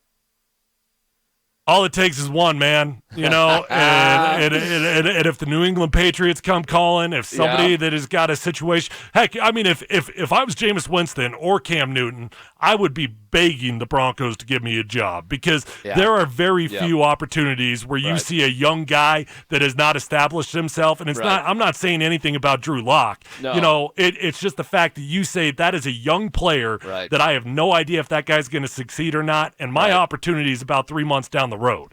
Yeah, I would be lying. I want to be a backup. I'm okay being a backup. Exactly. I'm going to be quiet. All that. Just lie. Yeah. And then I'm good. It's Drew's team. Drew's team. Everybody's going to follow him. I'm just here to support him.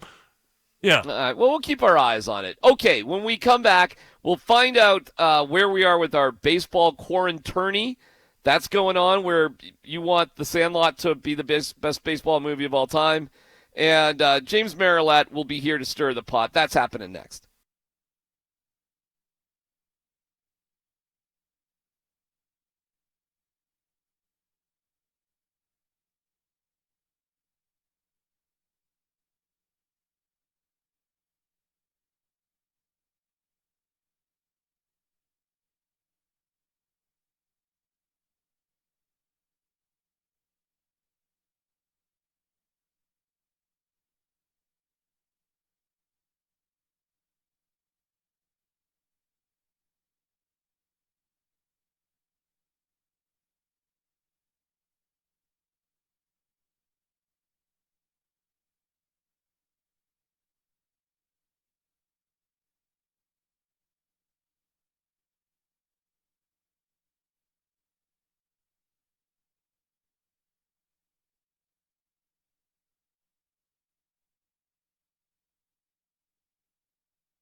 We're joined by 1043thefan.com's James Marilat as the Quarantini has come to the final in terms of best baseball movie. So this is a fun thing we have going at 1043thefan.com. It'll be this and other types of tournaments as time goes on here. James, first of all, how are you, my friend? James is not here, DMac. Oh, he's not there. Oh, sorry. My bad. No, he might be. James, my man, how are you, my friends? I'm good. How are you guys? We're doing well. So in terms of the Quarantini for best baseball movie, we are at the finals, and the two movies that it has come down to is The Sandlot against Major League, which are like both. I know this is a terrible mistake. Just a feel-good moment because both of these are Tyler's two favorite baseball movies. I cannot believe that it has come down to these two movies. I certainly can. Anytime you turn it over to the masses to vote, you never know how it's going to turn out. But look, I thought of this after I was on with you guys last week, and you beat me up for my selections on baseball movies. Major League is one of those movies I like. Every time it's on, I stop and I'm going to watch it to the end. You're a good man, James. Good man. That one I'm fine with. Sandlot's pretty overrated to me. I'm not a big Sandlot that's guy. James. That's exactly what I said. Why don't you and so overrated? It's not you very. and DMac go hang out at Haterville. It's got a couple of funny lines, and You're Killing Me Smalls has a funny T-shirt. But aside from that, you play ball like a. Never mind. It's not that strong of a story. It loses my interest. I get bored watching it. What's the story? Where are we going with The Sandlot? What's the deal? To find out, the dude with the bad dog? Like we find out he's a nice guy? That's it? No, it's the underdog. The underdog can beat the big dog, man. I will tell you this though, from the 16 movies that were in there, my recommendation, and we're all stuck at home and going through Netflix. There's a movie in there called The Battered Bastards of Baseball. Fantastic. And unbelievable awesome. movie. Right. Oh my gosh, the Kurt Russell's dad and right. Late 70s and the way the sports world was up in Portland. Right. Highly recommend that to anybody. It's worth the hour and a half of your time. It's fantastic. That movie is better, 1,000 times better in terms of a baseball movie than The Sandlot or Major League. Yeah, but nobody would know because nobody's heard of it. Well, it's a documentary, so it's it's not like a movie. But I mean, how is? Hey man, I don't know. Like Moneyball to me is a baseball movie, and that movie's freaking unreal. I think it's incredible. So Bad News Bears to me is a unbelievable baseball movie. The original Bad News Bears. Yep. So it comes down to the Sandlot. Yeah. So I'm gonna vote for because I think the Sandlot's so overrated. So I'm voting for Major League, but. DMac never had any friends to play baseball with when he was growing up. It's really what it comes down to. James, did you toss the ball around today on opening day? We haven't yet, but still time to squeeze that in. It's nice out now. The sun's out, so me and the kids can get that in. It's they're kind of in basketball mode at the moment, so we haven't. It seems too early for opening day. It's March 26th. It doesn't feel like baseball season to me yet. But it's not. So you're good on that front. It's not. True. But yeah, man, listen, I heard Patrick Saunders on earlier and he was telling all the, his favorite memories from opening day. And I was there in 93 when EY hit the home run and just thinking about all those stories and it just makes you really miss it. I'm like, well, this is kind of cool. I'm hearing all these stories and it's kind of depressing. It made me long for, baseball. So hopefully we all get back to that soon. And those are the kind of memories we're enjoying and talking about. All right. We're talking about, what change would you like to see happen if we're just talking about baseball right here? If you could make one change in baseball, what would it be? Wow. Well, I hate the DH, so that's probably going to be an unpopular opinion. You hate the DH? Yes. You want to see American League games? They take 4 hours. We have to watch the Yankees and the Red Sox every Sunday night on ESPN, and the game takes 4 hours and 12 minutes. It drives me nuts. So you what would does rather the DH have to do with that? What do you mean? On. Wait, I'm losing my brains here. So you'd rather just see pitchers strike out? You think that would be more interesting? I like the strategy where the manager has to think about, well, am I going to send Freeland back out for the 7th, or do I pull him here for a pinch hitter? I like that. I like making the skipper think a little bit. I mean, anybody could manage in the American League. You fill out your card and you put your feet up and you have a beer, or nothing to do. James, you're in America. People like runs. People like points. People like no, they more. don't like they don't like 4-hour sporting events though. So the DH. That's your. I cannot believe that has I nothing set you to up do with the time. This listen. I set you up, an intelligent person, James Marilat, with some sort of. You guys aren't that intelligent. You don't like the Sandlot. And the best that you could come up with is the stupidest rule that exists in all of pro sports, and you want more of the dumbest rule in all of pro sports. Yes, I prefer National League Baseball. That's the game I watch all the time. I prefer it. The season's too long. I don't like having games in November, but look, I don't think they're going to do anything about that. How do you shorten the games? How do you shorten the games? That's the real beef, right? So how do you shorten it? Yeah. Well, I do like some of the ideas they've come up with, pitching changes. It drives me nuts to be at the game, and it's just guy after guy after guy coming in to face one pitcher. Correct. And, the righty-lefty matchups and all that, or one hitter, that stuff drives me crazy. So the rule I think they were going to start it this year with 3 batters. Okay, cool. I like that. If you're going to come in, you got to be able to face 3 batters. Those kind of things I like, because that absolutely drives me nuts. Patrick was talking about, Tulo adjusting his gloves 12 times at every at-bat. I'm with him on that. But you know what? I think I'm in the minority for the most part, guys. I like baseball as it is. I very rarely go down to Coors Field and think, man, I really wish I would have been here for 30 minutes less. I enjoy my time there. The being at the ballpark, the game, it's about the right length to me. I think it's kind of one of those things where it's trendy to bash baseball, and it's, we got to, modernize it. I like the game kind of as it is, so I guess that's probably why I have a hard time coming up with things I'd change. It's it's the game I grew up watching and playing and liking, and I'm fine keeping it that way. All right, what's new and cool on 1043thefan.com? I'm sure it's been an interesting challenge for you and Kendall and Cecil and Johnny, but what's cooking? I like the corn tourney. I mean, we're definitely talking about it, even though it's didn't work out my way, but We'll have a new one rolling out next week. So, another topic. I'm not sure what Johnny Hart's got on tap, but hopefully it's as engaging and as good as baseball movies. Still doing draft previews. So, this sounds like it would be boring. Like yesterday was centers, today was guards. But when you look at the Broncos, they're like, okay, well, who's going to be their center? And if they put Glasgow there, well, then who's going to be their right guard? It's actually been, kind of interesting to go through the prospects out there. So we're continuing to do draft previews.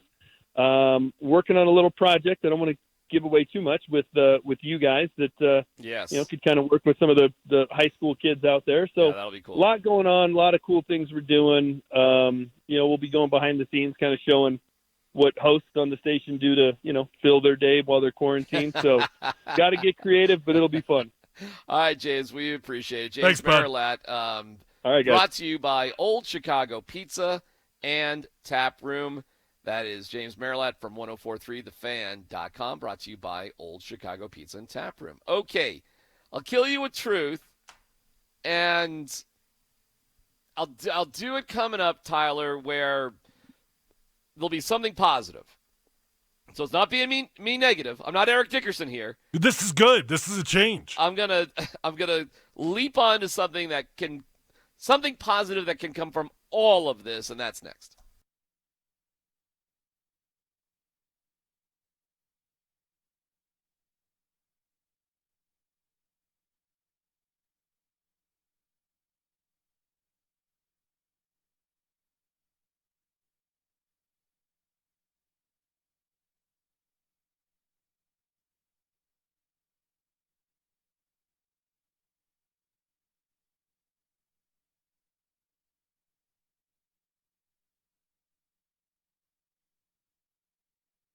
Hey guys, it's officially spring, and it's time to get serious about your spring cleaning. Why clean your house if the dust is going to keep coming back? Not to mention all of the pollen and allergens that are so prevalent this time of year. Call Ductworks. They're duct cleaning experts to thoroughly clean your air ducts right now. Hey, it's Tyler. Only Ductworks uses a system of scraping and vacuuming to remove all dirt, debris, and particles from your air ducts. Cleaning your air ducts will improve the overall efficiency of your heating and cooling system, and it's not going to be long before you need to switch from heating to cooling. Ductworks has been in business for over 30 years. They've got more 5-star reviews than any other Colorado air duct cleaning company. They'll even give you before and after photos of your air ducts so you'll know just how clean they really are. They came out to my home. I couldn't believe the photos, how dirty it was, man. Then how clean it was. It was fantastic. So get your whole house cleaned, including clean, fresh air.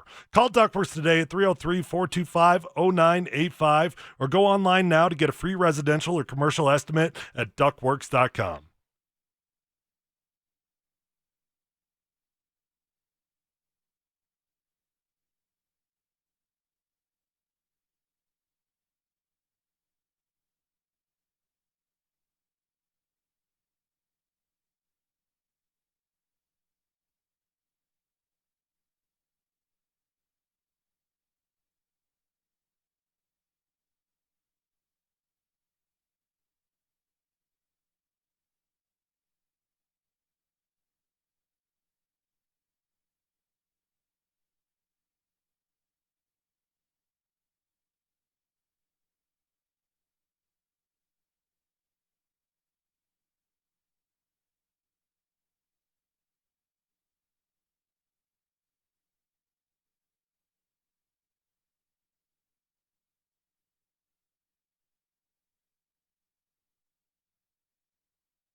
Okay, I'm going to try to stay positive here because there's so much negative stuff. And trust me, I've had my moments of sadness and just bummed out. And we're all missing something. And it's difficult. It's something that this time period is something we won't forget ever. Trying to stay positive. Through tough times, hopefully they lead to better ways of doing everything. And at least when it comes to sports, Tyler, what I'm hoping and what I do think the truth will be is that every sport will sort of look at itself again, because every sport is going to have to make some form of compromise this particular year. So I think if you just step back a little bit, and I've always said every sport should be played as if it was invented yesterday. Well, we're getting a unique opportunity, aren't we? That because we've put a pause in our sports landscape completely, that you can really take time and say, is this the right thing or the wrong thing? And I'm looking forward to sports being better once everything gets going again, because there will be time to reflect upon, frankly, everything. So again, I'm going to stay optimistic, and it will be interesting to see what baseball does, how basketball rebounds. Are there better ways to decide a champion? Should things be seeded differently? What rules exist that perhaps we can alter and change? And I'm going to stay optimistic, Tyler, and say the truth is we will take a look at these things, and once we come back as a country and as a sports society, at the end of the day, things actually will be better if we can get through this unbelievably historic, difficult moment. And that, to me, is the truth. All right, DMac, I feel you. You know, oftentimes there are multiple solutions to a problem, right? Yes. And there are ways to have a playoff in a shortened season. There's a way to shorten a season if you have to shorten a season. You know, there's a way to have a championship when things have been delayed. So the world is creative. I would expect that we are going to see a lot of creative things that go into effect immediately just to salvage seasons and all that. You know, the carryover from that to the next season will be interesting. It's kind of like the XFL. You know, the XFL, the AAF, you know, these leagues come around and all of a sudden they're testing rules that the NFL has been considering. They've been talking about it. They haven't quite had the courage to just go ahead and make the change, right? But then when you watch some other league doing it, you realize, wow, okay, not that big of a deal. That's actually easy to implement. Wasn't changing the game. Let's go ahead and bring that into our league. Well, if what happens this year is we've got some sort of creative way to have a championship, and you look at it and you say, okay, I never would have tried that in any given year because I didn't have the cojones to do it, you know? Well, now you look at it and you say, okay, that was pretty good. Yeah, and maybe it sticks around. I think at the end of the day, when you think about, I guess this is centered around finding a champion, right? Like, how do we determine who wins it all? You know, things have changed over the years. I mean, even baseball. I mean, it used to be the fact that only one team, you won the pennant. Well, that means you won the American League or the National League, and the two teams that won their pennants would play in the World Series. Well, that's two teams. So you tell me, are things better or worse that more teams at the end of the year can compete in some sort of playoff fashion to determine a champion? Is that better or worse?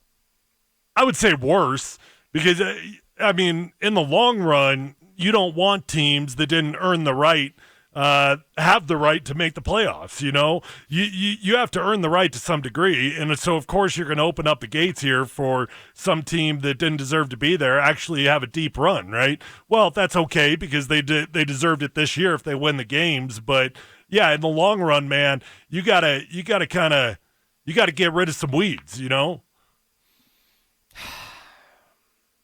You know, I guess I just fall back on the fact, Tyler, sports essentially exist because of athletes, but sports aren't for athletes. Professional sports. You know, professional sports are ultimately a form of entertainment for the fans. So why not make things more interesting for the fans more often? as long as, it all makes sense. Well, yeah, I mean, the argument to that, though, is that in the long run, specifically when you allow more teams in the playoffs, is that really making things better for the fans, right? Like, you want the most competitive product at the end of the year, and there's got to be a reward for all your hard work throughout the season. Jeez, I think it makes it better for the fans. I love the fact that the NFL is going to expand to 2 more teams. I love the wild card in baseball. I just think it should be best 2 out of 3, not a single elimination game. But I'm not going to lie. The single elimination game is really exciting. I just don't like how, like, the NFL, for example, the division stuff to me is a little depressing, and maybe that's just because Patrick Mahomes is in our division, Tyler. I'm not sure. I could be slanted by that. It's looking tough. It's looking tough for a while. And, like, in the NBA, it really feels preposterous, right? Like, why in the world aren't the teams just seeded at the end of the year in the NBA, and then you kind of go from there, more like the NCAA tournament? But, Right. But that's just me. And listen, I'm trying to stay optimistic here that things are going to get better eventually. And I was thinking this. Like, I just heard, like, the Indianapolis 500 is going to be pushed back to August, right? Mm-hmm. Man, knock on wood, we all get through this. Things return to normal. Sports is going to be pretty awesome when you think about it for a second. Man, in like 4 late months. summer. Oh boy, I mean, you remember how exciting it was when we had the Nuggets and the Avalanche going on at the same time last year? It was every single night. Right. You just flipped from playoff game to playoff game, and that would happen for like 2.5 weeks. Every single night you were watching something cool. That's what this is going to be. You have every single sporting event in the world trying to get crammed in. Well, let's keep our fingers crossed, and hopefully the truth is very positive. Diana Rossini from ESPN had a lengthy look at Trent Williams, your pal, and it created an interesting dialogue in terms of what would it take to get Trent Williams, and the best free agent list for 2021 is out. There are no Broncos on the list. Is that a good thing or a bad thing? We'll hit that next.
Diana Rossini works for ESPN, and we've talked quite a bit about Trent Williams, Tyler. And so this is a series of tweets from earlier today. Oh, I just had it and lost it. I am an idiot. Not the first time. I'll find it. Give me a second. Unbelievable. Here we go. Okay, here's the thread.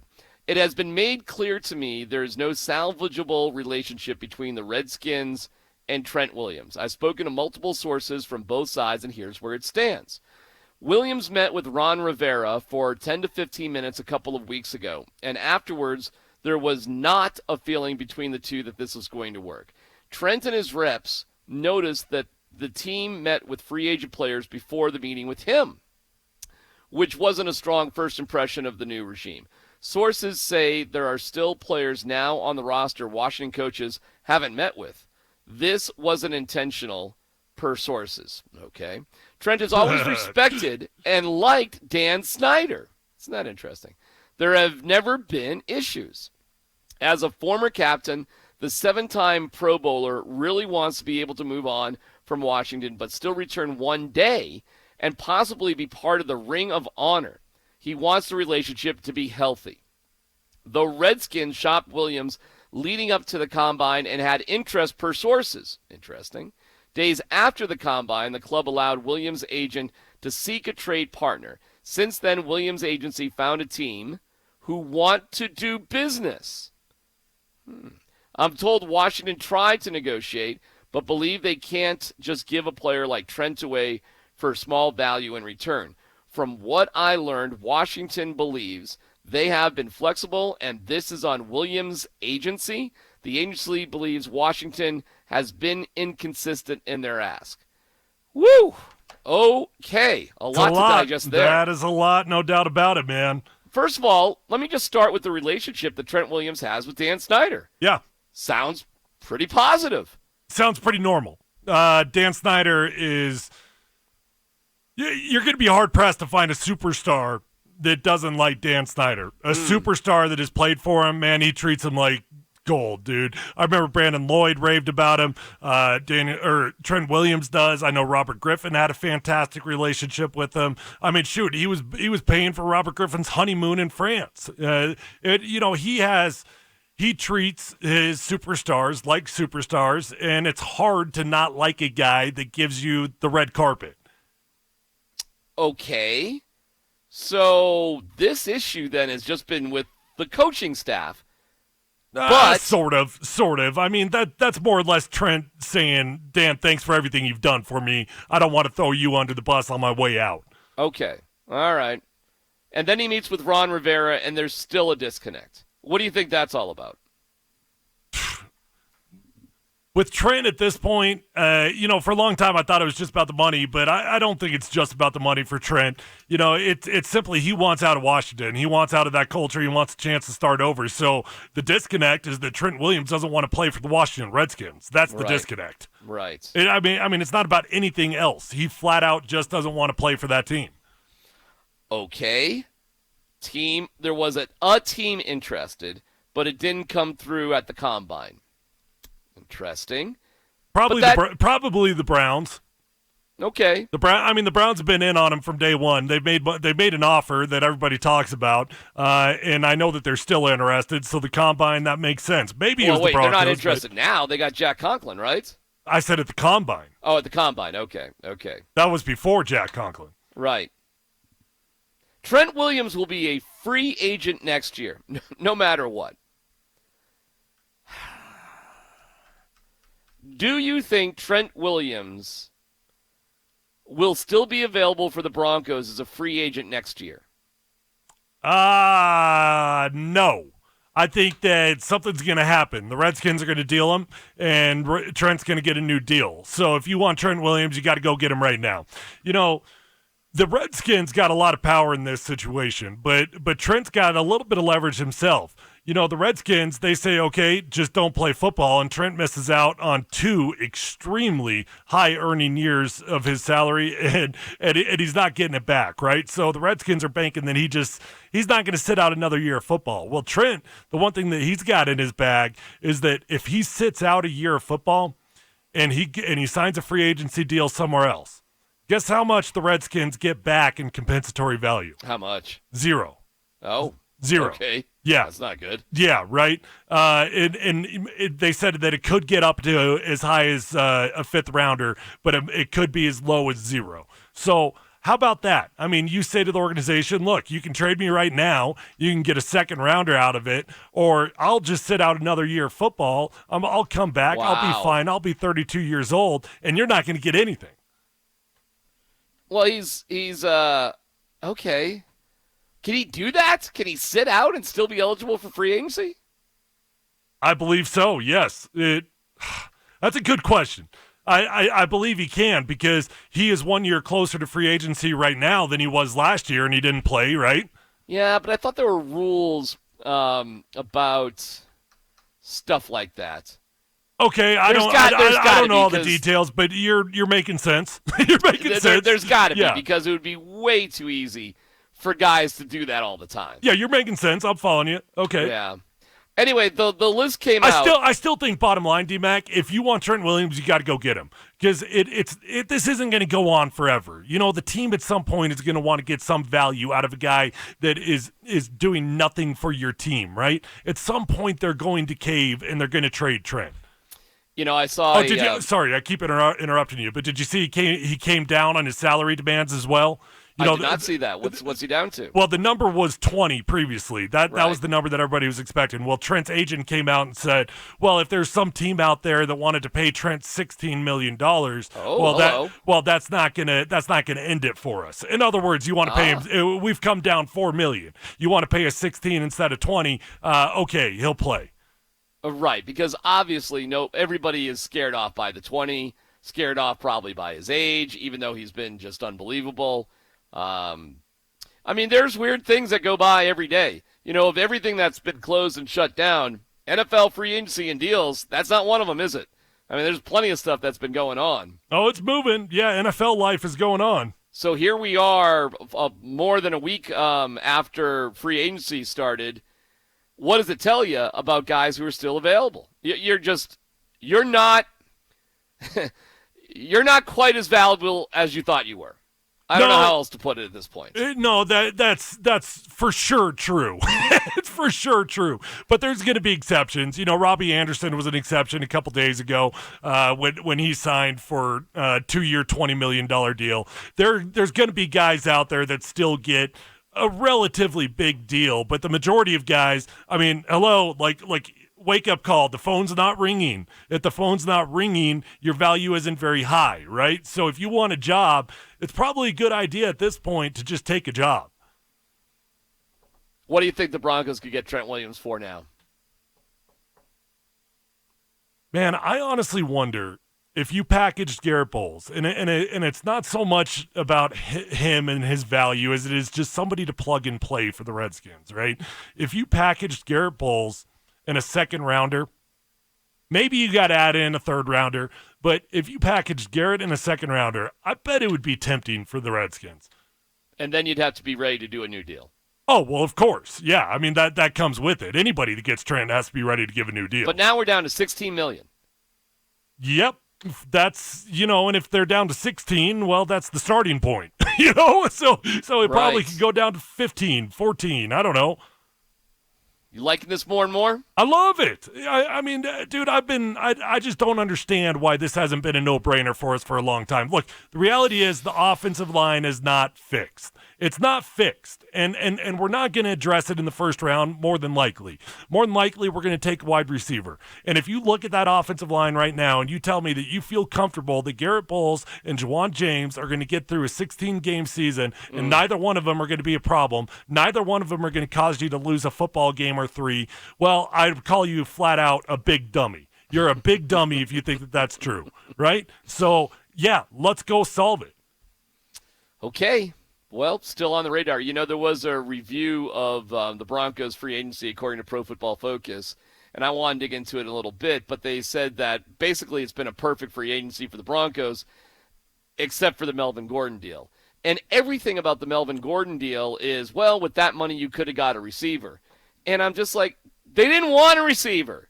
They didn't want Perryman or Robbie Anderson. Or they weren't at the end of the day, they didn't want that. No, Pat Shurmur needed the key to his entire offense. Yeah, he needed his bell cow running back that the entire offense will run through. So all this criticism about Melvin Gordon seems ridiculous to me because it's presupposing that they wanted something they didn't want. So the answer to me in terms of value of free – see, that's why when they lost DJ Reader, that was a rough one because he chose somebody – Cincinnati, of all teams, over the Broncos for $3 million more over 3 years. Yeah, you knew that they wanted him. But I think Melvin Gordon, it's not so much about like going out and getting a running back, is I think there's just flat out a lot of people out there that are saying Melvin Gordon just is not worth $8 million per year. A guy that averaged less than 4 yards per carry. I think reasonably so, people are questioning why? Why does this make sense? Why do people care? It's not their money. I mean, what? Why do you care what he gets? And why does the amount make such a big difference? Why do you think you're smarter than John Elway? Because it's fun to think that you're right. It's fun to be the armchair GM. Listen, man, this is nobody's been more critical. Are you smarter than John Elway? In terms of what? Everything. Life. No. There's got to be something he's smarter than. What about football? What about what part of football? Running a football team, not playing football. Are you smarter than John Elway? John's becoming smarter by the day. So I tell you what, I'll give you this. I love every single move the Broncos have made in free agency. I love every freaking move. You dodge a wrench, you can dodge a ball, DMac. That's good dodging right there. Well, I mean, that has not always been the case. I mean, and I have blasted the Broncos on the draft over the years and the choice to take a pass rusher instead of a quarterback when you're at number 5. I mean, I'm obviously not getting over that one, right? I mean, it's been pretty ridiculous how much I cling to that. You're right. They should have drafted the best guard in like decades. Yeah, you get head exploding. I got steam coming out of my ears right now. My face is getting red. I can't even see DMac, but I can see his face is getting so purple. You know, on that note, it's close enough to 5 o'clock on KKFN HD1 Longmont, Denver, right? Sure. Right? Where was Stoke? Stoke's always close by. You know, we're never that far away from Brandon Stokley. KKFN HD1 Longmont, Denver. That's our guy, right? Nailed it. There he is. We will hear Peyton Manning being a superstar hero again.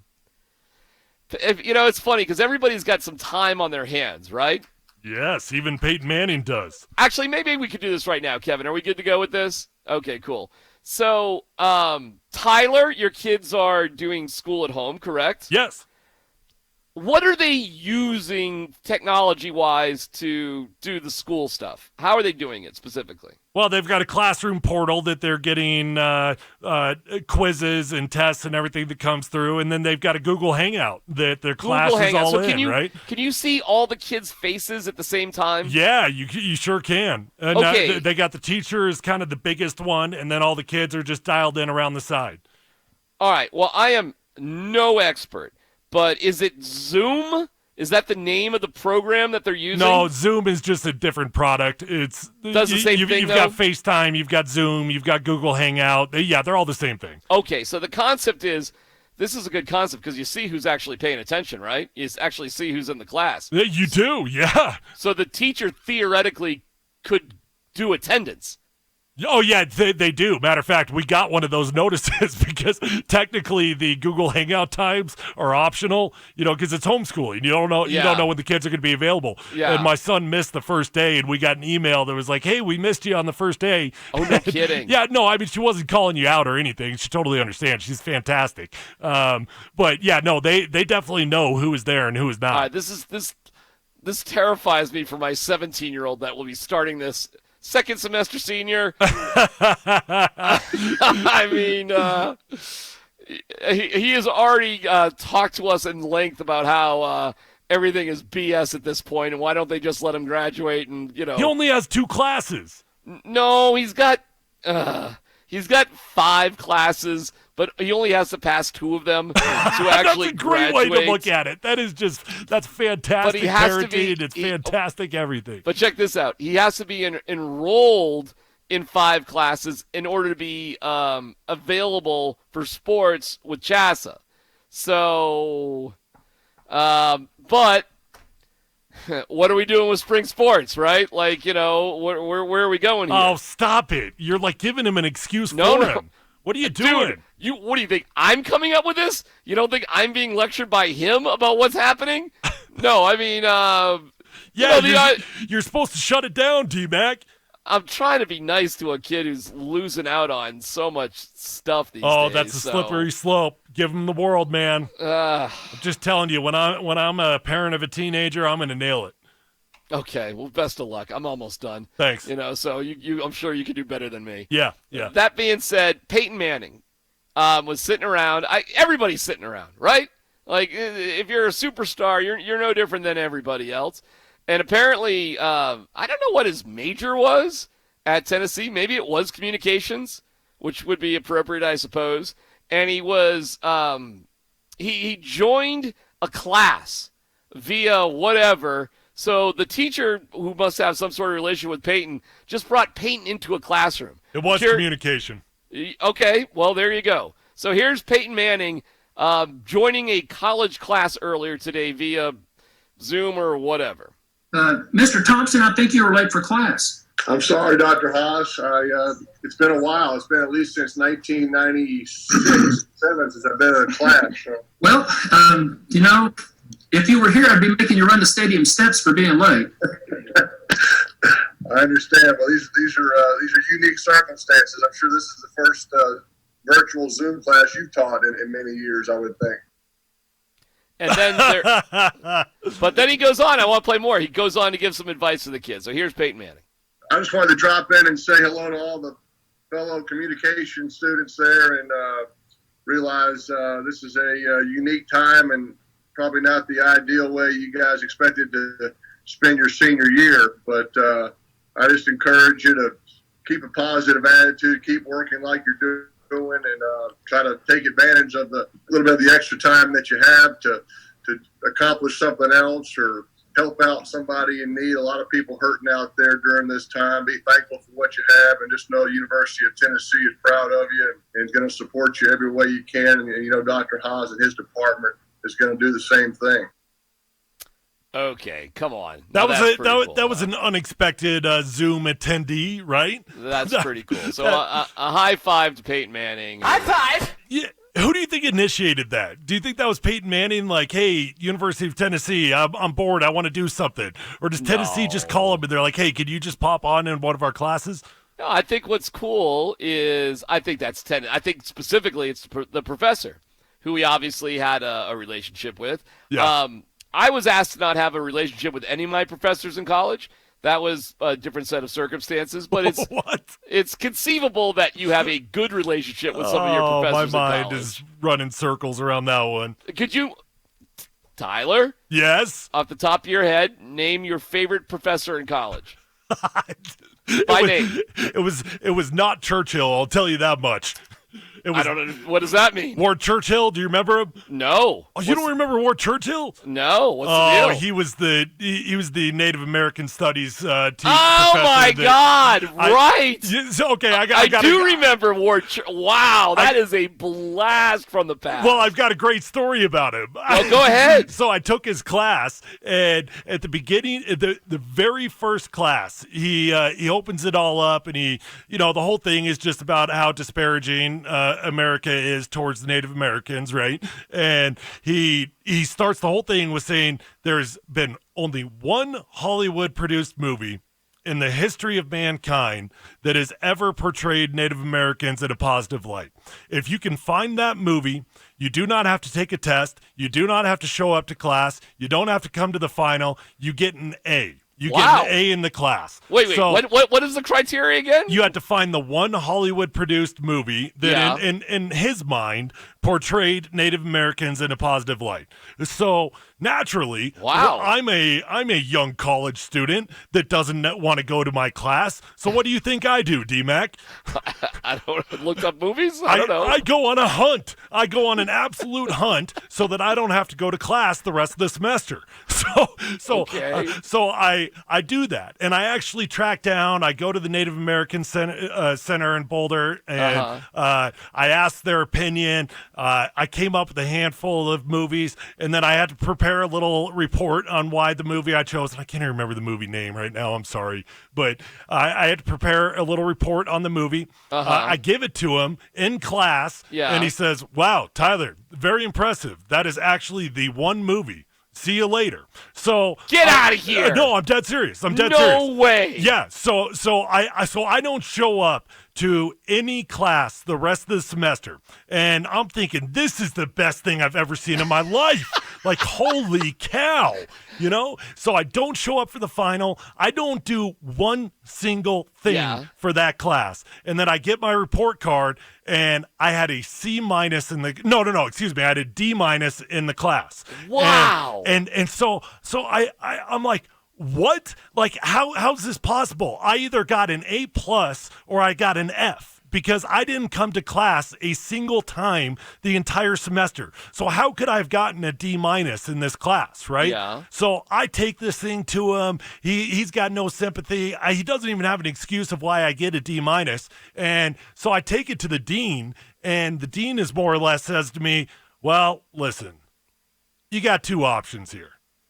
You can accept the D-, or you can retake the class." Oh, my goodness. So which one do you want to do? Wow. So I took the D-. Wow, what a story. That is insane. Isn't it? I mean, I should have gotten an F or an A+. One of the two. Right. Right? He just never thought anybody would do it, huh? Exactly. He said nobody had ever found it. Wow. Yep. And you don't remember I wish I could remember the name of it, because that would mean that I took it more serious, Okay. Yeah. Wow, man, that does go back, man. I do remember. So he is not my favorite professor. No, I'll tell you that good much. enough. Good enough. Great story. I'll take it. Okay, I got my favorite, Professor Joe Romig. Okay. Yeah, do you know who Joe Romig is? No. Oh, come on. Hit the Google machine. Buffalo legend, absolute genius, in the Ring of Fame, all of it, man. He taught astronomy, and he was fantastic. Sorry, I didn't go to CU. Yes. So I'm sorry I'm down on my CU knowledge. Yeah, what? Come on, you don't know who Joe Romig is? It sounds familiar, dude, but, What? Sorry. Yeah. So anyways, Churchill. Twitter. He hates America anyways. The coronavirus pandemic is affecting everyone. We've launched 1043thefan.com or 1043 The Fans gift card rescue to try and help some of these terrific local businesses. Go to 1043thefan.com/gift card and you'll find a constant updated list of local businesses. You can purchase an e-gift card to one of these local businesses to help them out more. Redeem it later when everything is a little bit safer, and we're going to get there. We'll get there eventually. It's a small way to help out, and it's available right now at 1043thefan.com. All right, Tyler, I understand you want to do a little bit of review. The free agency review. So when we look at the AFC West, who did what and how did they do? Go ahead. What do you got? All right, man. All right, let's start right here. If you had to put a letter grade on the Denver Broncos offseason, what is it? I give it a I'll give it a B+. Okay, are we a better football team right now, or were we better before we lost our free agents and free agency began? We are a better football team right now. Well, not according to the odds makers, DMac. I saw that, yeah. Not according to the best odds makers in the world. Las Vegas actually had us at the over-under win total was at 8 for the Broncos before free agency began. Well, now we've got our signings. According to Vegas, we are officially a worse football team. According to Vegas, our total is now 7.5, which is crazy, man. So we dropped a half game, which doesn't sound like a ton, but the reality is they've got us. Our odds of winning the AFC West are the worst in the AFC West. We are the least likely team to win the AFC West. Absolutely mind-blowing to me that happened. I mean, I for sure feel like we're a better football team right now. Yeah, I do too. And I think everybody is freaking out and mistakenly criticizing the Melvin Gordon signing. And it's lowering things down. And again, the context of it, I think, is critically important. And nobody in their reviews of the Melvin Gordon signing, Tyler, is talking about Pat Shurmur and why this has happened. I think that's true. I think that Melvin Gordon is getting terrible reviews just nationwide. But it's also not just about the Broncos. What it is that they believe that the Broncos had the worst free agency in the AFC West. They believe that they had the worst. So I think that's ridiculous. Look, what have the Chiefs even done? Okay, well, the Chiefs, that's interesting you bring it up. So let's go through some of the key additions for some of these teams. Sure. So we'll start with the Broncos. You know, the key additions, you've got A.J. Boye, you've got Jarrell Casey, Graham Glasgow, and Melvin Gordon. Those are all the big dogs, right? Mm-hmm. You move on to the Kansas City Chiefs, and they have the least sexy names on this list for sure. Guys that they brought in, guys like cornerback Antonio Hamilton, Chad Henne. They brought in the offensive tackle Mike Remmers, who I told you might make sense for the Broncos. Right. But they really didn't sign anybody. And the point I think that they're saying is that the Chiefs didn't need to add anybody. They were the Chiefs. They're just stable. Okay. Let's talk about the Raiders and the Chargers, because those are the two teams that we're really competing with, right? The Raiders, according to all the national guys, they had an A- in the AFC West for all of their signings. That is tied with, guess who? The Chargers. The Chargers and the Raiders, according to everybody else, had the best free agency. Here's who the Raiders brought in. I think, personally, the Raiders are in a landslide. They had the best free agency. I do, too. In an absolute landslide. They brought in Nick Witkowski. They brought in Corey Littleton, two linebackers that a lot of people in this room had on our board for the Broncos to sign, right? Yep, that's right. So you know what those two guys are fantastic at? They are awesome coverage players. Awesome. Okay. They are going to cover the tight end better than anybody in the AFC West. They brought in fantastic, fast linebackers. They also brought in a new starting cornerback, Eli Apple. They basically got rid of their entire defense, and they're just starting over on the back end, right? Brought in Marcus Mariota. And another guy, here's one of my favorite signings, believe it or not, Jason Witten, tight end. He's going to do a great job for the Raiders. He's going to catch. He's going to be the relief valve. He's going to have a great presence, a calming presence, in a team that's a little bit chaotic. They did a great job. Here's the Chargers. Chargers brought in Brian Bulaga. They brought in Chris Harris. Mm-hmm. They brought in Linval Joseph and Trey Turner. Okay, or excuse me, just Trey Turner there. Trey Turner and Brian Bulaga apparently are going to make the world of a difference on the offensive line for the Chargers, that they give them an A-. All that being said, do you think it's fair that the Broncos have the least likely odds of winning the AFC West? I don't think these people who are looking the least likely odds of winning the AFC West. Yep. No. I think the Chargers, this is so silly. Who's their quarterback, dude? Who is Tyrod the Chargers Taylor. quarter? Is he? Nope, it's Justin Herbert. You sure? Right. And who is the Raiders quarterback? Marcus Mariota after week 4. Right.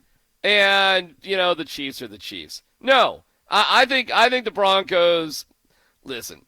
And by the way, the Chiefs, you know what they're planning on doing with Chris Jones, Tyler, after they tagged him? Tell me.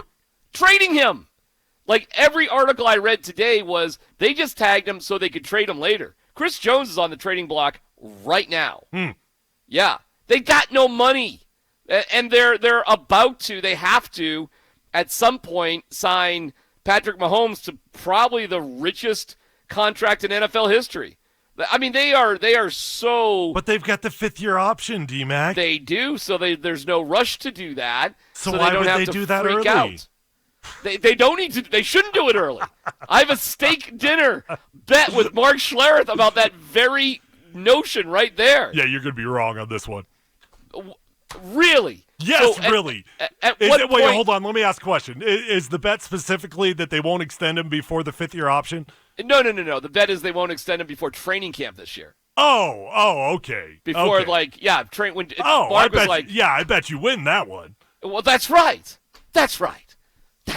Okay, yeah, I got your back, partner. Bringing us into this conversation, let's go to Nikki Javala of The Athletic. Hey, Nikki, in your opinion, how did the Broncos do in free agency? I thought they did pretty good. I mean, I thought they filled a lot of their biggest needs in trading for AJ Bouye and Jarrell Casey on defense, and then signing a handful of guys on offense and even a punter on special teams to fill in, a lot of their weakest points. And they still have, a decent amount of cap space left, not a ton, but, enough to kind of add some depth pieces before the draft in late April. And now they go into the draft feeling like they can just take the best player on their board and still feel like they have enough additional talent and have made enough upgrades across the board where, they'll be okay. Why do you think the national writers are so low on the Melvin Gordon signing? I don't know. You'd have to ask the national writers that. You're supposed to know the heartbeat of him. I think a lot of it is his play last year was down, by his standards and, the standard for what the Broncos offered. I think people look at, the $8 million a year and think that's too much for a back, and especially someone like him who didn't have a great season. I personally like it. I mean, my tune could obviously change if he doesn't produce or if he can't stay healthy. I would imagine Philip Lindsay doesn't like it as much. But I think it's a good addition. They needed a more complete back, especially in Pat Shurmur's offense. And if Melvin Gordon can stay healthy and produce like he did a year or so ago, I think it's a huge boost to that offense. Nikki, you had a chance to chit-chat with Jeff Driscoll. He was on a conference call today. What impression do you have about our backup quarter? I think he's a backup quarterback. Yeah. I mean, yeah, he's a backup. He seemed very nice. He seemed impressed by Drew Lock. Said Drew called him almost as soon as he agreed to the deal with the Broncos and thought that was very classy. He's one of 3 former Lions to come over here. So he had a really great answer when he was asked about Graham Glasgow, the new guard that the Broncos signed, and spoke about his versatility and whatnot. So, I mean, I think he's QB too. He's the guy that, most people with Drew Lock at the helm hope to never see in the game, but the Broncos, in signing him, I guess they feel like he's more experienced and a better fit for the offense, should anything happen to Drew and they need to go to the backup.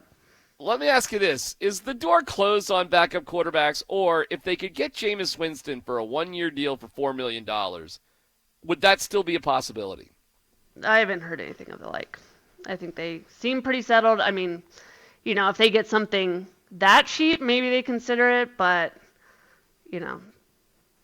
I think they don't want to give the impression that they're at all considering moving away from Drew Lock at this point, because they're all in on him. They basically brought in an offensive coordinator geared toward his strengths and built an offense around him. So I think they'd be a little hesitant about that.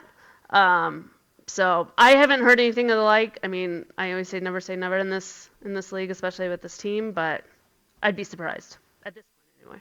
I guess I'm going to keep asking you this until something happens, but what the heck's going on with Derek Wolfe and Shelby Harris? Yeah, I think if I had to guess, and I haven't heard specifically, part of the holdup with the coronavirus pandemic is, guys have had trouble getting physicals, and coordinating that with a new team. And for somebody like Derek, who has, a pretty lengthy injury history, though he's completely healthy and fine now, a new team wants to make sure that he's all good before sending him to a new contract, and there could be some hold up there. With Shelby, I mean, I wouldn't be surprised if he signs, a 1-year deal at this point. I'm surprised it got to this point. I thought he would go in the first wave and kind of get a big deal after what he did last season, but I think at this point, now that he's in the second wave and it's kind of dragged on, I wouldn't be surprised if it's because kind of a 1 year. What teams still have any money left? I mean, who's out there and they still got some cash? I mean, nobody has like the $10-11 million a year that we were talking about for him. It's gone, right? Even still, like the cap space, it's so misleading because like you look at Graham Glasgow's deal, his average payout is $11 million a year, right? Well, his year one cap is 5.6, so you can manipulate it so many ways to get guys under the cap. And they could do that with Shelby, but at this point, it doesn't look like it's going to happen. ESPN put out the top 25 free agents for 2021. Talk about looking ahead a little bit. No Broncos were on that list. Is that a good thing or a bad thing? I'm asking both you guys that. Is it a good thing or a bad thing that no Broncos free agents will be available, at least in the top 25, as considered by ESPN? What do you think? They're making some assumptions there. I mean, what if Justin Simmons plays on the tag? Then he's a free agent. Mm-hmm. I mean, yeah. I mean, if Von Miller, if his option gets declined next year, he'll be a free agent. So I guess they're going strictly on who's legitimately and unrestricted next year. Yeah, I mean, it's... Well, I guess on the opposite side, hopefully it's just we got a young core that's here for a while. That's right. That's where I was going, that maybe this is a positive. If you can say that, well, the Broncos are in a position where their best players aren't going to be just gone.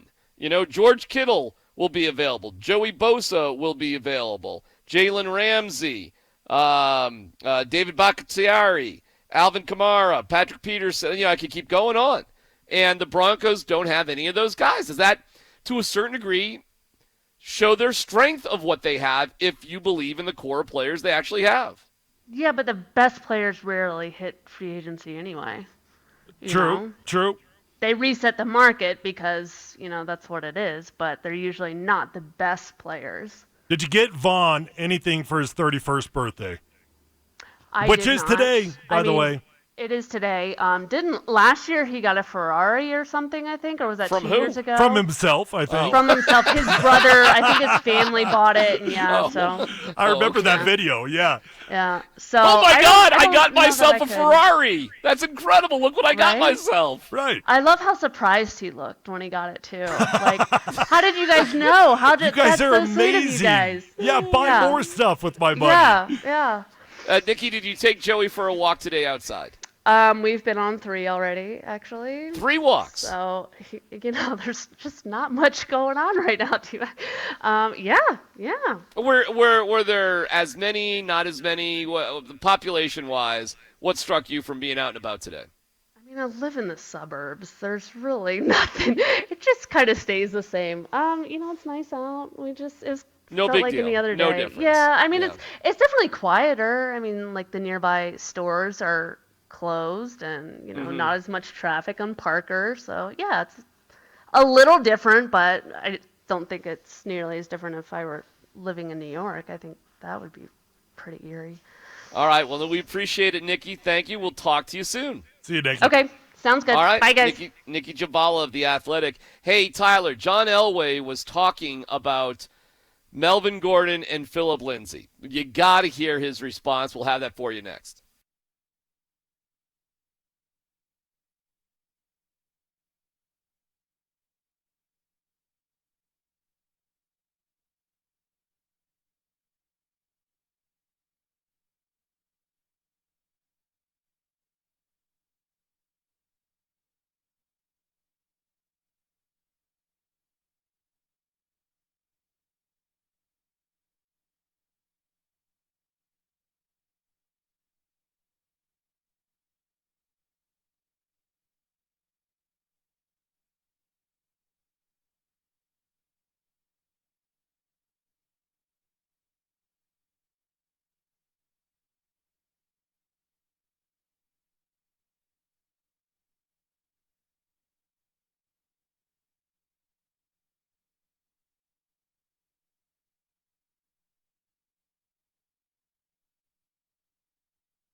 Tyler, we've seen some amazing generosity when it came out today that Drew Brees is pitching in $5 million in terms of trying to straighten some things out here with the COVID-19. What do you think about that contribution from Drew Brees, first of all?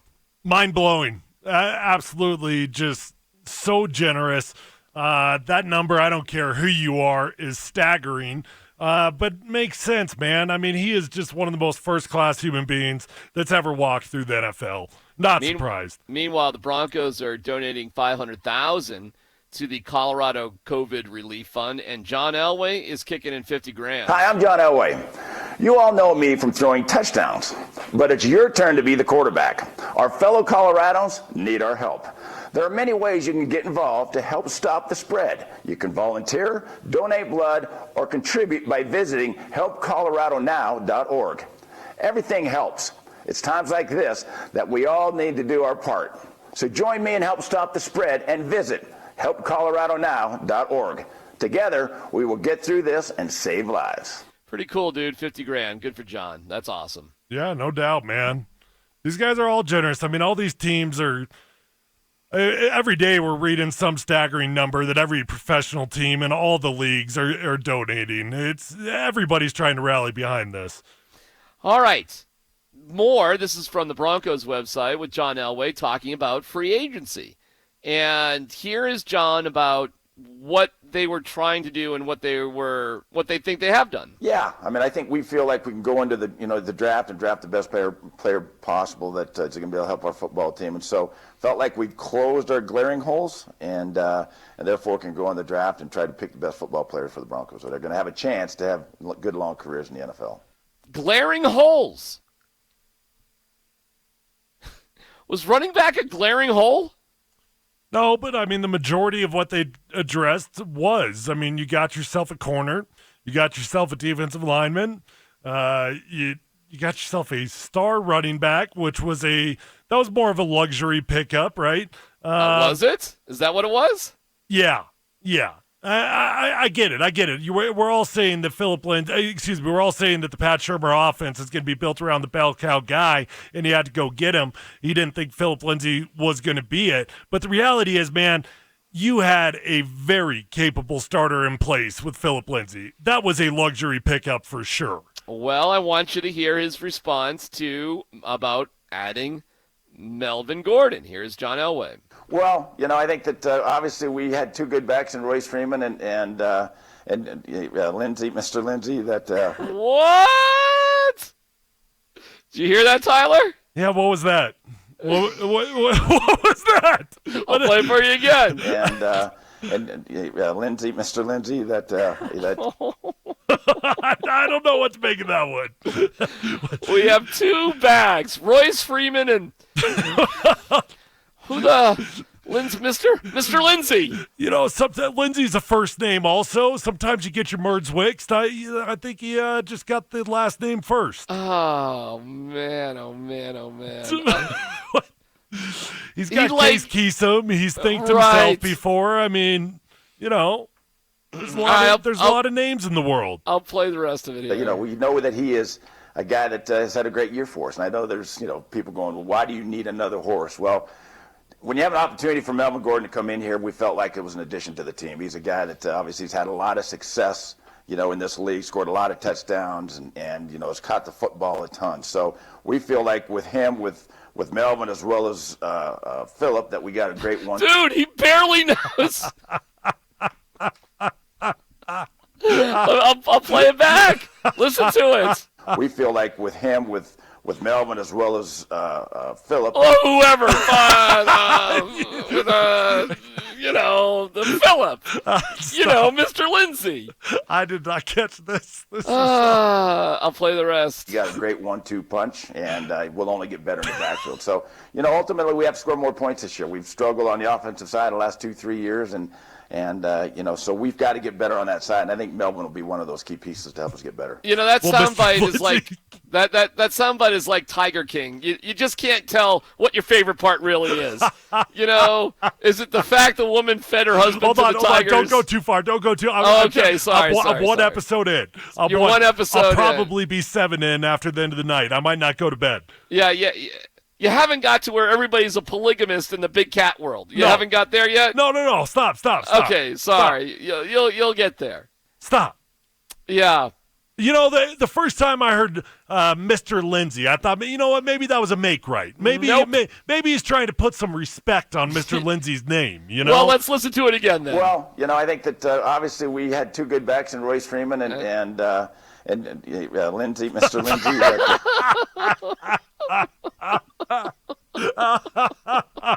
That is brutal. Oh, my God. I did have a head coach introduce me an oppressor by the wrong name one time. Yeah? What did that guy really think of you? That was Pete Carroll, and he cut me a year and a half later. Well, he liked you at the time. I mean, listen, John's definitely had some brain farts. He hasn't known what his own age is. He's introduced himself. He doesn't know the elevation of Colorado. There's been other, Elway sort of gaffes. But man, oh man. It's just the timing of it is so I know. Bad. It's just the timing. It's like, what? Everything's so Freeman and Lindsay, Mr. Lindsay. Wait, I honestly can't tell if that's you laughing or if that's him laughing. I'm sorry. Does he laugh at himself? I will not say a word. You can listen. Here we go. Freeman and Lindsay, Mr. Lindsay. He does. He knows. He immediately knew how bad it was.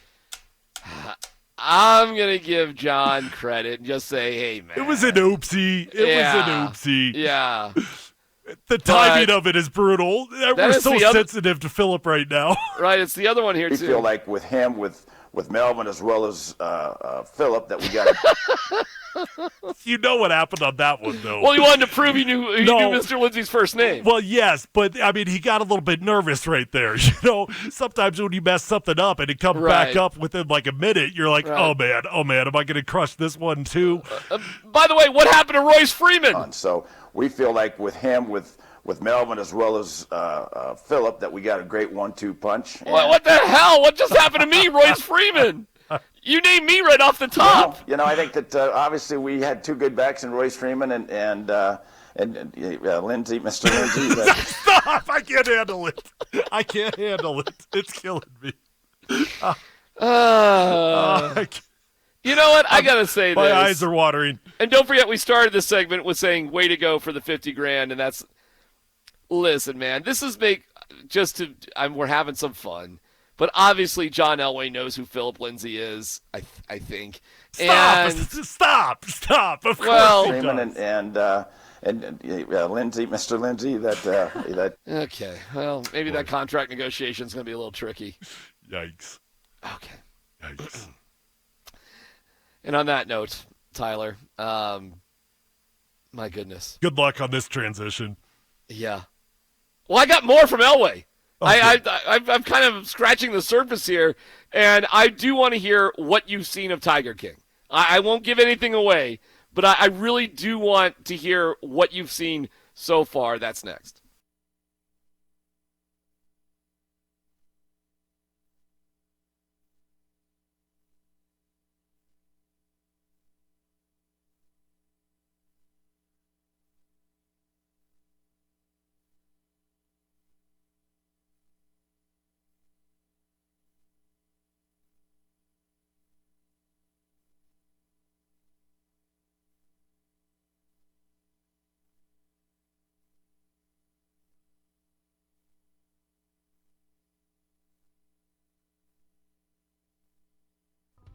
Hey, barbecue fans, Tyler Polumbus here. Everybody's looking for ways to find valuable time to spend with our family right now. And I tell you what, with everything that's going on, I love the fact that I'm able to go into my backyard, I'm able to use my wood pellet grill, and I'm able to cook some phenomenal food, and especially things that last us for several meals. And you know what? I love to check out Holy Smokes Barbecue the Grill and Shops for all the things I need to make my grilling easier and taste awesome. They have 2 stores in Castle Rock and Centennial, and both of them are open right now as a specialty grocery store. Guys, you can get all things related: sauces, rubs, seasonings, all the barbecue tools you could possibly need. You know what's really cool? They carry an awesome brand called Green Mountain, and Green Mountain is giving a stay-at-home discount on all grills right now. These are highly rated wood pellet grills at a great entry-level price. You're going to love these grills. More important than anything, though, know that Holy Smokes will deliver at no extra cost right now. They like to say anybody can be a backyard grilling superstar. Check them out at hsbbq.com.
Here it is, Tyler.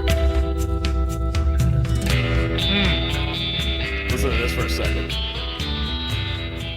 Little Joe Exotic.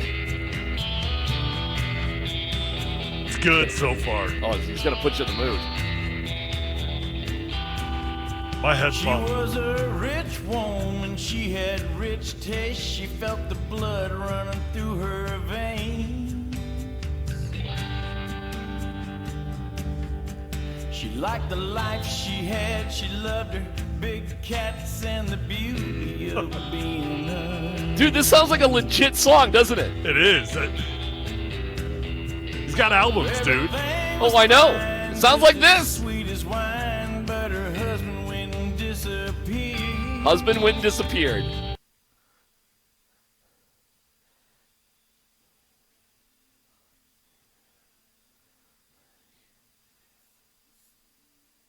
All right, I don't want to spoil it because I don't think you're this far into this, but that's a little of Joe Exotic, so I don't want to spoil it for you. Well, unfortunately, I know like pretty much how the whole thing ends, but I just don't know the story yet. I'm gonna leave it. I'm gonna leave it alone because if I played more of the song, it kind of gives away what I think you have coming up. Okay. But just so far, what have you seen from Tiger King so far? Well, so far I've seen an exotic underwear line that apparently are bestsellers.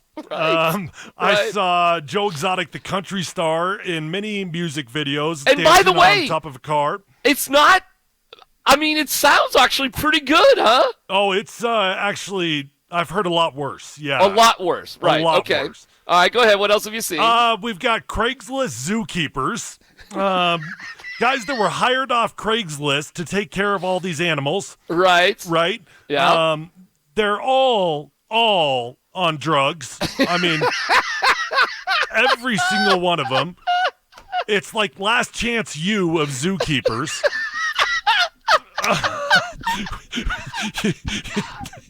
Oh my God, that is the funniest thing I've heard yet. Oh my God, it's the Last Chance U of zookeepers. Dude, that is hysterical. That is seriously the funniest thing I've heard yet about this show. It's the Last Chance U of zookeepers. It is, dude. I mean, all right, keep going. I love it. So here's the crazy part about this. Oh, my I've got God. all of this. And so today, in the middle of the day, the beauty of having an afternoon show, in the middle of the day, I decided to turn this on.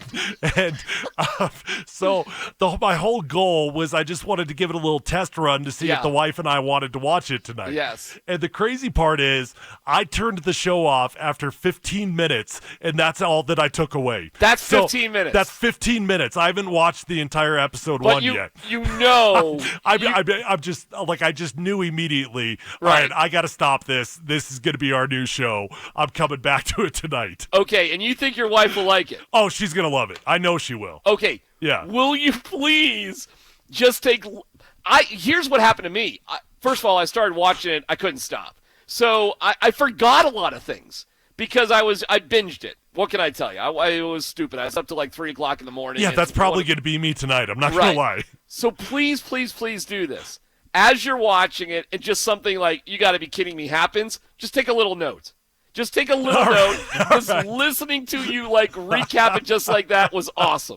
That was 15 minutes. And that was 15 minutes. Yes. Because I think there's so much insanity with this show that you just kind of forget because it's just ridiculous, one thing after another.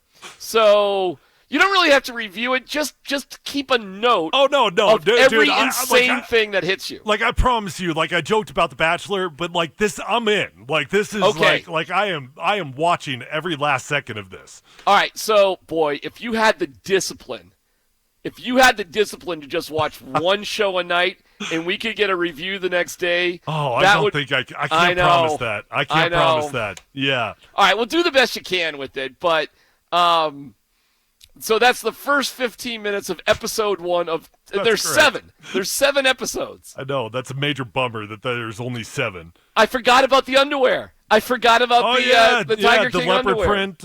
Yeah, good stuff. Oh my God! But it's the Last Chance U of zookeepers, and they're all on drugs. Yeah, you're right. But guess what? Yeah, another fun fact. he doesn't wear his own designer underwear because he doesn't wear underwear. He goes commando. Yeah. Right. Yeah. Right. We learned that. Great little note. Yeah.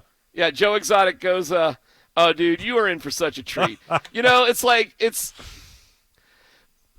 whenever you binge one of these things, it's always a little disappointing at the end because it's so enjoyable as you're watching it. You want to get to the end and you kind of never want it to end at the same time. I know. So, okay, Tiger King. If you cannot be entertained, I'm telling you this for everybody listening. If you can't be entertained by this show, I'm not exactly sure what would entertain you. If you don't find this somewhat interesting and compelling, I don't know what you would. I just saw someone write in that if this quarantine doesn't end soon, our hair's going to end up looking like Joe Exotic. Holy cow, we would have a shot. You know what? I might go for the mullet. Yeah. Okay. More for Elway. He was asked about if the draft got moved back. Listen to his answer about this. Well, and I think that, obviously it makes it easier if the draft's pushed back. And hopefully we get back in the office, in 2 weeks when they said, I don't know, April 9th or somewhere in that area. Yeah. Hopefully we're able to get back into the office by then. Really, Alexis, we feel pretty good about where we are. We'd rather have it backed up so we can get all our scouts and everybody in. But if it's limited and we can stay there and they're not going to move the draft, we're in good shape. And I think that, one of the reasons why I think that, with the coaches not going to the combine and them spending the whole week here just on the college side, it's put us way ahead there because we've got the coaches' rankings already. And so the scouts are already working on next year a little bit to the 2020 summer manual and so 2021 summer manual. And so we feel like we're in pretty good shape. If it moves back, great. We're ready for that. If it doesn't move, then we'll be ready for that too. Why do I feel so much more confident about how the Broncos are doing things this year than in previous years, Tyler? Well, I would have to ask you to answer that question because I'm not you, DMac. I do know exactly what you're going to say. I just want you to be the one to say it. All right. Maybe I'm saying it the wrong way. I feel the Broncos are more organized. I think they're listening to their head coach more than they ever have. Really, it's Vic. Okay. All right. I'll just boil it down. You actually have a coach you respect, and not that you didn't respect him last year, but he was just late in the process. By the time Vic had got here, Tyler, your scouts